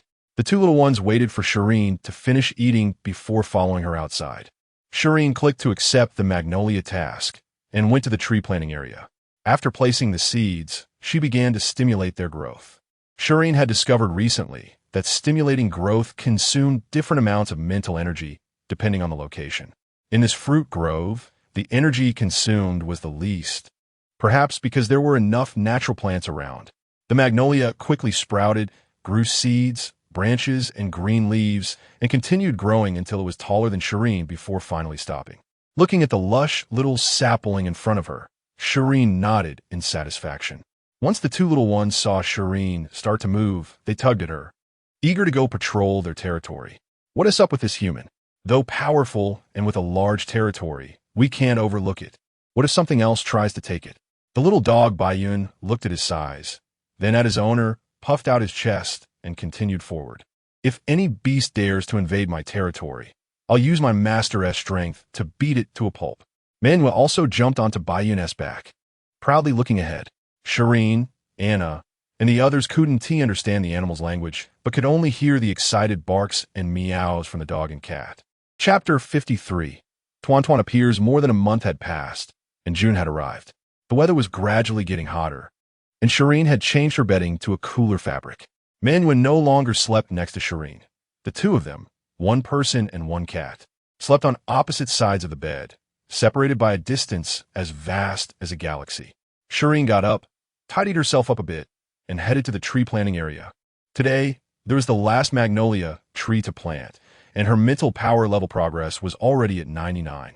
Once she finished planting this tree, she would be able to upgrade to S level. Just halfway there, Shireen seemed to sense something, found an excuse to say she had an upset stomach, and hurried back to her room. As soon as she returned and closed the door, a round figure rushed towards her. Shireen, long time no see, I'm back. Shireen hugged the light ball and rubbed it, dimming the soft light emanating from it a bit. Ah, Tuan, why did you come back so suddenly? I came back to see you. I completed a mission recently, and the boss was particularly happy, so he let me come back to check on you. The two shared a warm moment. Tuan floated out of Shireen's embrace and said, Inin, I actually have something to tell you this time. One good news and one bad news. Which one do you want to hear first? Shireen's heart raced. She knew Tuan wouldn't come back without a reason. After enduring so much, she said, let us hear the bad news first. Tuan then spoke. Due to an accident at the Time and Space Bureau, all testing systems have been destroyed, and they require the recovery of all testing systems. Shireen's eyes widened. She knew it was bad news. This news is too bad. Just as she was about to speak, Tuan immediately interrupted. Don't be angry or anxious. Listen to the good news first. In an instant, Shireen had already thought of a way out. If it didn't work out, she could go work at the Research Institute. They shouldn't refuse her, right? Although the flowers were gone, her abilities were still there. Seeing Shireen obviously lost in thought, Tuan raised its voice and said, the good news is that because your accident was caused by me, I pleaded with the higher-ups, and they decided not to recover your system. Only the missions will no longer refresh, but your points in the shop won't change either. No matter how many seeds you buy, there won't be any changes. Shireen sighed in relief and softened. This good news is really great. Thank you, Lightball. I like this good news. I'm glad you like it. Tuan circled around Shireen, seemingly happy for her. Then what about the task? It doesn't count anymore. Does my task that I'm about to finish still count? Of course it counts. Hurry and do it. If you finished before 11 this morning, it counts. Shireen looked at the time. It was already 10 o'clock, so she quickly prepared to head out. All right, you get busy now. We'll see each other next time. Then the space distorted, and Tuan disappeared from the spot. Just as Shireen raised her hand to wave, Tuan had already vanished. Is it that urgent? She muttered. Just a few words, and then rushed off to do the task. Time is running out. The light ball flashed and returned to the Time and Space Bureau. Inside the bureau, it was a chaotic mess with broken machines everywhere, sparking. Yesterday, a mysterious figure appeared out of nowhere and slashed all the way from the entrance of the Time and Space Bureau to the minister's office. They closed the door and seemed to have a discussion that didn't go well, and then slashed at the machine that maintained the testing systems. That slash directly rendered 3,000 small worlds and millions of testing systems inoperable. Of course, this was minor. The main issue was that the minister had continuously refused the request and almost got his head cut off. Although they were just data entities, this mysterious person was quite capable, and they cut through data entities without hesitation. Seeing that the situation was dire, Tuan took advantage of the boss not being aware and started to talk fast, which is how Shireen's system was preserved, and then it rushed to inform Shireen. As for not waiting for Shireen to say goodbye, it was truly busy. There were still 967 systems waiting for it to recover, so it was in a rush. It estimated that the boss's temper wouldn't be good, so it was best not to provoke any trouble during this time. Shireen arrived at the woods and began to plant trees. The last magnolia tree quickly grew and bloomed. The system task was completed, and energy surged towards Shireen. She couldn't control her mental power, which erupted directly. With so much energy, it would be a waste not to plant flowers, so she took out a handful of seeds, which contained all kinds of seeds, and scattered them on the ground. Then, centered around Shireen, the plants within a 10-kilometer radius grew rapidly. Naturally, the plants continuously bloomed, bore seeds, and grew, quickly spreading outward. Shireen only felt her mental sea was particularly turbulent. Her mental power continuously released, and new power was constantly generated. After what seemed like an eternity, this turbulence finally settled down. Shireen opened her eyes to see a large crowd of people surrounding her, and many others lying on the ground. Anna, wake up. What happened? Shi Yin realized everything was over and walked over. It's fine, just sleep for a bit. It's just that the energy released by the natural plants was too much, and they couldn't bear it. Only then did Shireen feel relieved, and she took the time to survey her surroundings. The seed she had scattered had already bloomed and withered several times. What was originally a small flower bed had now turned into a sea of flowers. The flowers in the fruit forest had also withered significantly, directly growing into fruit and entering the next growth cycle. Shireen, your mental power has leveled up again? Yeah, now I'm at S level. After all, I planted a lot of trees recently. Shi Yin nodded, but was filled with surprise. Shireen's mental power advancement was too fast. Normally, it would take at least 5 years to go from A level to S level with no upper limit. Shireen, how is your body? Do you feel unwell anywhere? Shireen found this question strange. I feel great. I'm very comfortable now. Want me to do a couple of flips for you to see? Seeing that Shireen was still in the mood to joke, Shi Yin finally felt at ease. He called everyone to take the fainted members back while he picked up Ian in one arm, and Shireen quickly hugged Manuel. The two little ones also seemed dazed, as if they were high on something. They slept until 4 in the afternoon before Anna finally woke up, recalling everything that had happened earlier. Before planting the flowers, Shireen was completely normal, but once the flowers bloomed, her mental power leaked in large waves. Shireen hurriedly threw out a large handful of seeds, and the seeds grew and sprouted quickly. Anna wanted to go ask Shireen what was going on, but a large wave of energy surged in and directly impacted Anna's mental sea. The last thing she saw before fainting was the plants blooming and withering, taking root, and endlessly cycling. Shireen stood in the sea of flowers like a goddess of life, casually controlling the plant's life and death. She didn't even need to look back to know how her teammates were doing. It wasn't arrogance. It was confidence in her abilities. In the first team, she was the strongest. If she had fallen, how could her teammates be all right? Sure enough, sounds of teammates collapsing echoed from behind. Anna struggled to calm her mental sea, trying to hold on and not lose consciousness, fearing something unexpected would happen to Shireen, until she saw a familiar figure in her line of sight. General Shi Yin had arrived, and only then did she feel relieved enough to faint. Chapter 54, Crossing the Forest back in a room. I opened the system and found that all tasks had been cleared. I went to the mall, and my points were 16,774. I randomly purchased a seed, and my points remained unchanged. Shireen sprawled on the bed, suddenly feeling a sense of aimlessness and lack of motivation. Bored in bed, she scrolled through her light brain and unexpectedly opened a file. It contained the registration records of all the beastmen on planet 3378 for the past 10 years. After flipping through it for a long time without reaching the end, Shireen put down the light brain. Continuing to empty her mind, suddenly, an idea appeared in Shi Yin's mind. Bring them back. As soon as this thought emerged, it clung to her like a parasite, impossible to forget. Since it couldn't be forgotten, then it had to be resolved. What? You want to go back to the forest? Shi Yin, Anna, and Ji-sun sat across from Shireen. Hearing that Shireen wanted to go back to the forest, Shi Yin was shocked. Yes, I want to bring all the beastmen in the forest out and heal them. Shireen looked firmly at the 3 people across from her. I am a master of planet 3378. Since they have come here, they are my people, and I must take responsibility for their lives. I didn't have the ability before, but now I am S-class. I have enough capability to bring them back. I need to discuss this with His Majesty. Shi Yin's words broke the silence. Okay, Anna sat next to Shireen. What made you suddenly think of this? I just want to help others within my ability. Everyone wants to find their own value, and Shireen was no exception, especially in this unfamiliar world. She desperately wanted to prove her worth, to help herself take root and thrive in this land. Since she wanted to take root here, She needed to fully understand this land. Even if there were no beastmen, she still needed to visit the forest.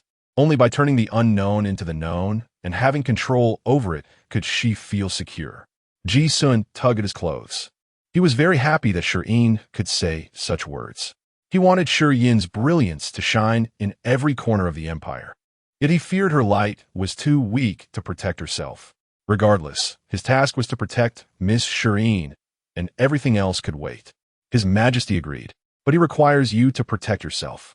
If you get hurt, His Majesty will force you to move to the main star. Shi Yin put down the light brain in his hand and conveyed His Majesty's orders seriously. Okay, I will definitely protect myself and not get hurt. Since everyone had reached a consensus, they could arrange the next steps, such as who would go with them and what to bring. All day long, everyone was busy with this matter. That night, Shi Yin lay in bed, feeling that too many calm days always made her look forward to something exciting. Early the next morning, Shi Yin got up, took the things she had packed the day before, and went downstairs. Xu Yin and Anna were waiting downstairs. This time, both of them would go, along with Ji-sun, who insisted on staying close to protect Shi Yin. Phil heard about it and insisted on going too, finding an excuse that he needed to help Dean Jiang collect data, but he actually just wanted to tag along for fun. The outside affairs would temporarily be managed by De Mei and Yunhee. Ji-sun was picky yesterday, narrowing down the list of accompanying personnel to 100 from over 300, which Shi Yin vetoed in one go. The large group marched towards the forest, each person holding a pot of flowers. Later, feeling it was inconvenient to carry, they stuffed the flowers into the backpacks, leaving them exposed. This time, they dared not pick any, fearing a repeat of the sweet potato vine incident. They entered from the same place they had exited last time, and due to seasonal changes, the weeds had grown even better than when they came last time.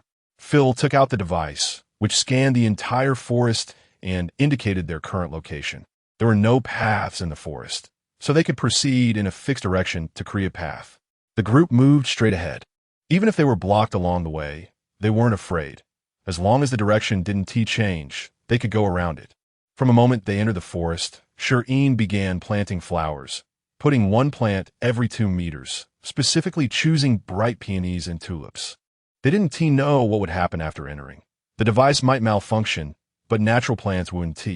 Nothing could harm them. The people at the front held knives, continuously clearing obstacles in their path, while those behind dug holes in the ground for Shi Yin to plant in. With natural plants leading the way, they encountered no trouble along the way. At the beginning, there were many mutated plants, all being vines and trees, as if the forest's outskirts were surrounded this way to protect the inner world.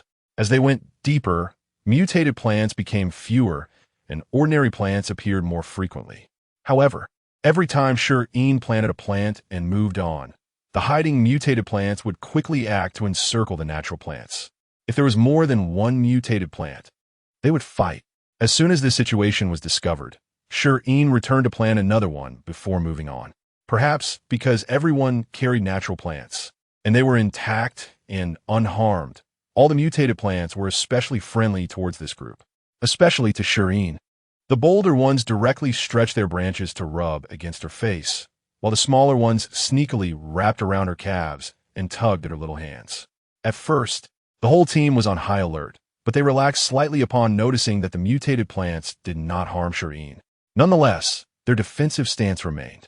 They all knew from the moment they were selected that on this journey, anyone could die, but Shi Yin could not, even in the face of great danger. They had to carve a bloody path for Shi Yin.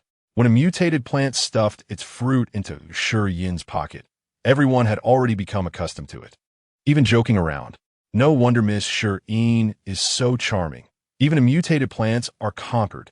They joked, but no one dared to take the fruit. Even if Shi Yin offered it, they couldn't. The mutated plants would get angry, shaking their bodies and making rustling sounds, with branches slapping against each other, trying to intimidate anyone who dared to take Shi Yin's fruit. Considering Shi Yin's stamina, they walked slowly and stopped frequently. Each time they rested, Shi Yin began to count her spoils. She pulled out a dozen types of fruit from her pockets and placed a flower she had picked from her head neatly. There was no way around it. Once the mutated plants behind noticed there was no place to put their gifts, they would pull Shi Yin back and not let her go. Delicate vines wrapped around Shi Yin's wrist, and no matter how hard she tried to pull away, they wouldn't break. They raised their gifts, swaying continuously. Shi Yin could not just take the gifts. She had to watch them place them properly first. After Shi Yin accepted the gifts and placed them close to her, the vines reluctantly released her, allowing the group to continue moving. It wasn't that they couldn't fight. It was just that, due to the natural plants, the mutated plants were maintaining a friendly or indifferent attitude towards them. However, once they took action, it was unclear what the consequences would be. Chapter 55. Midnight Danger. We have reached the depths of the forest. Everyone stay alert and proceed with caution. Ji Sun relayed the orders behind him. Along the way, everyone had become overly friendly with the mutated plants, and their mindset had shifted. So Ji Sun had to give them a wake-up call. Who knows if this journey is a method the mutated plants are using to numb them. Danger always arises when people are the most relaxed.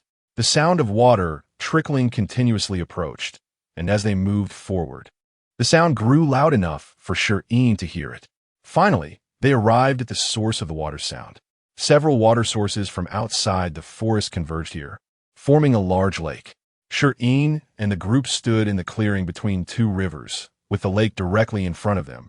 And at the end of the lake was a sheer cliff. Let us set up camp here for the night. Everyone rest in place and stay vigilant. Qin Fei, take a few people to the left to scout, and Hake, take some people to the right. After arranging the tasks, Ji Sun came to Shi Yin and the others. A campfire had already been set up, with flames crackling as they burned the dry firewood. Shi Yin placed more wood onto the fire, staring at the flames in a daze. Despite being in an interstellar era, they were still using the most primitive means. Being close to the fire was still hot even in June, and before long, Shi Yin felt her palms becoming sticky with sweat. Anna, I want to play in the water. My palms are all sweaty. Anna glanced at the lake ahead, knowing that the unknown always provokes inner fear, and led Shi Yin to a nearby small river. Although it was called a river, the water level was not high. It was quite wide, with a depth of only about 5 meters, 2 meters from shore. At this water level, there wouldn't be any large water beasts appearing. Even if there were, Anna was confident she could ensure Shi Yin's safety. Shi Yin dipped her hands into the water, the gently flowing water alleviating some of her heat, and her hands kept stirring in the water, unable to stop. Sure enough, humans cannot resist playing with flowing water. While playing, she began to space out, inexplicably thinking of an idyllic paradise. She took out a peach tree seed and looked at Anna. Anna turned to Shi Yin, who noticed the gaze and nodded when Shi Yin waved the seed in her hand. Shi Yin found a spot to place the seed and released her mental energy. The seed quickly broke through the soil, shooting up into the sky, with the branches growing thicker and eventually sprouting buds and flowers. The energy released by the pink peach blossoms quickly eased the fatigue of everyone, and they all immersed themselves in comfort, unaware that the remaining energy was gradually gathering at the center of the lake. After the flowers bloomed, Shi Yin did not withdraw her mental energy immediately, but continued to supply it until she saw petals falling and the peach tree bearing fruit before she stopped. Approaching the peach tree, she shook its branches, causing petals to fall into the flowing water, drifting towards the lake and slowly floating into the center of the lake. As night fell, it became impossible to see farther away, and naturally, they could not see the petals being pulled into the water until the surface was clear of any flower petals, and only then did the water settle. In the middle of the night, a black tail snaked past the guards, effortlessly reaching Shi Yin's side, wrapping around her waist and preparing to retreat. Suddenly, Shi Yin opened his eyes and fired a shot at the tail. The black tail reacted in pain, moving even faster, and in the blink of an eye, Shi Yin was at the water's edge. Ji Sun, guarding the shore, seized the moment to pounce towards Shi Yin, but the tail dodged, and Ji Sun fell into the water, dragging Shi Yin in with him. Shi Yin, Anna rushed to the riverbank, shouting loudly. Shi Yin, still in a dream, was suddenly jolted awake by the violent shaking. An earthquake? In the next second, she was pulled into the water, feeling the tail around her waist moving rapidly. Caught off guard, she choked on water, instinctively struggling. Her survival instincts urged her to swim upwards, but the tail around her waist remained unmoving. More and more water filled her throat, and her consciousness grew increasingly hazy. The owner of the tail seemed to finally sense something was wrong with Shi Yin and pulled her quickly out of the water. As she gasped for air, Shi Yin began to cough violently, feeling as if she might cough out her lungs. Once she calmed down a bit, she had time to assess her surroundings. But it was night, and even with the moonlight, she couldn't see clearly. She could only vaguely tell that she was in the air and felt the tail wrapped around her waist. Her hand paused as she touched the scales of the long, flexible tail. Could it be a snake? Shi Yin's already pale face turned even whiter. She opened her light brain. Fortunately, it was still operational, and messaged Shi Yin. I'm fine for now, but I don't know where I am. I can't see anything. I'm in the air, and the thing that took me should be a snake. Shi Yin described her situation and tried to calm her racing heart. Shi Yin, on the other end, was fiddling with various instruments, the heat sensor beeping continuously. It clearly displayed an unknown creature in the lake, but before this, the heat sensor had shown no signs. This meant that the creature was powerful enough to evade technology. Shi Yin held the scale, which had fallen from the monster after he shot it. The light brain vibrated twice. He looked at it to see Shi Yin's message and hurriedly opened it. After reading it, he finally sighed in relief. Miss Shi Yin is safe for now. Upon hearing this, everyone looked up at Shi Yin, their eyes filled with hope. How ironic. They considered themselves the elite of the empire with a bright future ahead. Yet they were unaware that someone had approached their doorstep without their knowledge, feeling pleased with how easy the task was. Cheer up, Miss Shi Yin is safe. We need to formulate a plan to rescue her now. Shi Yin looked toward the center of the lake. Even though he couldn't see clearly, he knew Shi Yin was there. Phil, check if the Empire has deployed any black snake-type beastmen here. Phil quickly opened his light brain to search. As the deputy officer of a general, his permissions were already high. After the general learned he was working for Miss Shi Yin, he granted him even more access. Now, aside from royal secrets, there was nothing he couldn't view. Upon hearing Shi Yin's words, Ji Sun quickly looked up. Did you think of something? Could an ordinary beast have such strong defenses? Think about where this is. One sentence awakened everyone. In the vastness of the stars over the millennia, perhaps some animals truly evolved differently, but this was a famous death planet where powerful beasts would be killed before they could grow strong. The mutated plants absolutely would not allow creatures stronger than themselves to thrive. Therefore, the monster that took Miss Shi Yin could only be a beast man. Found it. 80 years ago, General Wen AC of the 2nd Legion's mental entity was a black snake, sent to planet A3378 due to the mental sea turmoil from the Redwater Star battle. Mental power 3S. Phil read out the information he found. As long as it's a beast man, there is still a glimmer of hope. Shi Yin quickly forwarded the information to Shi Yin and then took out the seeds from the spatial lock. Fortunately, Shi Yin had previously given him many seeds, and now, these seeds were Shi Yin's chance for rescue. The large black snake in the lake quietly poked its head out of the water, looking disdainfully at the shore, its eyes squinting at a group of small karamis. Then it turned to look at Shi Yin in the air, a glimmer of joy flashing in its eyes. Stealthily moving closer. Chapter 56. Self-rescue. Shi Yin received a message from Shi Yin. After opening it and seeing the information, she was relieved to know it was an orc. But the mental power was too high. This orc even knew to let her out to breathe, so it should still have some rationality. Can you bury the seeds I gave you in the ground? I'll stimulate their growth and then draw him over, okay? Shi Yin thought hard, and this was the only solution she could come up with. After sending the message, she waited for a reply when a wet, icy thing pressed against her back. Shi Yin stiffened, goosebumps uncontrollably rising. Help! She could feel the orc's forked tongue getting closer, and she was so scared that she shut her eyes. Then she was licked once, and Shi Yin broke down. Help! I'm not clean anymore. I was licked by a snake. After breaking down, Shi Yin didn't dare to look up because the snake's head was right in front of her. She hurriedly opened her light brain. Are you ready yet? After receiving a positive reply, Shi Yin released her mental power, only to be dumbfounded. It was pitch black, and she couldn't see anything. Nor did she know which way was the shore. Just as she was about to continue sending messages, the giant snake wrapped around her again, placing its head on Shi Yin's head, revealing a faint glow. Shi Yin put down her light brain. No wonder she couldn't see anything. It turned out she was blocked. Feeling the pressure above her head, Shi Yin's heart screamed, "For help, Mom." Speaking of pressure leading to motivation, Shi Yin quickly surged toward the source of the light with her mental power. Since she wasn't sure about the exact location of the seeds, she covered the entire area.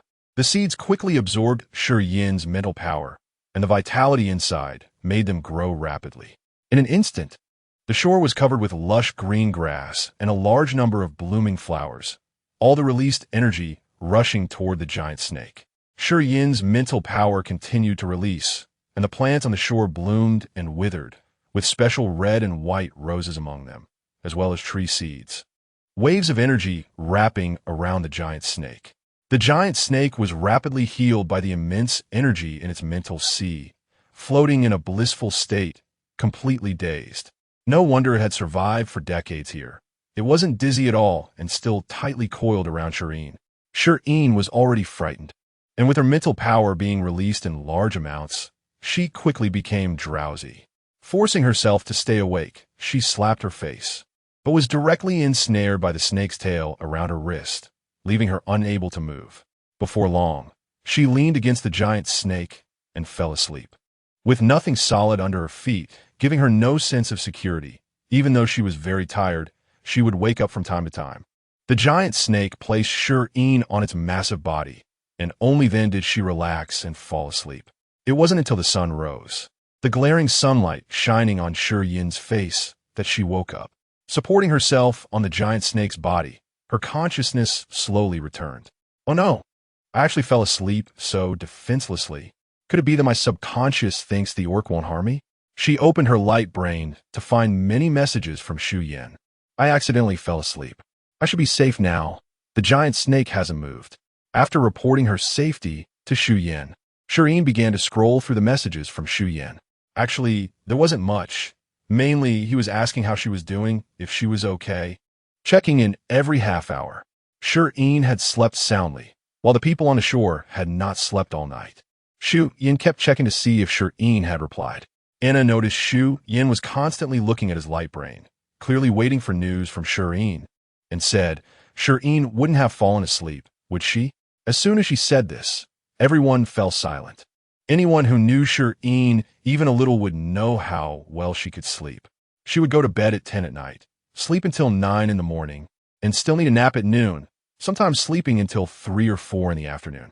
She would sleep when bored, when her mental sea was depleted, or even after eating. Well, it wasn't impossible. Ji-sun looked toward the lake, and there was no movement at all. If it weren't for the red dot still showing on the thermal sensor, who would have thought there was a giant creature hidden underneath? The gentle fragrance of flowers calmed everyone's anxious hearts as they stayed put, leisurely cleaning their weapons, waiting for dawn. When dawn broke, a layer of mist enveloped the lake, obscuring the view from outsiders.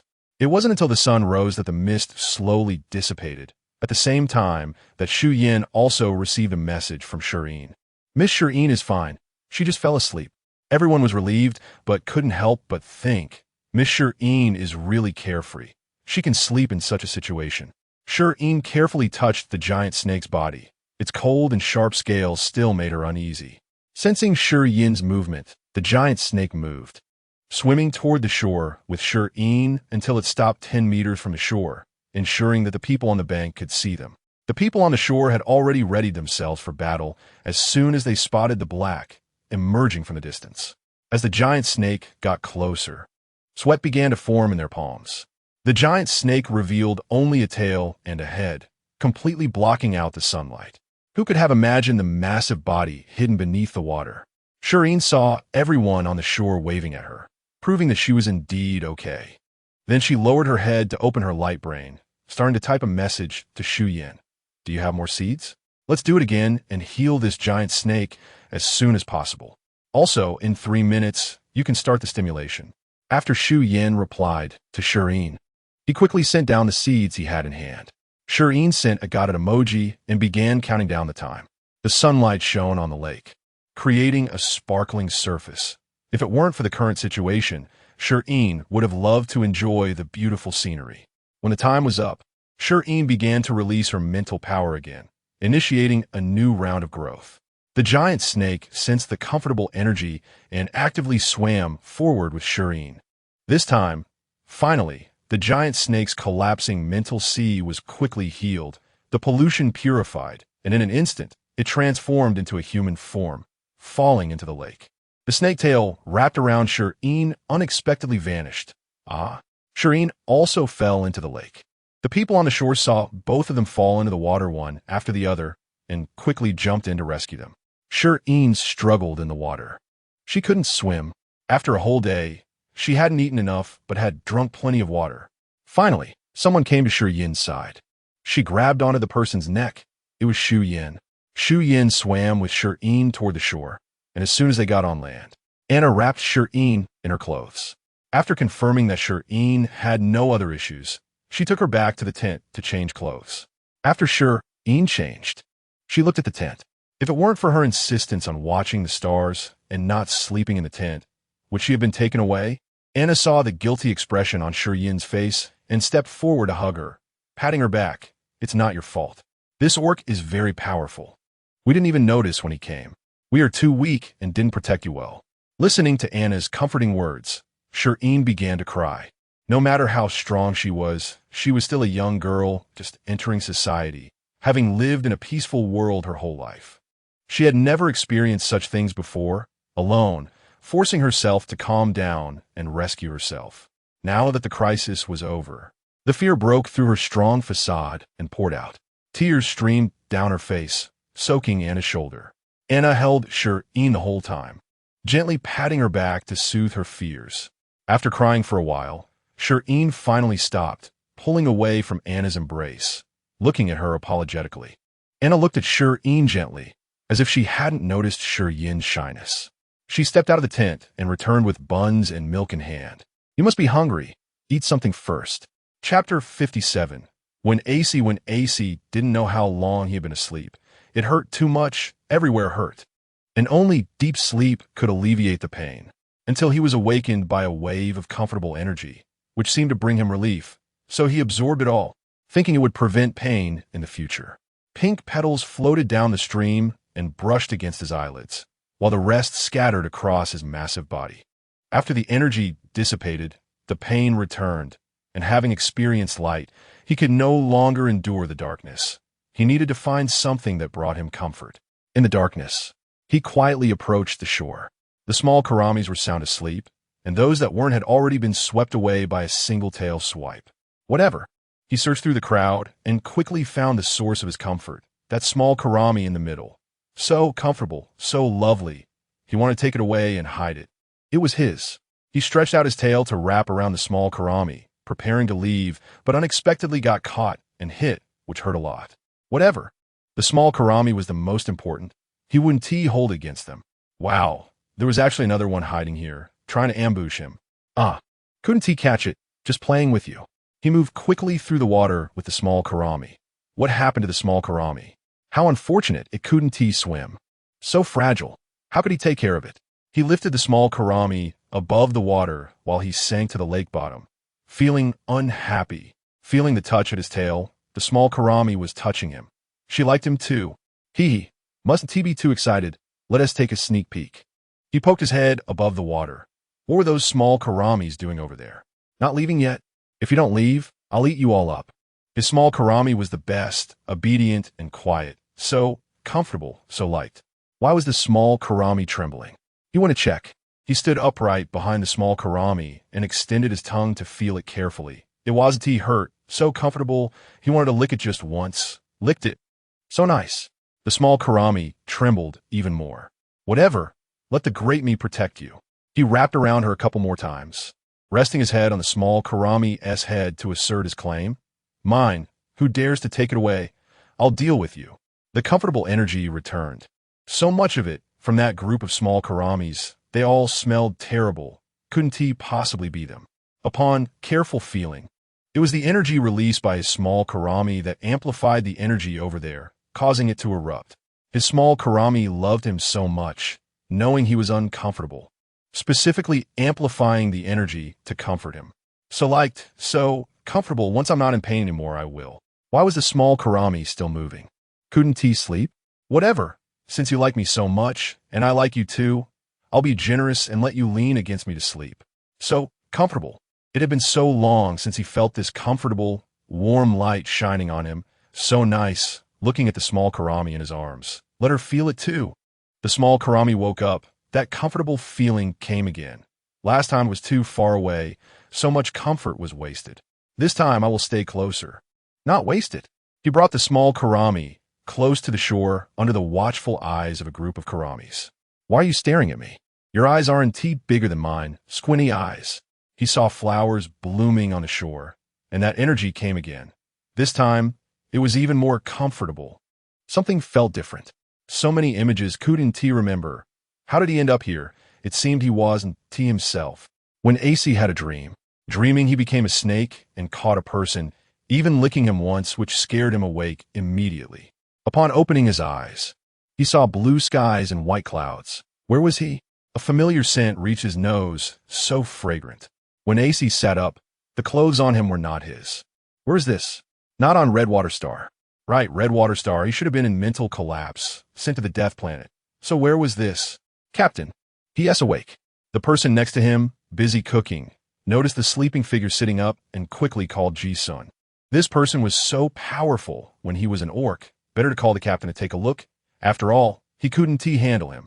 Ji-sun was still analyzing the map with Shi Yin. The scouts sent out yesterday had returned, but because Miss Shireen was taken away, they hadn't had time to deal with it. Hearing the voice, the two raised their heads and walked towards When AC together. When AC had already stood up, surveying the surroundings. None of these people were familiar, and the clothing was also unfamiliar. Where on earth was this? Ji-sun and Shi Yin stood straight next to When AC.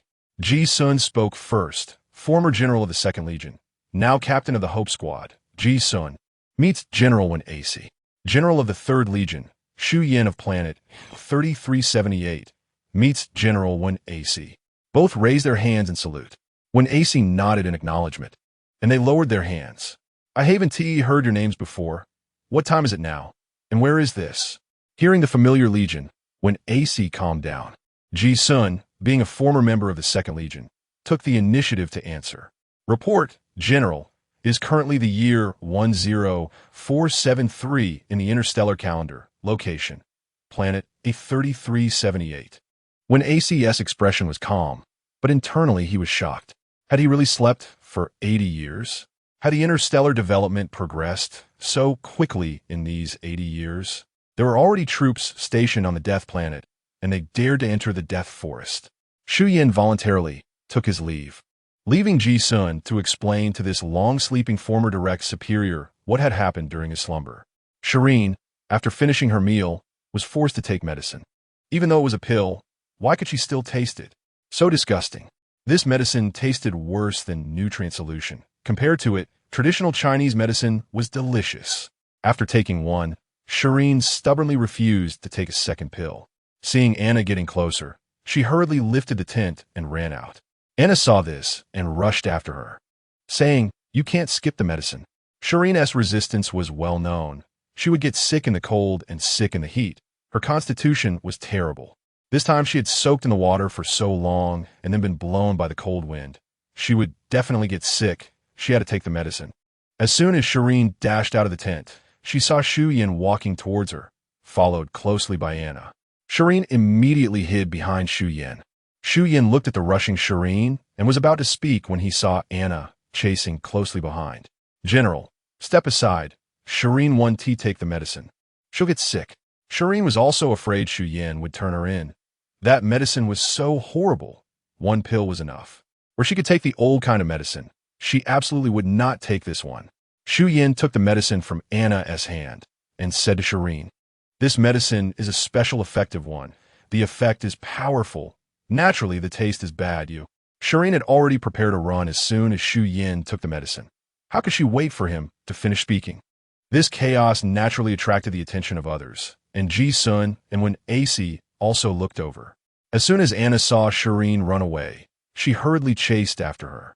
Not only for Shireen to take her medicine, but also because the ground was uneven. What would happen if she fell? Shireen ran without caring who was in front of her, directly grabbing whoever was blocking her way. No way was she going to take that medicine. Or she might get sick before she even got the chance to. Third Legion, Anna, meets the general. Anna recognized the unfamiliar face immediately. Shireen only then realized that the person she randomly pulled was actually that black snake. Hey, hello there, congratulations. Shireen shyly peeked out from behind when AC. She and T expected it to be such a coincidence. It really was just a random pull. When AC looked down at Shireen, Ji-sun had already told him about Shireen's uniqueness, hoping she was still a child who didn't T like to take medicine. Finally, Shi Yin came over, saying, fine. If she doesn't T want to take it, she doesn't T have to. The taste of this medicine is indeed bad. Let us find another kind. We'll just keep an eye on her. Shireen stepped out from behind when AC, saying, I'm not refusing to take medicine. It's just that this one is too disgusting. I feel nauseous. Anna hugged Shireen and headed toward the tent. But don't run. What if you fall? Wearing so little, if you really get sick, it would be terrible. Shireen knows that Anna means well, but with so many people caring for her, she just can't help but throw a childish tantrum. Chapter 58. Mental mimicry. After the commotion, everyone got back into focus and discussed the next steps based on the map. In front of them was a cliff. According to the photos taken, it seemed to have been sliced directly in half, with one part remaining in place and the other half sinking. Ji-sun took out the photos and spread them out one by one. Below the cliff, mist was swirling, making it impossible to see anything useful. They needed to find a way down, but it was uncertain how high the cliff was and what lay below. They could fly down, as there were quite a few beast forms in the team that were flying animals, and transporting everyone in batches should not be a problem. Ji-sun had considered this issue when selecting team members. So those who came along were not only powerful, but also had various advantages in land, water, and air forms. Now, there was another issue. The mist was too thick to scan the map. Phil was constantly fiddling with the instruments, but they kept spinning in circles. Shireen, who was nearby, sifted through the photos and maps and suggested, why not take me down a try? Let us not land just yet. I can plant some natural vegetation to see what the situation is. As soon as she finished speaking, the air suddenly fell silent. Shireen quietly looked up, and several people around her were casting disapproving glances. Shireen's sudden survival instinct kicked in. I believe in your abilities. Even if we encounter danger, you will definitely have enough time to get me out of here. Besides, we have a 3S boss with us. As she spoke, she spread her hands to point at when AC. Seeing that no one was responding, Shireen pressed on. I promise if we face danger, I will run at the first opportunity. You don't know my mental entity, right? I can show it to you. It's perfect for hiding. Shireen found the little white flower floating in her mental sea, and as her consciousness dove in, her human body vanished, replaced by a delicate little white flower. Shireen landed on the ground, her roots scampering to Anna's side, climbing up Anna's clothes all the way to the top of her head, where the roots grabbed onto Anna's hair, swaying contentedly. Anna touched her head and felt Shireen's body, saying, I can't feel anything on my head. Shi Yin released her mental power and remarked, I can't feel Shireen's mental power either. Normally, once a mental mimicry appears, it continuously consumes mental power, and there should be mental power around, but Shireen has none. When AC also carefully sensed and confirmed, indeed there is none. What a perfect hiding ability. What is Miss Shireen's skill? Shireen could not speak, and could only shake her body to express her confusion. Everyone watched the little white flower on Anna's head sway, seemingly hit in the heart. Miss Shireen is so cute. Shi Yin coughed and explained. Mimicry is divided into animal and plant types. Animal types usually have powerful physiques and agile movements, while plant types are divided into support and attack categories. Support types communicate with plants and provide healing, while attack types can bind, entangle, or release poisonous pollen, or even create duplicates. Shireen had never learned about these types before, and only now realized from Shi Yin's explanation that there were so many categories, especially the duplicates. Wouldn't that mean having multiple lives? Shi Yin seemed to catch on to Shireen's thoughts, and continued. There used to be a girl in the Empire whose mimicry was a dandelion, and her skill was creating duplicates. Anna added, I know. That girl was particularly powerful. She had a teammate, also a girl, whose mimicry was a spinning grass. Every time they fought star beasts, she would let the spinning grass blow her duplicates into the star beast group and then explode. The dandelion would sprout on the star beasts, growing by absorbing their blood. Shi Yin clapped with her 2 leaves, exclaiming, "So impressive, such a cool skill." Then she climbed down from Anna's head to her palm, and Anna instinctively cradled Shi Yin. Shi Yin patted Anna's hand, eagerly signaling her to continue. What happened next? Anna fell silent, and Ji-sun continued later. The dandelion's mental sea collapsed, and she died under the star beast's feet. The spinning grass also died there 3 years later. The dandelion was named Wei Xia, and the spinning grass was called Qiu Huan. They were my direct seniors. They were exceptionally outstanding during school, and were the best on the battlefield as well. It said they were a couple and were engaged, but later. Shi Yin didn't expect the ending to be like this, and her mood instantly fell. When AC gently tapped Shi Yin's small leaf, saying, "There's no need to be sad for them. At least they died together, not failing the country or each other. You can still remember their names, so everything they did was meaningful." Shi Yin still felt very down, unconsciously emitting a faint scent. When AC's expression changed as he smelled the aroma, Shi Yin, "Stop, wait." Before he could finish, he collapsed. Anna, being the closest to Shi Yin, had already fainted when AC started to speak, and Shu Yin and Ji-sun soon followed suit. As the team's leaders fell one after another, the other team members quickly became alert and gathered around. Shi Yin watched the fallen people, panicking, but the more anxious she became, the stronger the scent grew. Her small leaves waved continuously, accelerating the spread of the fragrance. In the end, everyone was successfully knocked out. Shi Yin looked at the people who had fallen one after another, exclaiming, "Help! How do I turn back? I haven't learned that part yet." After fiddling around in her plant form's mental sea for a long time, she finally transformed back into a human. Anna, wake up! Shu Yin, Ji-sun, when AC, wake up! Shi Yin called out, but no one responded. Looking at the large number of people who had collapsed around her, she thought of when AC's last words. Am I really that powerful? There was no time to think too much. She pulled out a flower pot to fill with water, but the bottom leaked, so she used a finger to block it. Looking at the few people in the center, she decided to wake up Shu Yin first. As Shu Yin was one of the people she trusted the most and the second strongest after when AC, whom she was less familiar with. She poured the water all over Shu Yin, who was jolted awake by the sudden rush of water, struggling to sit up. After wiping her face dry, she looked at Shi Yin, who was holding the flower pot, and then at the fallen people around them. She gave Shi Yin a thumbs up. Then she sat up and began helping Shi Yin pour water to wake the others. One by one, those who had fainted woke up, unwilling to face the fact that they had been knocked out by Shi Yin. Who would have thought that Miss Shi Yin, who looked so delicate, had such powerful skills that even 3's general when AC could be taken down? When AC, however, took it well, saying, "You judge by appearances. The more delicate someone looks, the better they can survive. You must not let your guard down." He turned to Shi Yin and said, "Your skill is quite good, enough for self-protection, but the release speed is not fast enough. Let me explain how to operate it or how to avoid hitting your teammates. This shouldn't be an indiscriminate attack, right?" Shi Yin awkwardly shook her head, as she didn't even know how she had released it. When AC didn't care about that, saying, "Let us talk about theory first. You can practice the actual operation later when you encounter a target.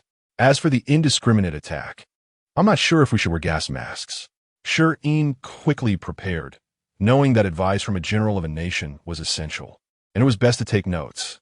When AC summarized earnestly and finally spoke thoughtfully, "Follow your instincts and practice more." Shi Yin rolled her eyes at that. When AC felt wronged, saying, "That is how my teacher taught us in class." Shi Yin got up and found an open space to practice on her own. Of course, it wasn't all smooth sailing. She accidentally knocked down quite a few people during her practice. Sometimes, even when everyone was far apart, a gust of wind would blow, and thud, someone would fall again. In the end, after Shi Yin's diligent practice, everyone learned that gas masks were indeed useful. Chapter 59, A River. 2 worlds after confirming that Shi Yin had sufficient self-defense capabilities, Everyone unanimously approved the previous suggestion. Shireen was still surrounded in the middle, with Shi Yin and Anna on her left and right, and Jishuan and AC in front and behind her. The selected team member had a mental projection of an eagle, and when it spread its wings, it reached over 10 meters in width and 3 meters in height, effortlessly carrying 5 people down like a game. In the open space, 7 or 8 flying animals in mental projection, carrying people on their backs, took off one after another in an orderly manner. They flew over a large lake and arrived at the edge of a cliff, where there was an enormous waterfall, shrouded in mist, making it impossible to see the end. With a command from Jishuan, the mental projection took everyone down, passing through the thick mist, finally revealing the true face of a land that had been obscured. At the base of the waterfall, a wide river meandered forward, dividing the land into two. One side was lush with green trees and vibrant life, while the other was filled with yellow earth, silent and desolate. It was shocking. The same land, yet completely different states of life. Which side should we go to? Shireen clung to Anna's arm, looking down, feeling quite high. It triggered her acrophobia, and she quickly shrank back. Let's go left. I sensed the mental power of the orcs there. The right side should be filled with mutated plants. When AC retracted his mental power, his brow furrowed as he looked ahead. There was a familiar scent. Everyone gradually descended. Wait, don't go down yet. I need to plant something first. Shireen tossed a peach tree seed down, following it with her mental power. The moment the seed hit the ground, her mental power enveloped it. The soil here was quite hard, making it easy for the peach tree to sprout, but difficult to root. It needed to develop more roots to tightly grasp the earth. In this geographical condition, it would be finished at the first windstorm.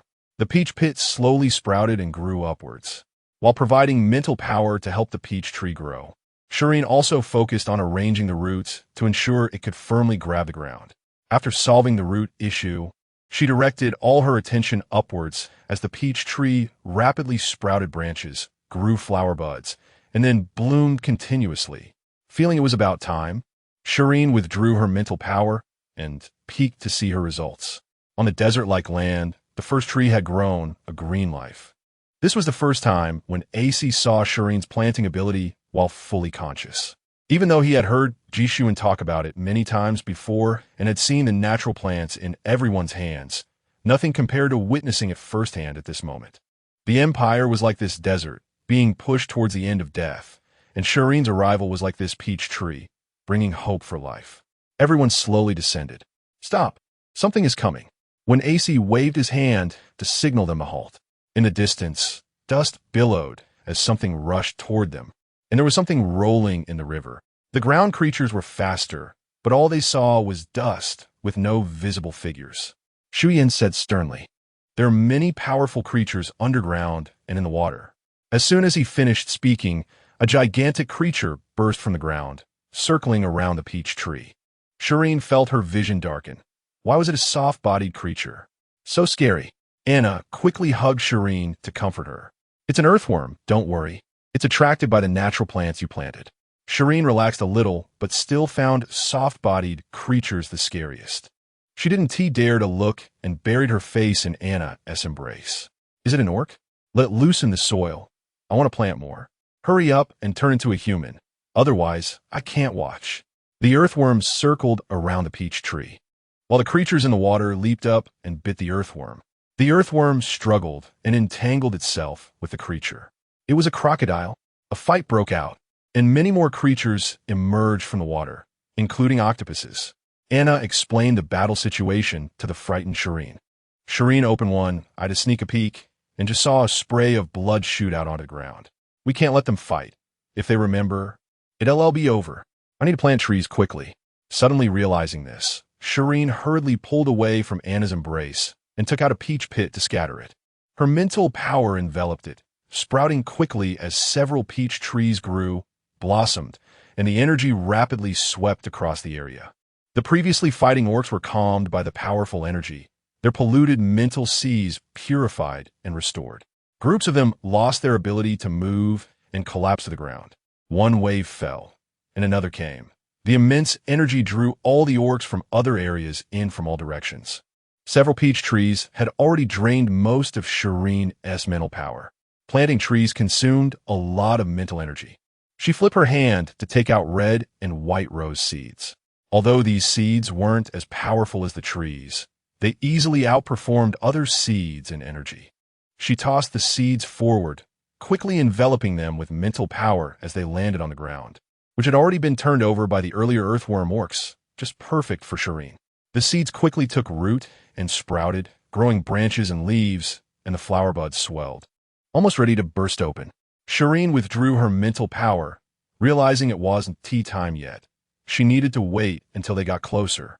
The orcs in the water had already been attracted by the peach trees and surrounded them. Shirin detonated the roses near the water source, directly stunning the new wave of orcs. Next, she targeted the areas with more orcs, occasionally letting an orc that lost its resistance get bitten. It would be fine once they recovered into humans. It was hard to tell how long the explosions lasted, but by the time the last explosion occurred, all that could be seen were orcs. With their large sizes, they piled on top of each other. The ones at the bottom might not die from bites, but from being crushed. Shirin's face paled. Her mental sea was completely empty, leaving only a little to maintain her consciousness, but orcs were still rushing in from a distance. The rest, leave it to us. We've seen your strength. You haven't seen ours, have you? When AC gently patted Shirin's head, his eyes filled with pride for her. Everyone finally reached the ground, and the mental projections quickly transformed back into humans. They found Shirin a clean spot and even laid down a clean cloth, preparing snacks, drinks, and fruits. Anyone unaware would think they were out for a picnic. Then, everyone took out sedatives, spreading out from Shirin as the center, charging toward the orcs. Shirin sat cross-legged on the ground, propping her chin with her hands, forcing herself to stay alert to watch the chaotic battle. Pairs worked together. The powerful transformed into mental projections to subdue the orcs, while the agile ones held the sedatives for injection, working in perfect harmony. When AC transformed into a mental projection, his body towering over 20 to 30 meters, swinging his tail and knocking down a large group of orcs, who were immediately rushed to inject the sedatives. Forget it, don't look. Snakes are scary. Shirin turned her head. Shi Yin transformed into a lion over 7 or 8 meters tall, taking down one orc after another. Anna was not to be outdone. One tiger against 3 orcs. She still held her ground, kicking one away and biting another to allow someone to inject it. Shirin's consciousness grew increasingly hazy. She only remembered seeing many familiar figures. Chapter 60. Group Attack Skills. Shirin woke up in chaos, and before she could open her eyes, a splash of blood hit her face. She suddenly opened her eyes and saw that the previously spacious encirclement was becoming smaller and smaller, with more and more orcs closing in. Turning her head, she saw Anna being bitten by a leopard and dragged into the orc crowd. Anna. Shirin quickly transformed into her spiritual form, with little white flowers emerging. Fragrant scents spread outward, causing the attacking orcs to fall, both familiar and unfamiliar ones. Suddenly, a gust of wind came from behind her. Turning around, she saw an AC wearing a gas mask, holding something that resembled a small fan. Although I'm out of spinning grass, I have human technology. When AC extended his hand toward Shirin, who crawled up to his shoulder, her roots grabbing onto the button there. Being too close to Shirin, when AC caught a whiff of that familiar scent again, he quickly moved Shirin to the top of his head, which was a bit better. Shirin swayed back and forth on one AC's head, trying to spread the scent evenly. When AC was responsible for carrying Shirin over the fallen orc bodies towards the direction of the orcs that had not yet fainted. After confirming that there were no standing orcs left, Shirin hurriedly transformed back. However, she forgot that she was on one AC's head, and when she transformed back into a human, she fell directly to the ground. When AC had been keeping an eye on Shirin and quickly caught her, teasing, "You didn't get hurt while fighting, but now you are." Shirin blushed as she was set down. "I forgot. I'm still not used to transforming back from my spiritual form." When AC transformed into a snake shape, wrapping up the pile of orcs one by one and tossing them far away, ensuring that those underneath could breathe and wouldn't be crushed. Shirin dragged out the squad members who had transformed into beast forms and placed them aside, then went to the river to fetch water and splash it on their faces to wake them up. Those who woke up quickly joined the cleanup crew. Next came the familiar flower planting journey, when AC took the cloth pouch with seed from Shi Yin and scattered them everywhere, ensuring that each seed would land on the ground and not on the orcs. Shi Yin spread her spiritual power widely behind him. This time, there were no tree seeds in the pouch, or she would have collapsed again. On this land filled with giant orcs, green life began to sprout, growing in the cracks and blooming in the gaps between beasts. Red and white roses kept exploding, and the energy released was absorbed completely. From day to night, over 30 people worked tirelessly without stopping. Shi Yin's spiritual sea was once again drained, and she sat down in exhaustion. Many orcs had already healed and transformed back into their human forms, and to avoid any discomfort, she quickly found clothes for them to wear and then moved them to one side. However, not a single person woke up. The effects of the flower scent that Shi Yin had released were still present even after their spiritual collapse had healed. When AC couldn't help but come over to say, "Shi Yin, you're amazing." One hand puts them to sleep, and the other heals them. It's all group attack skills. Shouldn't we think about how to wake them up now? It's getting dark, and if another wave of orcs comes, we're really done for. Shi Yin also didn't expect her skills to be this powerful. Not to mention that no one harmed her. Even if someone had malicious intentions, a small skill would take them down, and by the time they woke up, they would probably be in prison. When AC, dragging his large body into the river, splashed water with his tail, sending up a high spray, and then swept it across, with the water falling like rain. The splashes landed on the ground, on faces, and on clothes. One hand instinctively raised to wipe a face. Suddenly realizing, she opened her eyes and looked at her hand. She sat up abruptly, startling Shi Yin, who was watering nearby, and then was quickly pulled behind by a quick-witted teammate, moving her away. Not knowing the background of the person who had just woken up, they couldn't let anyone get close to Miss Shi Yin. The captain had said that there were not just soldiers here, but also people who entered for other reasons, and Miss Shi Yin was of utmost importance. Absolutely not allowing strangers to approach. Shi Yin and others were also specially placed aside, because they were in beast form.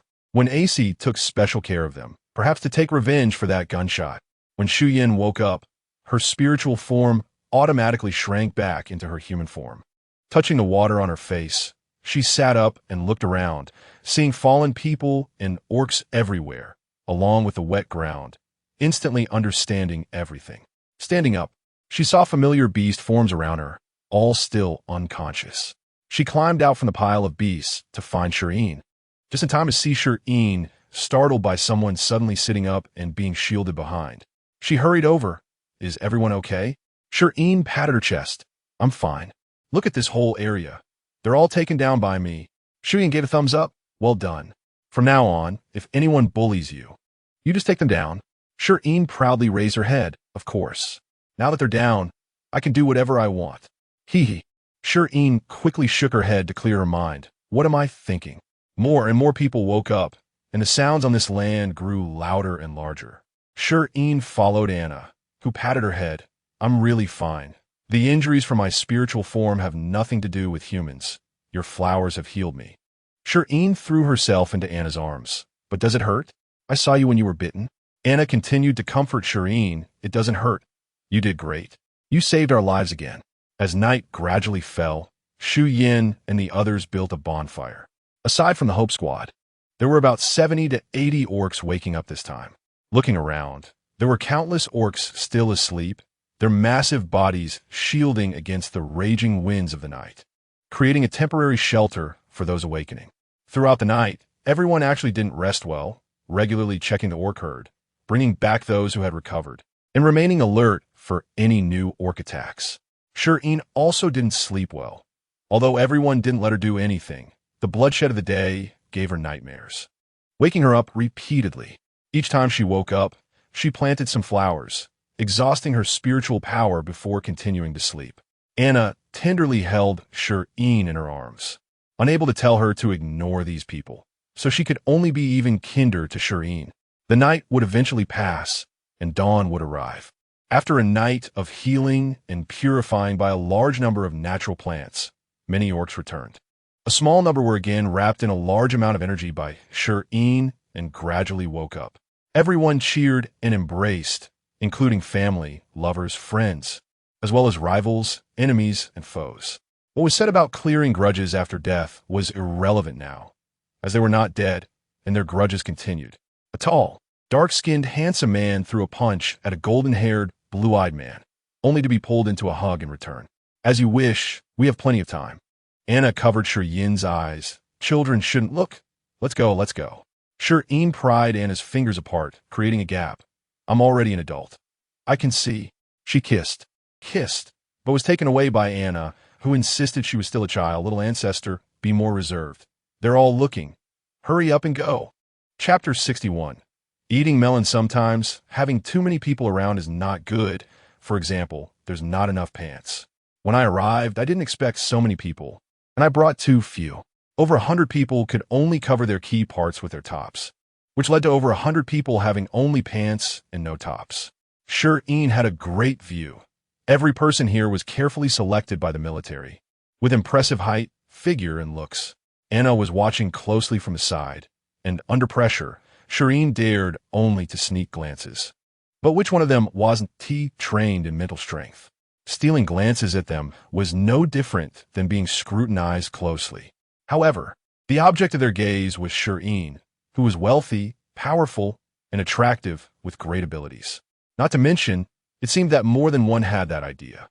So, when Shi Yin sneaked another look, everyone not only didn't avoid her, but also showcased their figures from all angles, with some even throwing flirtatious glances at her. This also made Anna, who was beside Shi Yin, a target for many. Miss Shi Yin was only 18, still a child in many ways. It felt wrong to flirt, so she could only do it secretly. But Anna was different. She was a mature adult. Dating was normal, and as long as no one reported her, she could date multiple people without issue, only fearing someone might get jealous and report her behind her back. Just when Anna was being pulled to secretly touch someone's abs again, she was caught by Shi Yin, who had followed her. Anna felt guilty. Facing Shi Yin's accusing gaze, she inexplicably felt like a mistress caught by the main wife. Shi Yin thought to herself, sister, it's so unfair that you're enjoying this while I'm left out. They only let me watch but let you touch. I want to touch too. If it were just Shi Yin alone, she might feel shy, but with Anna by her side, it was different. There was nothing Shi Yin wouldn't dare to do. In the end, Shi Yin decided to stay for a day and sent someone back to get clothes, ensuring they would bring more this time. Once Shi Yin left, Shi Yin and Anna completely let loose. When AC couldn't control them, Ji Sun didn't dare to manage them, and Phil directly joined them. Shi Yin and Anna sat by the campfire, watching a group of shirtless people practicing nearby. Their eyes sparkled, but they didn't dare to move closer due to an AC's presence. When AC really couldn't control them, but he would report them. Shi Yin, dissatisfied, picked up a piece of wood and threw it in the fire, pouting, what kind of marshal only knows how to report? When AC looked proud, who cares what method it is, if it can control you, it's a good method. Shi Yin disagreed and turned to chat with the girls around her. An older sister, who was already married and had a career, looked at Shi Yin seriously and said, you're still young. Never give up a whole forest for a single tree. I got married too early. Otherwise, I could have dated more. Shi Yin completely agreed, thinking it made sense. The married woman had thicker skin than the single girls. She stood up and shouted loudly, hey, you guys over there practicing, come over a bit. We can't see. Then the girls started to cheer, making those practicing turn bright red. The shirtless ones were all single men, and at first, some married men had no tops on, directly brainwashing the younger boys. Look at that group of girls over there. Quite a few are single. And look at those single men over there, all decked out. If you keep being so honest, how will you find a partner? Here's the deal. I'll be a good person. I already have a partner. So I'll reluctantly accept this piece of clothing for you. You can join them. Who knows? You might just catch someone's eye. With a flurry of words, the younger boys were convinced and successfully obtained tops, maintaining their male dignity, ready to boast about it when they returned to find their wives. The practitioners slowly moved closer, and Shi Yin watched without blinking. It might be shy to look at one person, but looking at a group? So what? They took off their tops just to show us, and it wouldn't cost them a piece of meat. Honestly, they looked great. Those chest muscles, abs, V-lines, sun-kissed skin, and dripping sweat were full of sexual tension. Phil joined the conversation, saying, "This is nothing. Miss Shi Yin, have you ever seen a general? Now that's a real man." Shi Yin looked regretful. "Really?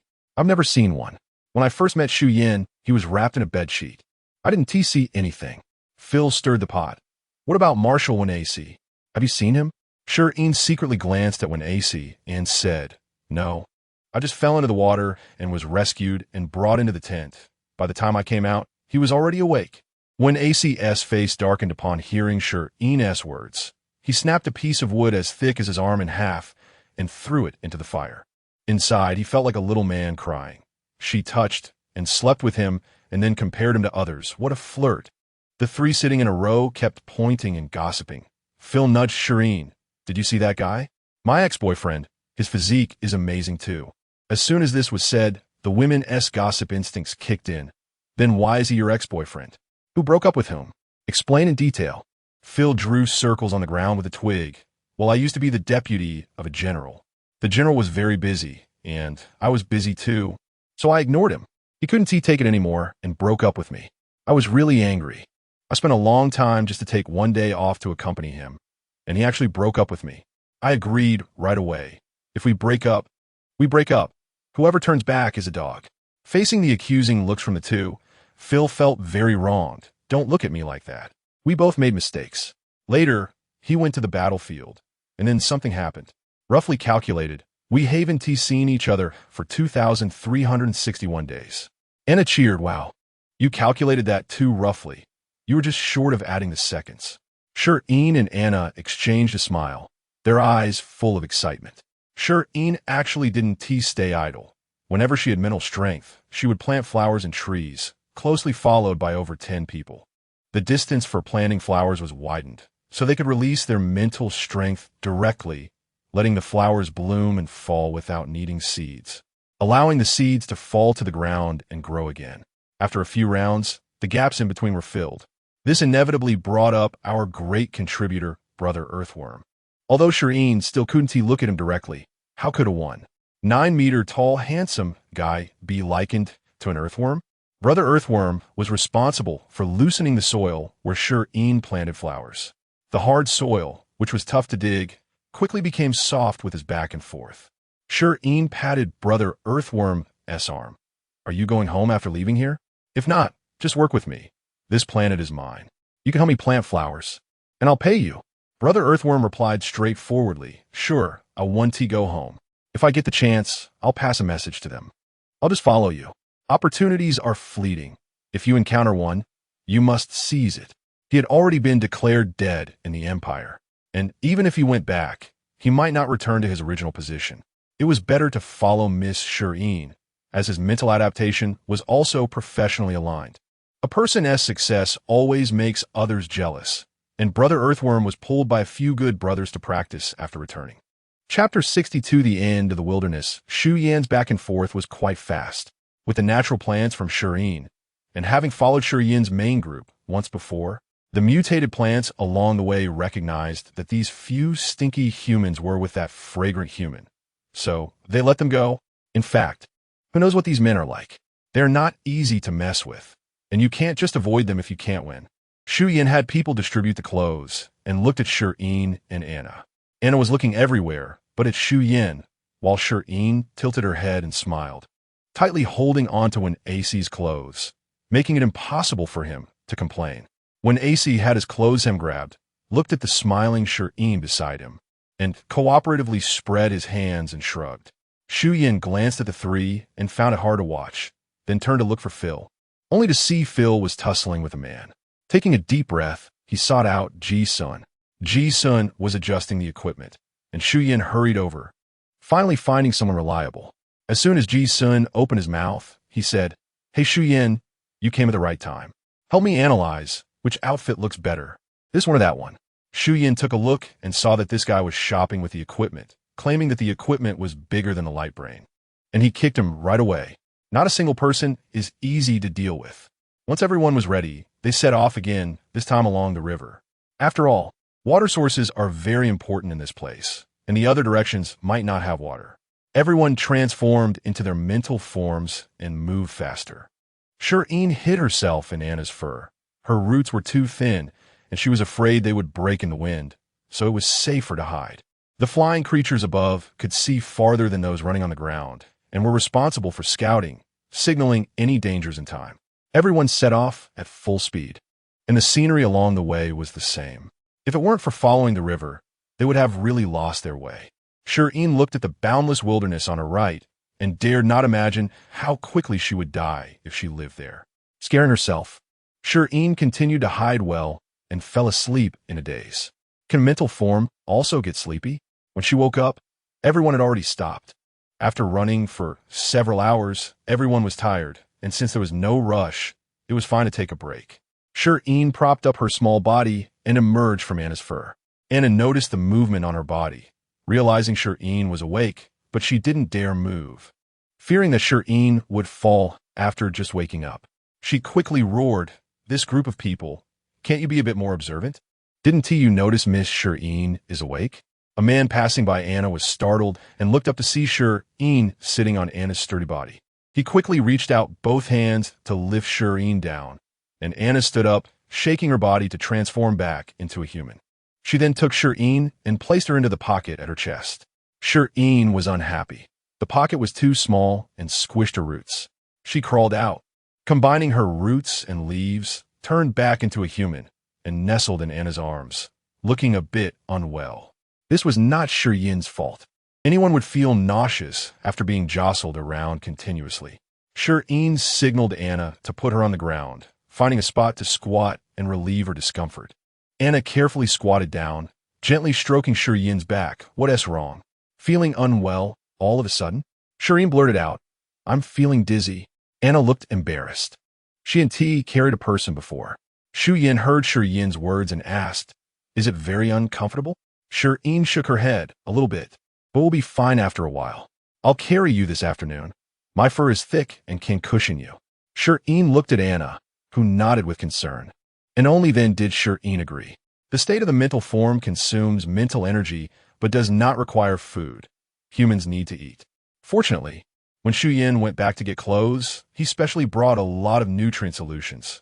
Otherwise, they really wouldn't have enough to eat.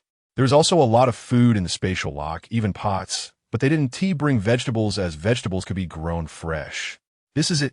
The miracle of the wilderness, a seed of vegetable, a piece of land, and Shi Yin would return you a healthy vegetable, fair and square. The people below hadn't eaten food for a long time, and when Shi Yin first started growing vegetables, they didn't even want to cook them, almost wanted to eat them raw. After a few meals, they did manage to restrain themselves somewhat, but their eyes were still fixed on the pot, unwilling to look away. Phil was on the river, observing carefully, and after a while, he returned with a serious face. "The water level has dropped by 30 centimeters, and the riverbed has narrowed by 1 meter." Shi Yin and when AC both went to the riverbank to observe the water surface. They had noticed before, but once they did, they could clearly see the changes. They wondered what the situation ahead would be like. This river would likely disappear, leaving an underground river below. When AC stomped his foot and went back. After eating, they packed up and continued forward. Shi Yin's fur was comfortable to sit on, and he completely felt no bumps. Shi Yin started to feel sleepy again. There was no way around it. Being full made her drowsy. Besides sleeping, she had nothing to do, and since everyone was on the move, she couldn't talk. The monotonous scenery was also enough to make her tired of looking at, so she might as well sleep. Shi Yin, when AC and Phil advanced along the riverbank, observing as they went. The riverbed grew narrower, and the water level continued to drop until finally, the river became a stream, and eventually, even the stream disappeared. Ji-sun signaled everyone to stop and rest. A group of people gathered around the place where the water flow had vanished, while a few flying beastmen continued ahead to observe the situation, along with a few land beastmen. Without the river's barrier, the wilderness and the greenery merged into one, with the green plants beginning to grow sideways, gaining more space for growth. However, they didn't grow much. No one knew why. Shi Yin tried to walk to the left, but didn't find anything. "Shi Yin, don't go, look here." Shi Yin ran over to see Shi Yin pointing at the wild grass on the ground. "This might be the boundary line. That side is the territory of the mutated plants, and this side is the territory of the beastmen. Look here. These grasses that cross the boundary have all been trampled down. Shi Yin squatted down to take a look, and indeed, they were all flattened. Suddenly, an eagle's cry echoed in the air, and everyone looked up. The eagle flew in a circle in place before flying forward. Everyone, gather and set off. Ji Sun's face turned grim.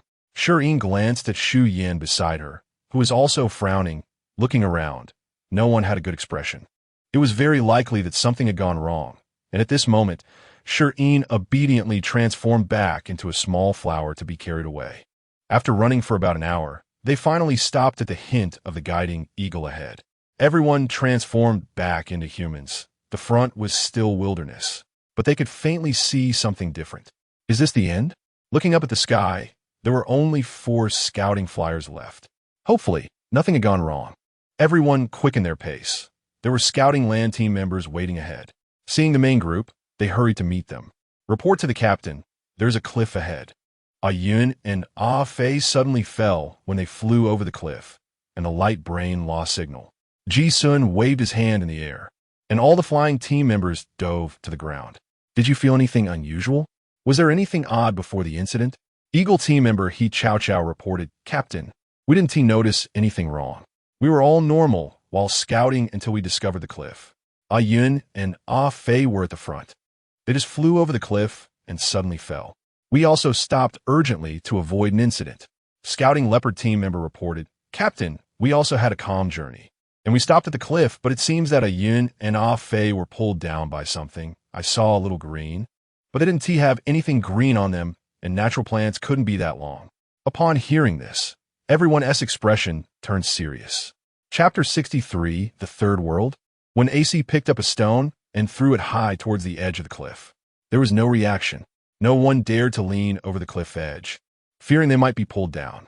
Shi Yin took out a coat, measured it from side to side, and Shi Yin went into the forest, soon returning with 2 wooden sticks. They crossed them to form a cross and secured them to the coat, creating a simple scarecrow, then suddenly flung it into the air. The next second, everyone saw a thin green, vine-like thing suddenly emerge from below and snatched the coat away. Beep beep, Ji Sun's light brain rang. It was a message from Yun. Report to the captain. We are currently fine. The bottom of the cliff is a grassland with no signal, but we can't fly up. As soon as we do, we'll be pulled down. Right now, we are in the middle of the cliff where there is signal, and we want to be pulled down. Ji Sun shared the message with everyone, which made them feel a bit more at ease. But what kind of grass is it? It was unheard of. Shi Yin opened her light brain to message Jiang Jiyun for inquiries, but received no reply. She instructed Yun and the others to fire a signal flare and prepare a rope to pull them up. Soon, a red light burst at the cliff's edge, but before they could pull it up, it fell back down. This cliff is quite deep. Even the signal flare can't make it up. When AC looked at the disappearing signal flare and still had the mood to joke, they lowered the rope roughly where the signal flare had been, and before long, they felt a tug. Everyone rallied together and started to pull back. Soon, a hand reached the edge of the cliff, and using leverage, a person came up. It was Yun, the first one who had been pulled down, followed by Fei.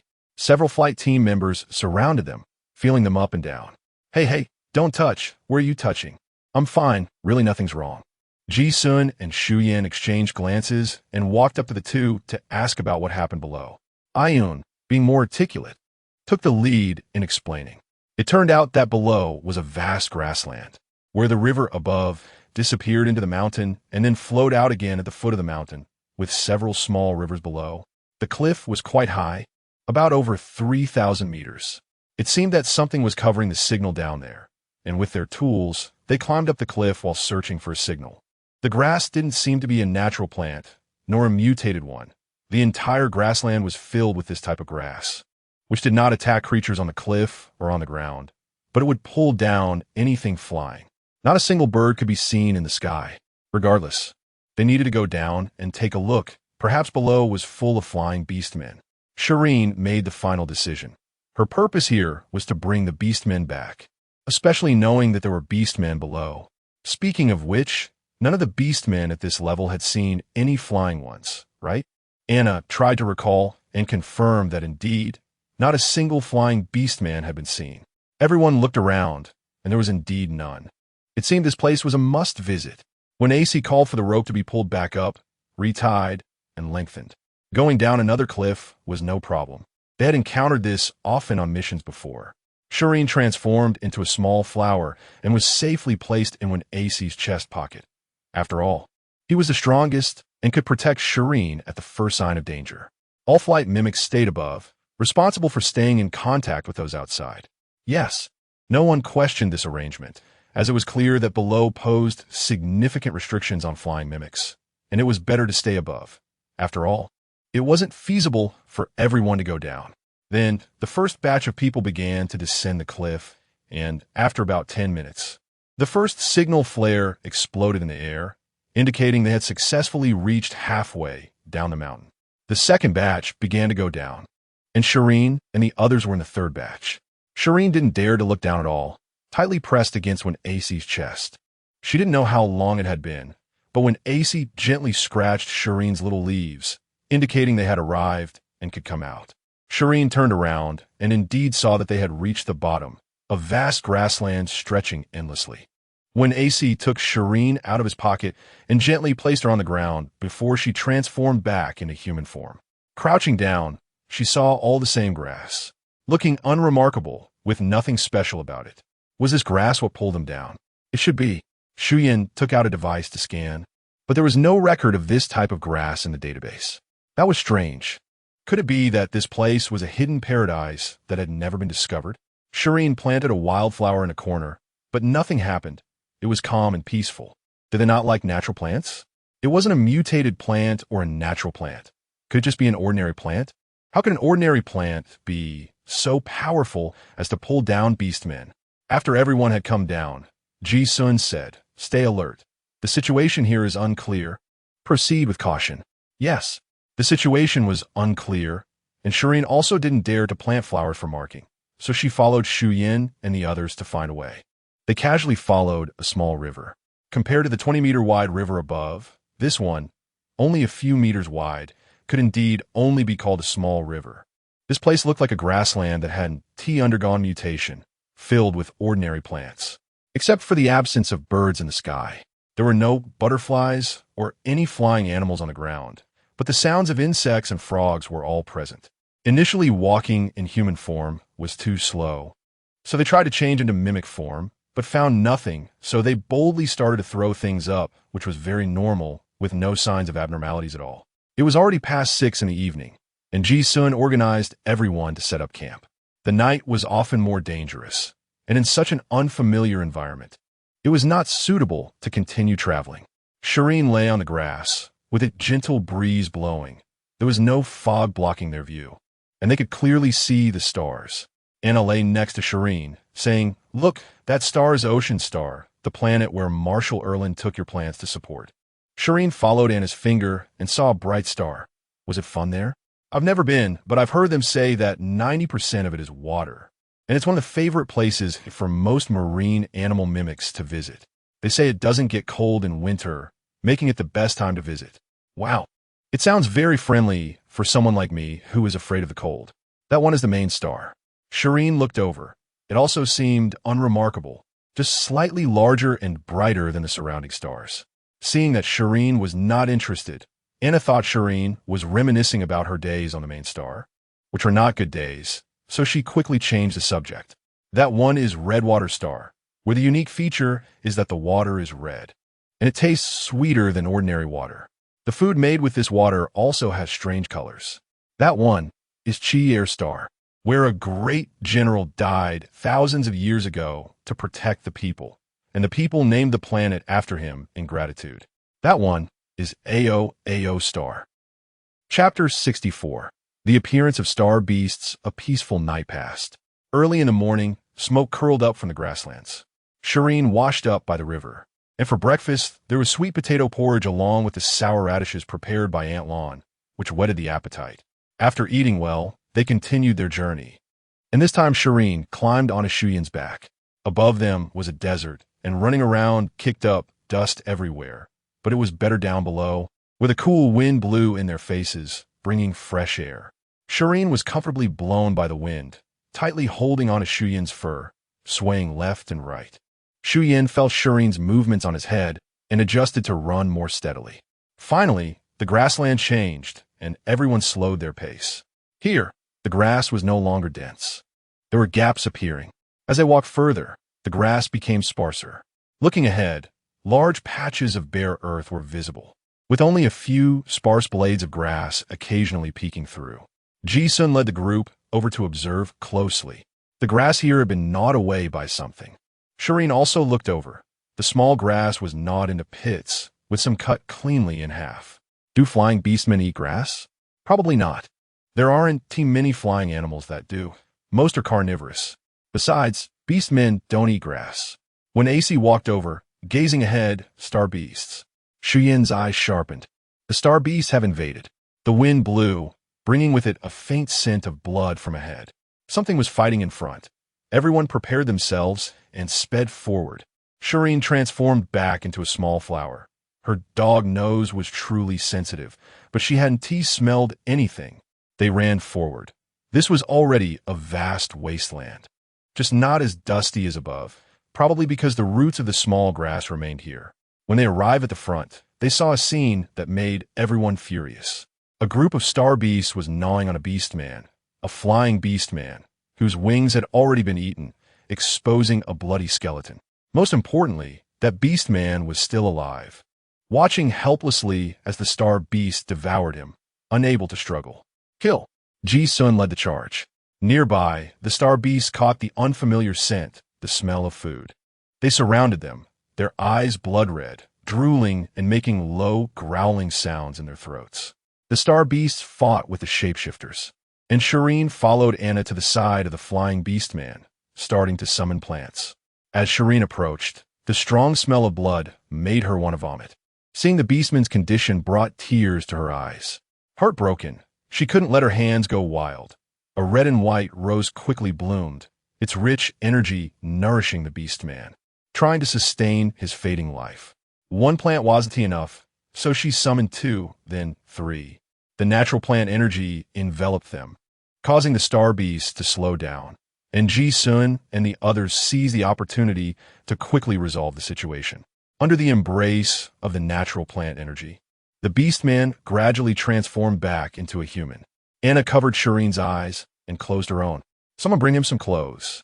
Soon, someone came, and when Shireen opened her eyes, she was right next to that person. The bloody scene was etched deeply in her heart. The star beast's gnashing jaws, the beastman's bloodied skeleton, his trembling body, and fading life. When the wooden figure opened his eyes, he immediately saw Shireen dozing off beside him. He stared, wondering if she was a fairy from the heavens. It turned out that what his mother said was true. After death, one could indeed go to heaven, where fairies would guide them.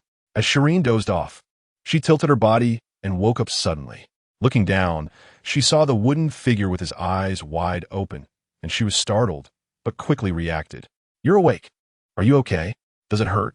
Shireen wanted to help the wooden figure sit up, but he had no strength at all, and she couldn't pull him up by herself. Anna had been watching Shireen's every move. Seeing her trying to pull someone up, she rushed over to help. The wooden figure sat up and could finally see the world around him. There were people everywhere, iron pots, and the aroma of food. Is the sky this down to earth too? Anna took one look and knew the kid had misunderstood. Wake up. You're not dead. This is the death planet 3378. Congratulations, you've been saved. The wooden figure stared at Anna in disbelief, his trembling lips wanting to say something, and the next second, tears streamed down his face. Why are you crying? Does it hurt? Should I plant some more flowers for you? Anna directly picked up Shireen. He was just too excited. Now that you're awake, you should sleep. It's already 2 in the morning, and you've never stayed up for me like this. Shireen, feeling guilty, gave up her struggle and instead hugged Anna's neck. I was just afraid he wouldn't survive. I was the first to see this. Anna placed Shireen in the tent. I know you're scared. I'll watch over you while you sleep. Don't worry, everyone is here. Shireen fell asleep under Anna's comforting words. Outside, Anna carried Shireen away, and several outgoing personalities gathered around, chattering with the wooden figure about what was happening outside. You're lucky. Miss Shireen is personally watching over you until you wake up. Mainly because he had suffered so much, It was the first time Miss Shireen saw him, so she must have been scared. Miss Shireen is a kind person. She values our lives even more than we do. Shireen slept late, but woke up early. Anna was tying Shireen's hair. It had grown long again. Shireen shook her long braid, thinking she would cut it short when they returned. Tying it up was too troublesome. Anna was combing the ends of Shireen's hair. Don't cut it. It looks nice. When we get back, you can wear beautiful clothes, and I'll tie your hair. This time, they rescued over a dozen beastmen. All flying beastmen, who had injuries to varying degrees when they were found. Looking around, this was the slaughterhouse of star beasts, the hell for flying beastmen. Without the aerial advantage, the flying beastmen were naturally no match for the others. Everyone quickly packed up and set off early. They fought star beasts and rescued beastmen along the way. The most important thing was to quickly find the location of the star beast invasion. Otherwise, there would be endless troubles. During the day, everyone ran around, and at night, Shireen planted natural plants to lure the beastmen or star beasts to come closer. When the earthworm shapeshifters were fighting, they dug into the ground, and an iron box was pushed up, landing on the ground. After the fight, it was brought back by Shi Yin. Upon opening, it revealed a notebook and some items resembling light brains. That night, several people gathered together to flip through the notebook. The notebook told the story of an adventurer named Shi Yin, who accidentally arrived at this place in the year 9105 of the interstellar era. His light brain broke down. He couldn't contact the outside world, couldn't climb the cliffs, got lost on the grassland, and ultimately settled here, meeting his demise. The notebook also mentioned the grass on the grassland, which Shin named Lala grass. It was an undiscovered new plant, harmless but purely cheap, fond of pulling down things flying in the sky. The notebook chronicled Shin's daily hunting routine. As they continued flipping through, they reached the end, where Shin mentioned that the place was no longer safe. Star beasts had appeared. He fought with the star beasts, his mental state collapsing, and finally, he said he wanted to go home. The later pages of the notebook had black stains, likely the blood from Shin's injuries. It turned out that someone had discovered this place long ago, and signs of star beast madness had been here for quite some time. There was a person who spent his whole life wanting to go home. Chapter 65. Star Beast Invasion. The further they went, the more traces of star beasts appeared, indicating that the breach for the star beast invasion had already been torn open. They sent someone back to relay the message and report the situation here to the Emperor. The remaining people continued to delve deeper. Shi Yin wanted to send Shi Yin back as well, but Shi Yin exploded, saying, "I brought you here to take more people back, not to leave everyone here." Shi Yin refused to cooperate, and Shi Yin had no choice but to protect her more closely. Shi Yin really couldn't leave, if she did. And so many people died here, she would never be able to get over it in her lifetime. She took out the Lala grass seeds she had collected on the way and held them close to her heart, hoping they would bring her good luck to get through this difficult time. As they walked, she planted seeds, and green began to cover the exposed earth once again. This was to prevent the flying star beasts. Although they had already rescued quite a few flying beastmen, the number of enemies and allies was unknown, so it was better to abandon their weak position. Flying star beasts couldn't reach the sky, no matter how strong they were. They were just ground chickens compared to land animals, which were more powerful in their camouflage, thus strengthening their own advantage. At the same time, it also protected the rear. No one wanted their base to be taken while they were fighting. Outside, the news of the Star Beast invasion on planet 3378 had already been transmitted. Because the Emperor and Erlin were closely monitoring the situation, no one dared to obstruct it, allowing them to receive the information immediately. Bayansai heard that Shi Yin had also gone along and slammed his hand on the table in anger, saying, "You, Shi Yin, I told you to protect Shi Yin, and this is how you protect her? You're really something." Erlin quickly tried to calm him down, saying, "Let's wait until they return to discuss what happened. Right now, we need to quickly send troops to support them. They only have a little over 1,000 people. If they encounter a large-scale invasion, they definitely won't be able to hold out.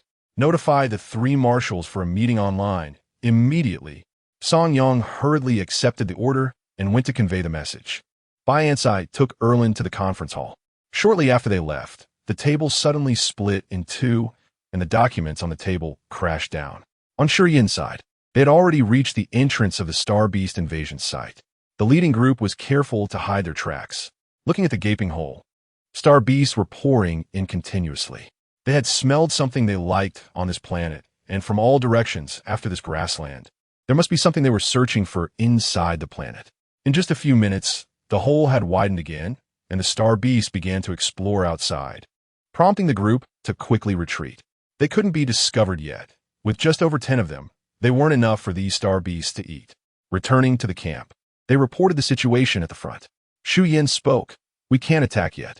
The news will be sent back, and the Emperor will make arrangements. With Shi Yin here, the Emperor will definitely demand full support from all legions to ensure nothing goes wrong. Considering the time it takes for the legions to depart, it will take at least 2 days, and there are still more than 10 hours until then." They decided to first eliminate the isolated ones to delay the star beast attack. This time, there were quite a few herbivorous star beasts among them, specifically targeting the lala grass. Once the lala grass was gone, the flying star beasts could directly enter the second layer. As you know, there are only a few flying camouflage creatures in the second layer, which are completely insufficient for a fight. Further behind, it was clear that beyond the forest was their home. After discussing for a while, they split up to make arrangements.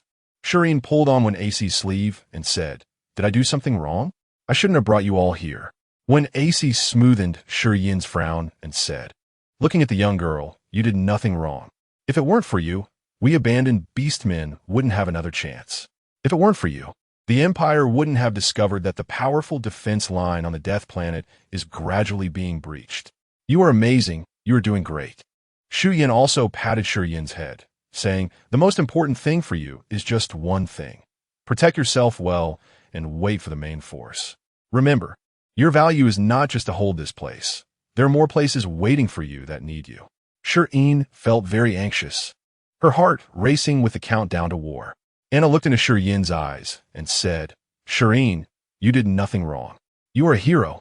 You led us to discover the hidden dangers. You didn't just save planet A3378. You also saved the planets behind it. We are soldiers, and our mission is to repel foreign enemies. Don't be sad. Moreover, without you, we would just be beastmen, devoid of reason, unable to devise appropriate tactics. But now, we are human. We can use tools, and our chances of survival are greater." Shi Yin nodded, speeding up the planting of lala grass. The more she planted, the greater the chances of survival. She truly couldn't bear to watch these people die here. As she thought about it, tears began to well up, and the more she cried, the more everyone wanted to comfort her. The more they comforted her, the more she wanted to cry. How could it be like this? Shi Yin would rather they could vent their anger now than remain so calm. How could they accept it so placidly? Everyone was busy preparing weapons and ammunition.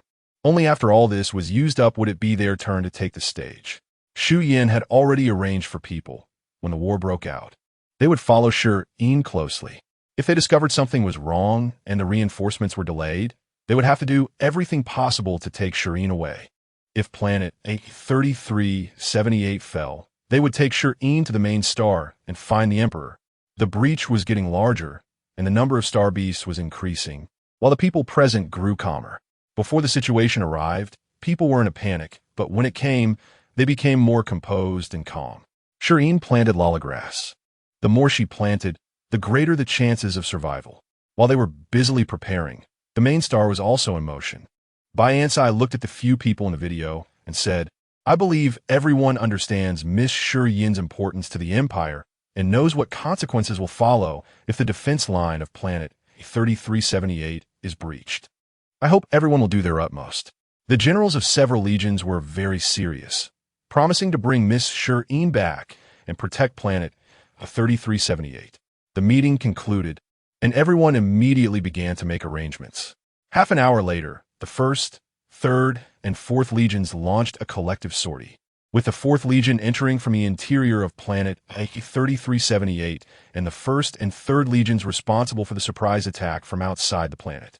Although everyone usually had their rivalries and competed against each other, they were united in the face of such a major issue. In the first layer of homes on the planet, everyone had received the notification and knew that the personnel at the front had encountered a star beast invasion. The Emperor required personnel to stay behind to guide the 4th Legion in, while others immediately proceeded to assist. The flying personnel left on the second layer, due to restrictions, could not participate in the battle, but were responsible for receiving others, helping them cross waterfalls, and directing the route. In short, no one was idle. Everyone was participating in this battle in their own way. Chapter 66 Great War on a dark and windy night. Ji-sun held a small wildflower in his hand, quietly sneaking up to the star beasts, and then tossed the wildflower tied with a rope onto the ground. The star beast smelled the scent and approached, and Ji-sun stepped back. As the star beast moved forward, it soon spotted the lonely wildflower on the ground, and the next moment, its throat was slashed. All the natural plants they had on them were taken away. They couldn't leave any behind, or they would become targets. To ensure that the main force could pass through the forest smoothly, all flower shops were closed, and all natural plants were left behind to wait for the main force. There were many such three-person combinations, all holding the lowest grade wildflowers, as only these would not attract large-scale attention. Before the main force arrived, they could only consume and not engage directly. Shi Yin was still planting lalagrass, this time not daring to plant on a large scale, fearing that her mental power would leak out. At first, she didn't notice, but when her mental power leaked out, she didn't expect the star beast to be interested in her mental power too, and soon hundreds of them surrounded her. Shi Yin immediately picked her up and ran away. With these hundreds of star beasts, it was also a hassle to avoid their attention. They could only lure them away separately.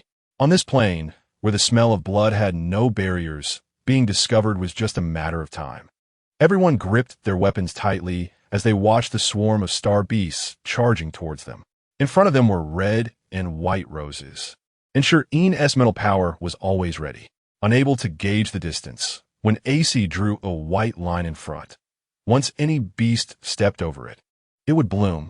Shi Yin stared intently at that line, her palms sweaty, realizing that it was up to her to fire the first shot. Now, hundreds of red and white roses bloomed simultaneously, sending energy surging towards the swarm of star beasts. At the same time, everyone rushed out, seizing the brief moment of distraction among the star beasts to eliminate them. One by one, star beasts fell, and the combined scent of blood and natural plants drove the remaining star beasts into a frenzy, charging forward relentlessly. There was no need to hold back against the star beasts. Everyone switched to their mental forms and pounced forward. Shi Yin was surrounded by a dozen people, responsible for clearing the attacking star beasts and throwing seeds according to Shi Yin's instructions. Shi Yin quickly accelerated the growth of the seeds, causing flowers to bloom. The energy wouldn't completely daze a large number of star beasts, but it was enough to slow their movements, allowing Shi Yin and the others to catch their breath. Shi Yin darted across the battlefield, heading where the beasts were numerous. When encountering uncontrollable situations, she would throw seeds in the opposite direction to attract the star beasts and relieve pressure. As more and more star beasts surged in, when AC shot a signal into the sky, everyone immediately withdrew from the battlefield, transforming back into human forms and putting on gas masks. Those who couldn't retreat were fine. After all, they wouldn't die. Shi Yin transformed into a small flower and followed when AC's tail to the center of the battlefield, starting to release fragrance. One by one, star beasts fell, and those who couldn't retreat in time also collapsed, but they had learned to be clever, quickly transforming back into human forms when they saw they were about to fall. With a large number of star beasts down, the situation was indeed under control. But Shi Yin also wobbled and fell down. These star beasts were different from beastmen. It was unclear whether their resistance was too strong or for some other reason. But a little bit of fragrance was ineffective against them, requiring a stronger version to be effective, which caused Shi Yin's mental power to deplete exponentially. Shi Yin lay weakly in when AC's palm, the emptiness of her mental sea instinctively making her want to sleep, as sleeping was the fastest way to restore her mental power. When AC handed Shi Yin over to Anna, who carefully took her, the main force was already cleaning up the battlefield and delivering the final blows, taking advantage of the situation. The injured people consciously found a natural plant to rest around, feeling the faint energy slowly repairing their mental forms. A portion of them quickly dismembered the star beasts, searching for edible parts, making fire to cook. Everything had to be done quickly. They didn't know when the next wave of star beasts would arrive. At this moment, There were still 10 hours until support from the various legions arrived. Soon, the second wave of star beasts entered the scene. And this time there were flying beastmen as well. The Lala grass had not yet covered the battlefield, so someone had to stay in a rear to keep watch, which also lengthened the front lines. Shi Yin had not yet woken up. For safety, she had to follow to the rear. With Lala grass present, the flying beastmen wouldn't pose too much of a threat. When Shi Yin woke up, she opened her eyes to see the snow leopard form engaged in a fierce battle with the star beasts ahead. Back and forth, the battle concluded with the snow leopard breaking the star beast's throat with a single strike, marking the end of that confrontation. Shi Yin patted Anna's hand, and Anna obediently set Shi Yin down, who transformed back into her human form. Bodies of flying star beasts were everywhere, blood splattered on the Lala grass and then dripping to the ground.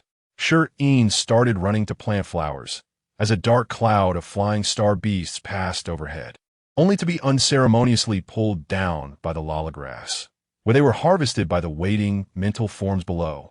Shi Yin watched this scene, tilting her head. Wasn't it supposed to be a desperate fight? Something seemed off. Although the flying beastmen lost their aerial advantage, they had the advantage in numbers. There were only a little over 100 combat personnel, vastly outnumbered by the enemy. Shi Yin could only keep planting flowers, striving to soothe the mental power of the combat personnel and delay the star beast's actions to minimize casualties. Even so, they were forced to retreat, retreating again and again. They couldn't retreat too far, or else if the star beast turned back, Shi Yin and the others would be completely surrounded. Everyone was struggling to hold on when the first wave of support troops finally arrived, and he led his team to the third layer, following the guidance to reach Shi Yin and their vicinity. What followed was logical. Nearly 1,000 people joined the battlefield, greatly relieving their pressure. With a large number of fully capable personnel joining, the situation changed in an instant. Retreat? What retreat? If they wanted to retreat, that wouldn't do. Charge ahead. Shi Yin rubbed her eyes. If she wasn't mistaken, the one carrying the pot on their back was the cafeteria chef, truly a full military assault. Soon, the group fought their way back to where Shi Yin had just woken up, continuing their advance.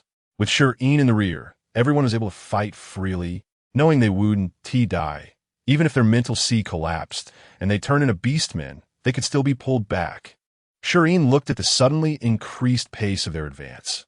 What was going on with them? Were they on steroids? Anna shook her head, sometimes truly not understanding what this group was thinking, yet they could still reach a consensus. However, not being able to unite with Shi Yin and the others was not a solution. The number of flying beasts was countless, and there was no Lala grass to counter them ahead. The number of flying mental forms on Shi Yin's side was too few. Rushing him would only serve up food to the enemy. Yin decisively left 500 people here to intercept the flying beastmen, while the rest followed Anna to support the team leader. Shi Yin thought for a moment and decided to go along. Staying here didn't make much sense, and she didn't know how the situation was ahead. Anna and Shi Yin led the remaining personnel to support, with Yin leading the way for them. Chapter 67 support Shi Yin hadn't arrived yet, but from a distance, she could see an endless swarm of star beasts. With so many star beasts, could Shi Yin and the others, only about 1,000 strong, really fight them off? Suppressing her unease, she quickened her pace. Shi Yin knew she was slow, so she manifested in a mental projection. After finally reaching the location, Shi Yin was on the verge of tears. That big tail tossing a star beast around looked a bit familiar. And that lion weaving in and out of the star beast swarm seemed a bit familiar too. Wasn't this a life-and-death struggle? Why'd it look like a game? While Shi Yin was pondering life, her companions couldn't wait to join the battlefield. Ever since coming here, her health had improved, her spirit was high, and life was good. But her hands were always itching to fight, and this time she was determined to kill decisively. Shi Yin quickly joined the fray, planting flowers among the beasts. Sowing grass in secluded spots, wherever there was space, she planted. Riding on Anna, she dashed around, surrounded by over a dozen mental projections, kicking away star beasts as they approached. There were no human forms left on the battlefield. It was too dangerous, with star beasts and projections towering over 7 to 10 meters everywhere. and there was no place to hide from a single stomp. Time passed slowly, and everyone was exhausted. But the star beasts continued their relentless assault. If it went on like this, they would be worn out to death. Shireen instructed Anna to throw the seeds further away, then urged them to grow. This time, it wasn't flowers but trees. The seeds broke ground and slowly grew, eventually reaching 3 meters in height. Only then did Shireen control them to bloom, continuously producing flowers. The natural plant invasion momentarily staved off the star beast attacks, allowing everyone to take a moment to adjust. Meanwhile, reinforcements from the 4th Legion had arrived at planet 3378. There was no time to marvel at the internal luxury. They quickly followed their guide into the forest. With tens of thousands arriving and not enough natural plants, they directly moved the starship to the 2nd layer of the world to save time. To avoid alien plant attacks on the starship, there were people below attracting attention with natural plants. 3 starships successfully landed, and everyone immediately geared up and disembarked. They followed the guide down the cliff and rushed to the battlefield. The support general of the 4th Legion, Shun Jinyang, was a trusted favorite of General He Pingfei. He was sent to express concern for the battle and to gain Shireen's attention and recognition. Leading his men, Shun Jinyang rushed to the battlefield. Upon seeing the flying star beasts fighting on the ground instead of in the sky, he didn't have time for curiosity and joined the fray. With so many people joining, Yunhe and his 500 could finally catch their breath. Hope Squad Yunhe, 4th Legion Shun Jinyang. The two saluted each other, and Yunhe began to explain the current situation and layout. Only then did Shun Jinyang realize the special nature of this seemingly ordinary grassy area. No wonder they had repeatedly emphasized not to bring flying projections. After understanding the situation, Shun Jinyang left 1,000 men behind and sent the rest to another battlefield. Meanwhile, on Shi Yin's side, Shireen was already preparing to amplify her efforts. The star beasts were getting hard to control, and they were being forced to retreat. Shireen was buying time for the retreat, just as she released a bit of energy when AC spotted the large troop coming from behind. There was no time to stop Shireen, so he could only shout to the rear troop, "Don't breathe, put on gas masks, hurry." Now it was problematic. Shireen thought the star beasts were in great numbers, so she deliberately compressed and released her energy while the reinforcements hurried their steps, knowing the battle ahead was urgent. When the two forces collided, many star beasts were taken down and many reinforcements were also knocked down. Fortunately, the guide had been with Shireen all along and knew his team's strength. Seeing General Wen Ace's actions, he realized Shireen was about to unleash her gas again and quickly instructed everyone to put on gas masks. Those behind managed to put them on, and those in front who were quick also donned them. The unlucky ones who didn't put on masks fell immediately. Before the battle had even begun, Shun Jinyang had never seen such a scene.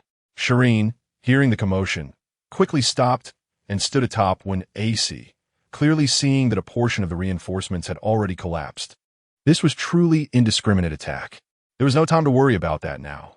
Shun Jinyang led the remaining troops to continue forward, and as for the fallen, Hope Squad would take those who retreated to the back to revive them.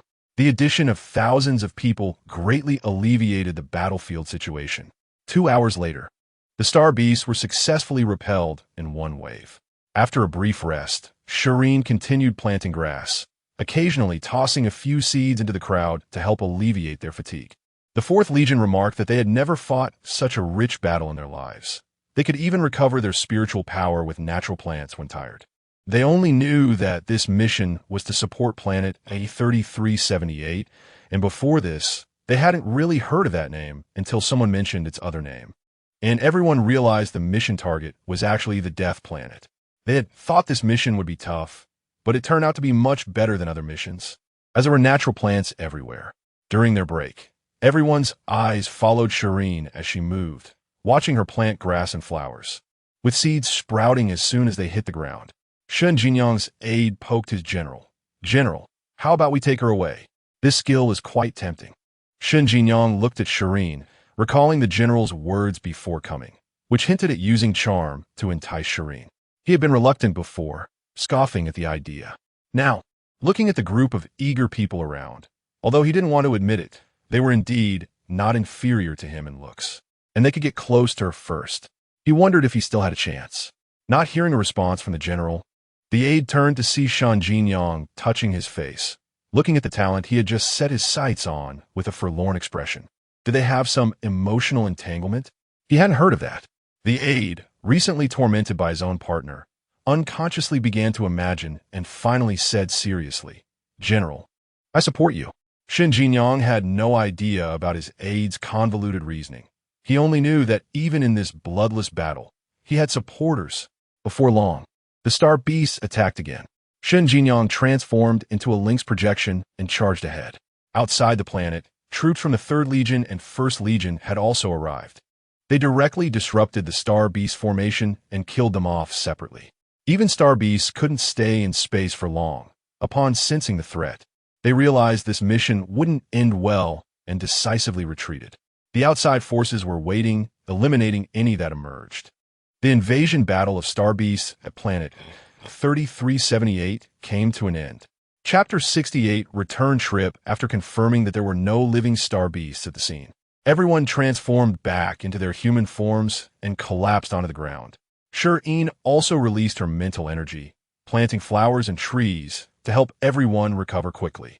Although physically exhausted, the excitement of victory kept their spirits high. The natural plants slowly nurtured the mental seas of those present.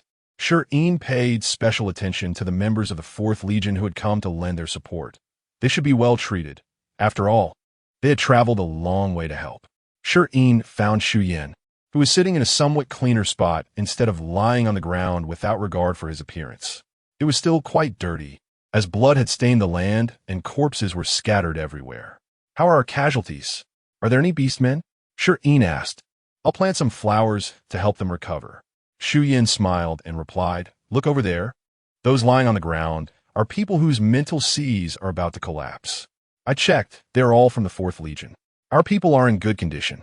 They'll recover soon, even if they're injured." Shi Yin looked over but didn't see anyone.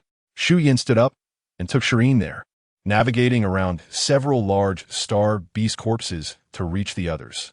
The latter half of the battle was mostly handled by the 4th Legion, while the Hope Squad was responsible for checking if anyone's mental sea had collapsed and turning them back into beastmen, subduing them, injecting them, and hiding them away. Only a few had been too deep into the battle and were torn apart by star beasts after becoming beastmen. Shi Yin tossed seeds among the group, but Shi Yin held her back. "Wait, let me check if there are others whose mental seas are failing. We should keep track of them while you plant. Otherwise, they won't be able to absorb so much energy and it will go to waste." Shi Yin nodded in agreement. With so many people seeing her planting flowers on a battlefield, it was impossible to keep it a secret. It would be better to be generous, let them see, and let everyone know how powerful she was, which could also earn her some reputation. Shi Yin found Ji Sun, who was already chatting with General Shin Jinyang. "General Shun." "Hello, I'm Shi Yin. I know you." "Colonel Shu," Shin Jinyang replied, shaking hands with him. Shi Yin expressed his purpose for approaching, and Shin Jinyang was pleasantly surprised. Every battle would inevitably come with sacrifices, and no one knew who would be next. He was always prepared for sacrifice. But now those whose mental seas had collapsed surprisingly had hope for recovery. "Miss Shi Yin truly is impressive. The general has foresight." Shin Jinyang called over his aide to relay instructions, then turned to look at Shi Yin's face. "You're a bit worse off than me. I still have a chance." He followed Shi Yin until they reached Shi Yin. "Miss Shi Yin, hello. I'm Shin Jinyang from the 4th Legion. Thank you for treating my subordinates. It's the least I could do. You traveled such a long way to support us. I couldn't just watch them die." Shi Yin replied, glancing at Shin Jinyang, noting yet another handsome face, then looking at Shi Yin. With these two faces, they were truly easy on the eyes. Noticing Shi Yin's gaze, Shin Jinyang couldn't help but puff out his chest, relieved he had tidied up before coming. Shi Yin shot a glance at Shin Jinyang, thinking, such a show-off. When AC squeezed in between them, "What is going on? Take me along." Both of them rolled their eyes in unison. Shi Yin was too lazy to pay attention to their flirtation, thinking that these faces were really pleasing to the eye. After chatting for a while, Shi Yin noticed that there were enough people and began to stimulate plant growth. Shin Jinyang stood beside her, watching as she activated her mental energy, causing the plants in the distance to grow rapidly and bloom. Just then, a breeze blew by, sending pink petals floating towards him. Shen Jinyang reached out to catch them. It's peach blossoms. The soothing energy slowly healed everyone present, purifying their mental seas, feeling their states returning to their peak. The members of the 4th Legion looked at the Hope Squad with envious eyes, thinking, we are all comrades who fought side by side. How come you all are eating so well behind the scenes? The members of the Hope Squad, sensing the resentment in their gazes, stood tall with pride. Don't envy us, it's all fate. Next came the preparations for the return trip. The Hope Squad left 200 people to garrison here, while the rest returned along the same route. A small white flower stood imposingly on the head of a giant snake, followed by a large wave of mental projections. Shi Yin looked back and saw Xuan Yi with her hands on her hips, particularly proud. This is all my territory. Upon reaching the second layer of the world, Shi Yin learned that the 4th Legion was about to return along the same route. Are you in such a hurry to leave? Let me give you some gifts. Shi Yin took out a large number of flower pots and called for people to help fill them. Then, one pot after another natural plants grew, but none bloomed. Next, Shi Yin took out a mental energy storage device, infused it with her mental energy, and handed it to Shen Jinyang. When you return, release the mental energy, and they will bloom. The energy when they bloom is the best for healing. Be careful with how you use it. Shen Jinyang took the item. Miss Shi Yin, can we add each other as friends on the Light Brain? I can ask you if I have any questions after I go back. Shi Yin readily agreed, thinking it would be nice to have a handsome friend on her contact list. After they added each other, Shu Yin approached, saying that his teacher wanted to stay here for a while.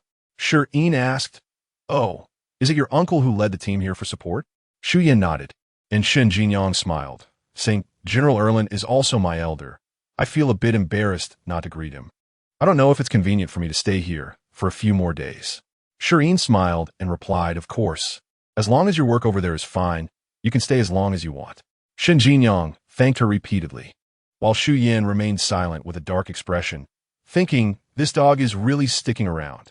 Thus, the main force of the 4th Legion returned with gifts, while Shen Jinyang stayed behind as a guest.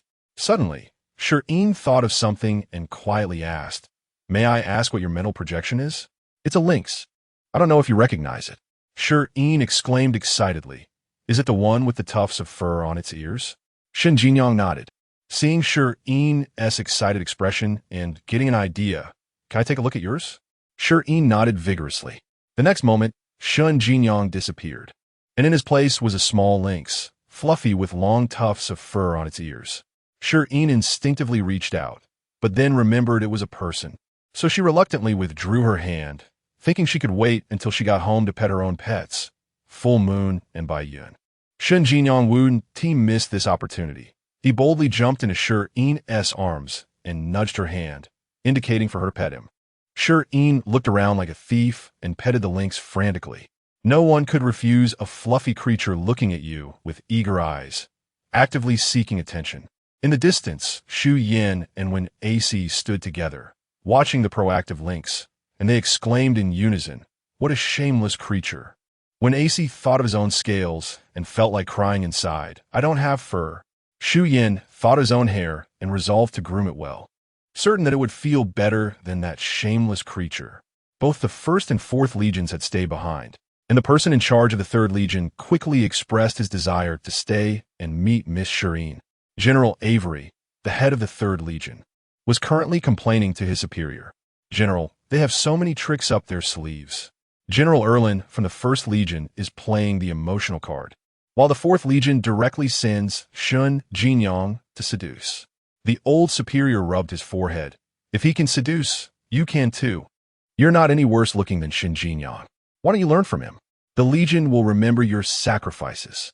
After that, he hung up the video call, leaving Avery in a state of confusion. Chapter 69.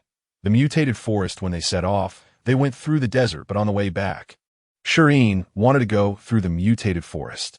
Everyone agreed happily, as there was no rush, so they thought of it as accompanying Miss Shi Yin for fun. However, there were too many people, and they were afraid of provoking attacks from mutated plants. Choosing who would go was too troublesome, so they decided to leave it to luck. A group of people gathered to draw lots, selecting 50 out of the 17 or 1800, of course excluding a few predetermined individuals. Those who were not selected could only secretly resent the fierce competition, watching the departing group with reluctance, before turning to catch up with the main group. As soon as they entered the forest, it was noticeably cooler, with tall trees blocking most of the sunlight. This place was completely a primeval forest, and they could still see traces of animals. What was that? Was it a squirrel? Shi Yin pointed at the small animal that was jumping and running on the tree. Yes, do you like it? I'll catch it for you. Anna glanced at the departing little creature. If Shi Yin liked it, she would go catch it. The three looked at Anna, who was quite quick to act. Ji-sun walked ahead to scout the way. He didn't want to get involved in the petty squabbles of the three behind him. The strange atmosphere was something he wanted to vent about when he got back. He and T replied to messages for a few days, and his girlfriend thought he was gone. He needed to go back and coax her well, thinking of her methods. They were really painful. The mutated plants here still like Shi Yin, as always. Not far into the forest, her braid was once again adorned with flowers, red, yellow, white, and pink. There was also a scheming vine that brought a squirrel's body before Shi Yin. Shi Yin and the squirrel exchanged glances. Shi Yin was quick to take the squirrel, holding it by the nape and placing it in Shi Yin's arms, but he didn't let go, fearing the squirrel might bite. Shi Yin petted it and then let Shi Yin release it. That was too enthusiastic. Continuing deeper into the forest, Shi Yin's pockets were never empty, filled with offerings from the mutated plants. This was truly a gathering place for mutated plants. Even the wild grass on the ground had mutated, and when Shi Yin and her party passed, the grass would part on its own. But was this parting a bit off? It seemed to actively lead them, as the path opened up before they even reached it. The group led by Ji-sun also stopped to wait for Shi Yin to lead the way. When Shi Yin was leading, there was no issue at all. But when they walked ahead, the little grass would play tricks, deliberately tripping them, stretching branches into their pockets to take things, and even tugging at their hair. You could say it was serious, but it wasn't really. They didn't lose anything. If you say it wasn't serious, it was a bit annoying. Following the path opened by the little grass, they finally had their eyes opened. In an open area, there were watermelons everywhere. Shi Yin gestured. The watermelons were even bigger than her. Wow, such big watermelons. I wonder if they're ripe. Just as Shi Yin finished speaking, a watermelon rolled towards her, and a watermelon vine popped out, slapping it twice. The watermelon cracked open, revealing its red flesh. The vine looked around and found the best piece to hand to Shi Yin. Shi Yin quickly reached out to take it, and when the vine saw Shi Yin not moving, it nudged her hand to signal her to eat.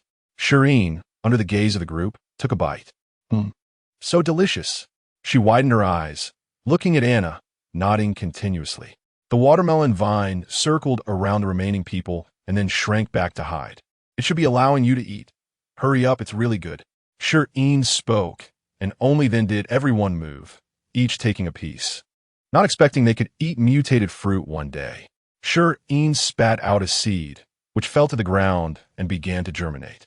Although what grew wasn't a mutated plant, the size of the watermelon wasn't something ordinary melons could compare to. Shi Yin came over, picked up the watermelon, and gestured. This watermelon was not small, weighing about 50 to 60 pounds. Shi Yin's eyes sparkled. She could feel that this watermelon hadn't fully grown yet. It was just her mental energy that had retracted. Make sure to keep all your seeds. When we get back, I'll plant watermelons for you. Great. Everyone hurriedly collected the seeds they had spat out, even picking up those that had fallen to the ground. One seed equaled one big watermelon. Who will be willing to throw that away? Shi Yin finished the watermelon in a few bites, tossing the rind behind her, randomly hitting a misfortunate soul. A shadow in the grass was startled by the watermelon rind and jumped up, then quickly ran away. Seeing Shi Yin finish, more than a dozen watermelons rolled out from the watermelon field, and Shi Yin unceremoniously accepted them, placing them in her space lock. She extended her hand to the watermelon vine, saying, "Find me an open space, I'll give you a little gift." The watermelon vine immediately parted, revealing a clear spot in the center. Shi Yin walked over and buried a seed of a kapok tree. Then she stepped back to promote growth and flowering. The red kapok flowers bloomed, attracting the surrounding mutated plants to peek out, but none crossed the boundaries of the watermelon field. As Shi Yin retracted her mental energy, more than a dozen watermelons rolled out from the watermelon field again. Shi Yin accepted them and continued on her way. They seemed to have intelligence. Could they understand speech? When AC looked at the watermelon field, wondering if other mutated plants could do the same. I don't know, but the mutated plants here should be able to communicate. Shi Yin replied while walking, and then immediately turned back, saying, "You're not thinking of doing anything bad, are you? This is my territory. I warn you not to do anything bad."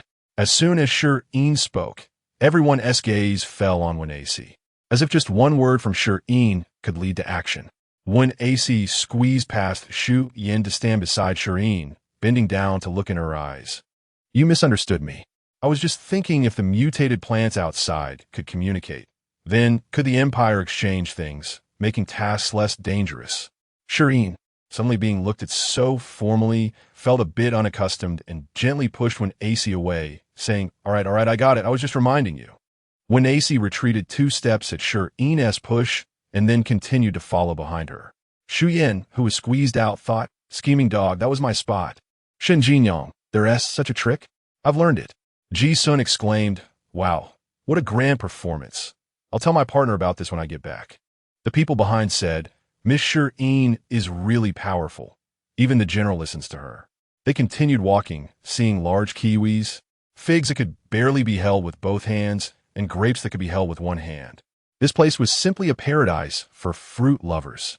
Shi Yin ate the sweet and sour grapes, reminiscing about her first day moving. The people behind her were also enjoying a feast. They had never experienced such days, where eating grapes was such a luxury that they had to spit out the skins. So beautiful. Shen Jinyang held a kiwi, contemplating the probability of joining the Hope Squad, and once again marveled at his general's wisdom and martial prowess.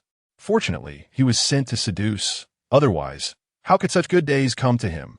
They reached the edge of a pond filled with lotus flowers, mutated lotus flowers, blooming larger than wash basins. Before Shi Yin even got close, the flower buds were already stretching towards the shore. Shi Yin grabbed one to smell. The lotus had a faint, astringent smell. Suddenly, the lotus in her hand snapped off, leaving the bud in her grasp. "No, I didn't do anything." Shi Yin was shocked. She really hadn't pulled hard. How could it be that it was trying to take advantage of her? The pond began to roll again as several sections of lotus root were thrown out, landing on the shore. The roots were as thick as a waist and 2 meters long. These mutated plants were incredible. Their fruits grew exponentially. Shi Yin didn't want to take things for free. She took out lotus seeds and threw them in, promoting growth and flowering. The moment they bloomed, all the surrounding lotus flowers and leaves crowded around, intertwining in layers. Chapter 70. Wild natural plants at night. Everyone gathered under a tree to rest and chat, occasionally glancing up at the tree. Up there, Shi Yin was sitting on a branch, enjoying the view while being supported by vines. At first, everyone was worried, but when AC finally found an opportunity to step forward, saying, "I can shrink down and turn into a bracelet to stay by Shi Yin's side and protect her." After some discussion, a black bracelet, cool to the touch, appeared on Shi Yin's wrist. Then she was taken up by the vines, and everyone could only watch anxiously from below. There were others who could climb trees, but in this mutated forest, the mutated trees wouldn't allow them to climb, or else they would get spanked. That would be a bit embarrassing, so they decided against it. Only then did everyone settle down. Shi Yin sat on a high branch, looking around. Wherever her gaze landed, the surroundings began to shake, and the vines started to dance. When AC quietly nestled against her wrist, recalling the moment he first touched her skin, when Shi Yin instinctively shivered. It seemed she was afraid of snakes. Shi Yin was in a good mood, enticed by the mutated plants, tossing seeds into the distance, which then sprouted and bloomed. The mutated plants shook even more vigorously at the sight. As night deepened, Shi Yin leaned against the tree, drowsy. When AC transformed into a human, picked her up, and carefully made his way down. The journey went smoothly until they reached the bottom. The tree seemed to think when AC was moving too slowly and feeling itchy, it gave him a nudge. When AC stumbled slightly but quickly steadied himself, muttering, "Damn tree, I'll chop you down one day," he glanced around to see if anyone noticed. Shi Yin was already fast asleep, and when AC placed her directly into the prepared tent. On the other side, Ji-sun, who had watched the entire process, trembled, his face flushed from holding back laughter. He couldn't say a word, or he might really get killed to silence him. The next day, they continued their journey, and this time, the grass made way for another path. After walking for over 20 minutes, Shuri noticed some seemingly undernourished green plants ahead. Although hidden among the grass, she felt they were trying to connect with her mental energy. Unless someone had special abilities, ordinary people couldn't distinguish between mutated and natural plants with the naked eye. The mutated plants had always hidden the natural ones well, and now they were openly displaying them for Shireen. It seemed they had underestimated her status in the eyes of the mutated plants. When AC wrapped around Shireen's wrist, his tail tip playfully tugging at her fingers. One led to another, and early in the morning, he continued to stick close to her under the pretext of protecting her. Shireen felt the movement of her fingers and gently pinched the tip of his tail, signaling him to be quiet. She then approached the natural plants. But Anna's attempt to follow was blocked, as everyone was repelled from entering. Although, when AC followed her in, he was surrounded by vines that kept watch. If he moved oddly, all the plants would rush in.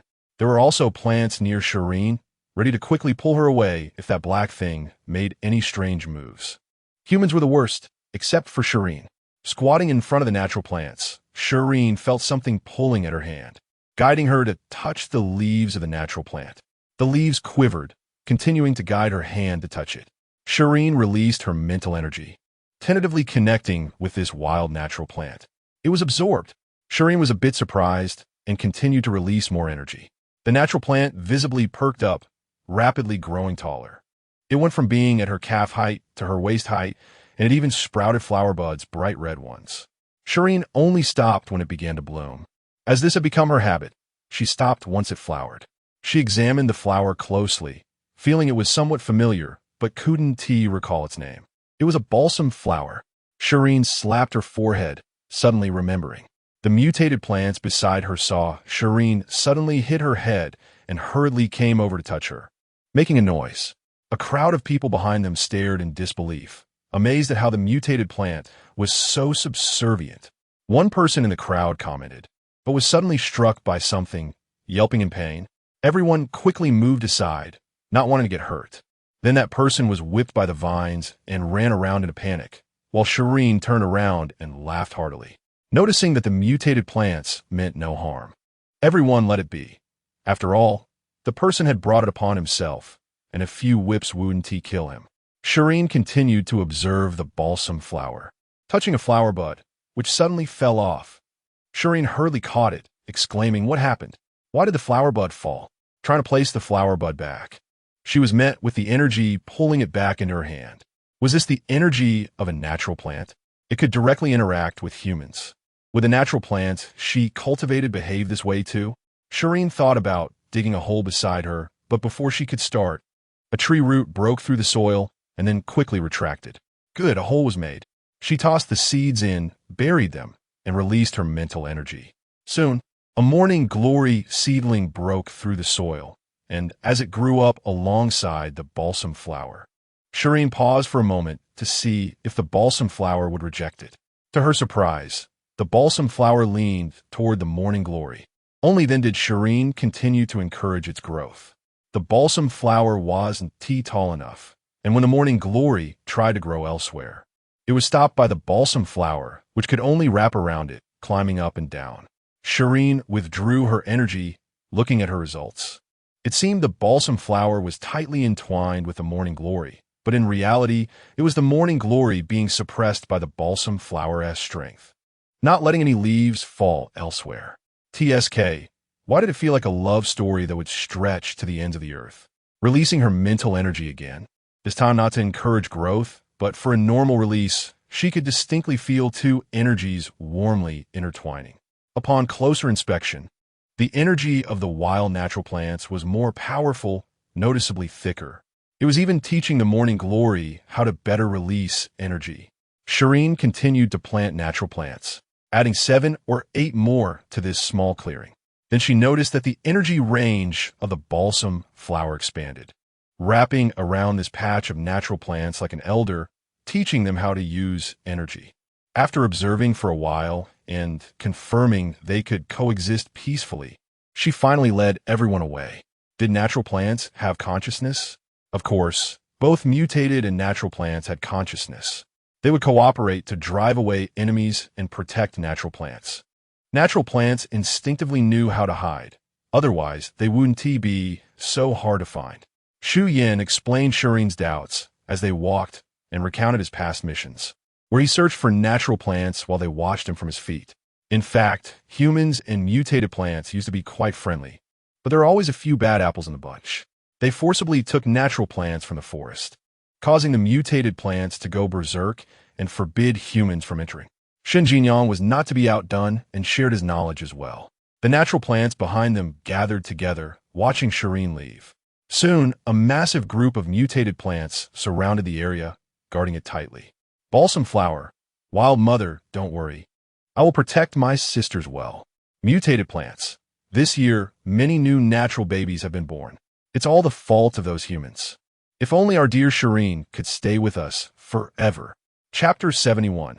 The other side of the forest. Shirin stood on one AC's head, looking for a ride after getting tired from walking. After she transformed into the little white flower form, the strange plants went even crazier. Although she was walking on a muddy path, it felt like she was walking on a red carpet. Wherever she went, the trees cheered for her. When she first appeared, a strange plant snatched her away, swinging her in the air, making the people below and the other strange plants anxious.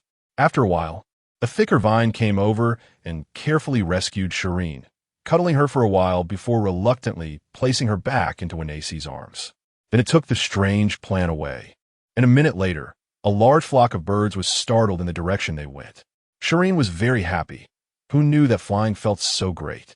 She didn't want to be held in someone's arms blocking her view, so she kept trying to crawl up to an AC's head. There was no choice.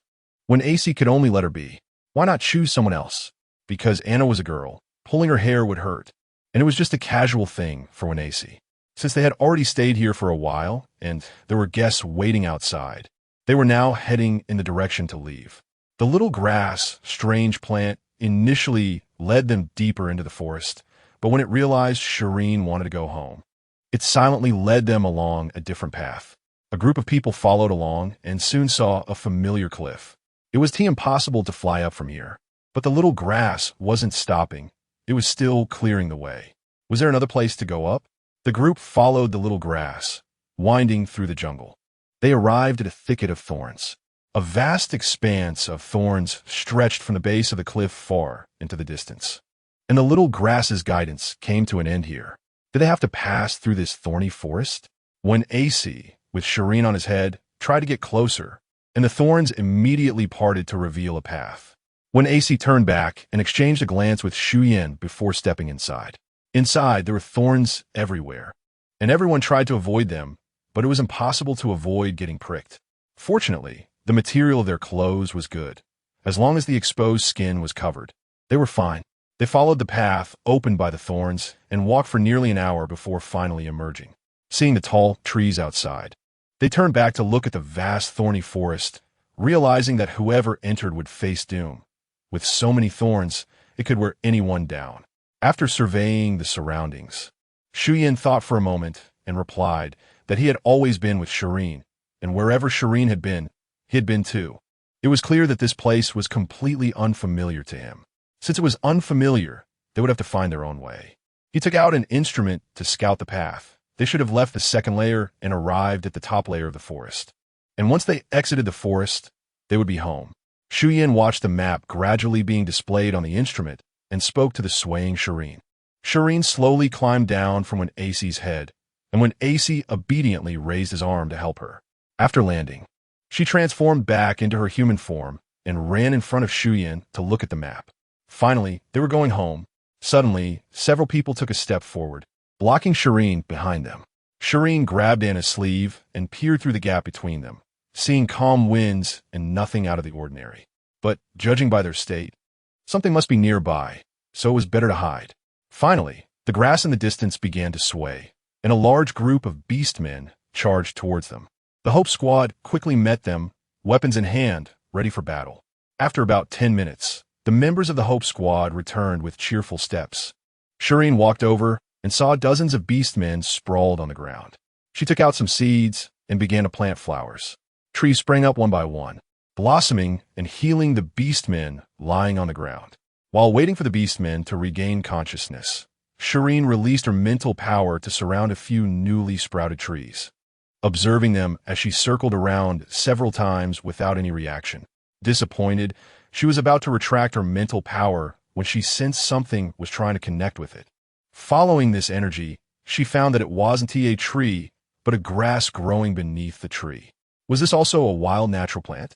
Shireen squatted down to examine the frail natural plant, marveling at how well it hid itself. She hadn't felt it at all.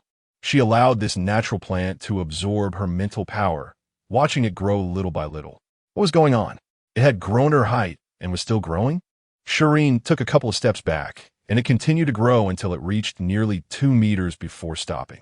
It had directly evolved from malnourished grass to a malnourished tree. The trunk could be encircled with 2 palms, and compared to the larger trees nearby, it looked like a younger sibling. But it was indeed the oldest one. It just looked small. Once the natural tree grew up, the energy around it noticeably increased, and there was enough excess energy to observe the several younger siblings nearby.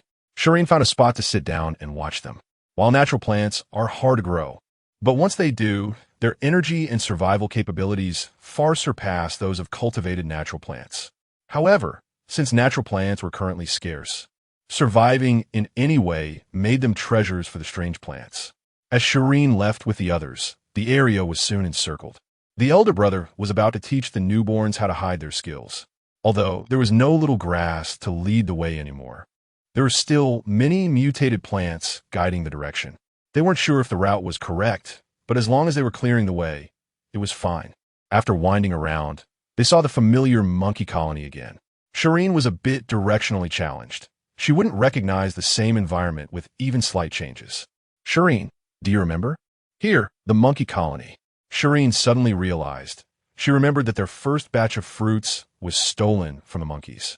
They could come back in the fall to raid again. There were plenty of fruit varieties nearby. Knowing the general area, it was easy to get out. Shi Yin led the way at the front, messaging Phil that they were about to exit the forest. Everyone transformed into their mental avatars and ran wildly, and in 2 hours, they were out of the forest. They continued running toward home. Back home, upon receiving the news, everyone sprang into action.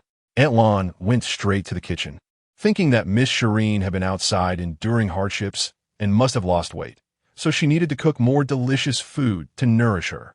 The newcomers were also apprehensive, unsure if Miss Shireen would allow them to stay. Manyun and Baiyun felt the joyful atmosphere and circled around Island. Island knew that these 2 little ones were Shireen's pets, so she kept them close.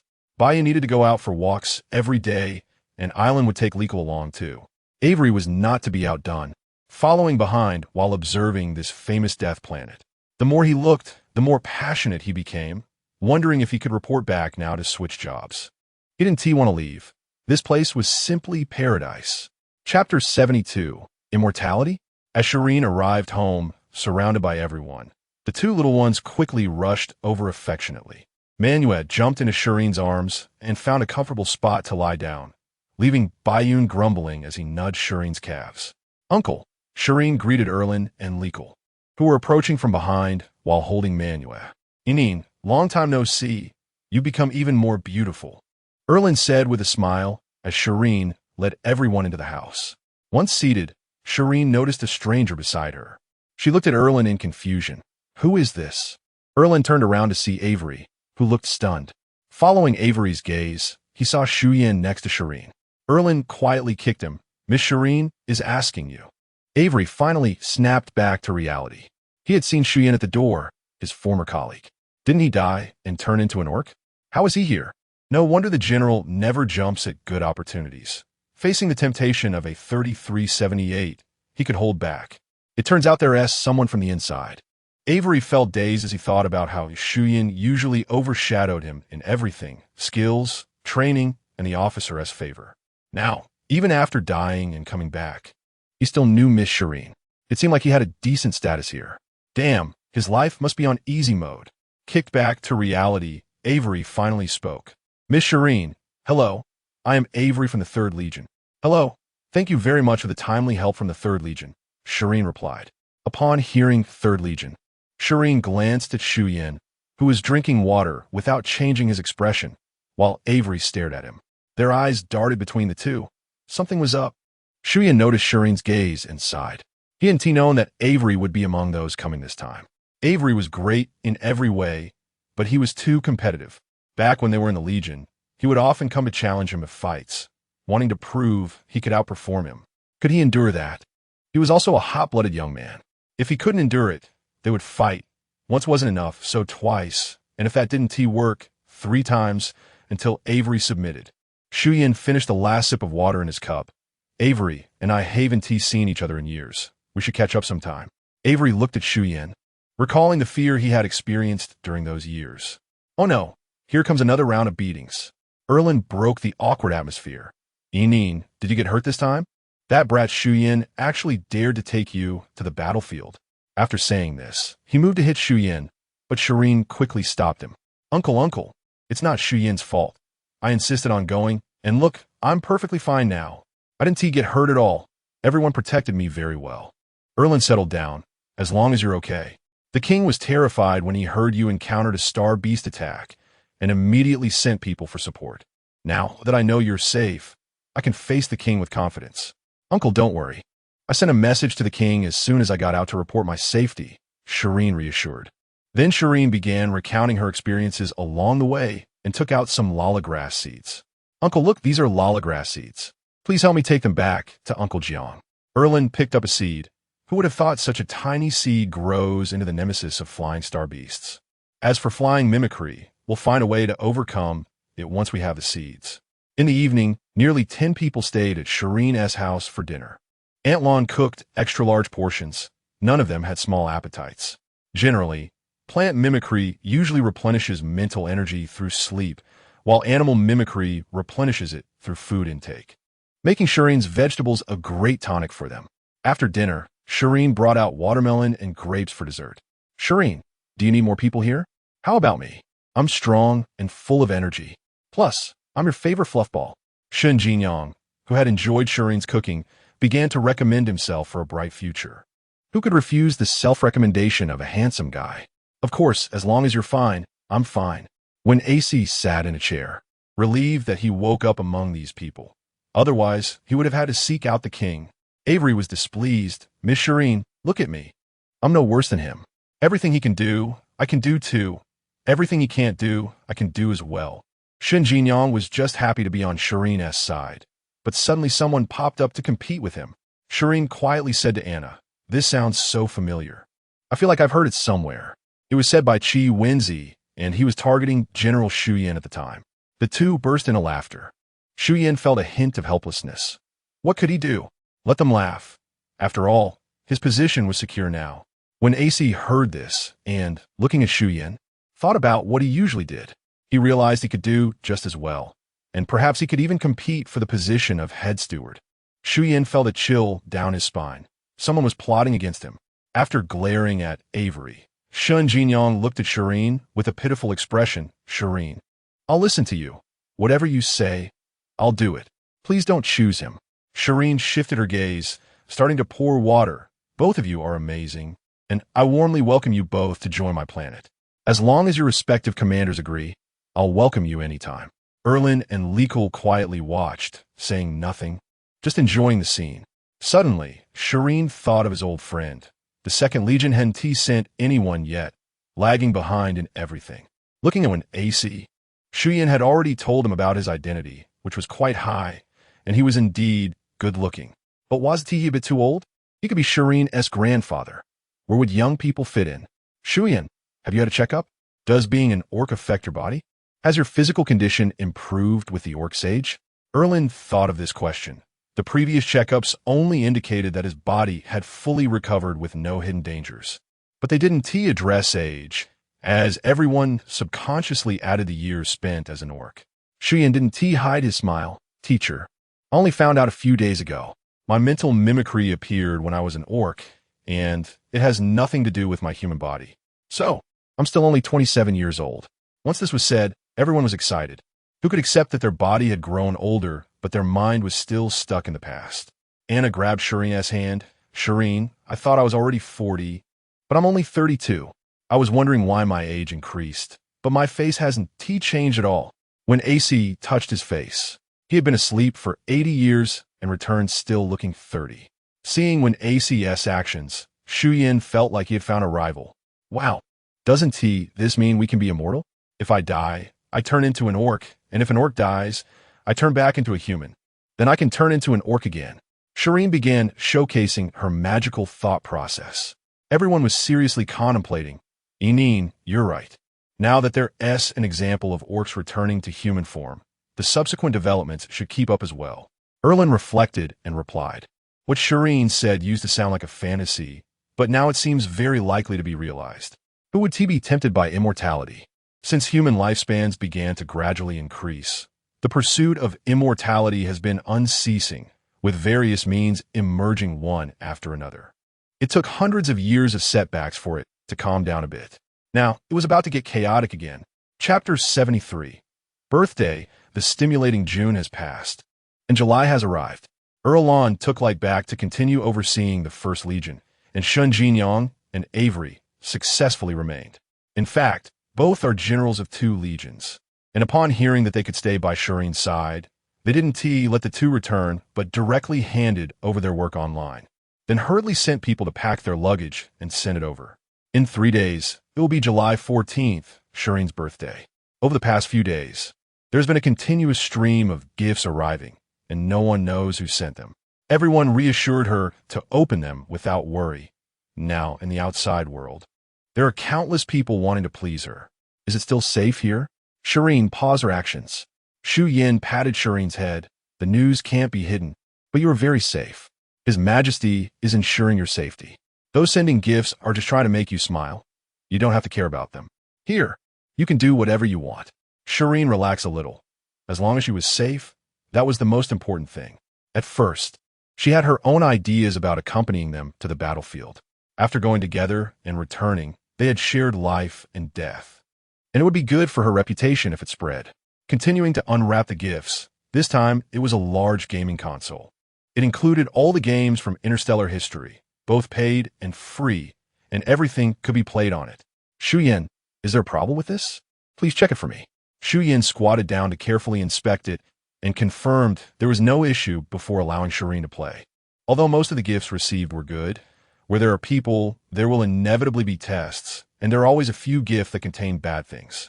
Shi Yin immediately contacted the sender to return it, regardless of who sent it, without any courtesy. He returned the probing gaze without hesitation. A strong attitude would deter others from acting recklessly. After learning of this, His Majesty and several generals also sent people to warn these families to behave themselves. On the main star, Shure family, the head Shure K sat above, with a group of people kneeling below. It seems your lives have been too easy, right? Have you forgotten the fate of Shure Weifeng's family? If you don't want to live well, then get out. The people kneeling below trembled. The entire Shure family's main house had been captured by His Majesty for some unknown reason. Shure K overcame the crowd to become the new head. Since taking office, the family rules of the Shure family had changed drastically, and he had dealt with many people. They had been living too peacefully recently, becoming complacent, wanting to find some fun, and before they could act, they were captured and made to kneel.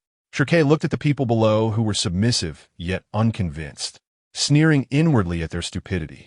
They all knew that the previous head of the family had been taken away, and he had risen to power, yet they didn't understand where his strength came from. Of course, it was given by His Majesty. He still remembered the meaningful look His Majesty had given him. Sike, right? You're not bad. Among such a broken family like the Shure, you are the only decent one. Just consider yourself the next head of the Shure family. Remember, this is not your Shure family. You are merely a steward. If she doesn't want it, then it will be yours. Do you understand? Kneeling on the ground, Shure K understood. Please rest assured, Your Majesty. Regaining his thoughts, he knew that he was not a fool to stand out in the Shure family. With the main house taken away and a group of servants detained, the others were fine. This indicated that they had collectively offended someone, a member of the Shure family. Coupled with recent news, the Death Planet came to light. The owner of that planet was indeed a member of the Shure family, also his nominal cousin. The truth was right before his eyes, but he could not expose it. He could only secretly signal good intentions, not seeking to preserve the Shure family, but hoping to protect his parents and relatives. His Majesty's warning made him pay more attention to Shireen, with a continuous stream of gifts sent to her. Soon, it was Shireen's birthday. Your Majesty, all the major legions and others who know Shireen's identity have sent gifts. Aunt Lon, together with several other chefs, made many cakes, striving to ensure everyone could partake in the celebration of Shireen's birthday. Looking at the 9-tier birthday cake before her, Shireen felt this day was truly full of hope.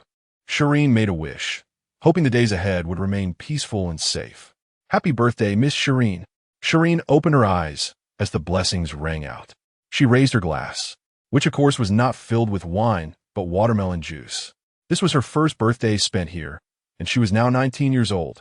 Everyone raised their glasses and cheered. The loud voices broke through the cafeteria. In the evening, Shireen was blindfolded and led out of the room by Anna to the garden. Shireen cautiously extended her foot. She remembered this was the stairs. Feeling a bit scared, she spread her arms, signaling Anna to carry her down. Anna thought about it and agreed. It was indeed a bit dangerous here, so it was safer to carry her directly down. Thus, she was carried directly to the destination. Removing the cloth from her eyes, Shireen opened her eyes to a sky bursting with fireworks, followed by a huge burst of fire shooting into the sky, exploding to a birthday cake. Happy birthday, Miss Shireen. Then, more fireworks kept bursting. Shireen linked arms with Anna, her friends behind her, all smiling happily. After the fireworks, Shireen and Anna returned to continue unwrapping gifts. Although the items everyone sent were similar, the joy of unwrapping gifts was always different. His Majesty was particularly practical, sending a pile of land deeds, and the balance on her light brain added several zeros. The several generals were also quite generous, especially the general of the 2nd Legion, who secretly added Shireen as a friend on her light brain and sent over a dozen handsome guys. Shireen only realized this after all the people were sent over. There were various types, all without exception tall and well-built with broad shoulders and narrow waists. The general even said that if she didn't like them, they could stay as bodyguards. Shireen said it was too embarrassing, but in reality, she waved her hand and kept them all. However, she never saw them again and suddenly remembered to quietly ask Ji-sun. They were particularly moved by our environment and wanted to contribute, so they volunteered to guard the Lala grassland. Shireen felt embarrassed. That was too ambitious. The general sent over people who were not ordinary and were particularly proactive in thought. But it was a pity she couldn't see the handsome faces. Turning her head, she forgot about this matter again. Summer arrived, and how could there be a shortage of fruits? Various fruits were arranged. After all, there was nothing she couldn't grow now. After planting, she kept some for herself and sent some to various families on the main star. Sitting in the garden, Shireen ate grapes and thought about the gifts sent by the Shure family. How were the Shure family members doing? She had seen the gifts they sent her. Shi Yin was sitting beside her, handling documents and helping Shireen sort out her assets. The entire main house of the Shure family has been confiscated, and now the new head is your cousin. So, do you have any thoughts? Shireen swallowed the last grape and wiped her hands. I don't have any thoughts. It's just that I recently acquired a few resource stars, and there are almost no staff there. Shi Yin nodded, understanding, and then immediately took action. 2 days later, a spaceship flew out of the main star, heading towards a newly transferred resource star. Chapter 74, The Crown Prince. The peaceful days passed quickly. Shireen went to the Lala grassland again to fill in the places that had been gnawed by the star beasts. Upon returning, she went to the second forest and foraged a bunch of fruits. In the hot summer, the forest was really cool, with tall trees blocking most of the sunlight. Shireen lay on a hammock woven from vines, with some vines feeding her grapes, while others fanned her with leaves from unknown relatives. Only those who live this life would understand. One day, Shireen was playing a cooperative monster hunting game in her room, and just as she was about to clear a level, her teammate went offline, which infuriated her. Next time, she would definitely drag Anna to play with her. The match teammates were too unreliable. Just as she finished saying that, Anna walked in. Inin, did you watch the news today? No, I've been playing games. I tell you, my teammate went offline. It's so frustrating. I have to report him. Anna handed her the holographic computer, and Shireen glanced at it. It said that in the early hours of yesterday, the Crown Prince by An Wencheng was ambushed by a star beast and has fallen into a coma. Hospital tests indicated he might remain in a coma forever, raising questions about the future of the Imperial heir. There's also a video showing someone being escorted into the hospital on a bed, surrounded by people. Shireen returned the holographic computer to Anna, feeling a bit helpless. The Emperor treated her very well and was her biggest support. But there was nothing she could do about the Crown Prince. She wasn't a doctor. Just as she stood up to find Shi Yin, her holographic computer rang. Opening it, she saw it was the Emperor. Melancholy dog. Inin? Inin. Here. Melancholy dog. You saw the news, right? My son. Inin. Uncle, just tell me if you need help. I will definitely help. Melancholy dog. Then I 1T beat around the bush with you. I want to send 1 chung to you for recovery. Inin. How is the Crown Princess health? This ISNTA hospital. I can't guarantee he will be cured. Melancholy dog. Inin, don't be nervous. Wencheng's physical condition is good. It's just that his mental ocean has some issues, causing him to be in a coma. I want him to be in contact with more natural plants. He will wake up eventually. If it really comes to a point where I can't help, then it's just his fate, and it has nothing to do with you. Inin. Okay, I will prepare on my side. Uncle, when are you planning to send the Crown Prince over? Since you call me uncle, don't call Wencheng the Crown Prince anymore. He is just a few years older than you. Call him brother instead. If you agree, I will have them set off immediately. Inin. Okay, uncle, don't worry too much. Brother will definitely be fine. After ending the conversation, Shireen pulled Anna downstairs to find Shi Yin. Shi Yin, the Crown Prince, is coming here for treatment. Shi Yin was replying to a message when he heard Shireen's words and put down his holographic computer. I was just discussing this issue with the teacher. I guess that the Emperor would send the Crown Prince over since this is the best place to address issues with the mental ocean. Shireen looked around. Natural plants were everywhere, which was her source of confidence. Then where will the Crown Prince stay? It can't be too shabby. Shi Yin didn't respond directly, but asked back, how do you want to arrange it? Shireen pointed not far away. Isn't a new house built over there? Anyway, I have plenty of places to stay, so let that one be for the Crown Prince. Plus, he will definitely bring medical staff, so it'll be just right. Anna looked at Shireen helplessly. That house was built for Shireen 2 months ago by everyone and was many times larger than the small villa she currently lived in. However, Shireen had always been reluctant to move in, and everyone was at a loss about what to do with her, so it had been left unused.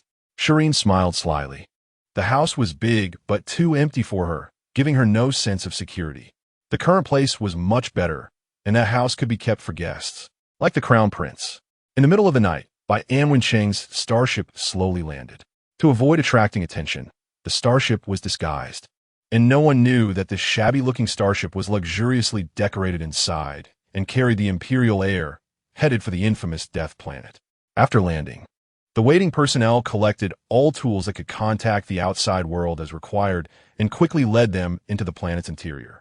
The group didn't have time to marvel at the surprises along the way before they saw Shi Yin at the door of the house. Wei Xinyu, the chief physician and temporary leader of the group, took the initiative to greet them. General Shi Yin, hello. I'm the Crown Prince's chief physician, Wei Xinyu. Following the Emperor's orders, we will obey all arrangements made by Miss Shireen after we arrive here. Hello, Dr. Wei. Miss Shireen has already gone to sleep, and I will take full responsibility here. Shi Yin led everyone into the house. After settling by An Wencheng, they found that the room was already arranged. You can use everything in here freely. If you have any questions, you can contact the duty personnel. The military base is right across, so you can reach out anytime. After Shi Yin finished speaking, he left, leaving a dozen people to tidy up and rest. Since the Emperor had said to follow the arrangements after returning, they might as well rest. As for whether they could sleep, that was another matter.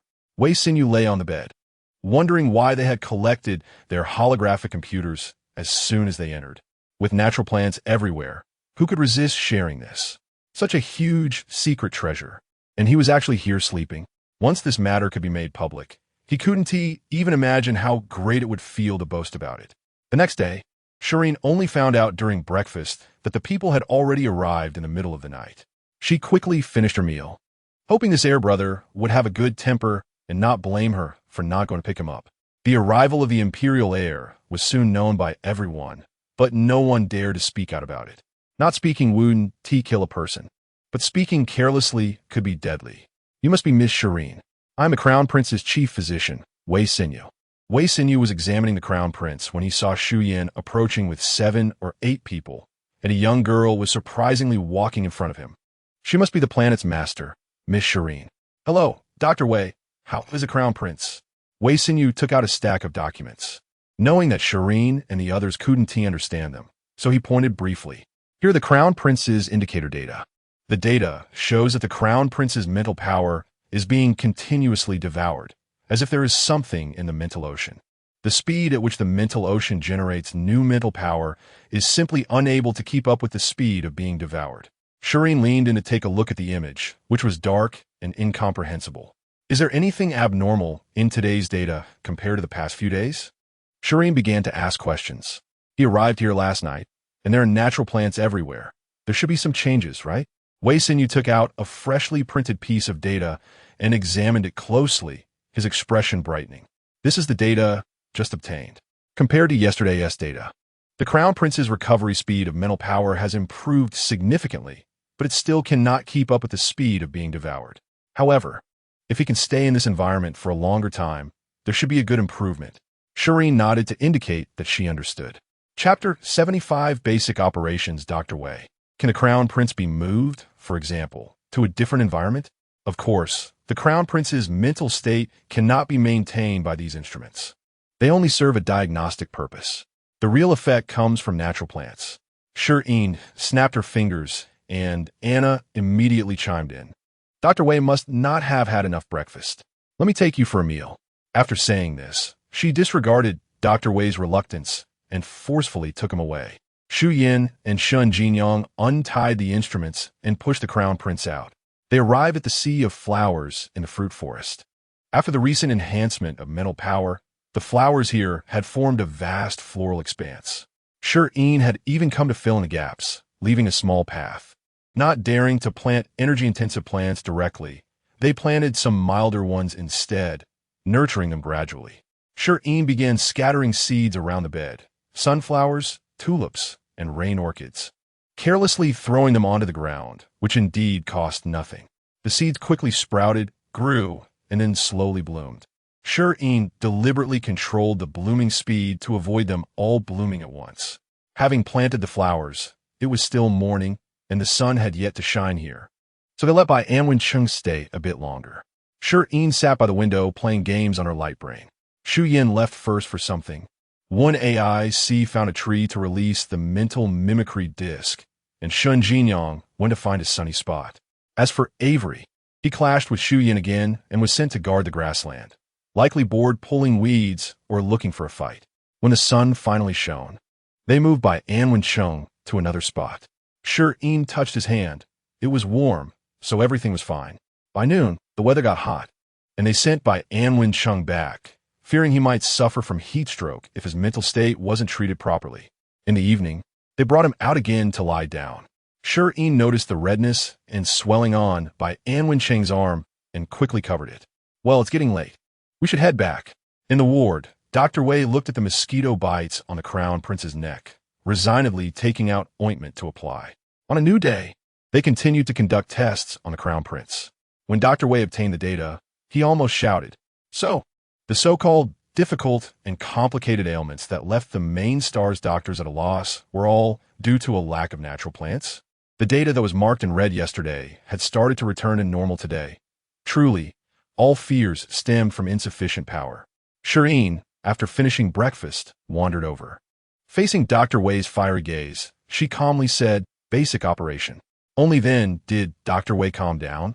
Looking at the people who had come with Shi Yin, their faces didn't even change upon hearing the news, as if this matter was truly commonplace. Shi Yin saw that the mosquito bites on Wen-cheng's neck had disappeared, and when she opened his collar, there were no traces left at all. Dr. Wei, what kind of ointment did you use? Its effects are so fast. Do you have more? Give me some. Wei Xinyu, in a daze, handed the ointment to Shi Yin and then watched them take the Crown Prince away. feeling that this world was truly insane. Solving the mental state issue without batting an eye, taking a treatment ointment like it was a divine remedy. Shi Yin and the others went to the fruit forest again, and after planting flowers, Shi Yin started applying ointment to herself. When it was inconvenient to do so, she stretched out her hands for Anna to help. After applying the ointment and having nothing else to do, she began to apply it to Bai Anwen Chung.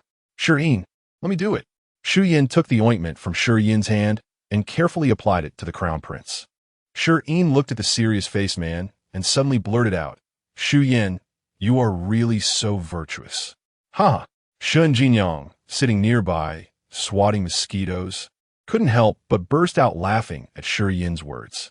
Shi Yin earnestly began to praise Shi Yin. He has capability and looks, can manage the hall and the kitchen, is cultured and strong, and is thoughtful. Where else can I find such a good steward if I leave you? Shi Yin unabashedly praised Shi Yin, making applying ointment to the crown prince much lighter for her. One AIC pushed Shun Jinyang aside, saying, "You're too slow doing it alone. I'll help." This left Shun Jinyang questioning his life after falling on his backside. Shi Yin cleaned his hands and took Shi Yin's light brain to help her clear levels. These games required quick reflexes, and Shi Yin kept battling and failing, yet somehow found the perseverance to keep trying. In the end, whenever she couldn't get through a level, she would randomly pull someone to help her. So it was common to see a few people gathered by the roadside, helping Shi Yin with her mini-games.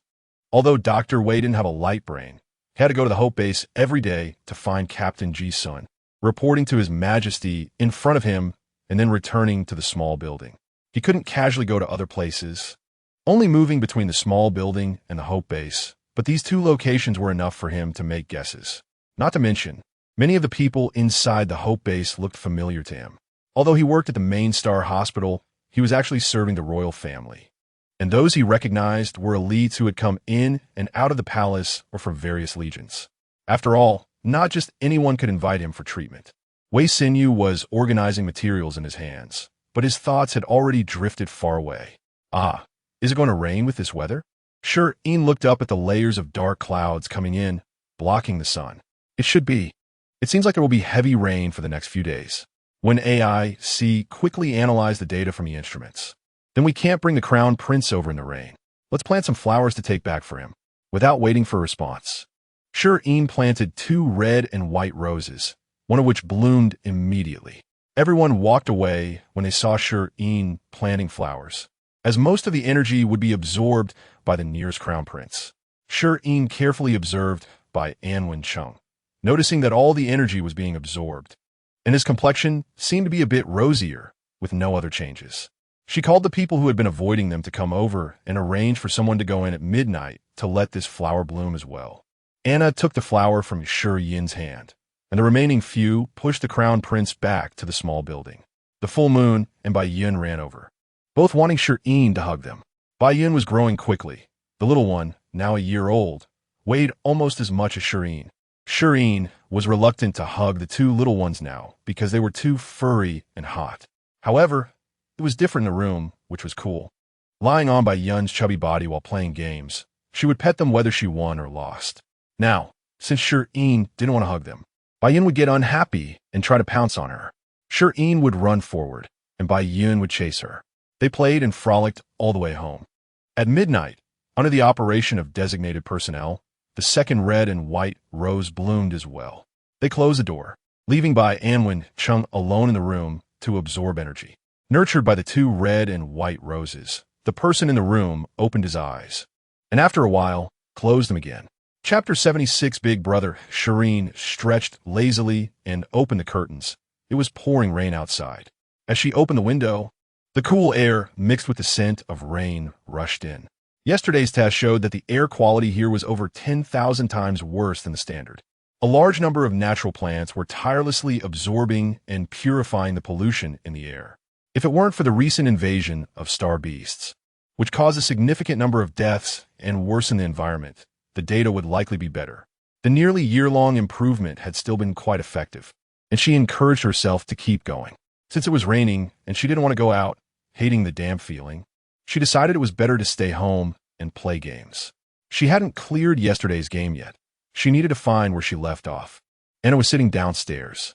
Hearing movements from upstairs, she knew Shireen was awake, but since Shireen hadn't come down and she could hear the sounds of the game, Anna figured Shireen didn't want breakfast again. So she could only take the breakfast upstairs, quietly sitting next to Shireen and placing the food down, waiting for her to finish the game. Shireen smiled at Anna and started to eat breakfast. Watching the obedient Shireen, Anna noticed that as they became more familiar, Shireen's bad habits began to show. Staying up late playing games, skipping breakfast, skipping dinner, staying up all night, and, if no one was watching, she could go 3 days without stepping outside. Shireen lowered her head, feeling guilty as she ate, and the more everyone pampered her, the more reckless she became, testing the limits and indulging herself. Ding dong. Shireen put down her breakfast and opened her holographic computer. Shi Yin, Shireen, the Crown Prince is awake. Shireen, received, coming right now. She put down her holographic computer and said to Anna, the Crown Prince is awake. Let's go now. After finishing the last sip of milk, Shireen wiped her hands and went downstairs with Anna. In the small building, the Crown Prince was undergoing various tests by Dr. Wei, with Shi Yin and when AC standing nearby. Shi Yin, I didn't expect you to still be alive. Long time no see. Bai Anwen Chung raised his hand, and Wei Xinyu quickly led the others out. Who is this? When AC from the Hope team, I've met the Crown Prince. Bai Anwen Chung paused at the name. It sounded somewhat familiar. Shireen entered with Anna, sensing that the atmosphere was a bit off. Did I interrupt you? Bai Anwen Chung sat up. This must be Ying Ying's younger sister. My father often mentions you. Shireen walked in while Anna closed the door and stood guard outside. I have met the Crown Prince. Shireen didn't know how to bow, so she could only nod. Should I bow? Seeing Shireen's nervousness, Bai Anwen Chung couldn't hold back any longer and laughed heartily. I'm not teasing you. Don't stand on ceremony. You're a few years younger than me. Just call me Big Brother. Okay, Big Brother. Why are you all standing? Sit down, especially you, Shi Yin. It's been years, and we've become distant. Everyone sat down in turn. Thanks to everyone this time, I was able to survive, especially you, Ying Ying. I owe you big time. This is the result of everyone's efforts. Oh, the credit belongs to everyone, but yours is separate. It's unfortunate that I didn't bring any gifts for our first meeting. Here is my insignia. If anyone dares to bully you, just fight back. I'll have your back. Thank you, Big Brother. Shireen took the insignia, fiddled with it, and couldn't discern much but felt it had a good texture, clearly high quality. They chatted for a while longer to build a closer relationship. Shi Yin noticed the Crown Prince looked tired and voluntarily suggested leaving, with Shireen and when AC following suit. Once outside the small building, Shireen patted her chest. Big Brother is quite a strong presence. I'm classmates with the Crown Prince. He's always been an outstanding heir. Since he called you sister, he acknowledges your status. You shouldn't feel uneasy. Shireen toyed with the insignia in her hand. Did this mean she had gained the recognition of 2 emperors? If she didn't act recklessly, could her future be smooth sailing? In the following days, Bai Anwen Chung was recovering while familiarizing himself with the planet. His new sister truly had skills. No wonder his father valued her so much. Protecting her was a given, and he could even do it better. With such a small number of people, could they protect her well? No, he needed to go back and tell his father to send more people. Shireen showed him the fruit forest and vegetable garden, took him to the forest and grassland, helping him understand Shireen's value even more. When it was time to leave, Bai Anwen Chung was reluctant. It felt like a paradise where he didn't have to worry about the outside turmoil. Once he went out, he would be busy again. All right, Big Brother, hurry up and go. Remember to plant the trees properly when you get back. Goodbye. Ying Ying, you take care too. If you need anything, just tell Big Brother. I'll buy it for you. I'll come to see you again next time. Watching the starship take off, Shireen finally put her hands down, relieved to be able to lie down at home. After walking around with her brother these past few days, her legs felt thinner. She needed to go back and replenish herself. On the starship, Bai Anwen Chung looked at the various fruit trees and flowers, as well as the vegetables and fruits, all brimming with goodwill as gifts. He chuckled softly. This sister was better than he had imagined. Thinking about the flattering expressions she made while talking to him, which she didn't even try to hide, he found it particularly pleasing. These few days were a rare time of relaxation for him, not as an heir, but just as Bai Anwen Chung, Shireen's brother. Soon the starship arrived at the main star. After disembarking, he was still that serious imperial air. Entering the palace, Bai Anwen Chung saw his father walking toward him and felt relieved as he patted his shoulder. "It's good that you're fine. I was worried. It's nothing. As long as you're safe, that's all that matters. How is seeing Ying and that secret base you've always wanted to know about?" Bai Anwen Chung smiled and replied, "Father's judgment is as good as ever. You found an excellent sister for me. That secret base is 1,000 times better than I imagined." Bai Anwen Cheng's father looked deeply at the heir he had chosen, finally making a decision. "Starting tomorrow, you'll go to that place to study every night at 6. Bai Anwen Chung suppressed his excitement and replied, "Yes. Pay more attention to Ying. You'll understand my concerns." Dismissed. Bai Anwen Cheng's father looked at his grown-up son and nodded in satisfaction. As Bai Anwen Chung exited the Great Hall, a hint of excitement finally surfaced on his face. Since becoming the heir, his father had gradually revealed some deeper matters, but had never allowed him to seek them out himself. Today, his father finally loosened the reins and allowed him to go, which also meant that from today onward, he was the confirmed heir, and no one could easily shake his position. Chapter 77. Lantern Beast Yin, don't sleep anymore. Didn't you say you wanted to see the Lantern Beast? We can set off now. Shireen sat up groggily, her thoughts still hazy. She slowly recalled that she had seen a post on Starnet about the Lantern Beast the day before yesterday, and a whole bunch of netizens were asking for the location to go and watch. It successfully piqued her curiosity. There were actually people who went to observe star beasts. After looking up information, she learned that the Lantern Beast wasn't a star beast, but a species unique to the universe. Resembling a rhinoceros from Waterblue Star, but much smaller, about the size of a house cat, with a glowing sphere on its head. At specific times, its whole body would glow, hence the name Lantern Beast. Commonly referred to as cosmic street skaters, they usually survive by eating fluorite, and after they're full, they venture to different planets to have fun or continue searching for fluorite. Shireen had seen videos from previous years of the Lantern Beast migration. The dark sky suddenly lit up with a swarm of bright lights, illuminating wherever they went, eventually surrounding the blogger and playing around with them, even bumping into them with their horns as they left, adorable and clumsy. Some people had also captured footage of star beasts fighting, with a bright spot not far away, which upon careful analysis turned out to be a large group of lantern beasts watching the spectacle. After watching the videos, Shireen exclaimed that she was utterly charmed, but unfortunately, lantern beasts were social animals. One alone would get depressed. Otherwise, having such a little creature would be incredibly fun. Coincidentally, one of the planets under Shireen's name had fluorite mines. These mines weren't particularly useful, as the blood of star beasts couldn't be absorbed by the land. It could only slowly seep underground, evolve into ore, and regenerate quickly over several decades. Will the grasslands also form fluorite mines? Anna, who was helping Shireen plan the route, smiled and said, "Of course. In several decades, you might not need to go elsewhere. You could see them right at home." Shi Yin learned about this and also expressed that since it was their own mining planet, they could go whenever they wanted, treating it like a territory inspection since it wasn't far anyway. Returning to reality from her memories, Shireen got up to wash up. It was already close to noon. She had stayed up gaming until 3 in the morning last night, so no wonder she couldn't wake up. While brushing her teeth, she thought that she definitely wouldn't stay up late tonight, but staying up was just so enjoyable. Staying up late was always fun. Looking in the mirror, she was relieved to see no dark circles under her eyes. Being young had its perks. Anna had already packed her luggage, so they could set off directly. Various starships were parked at the planet's landing port. Shireen immediately set her sights on a silver one, stylish and sleek, understated compared to the other colors, especially that big red one. It looked good, but it was just too flashy. Shi Yin glanced at that big red ship, which had been a gift from the monarch to Shireen. He had brought it back himself.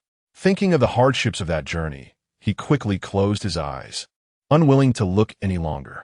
Among those selected to accompany her, some recalled memories of that red starship, initially thinking that the owner was too unreliable to undertake a secret mission in such a flamboyant color. Now, if it were Miss Shireen traveling, it had to be more high-profile. Shen Jinyang watched everyone board the starship, silently crying inside. The planet needed someone to stay behind, and as the leader of the Hope Squad, Ji Sun had to go. Anna was conveniently there to protect Shireen, So the three of them would draw lots to select one person stay. After the starship had departed, Shen Jinyang looked at the red lot in his hand and angrily tore it in half. Inside the starship, Shireen leaned against the glass, staring outside without blinking. This was her first time seeing the scenery outside the planet. When she first arrived, she had been too flustered to pay attention. The distant colors were vibrant, intertwining in a mix of hues, illuminating the pitch-black universe. Sometimes it looked close enough to touch, yet no matter how one approached, it remained out of reach. Although others were used to the view outside, they still gathered around Shireen to explain the planets and which angles looked the best. The outwardly cold starship sped forward with a lively group aboard. After seeing the repetitive scenery for a while, Shireen grew bored and rubbed her tired eyes, looking for a spot to sit. How much longer until we arrive? Anna took the freshly washed fruits from the robot and placed them in front of Shireen. We'll arrive in at most 2 star hours. Are you tired? You could take a nap. No sleeping. Let's play games. Upon hearing play games, the people gathered around Shireen quietly dispersed. Shireen was the typical type who was bad at games, but loved to play and drag them into competitive play. Even when they let her win, it had to be done skillfully, without making it too obvious, always keeping an eye on Shireen's moves. Otherwise, they would accidentally end up losing. If they played as a team, they could take Shireen out for a killing spree, but winning too much wasn't allowed. Otherwise, Shireen would cling to them and not let them leave.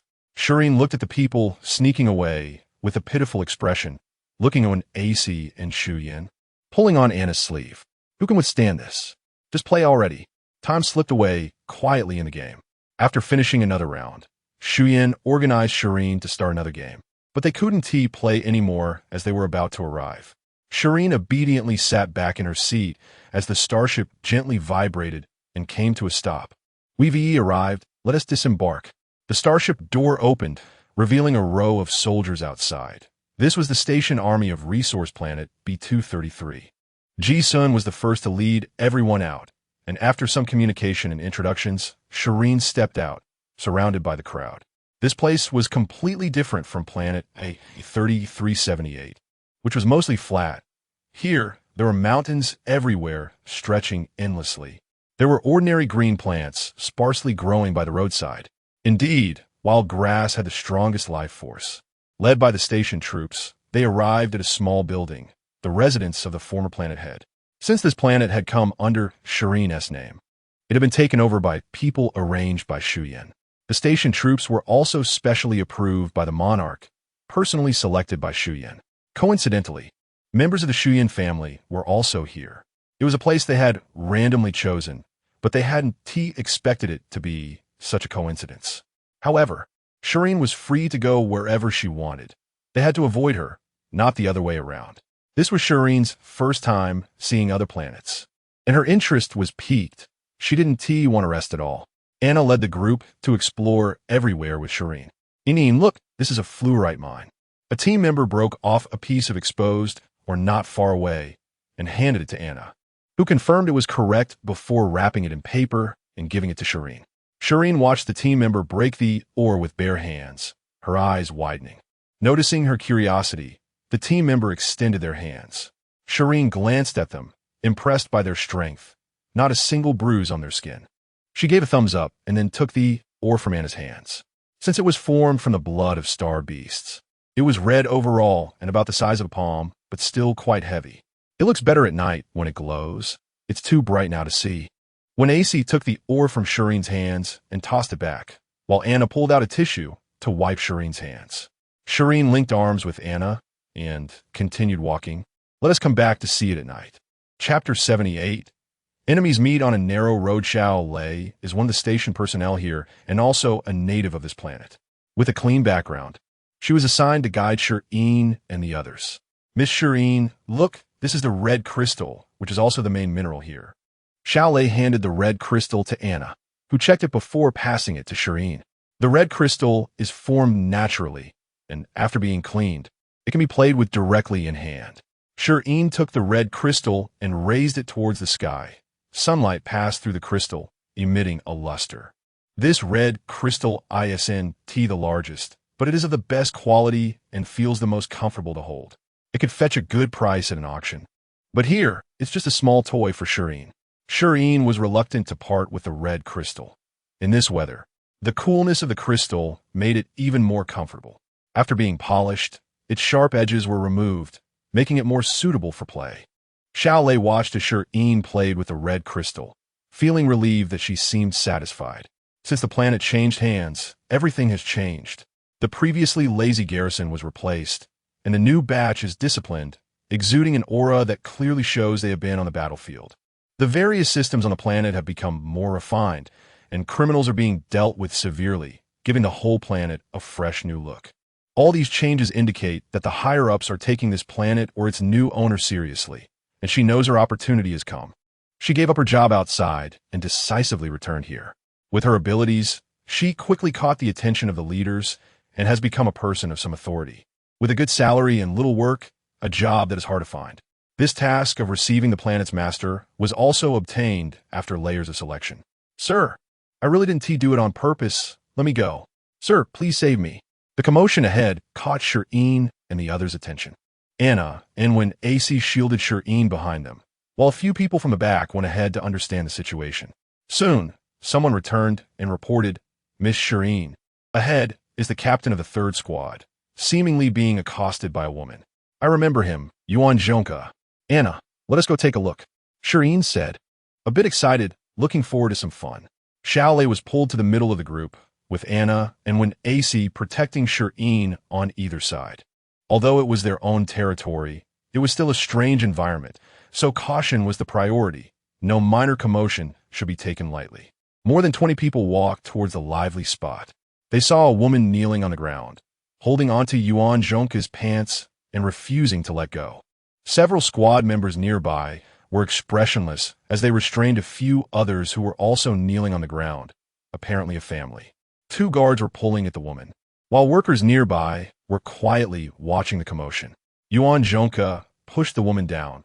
He was also unfortunate, following the captain's orders to scout ahead for Miss Shi Yin. Just as he arrived here, a woman suddenly jumped out and pounced on him. At first, he thought it was an accident and was about to leave, but the woman kept crashing into him, so he pushed her to the ground. Then another young woman jumped out, crying that they were bullying her. He couldn't explain himself and was preparing to leave when a few more people knelt down and cried. Yuan Zhongke looked expressionless at the people crying in front of him, ready to have them dragged away, but then he saw Shi Yin coming this way, causing him to feel a bit nervous. The people crying on the ground saw a group coming towards them, and the leading man had an exceptional aura and handsome appearance, clearly not an ordinary person. The young woman immediately broke free from her restraints and rushed in front of AC. When AC blocked Shi Yin behind him, and the people immediately surrounded the young woman, weapons aimed at her. Seeing the situation, the young woman quickly revealed her proud face, crying to AC with tearful eyes. Yuan Zhongke hurried over to clarify the situation. As trouble broke out here, someone immediately went to notify the mines person in charge. Shi Yin was nearby and, knowing this was the only path Shi Yin and her group would take, rushed over. The young woman hadn't even reached AC when she was immediately subdued. Sir, it's not like that. My mother just passed by. She didn't mean to bump into this officer. She is old and can't take the stress. As long as you can let my mother go, I'll do anything you want, please, sir. The young woman kept sobbing, her watery eyes making her look pitiful, softening hearts. If it were ordinary people, they would have already started comforting her. Unfortunately, AC was not an ordinary person. He had seen all kinds of people and remained vigilant without a shred of sympathy. The person in charge and Shi Yin hurried to arrive, and Shi Yin pushed through the crowd to stand beside Shi Yin, looking her up and down to confirm she was fine. Upon seeing the young woman's face, the person in charge turned red with anger. Shi Jiao, it's you and your family again. As soon as this name was mentioned, it caught the attention of Shi Yin and the others, even making AC serious. Shi Yin heard this name and looked at the pitiful person on the ground, taking a while to connect her to the overbearing Shi Jiao from her memory. Looking back, the scummy father and the wicked stepmother were there, and the male lead she caught in the act of cheating was there too. The original owner must have been just as miserable when she was kicked out of the house, begging them desperately, only to be ruthlessly tossed onto the starship. The wheel of fortune really turns. Thinking of this, Shi Yin couldn't help but chuckle softly. The surroundings fell silent, with only Shi Jiao's cries breaking the quiet, making Shi Yin's laughter quite eye-catching. Shi Yin pushed aside when AC crouched down and said, "Long time no see, Shi Jiao. How did you become so pitiful?" Shi Jiao stopped crying, staring blankly at the unfamiliar, yet somewhat familiar face in front of her. After a long moment, she tentatively said, "Shireen, it's quite an honor that Miss Shi still remembers me," Shi Jiao said, sounding surprised.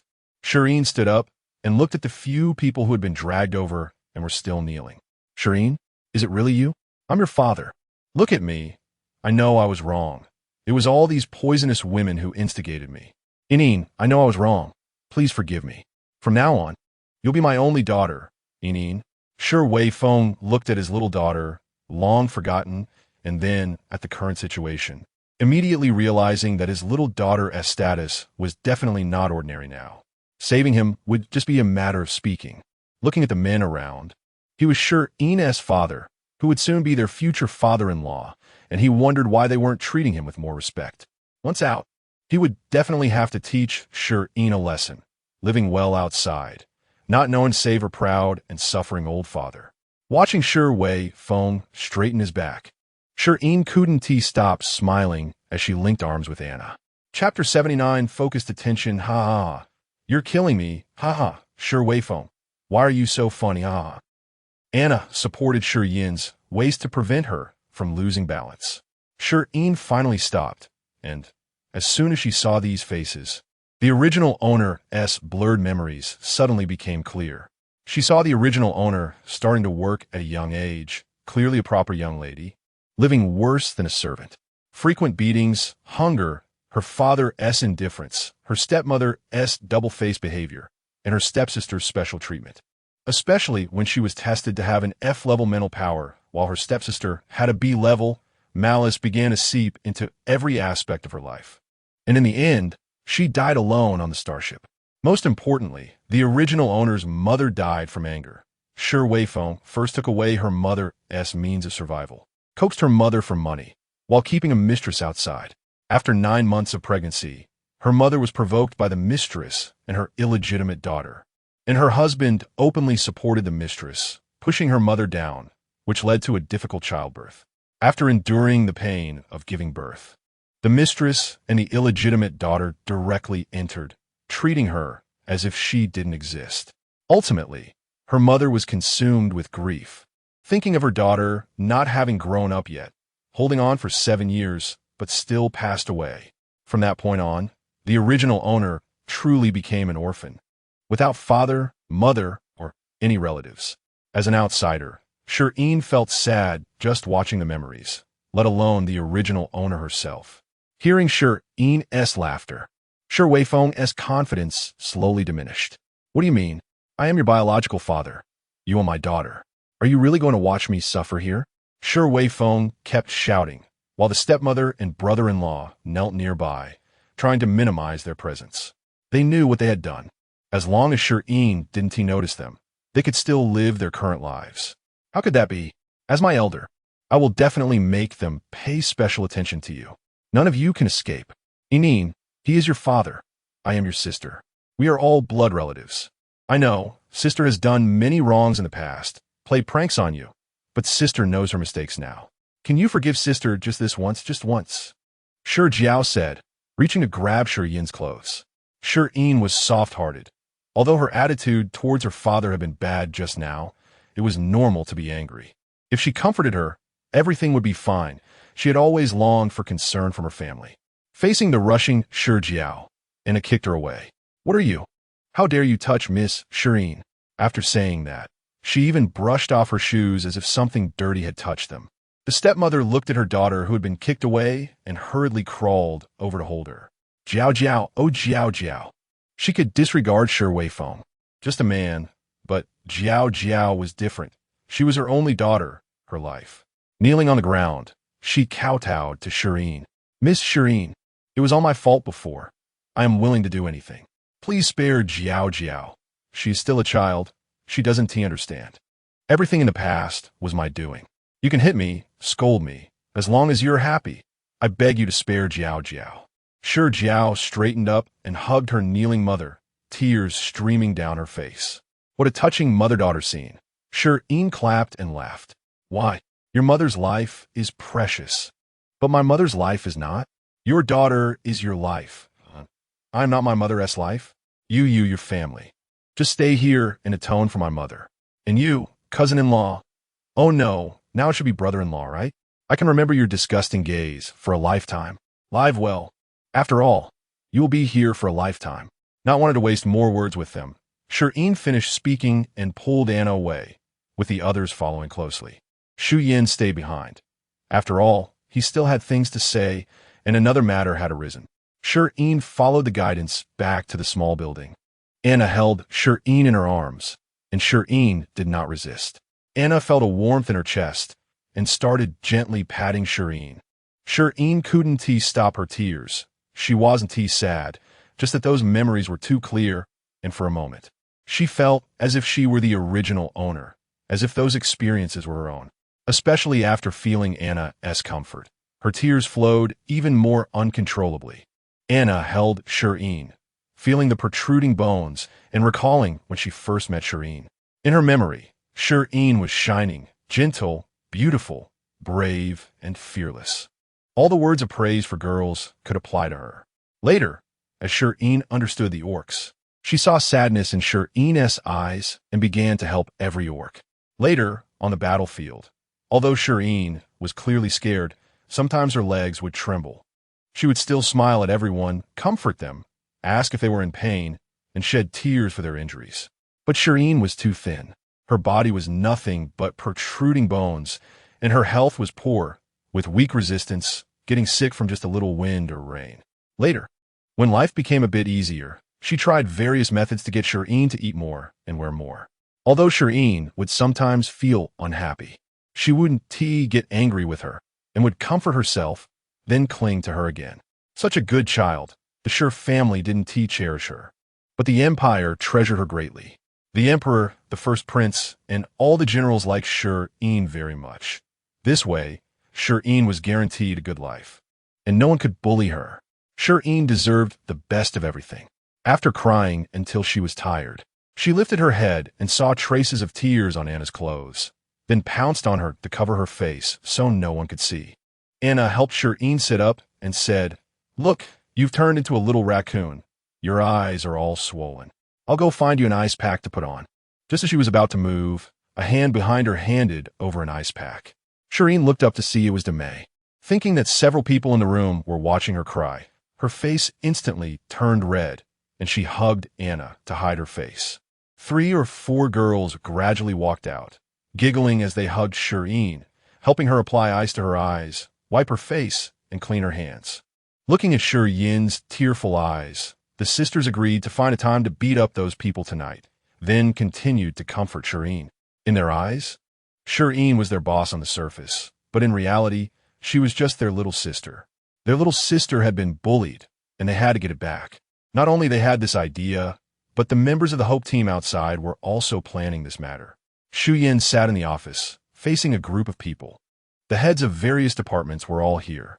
About what happened today, I hope everyone will keep it to themselves and bury it in your stomachs. The Shi family is clearly unaware of their mistakes, so let us just assign more work. If they get busy, they won't have time to cause trouble. Yes, understood. Wiping the sweat off his forehead, the meaning from above had been clearly expressed. It was just a matter of seeing how they acted. That night, a man was thrown onto the road, covering his face and crying. When he lowered his hands, he realized that both of his eyes were gone, leaving only empty eye sockets. Chapter 80. Little Cutie. In the following days, Shi Yin took people around the planet, her little toys transforming from red crystals to yellow crystals, and finally into a key for a storage room. Shi Yin played with the round ball in her hand, black with golden patterns, slippery to the touch. Looking ordinary, who would have thought this was actually a key worth billions for a storage room? She also visited the fluorite mine at night, which shone in various colors, its brilliance not even hidden by the surrounding dirt. Shi Yin, dressed in a beautiful dress, took some photos here. The photography skills of Demei were exceptional, capturing Shi Yin's beauty perfectly in every shot. In contrast, Ji-sun, with his poor photography skills, often wondered how he managed to find a girlfriend. After being teased by Shireen, he continued to hold his light brain at night, crying to his girlfriend, and after being comforted, he became insatiable and ended up being scolded before feeling satisfied. According to the latest predictions, the Lantern Beast would arrive here tonight. Really? It's finally coming. I've been waiting for several days. Shireen looked happily at Anna. Originally, the Lantern Beast was supposed to arrive the day before yesterday, according to predictions, but seemed to have disappeared for some reason. Although such occurrences were common, it was still disheartening when it happened to her. Just as Shireen and her group were preparing to head back, the Lantern Beast appeared again, though in a different location. Fortunately, its destination was still here, so they continued to stay. During these days, Shireen also planted a pear tree in the military base and surrounded it with some small flowers and plants to help soothe their mental energy. The military personnel were not many, only about 1,000, and most of them were on the verge of mental collapse. After Shireen planted dozens of plants, their spirits calmed down. The miners here were all criminals of the Empire. Once sent here, unless you had a special fate, you would never leave this place. The Shure family was even more so. Unless they saved His Majesty or possessed greater abilities than Shireen, no matter how much fortune they had, they could only live slightly better lives and could forget about going outside. There were also the indigenous people, who acted as the eyes of the military. According to regulations, if they discovered miners escaping and verified the truth, the informant could directly obtain a recommendation form for any military regiment. Therefore, the indigenous people paid special attention to unfamiliar faces. When Shireen and her group appeared on the street, all eyes, young and old, turned to them. Only when they noticed the familiar military personnel behind them did they retract their gazes and return to their own business. Shireen felt a chill run down her spine from being stared at. Their wariness was too heavy. The squad leader of the military explained that this was also to prevent anyone from escaping, as those sent here were not good people, and many had blood on their hands, necessitating stricter management. Shireen nodded, indicating her understanding. I get it. Let's proceed your way. The indigenous population here was not large. Only a few hundred households. Those with some capability had left, as no one wanted to stay with a group of murderers every day. The remaining people were either elderly or disabled. The rule about recommendation forms was also a reminder for the children outside not to forget their elderly at home. If the elderly accomplished something, they might earn a recommendation form, and being kind to them was always good. After wandering around without anything special, the group returned. As night fell, the fluorite mine emitted a glow, attracting a bunch of greedy little creatures. The Lantern Beasts were gentle by nature and had little attack power, but their meat was not tasty, and even the Star Beasts ignored them, mainly because they were too fast for the Star Beasts to catch. Haha. Shireen and her group squatted by the mine, watching a streak of light fly from the sky, getting closer and then landing, resulting in several hundred glowing little balls appearing around the flashing fluorite mine. One little ball seemed to smell something more delicious. Abandoning the fluorite mine in front of it and slowly approaching Shireen, following the scent. It reached Shireen, who extended her hand. The little ball sniffed, then flopped over, exposing its belly. This startled a few people. Anna almost reflexively picked up the little ball. Shireen tentatively touched its belly, and the little ball made a whimpering sound. Ah, so cute. It looks adorable and sounds adorable too. Shireen couldn't help but pet the Lantern Beast, which was even more exquisite and cute than those online, with fine fur that felt soft to the touch. The Lantern Beast kept rolling under Shireen's hand, whimpering continuously, attracting the attention of other Lantern Beasts. They gradually gathered around, their little short legs rubbing against Shireen. In no time, she was surrounded by little lanterns. Anna caught one Lantern Beast, scratching his chin like playing with a cat. The Lantern Beast whimpered, trying to escape Anna's grasp and climb back to Shireen, but Anna, with her playful nature, held it down, causing it to flail its limbs. One AC and Shi Yin were behind Shireen, lifting the Lantern Beast from her and tossing them into the air. The Lantern Beast magically sprouted wings from somewhere and flew back. Hey, where are the wings hiding? Why can't I find them? Shireen turned the Lantern Beast in her hand, but couldn't find where the wings were hidden.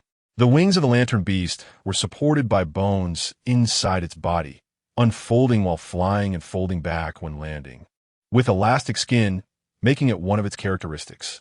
Shireen held the lantern beast up for a closer look. Its insides were red, and she could see its organs and bones clearly. Upon closer inspection, the bones on both sides were indeed whiter. How amazing. Enin, you're really popular. Even the plant beasts like you. The lantern beasts are eager to get close to you too, Anna teased, letting the lantern beast in her hand crawl toward Shireen. I don't know. Do they like natural plants too? I've never heard of that. Shireen thought for a moment, letting a bit of her mental energy flow from her fingers, and the lantern beasts immediately surrounded her. As Shireen moved her fingers, the lantern beasts followed, whimpering nonstop. They like your mental energy. When AC grabbed Shireen's hand, wrapping his mental energy around hers, and the group of lantern beasts quickly surrounded Shireen again. Shireen found it amusing, standing up and releasing her mental energy, leading the group of lantern beasts to run around. Everyone watched Shireen play. She ran ahead, followed by a bunch of colorful little creatures, resembling a beautiful tail. Until midnight, Shireen grew tired from playing, her energy depleted, and she dove into Anna's embrace, yawning, "Sister, I'm tired. Let's go back to sleep." Okay. Anna quickly led Shireen away, while the others tried to prevent the lantern beast from following. Chapter 81. Black Hole on a New Day. When Shireen woke up, the lantern beasts had already left. They ate quickly and ran off, continuing to wander in the universe. Anna had prepared clothes for Shireen and placed them on the bed. Each time Anna saw Shireen wearing the clothes she had prepared, she felt a deep sense of satisfaction. She loved dressing Shireen up beautifully. There were still many outfits sent by His Majesty that hadn't been worn yet, and soon it would be time to change to autumn attire. Since the lantern beasts had left, they needed to prepare to return as well. The group came and went swiftly, and in the blink of an eye, Shireen was back on the starship heading home. After traveling a short distance, the captain reported, "Data anomaly ahead." Ji-sun glanced at the screen and noticed a swirling red, suggesting they should change course as there might be signs of a black hole ahead. Upon hearing Ji-sun's report, Shi Yin's heart tightened with an inexplicable sense of foreboding. They needed to hurry back as quickly as possible. Ji-sun felt uneasy as well after hearing Shi Yin's words. "What's wrong?" Shireen asked tentatively, noticing Shi Yin's pale face. Shi Yin calmed her expression and softly replied, "It's nothing. Just that the road ahead is blocked. We'll take another route. Be good to take a nap. We'll be home soon." Shireen looked at Shi Yin, unable to see anything wrong, and assumed it wasn't a big deal. Shi Yin would handle it well. She returned to her room and lazily leaned against Anna while playing games. Just as she began to doze off, the starship suddenly jolted, startling Shireen. Anna stroked Shireen's head and tightly embraced her, signaling for someone to go outside to check the situation. Outside, during the turbulence of the starship, Shi Yin, Ji-sun, and when AC were in the cockpit, watching as the starship was suddenly pulled into the black hole's gravitational pull. The appearance of this black hole was too sudden. If they had discovered it a bit earlier, they could have safely sent Shireen to the escape pod. But now they were already trapped, and the escape pod was small. It would likely be sucked away as soon as it was released.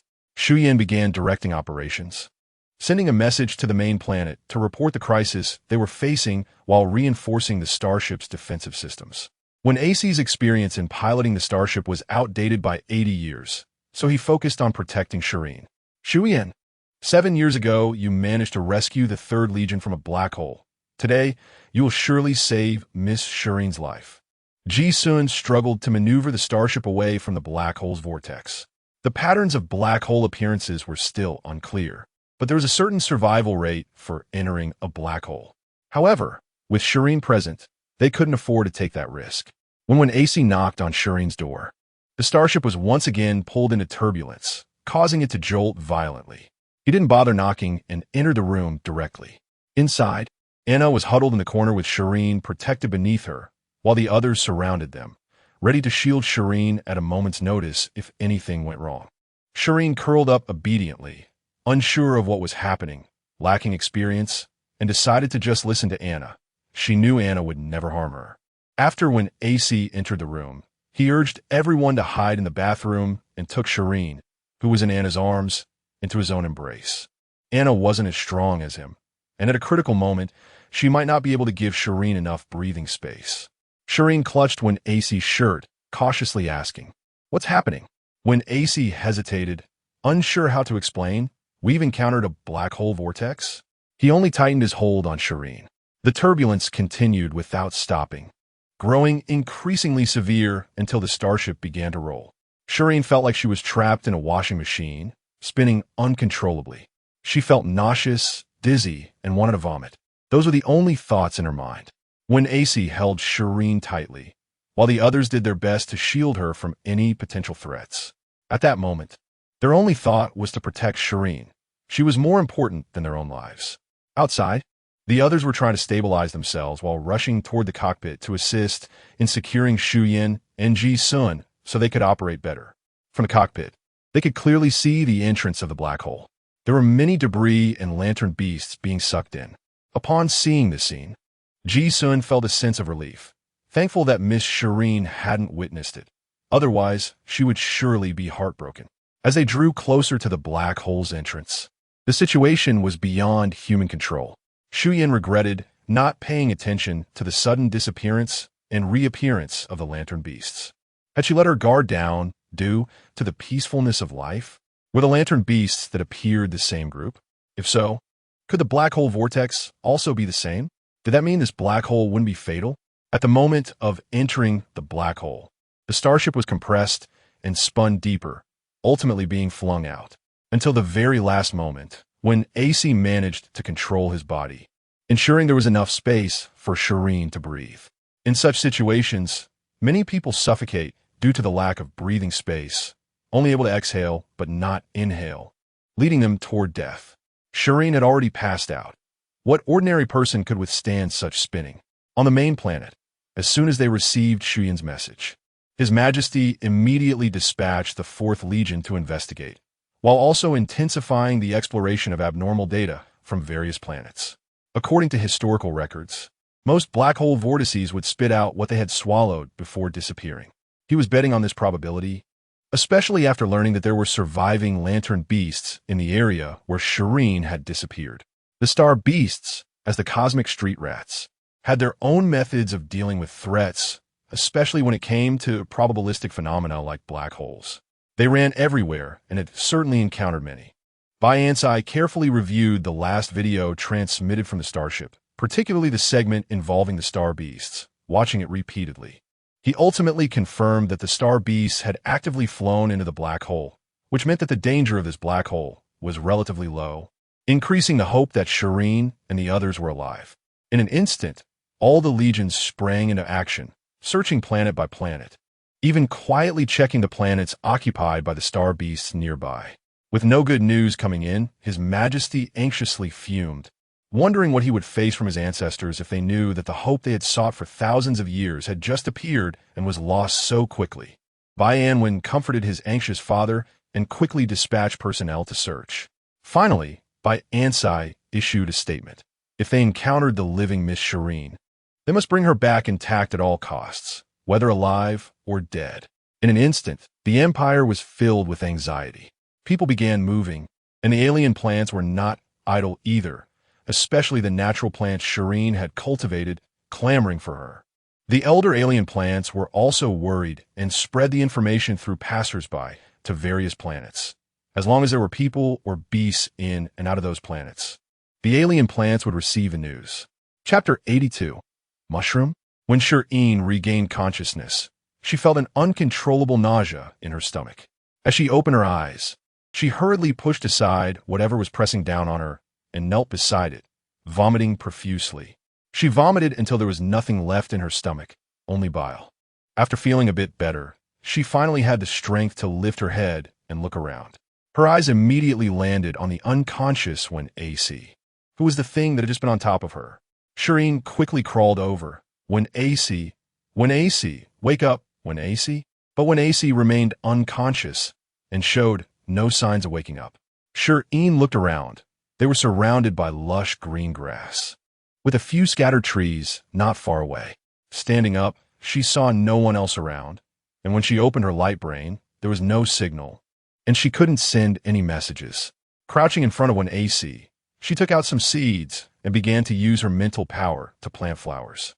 She didn't know what caused AC's unconsciousness, whether it was an external injury or an internal one. She only knew how to plant flowers. Since this place was still uncertain in terms of safety, Shi Yin chose to plant smaller plants, which would release less energy when they bloomed. After planting a circle of petunias, Shi Yin couldn't see the energy flow. So she could only try to communicate with the petunias to direct all the energy to AC. When AC still didn't wake up, and Shi Yin didn't dare to run off, as there were only the two of them here. If she got lost again, it would be a problem not just for AC when he woke up, but also for her own survival in this unfamiliar place. This place showed no signs of human activity, nor were there any signs of star beasts or beastmen. It seemed unremarkable, but that was the most dangerous part. The vegetation here looked as if it would be taken over. If it hadn't been occupied, it meant there were even more formidable things around. She walked around the area for 3 to 5 meters, but found nothing. Opening her space lock, she began to check her supplies. Food and water were definitely not a problem. She could even plant more if needed, but there were no medicines or similar supplies. Medicines? Suddenly, Shi Yin remembered Hichio.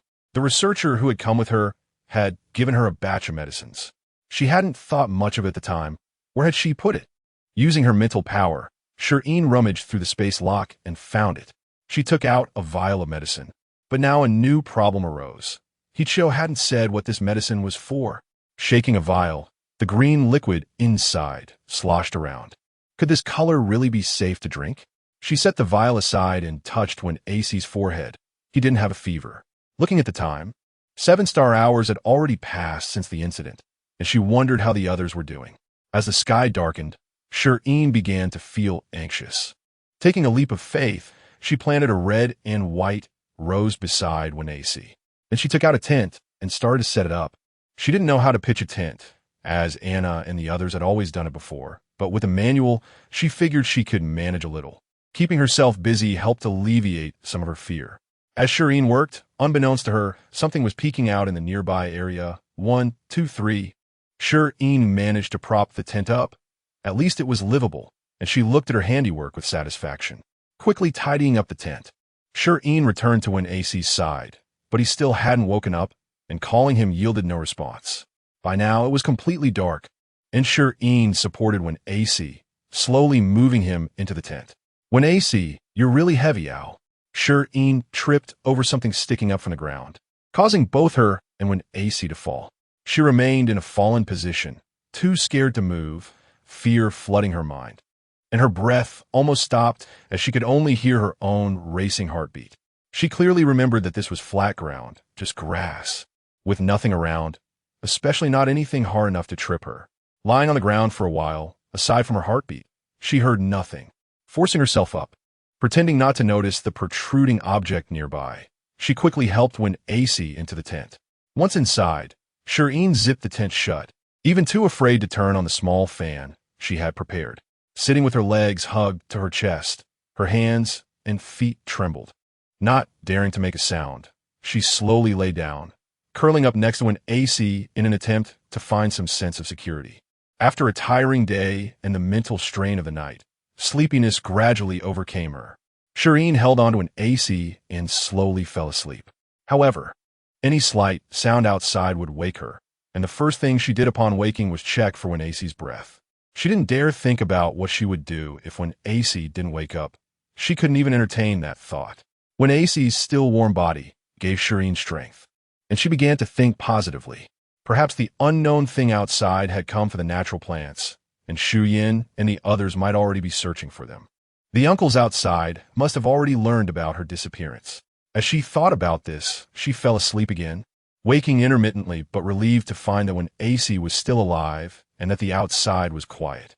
When she woke up again, the sky was already bright. Shi Yin lay in front of the tent, trying to see outside, but the tent was of such good quality that she couldn't see anything. She strained her ears to listen. It was still very quiet, with no unusual sounds, and she didn't hear any birds or insects. There were no ordinary animals here. Shi Yin's heart sank. A place devoid of any factions could give rise to terrifying things. Opening her light brain, it was 8:14 a.m., and there was still no signal. Closing the light brain and reopening it, She remembered that this light brain had been given to her by Shi Yin, and there seemed to be a positioning feature. Shi Yin clicked around in the light brain and finally found the location feature. There was a green dot and a red. She couldn't tell which color represented her location, but the two dots were quite far apart. Looking at when AC, his complexion was normal, he didn't have a fever, and there were no obvious external injuries. He was just in a deep sleep. After eating something, she fed when AC some nutrient solution and then gently opened the tent. Peeking out, her main concern was to see what had tripped her yesterday. Finding that she couldn't see in that direction, Shi Yin quietly leaned out and stepped out of the tent. The air here is nice. It had been a while since she had breathed in the fresh morning air. Walking around the tent, she finally saw the mysterious creature that had terrified her all night. Was it a mushroom? A red mushroom, about the height of her calf? Shi Yin was filled with confusion. Was a mushroom really that hard? Could it trip a person and remain unscathed? Shi Yin struggled to recall her memories. She had indeed never heard of plants being classified beyond the 3 categories she knew. Looking towards the petunias, she vaguely noticed that several small things had also sprouted nearby, probably mushrooms as well. Shi Yin was bewildered. What on earth was this place? Chapter 83. Mushroom forest, whether natural plants or mutated ones, they should all be interested in her mental power, right? Shi Yin comforted herself and then released her mental power, slowly probing towards the red mushroom. No reaction? Shi Yin, not giving up, wrapped her mental power around it and repeatedly probed. Finally, heaven did not disappoint the diligent, and she felt a tugging sensation from her mental power, quite strong, but it felt like something was off. Hey, is the sun blocked? Shi Yin felt the warmth of the sun on her body disappear and instinctively wanted to look up. Just as she withdrew her gaze from the red mushroom and her eyes fell to the ground, Shi Yin immediately froze. Her shadow shouldn't be so thick and tall. The tugging sensation from her mental power continued, growing stronger, and in this direction, no way. Shi Yin slowly withdrew her mental power, forcing herself to remain calm as she walked forward, pretending not to notice the anomaly behind her. She could only choose to escape. As she left the area wrapped in shadows, Shi Yin walked faster and faster. She soon saw the tent beside her when something suddenly wrapped around her waist, pulling her backward. Shi Yin felt herself bump into something bouncy and felt particularly smooth. She looked down for a glance, and the next second, she couldn't believe her eyes and closed them. It must be her hallucination. With such a vast forest, anything could be seen, but how could she see a giant mushroom? She opened her eyes to take another look when AC, help? Shi Yin dared not struggle and could only fearfully call out when AC's name. The giant mushroom seemed to sense her fear and gently placed Shi Yin on its cap. Once Shi Yin was secured, the mushroom stopped moving. Shi Yin opened one eye, then the other. Did it pull her over just to make her sit on its head? Shi Yin touched the mycelium wrapped around her waist. It raised up to pat her hand and then let go. Stealing her courage, she touched the smooth mushroom cap. Such a pure red. Could this be the mother of that little red mushroom? And that tugging sensation she felt from her mental power must also be from this big red mushroom. It should be interested in her mental power and wouldn't harm her. Shi Yin's fear dissipated a little. She released her mental power to tentatively touch the big red mushroom. Can you hear me? Can you let me down? I'm scared. With her feet not touching the ground and no support behind her, with nothing to grab onto, she felt no sense of security with just her waist being held. The big red mushroom moved in response to Shi Yin's probing gaze, lifting her up and slowly placing her on the ground, but the mycelium around her waist still hadn't retracted. Only then did Shi Yin see the full appearance of the big red mushroom. Who has seen a mushroom over 3 meters tall? Who has seen a stalk so thick that both arms couldn't wrap around it? Shi Yin took 2 steps back, only to be pulled back by the mycelium. Okay, I want to move. I'll just stand here. Shi Yin looked at the white mycelium around her waist, gently tugging it. It was quite elastic. The mycelium wrapped around Shi Yin's hand, crawling up her wrist. The icy touch made Shi Yin break out in goosebumps. The mycelium stopped moving at the inner side of her arm. The 2 sides maintained this stance, locked in a stalemate. Shi Yin took out a few seeds with one hand, placed them on the ground, and began to plant. The big red mushroom extended a few strands of mycelium to come closer, curiously observing. Shireen went for something big. Why plant flowers when she could plant trees? Mushrooms should like pine trees, right? She opened the shop and began searching, and found it. Taking out the seeds, she started planting. The pine sapling slowly poked its head out, then grew taller and thicker, all the way until it was taller than the mushroom before stopping. It wasn't that it couldn't grow any taller. Continuing to grow would consume too much mental power, which wasn't worth it. So the trees Shireen planted were all around 3 meters tall. The mycelium wrapped around the pine tree, and then more and more mycelium came to wrap around it. Shireen was puzzled. What were they doing? Did they like it? They should like it, right? Suddenly, the ground trembled, and Shireen lost her balance. Being pulled in front of the red mushroom to stand properly. Leaning against the large red mushroom's body, Shireen gradually widened her eyes. What did she see? In the distance, giant creatures were rapidly growing from the ground, shooting straight up into the sky. Not just one, but more and more, all of them remarkably large. They spread towards Shireen at an astonishing speed, stopping only 5 meters away from her. Unconsciously, Shireen took 2 steps forward. This wasn't a patch of grass. It was clearly a mushroom forest. The figures in the distance were huge, with mushroom caps soaring into the clouds, and the closer they got, the smaller the mushrooms became. But they were still 5 or 6 meters tall. Stepping out of the big red mushroom S-cap range, Shireen looked around and found herself surrounded by mushrooms. She patted the mycelium on her body, and the mycelium reluctantly loosened its grip. Shireen quickly bypassed the thick mushroom stalk and saw that the tent was still intact. Letting out a sigh of relief, she crawled inside to check on when AC, and despite such a big commotion, he hadn't woken up.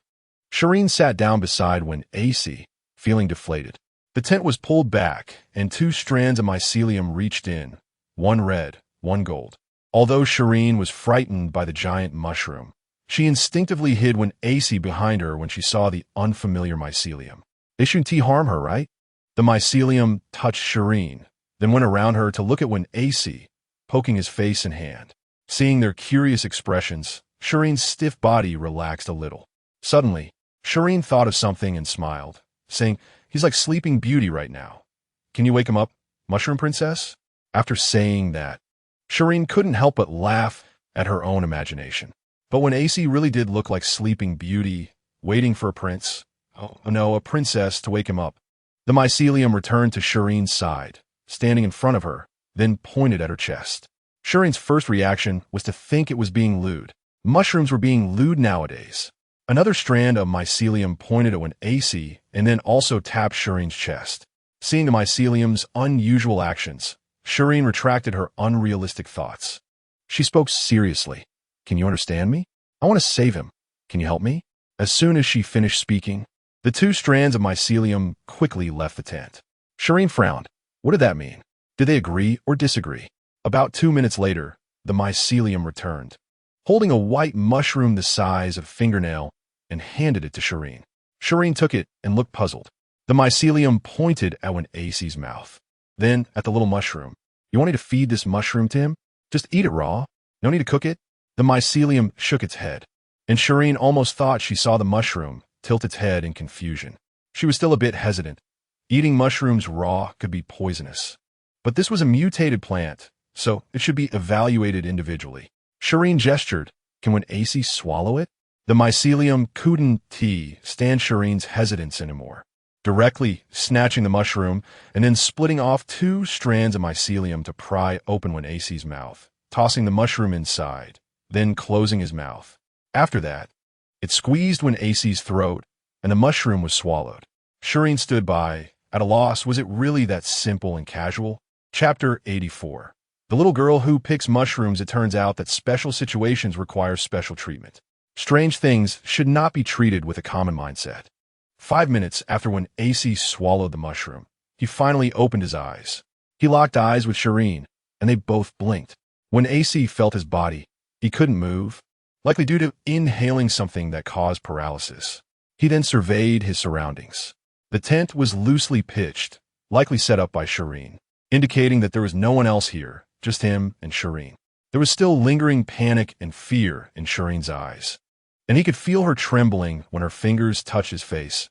She must have encountered something frightening. When AC struggled to turn his neck and immediately noticed several mycelium strands standing behind Shireen. He widened his eyes in alarm, trying to release his mental energy to protect Shireen.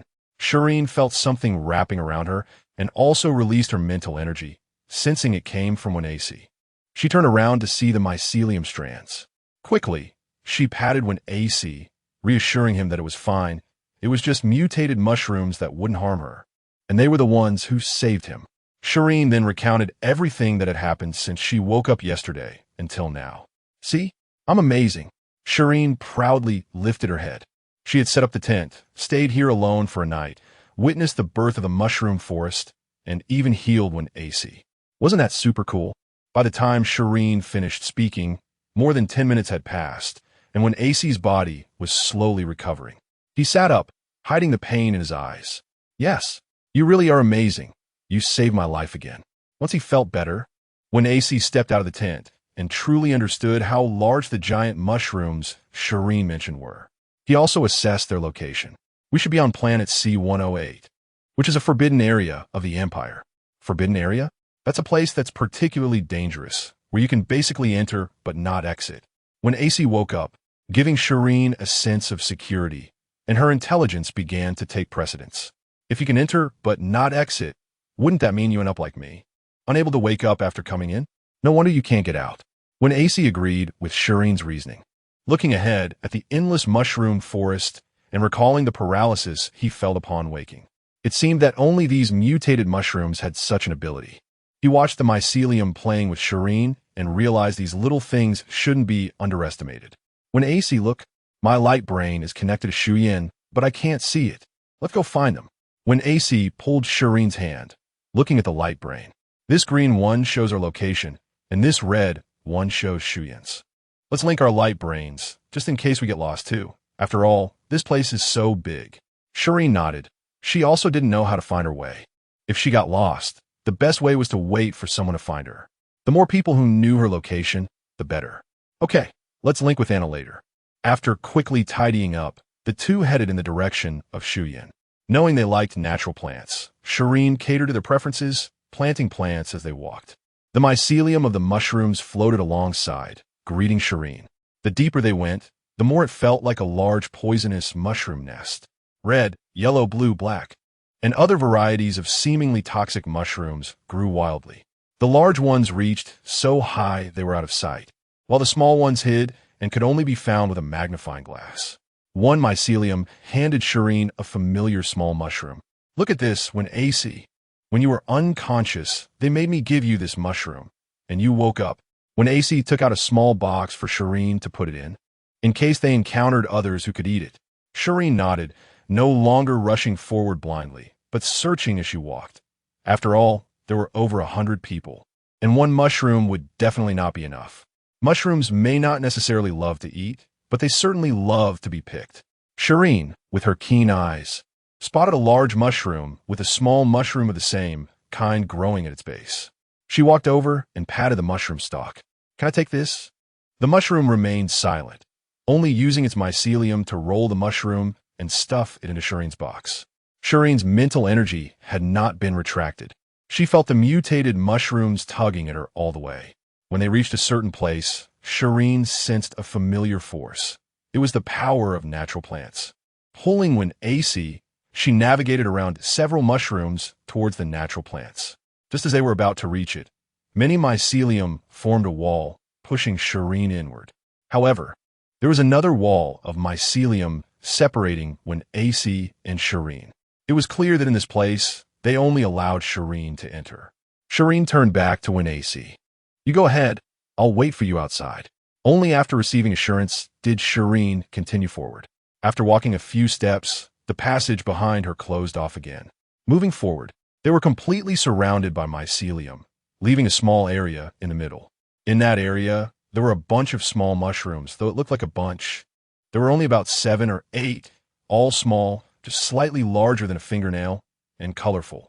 Sensing Shireen's mental energy approaching, the group of small mushrooms immediately surrounded her affectionately. Shireen allowed them to absorb her mental energy, watching them grow little by little. This amount of mental energy would take Shireen only 10 minutes to recover, but for these wild natural plants, it was a rare feast. She watched as the fingernail-sized, small mushrooms gradually grew to the length of her fingers, and they didn't stop until they reached her waist. They had directly absorbed half of Shireen's mental energy. Looking at the large mushroom in front of her, Shireen comforted herself. It's okay. It's okay. The big mushroom should grow big mushrooms. Following the old routine, Shireen planted natural plants around these natural mushrooms, 2 pine trees, and a few windflower plants. With only a small portion of her mental energy left, she touched the stalk of the giant mushroom beside her. Can you understand me? My name is Shireen. We accidentally intruded here. Can you put everyone like me in one place? They are all my partners, and we got separated. Please don't hurt them, okay? A mycelium as thick as Shireen's wrist reached out, landing on her face, tapping her forehead, then retracting and bending slightly. Noticing Shireen's messy hair, it intuitively manipulated the mycelium to braid her hair. Shireen inexplicably felt a sense of a senior comforting a junior. She tilted her head up towards the invisible mushroom cap and said, "Thank you." The mycelium escorted Shireen out of that place, then surrounded her again. When AC held Shireen's hand, looking her up and down, especially at her braid, feeling relieved. As they continued on their way, Shireen could see white small mushrooms everywhere, picking them up as she walked. Soon, the box was full, and when AC stored away, taking out a new box for Shireen, Shireen continued to pick mushrooms. This was addictive, and she couldn't stop. Moreover, the large mushrooms enjoyed teasing Shireen, deliberately lifting white mushrooms and placing them on her caps, insisting that she play around on their caps before giving the white mushrooms to her. Where there was one, there was another. Shireen, like a doll, was teased by various mushroom elders. When AC felt anxious and scared for the first time, then worried, then accustomed to it, and finally numb,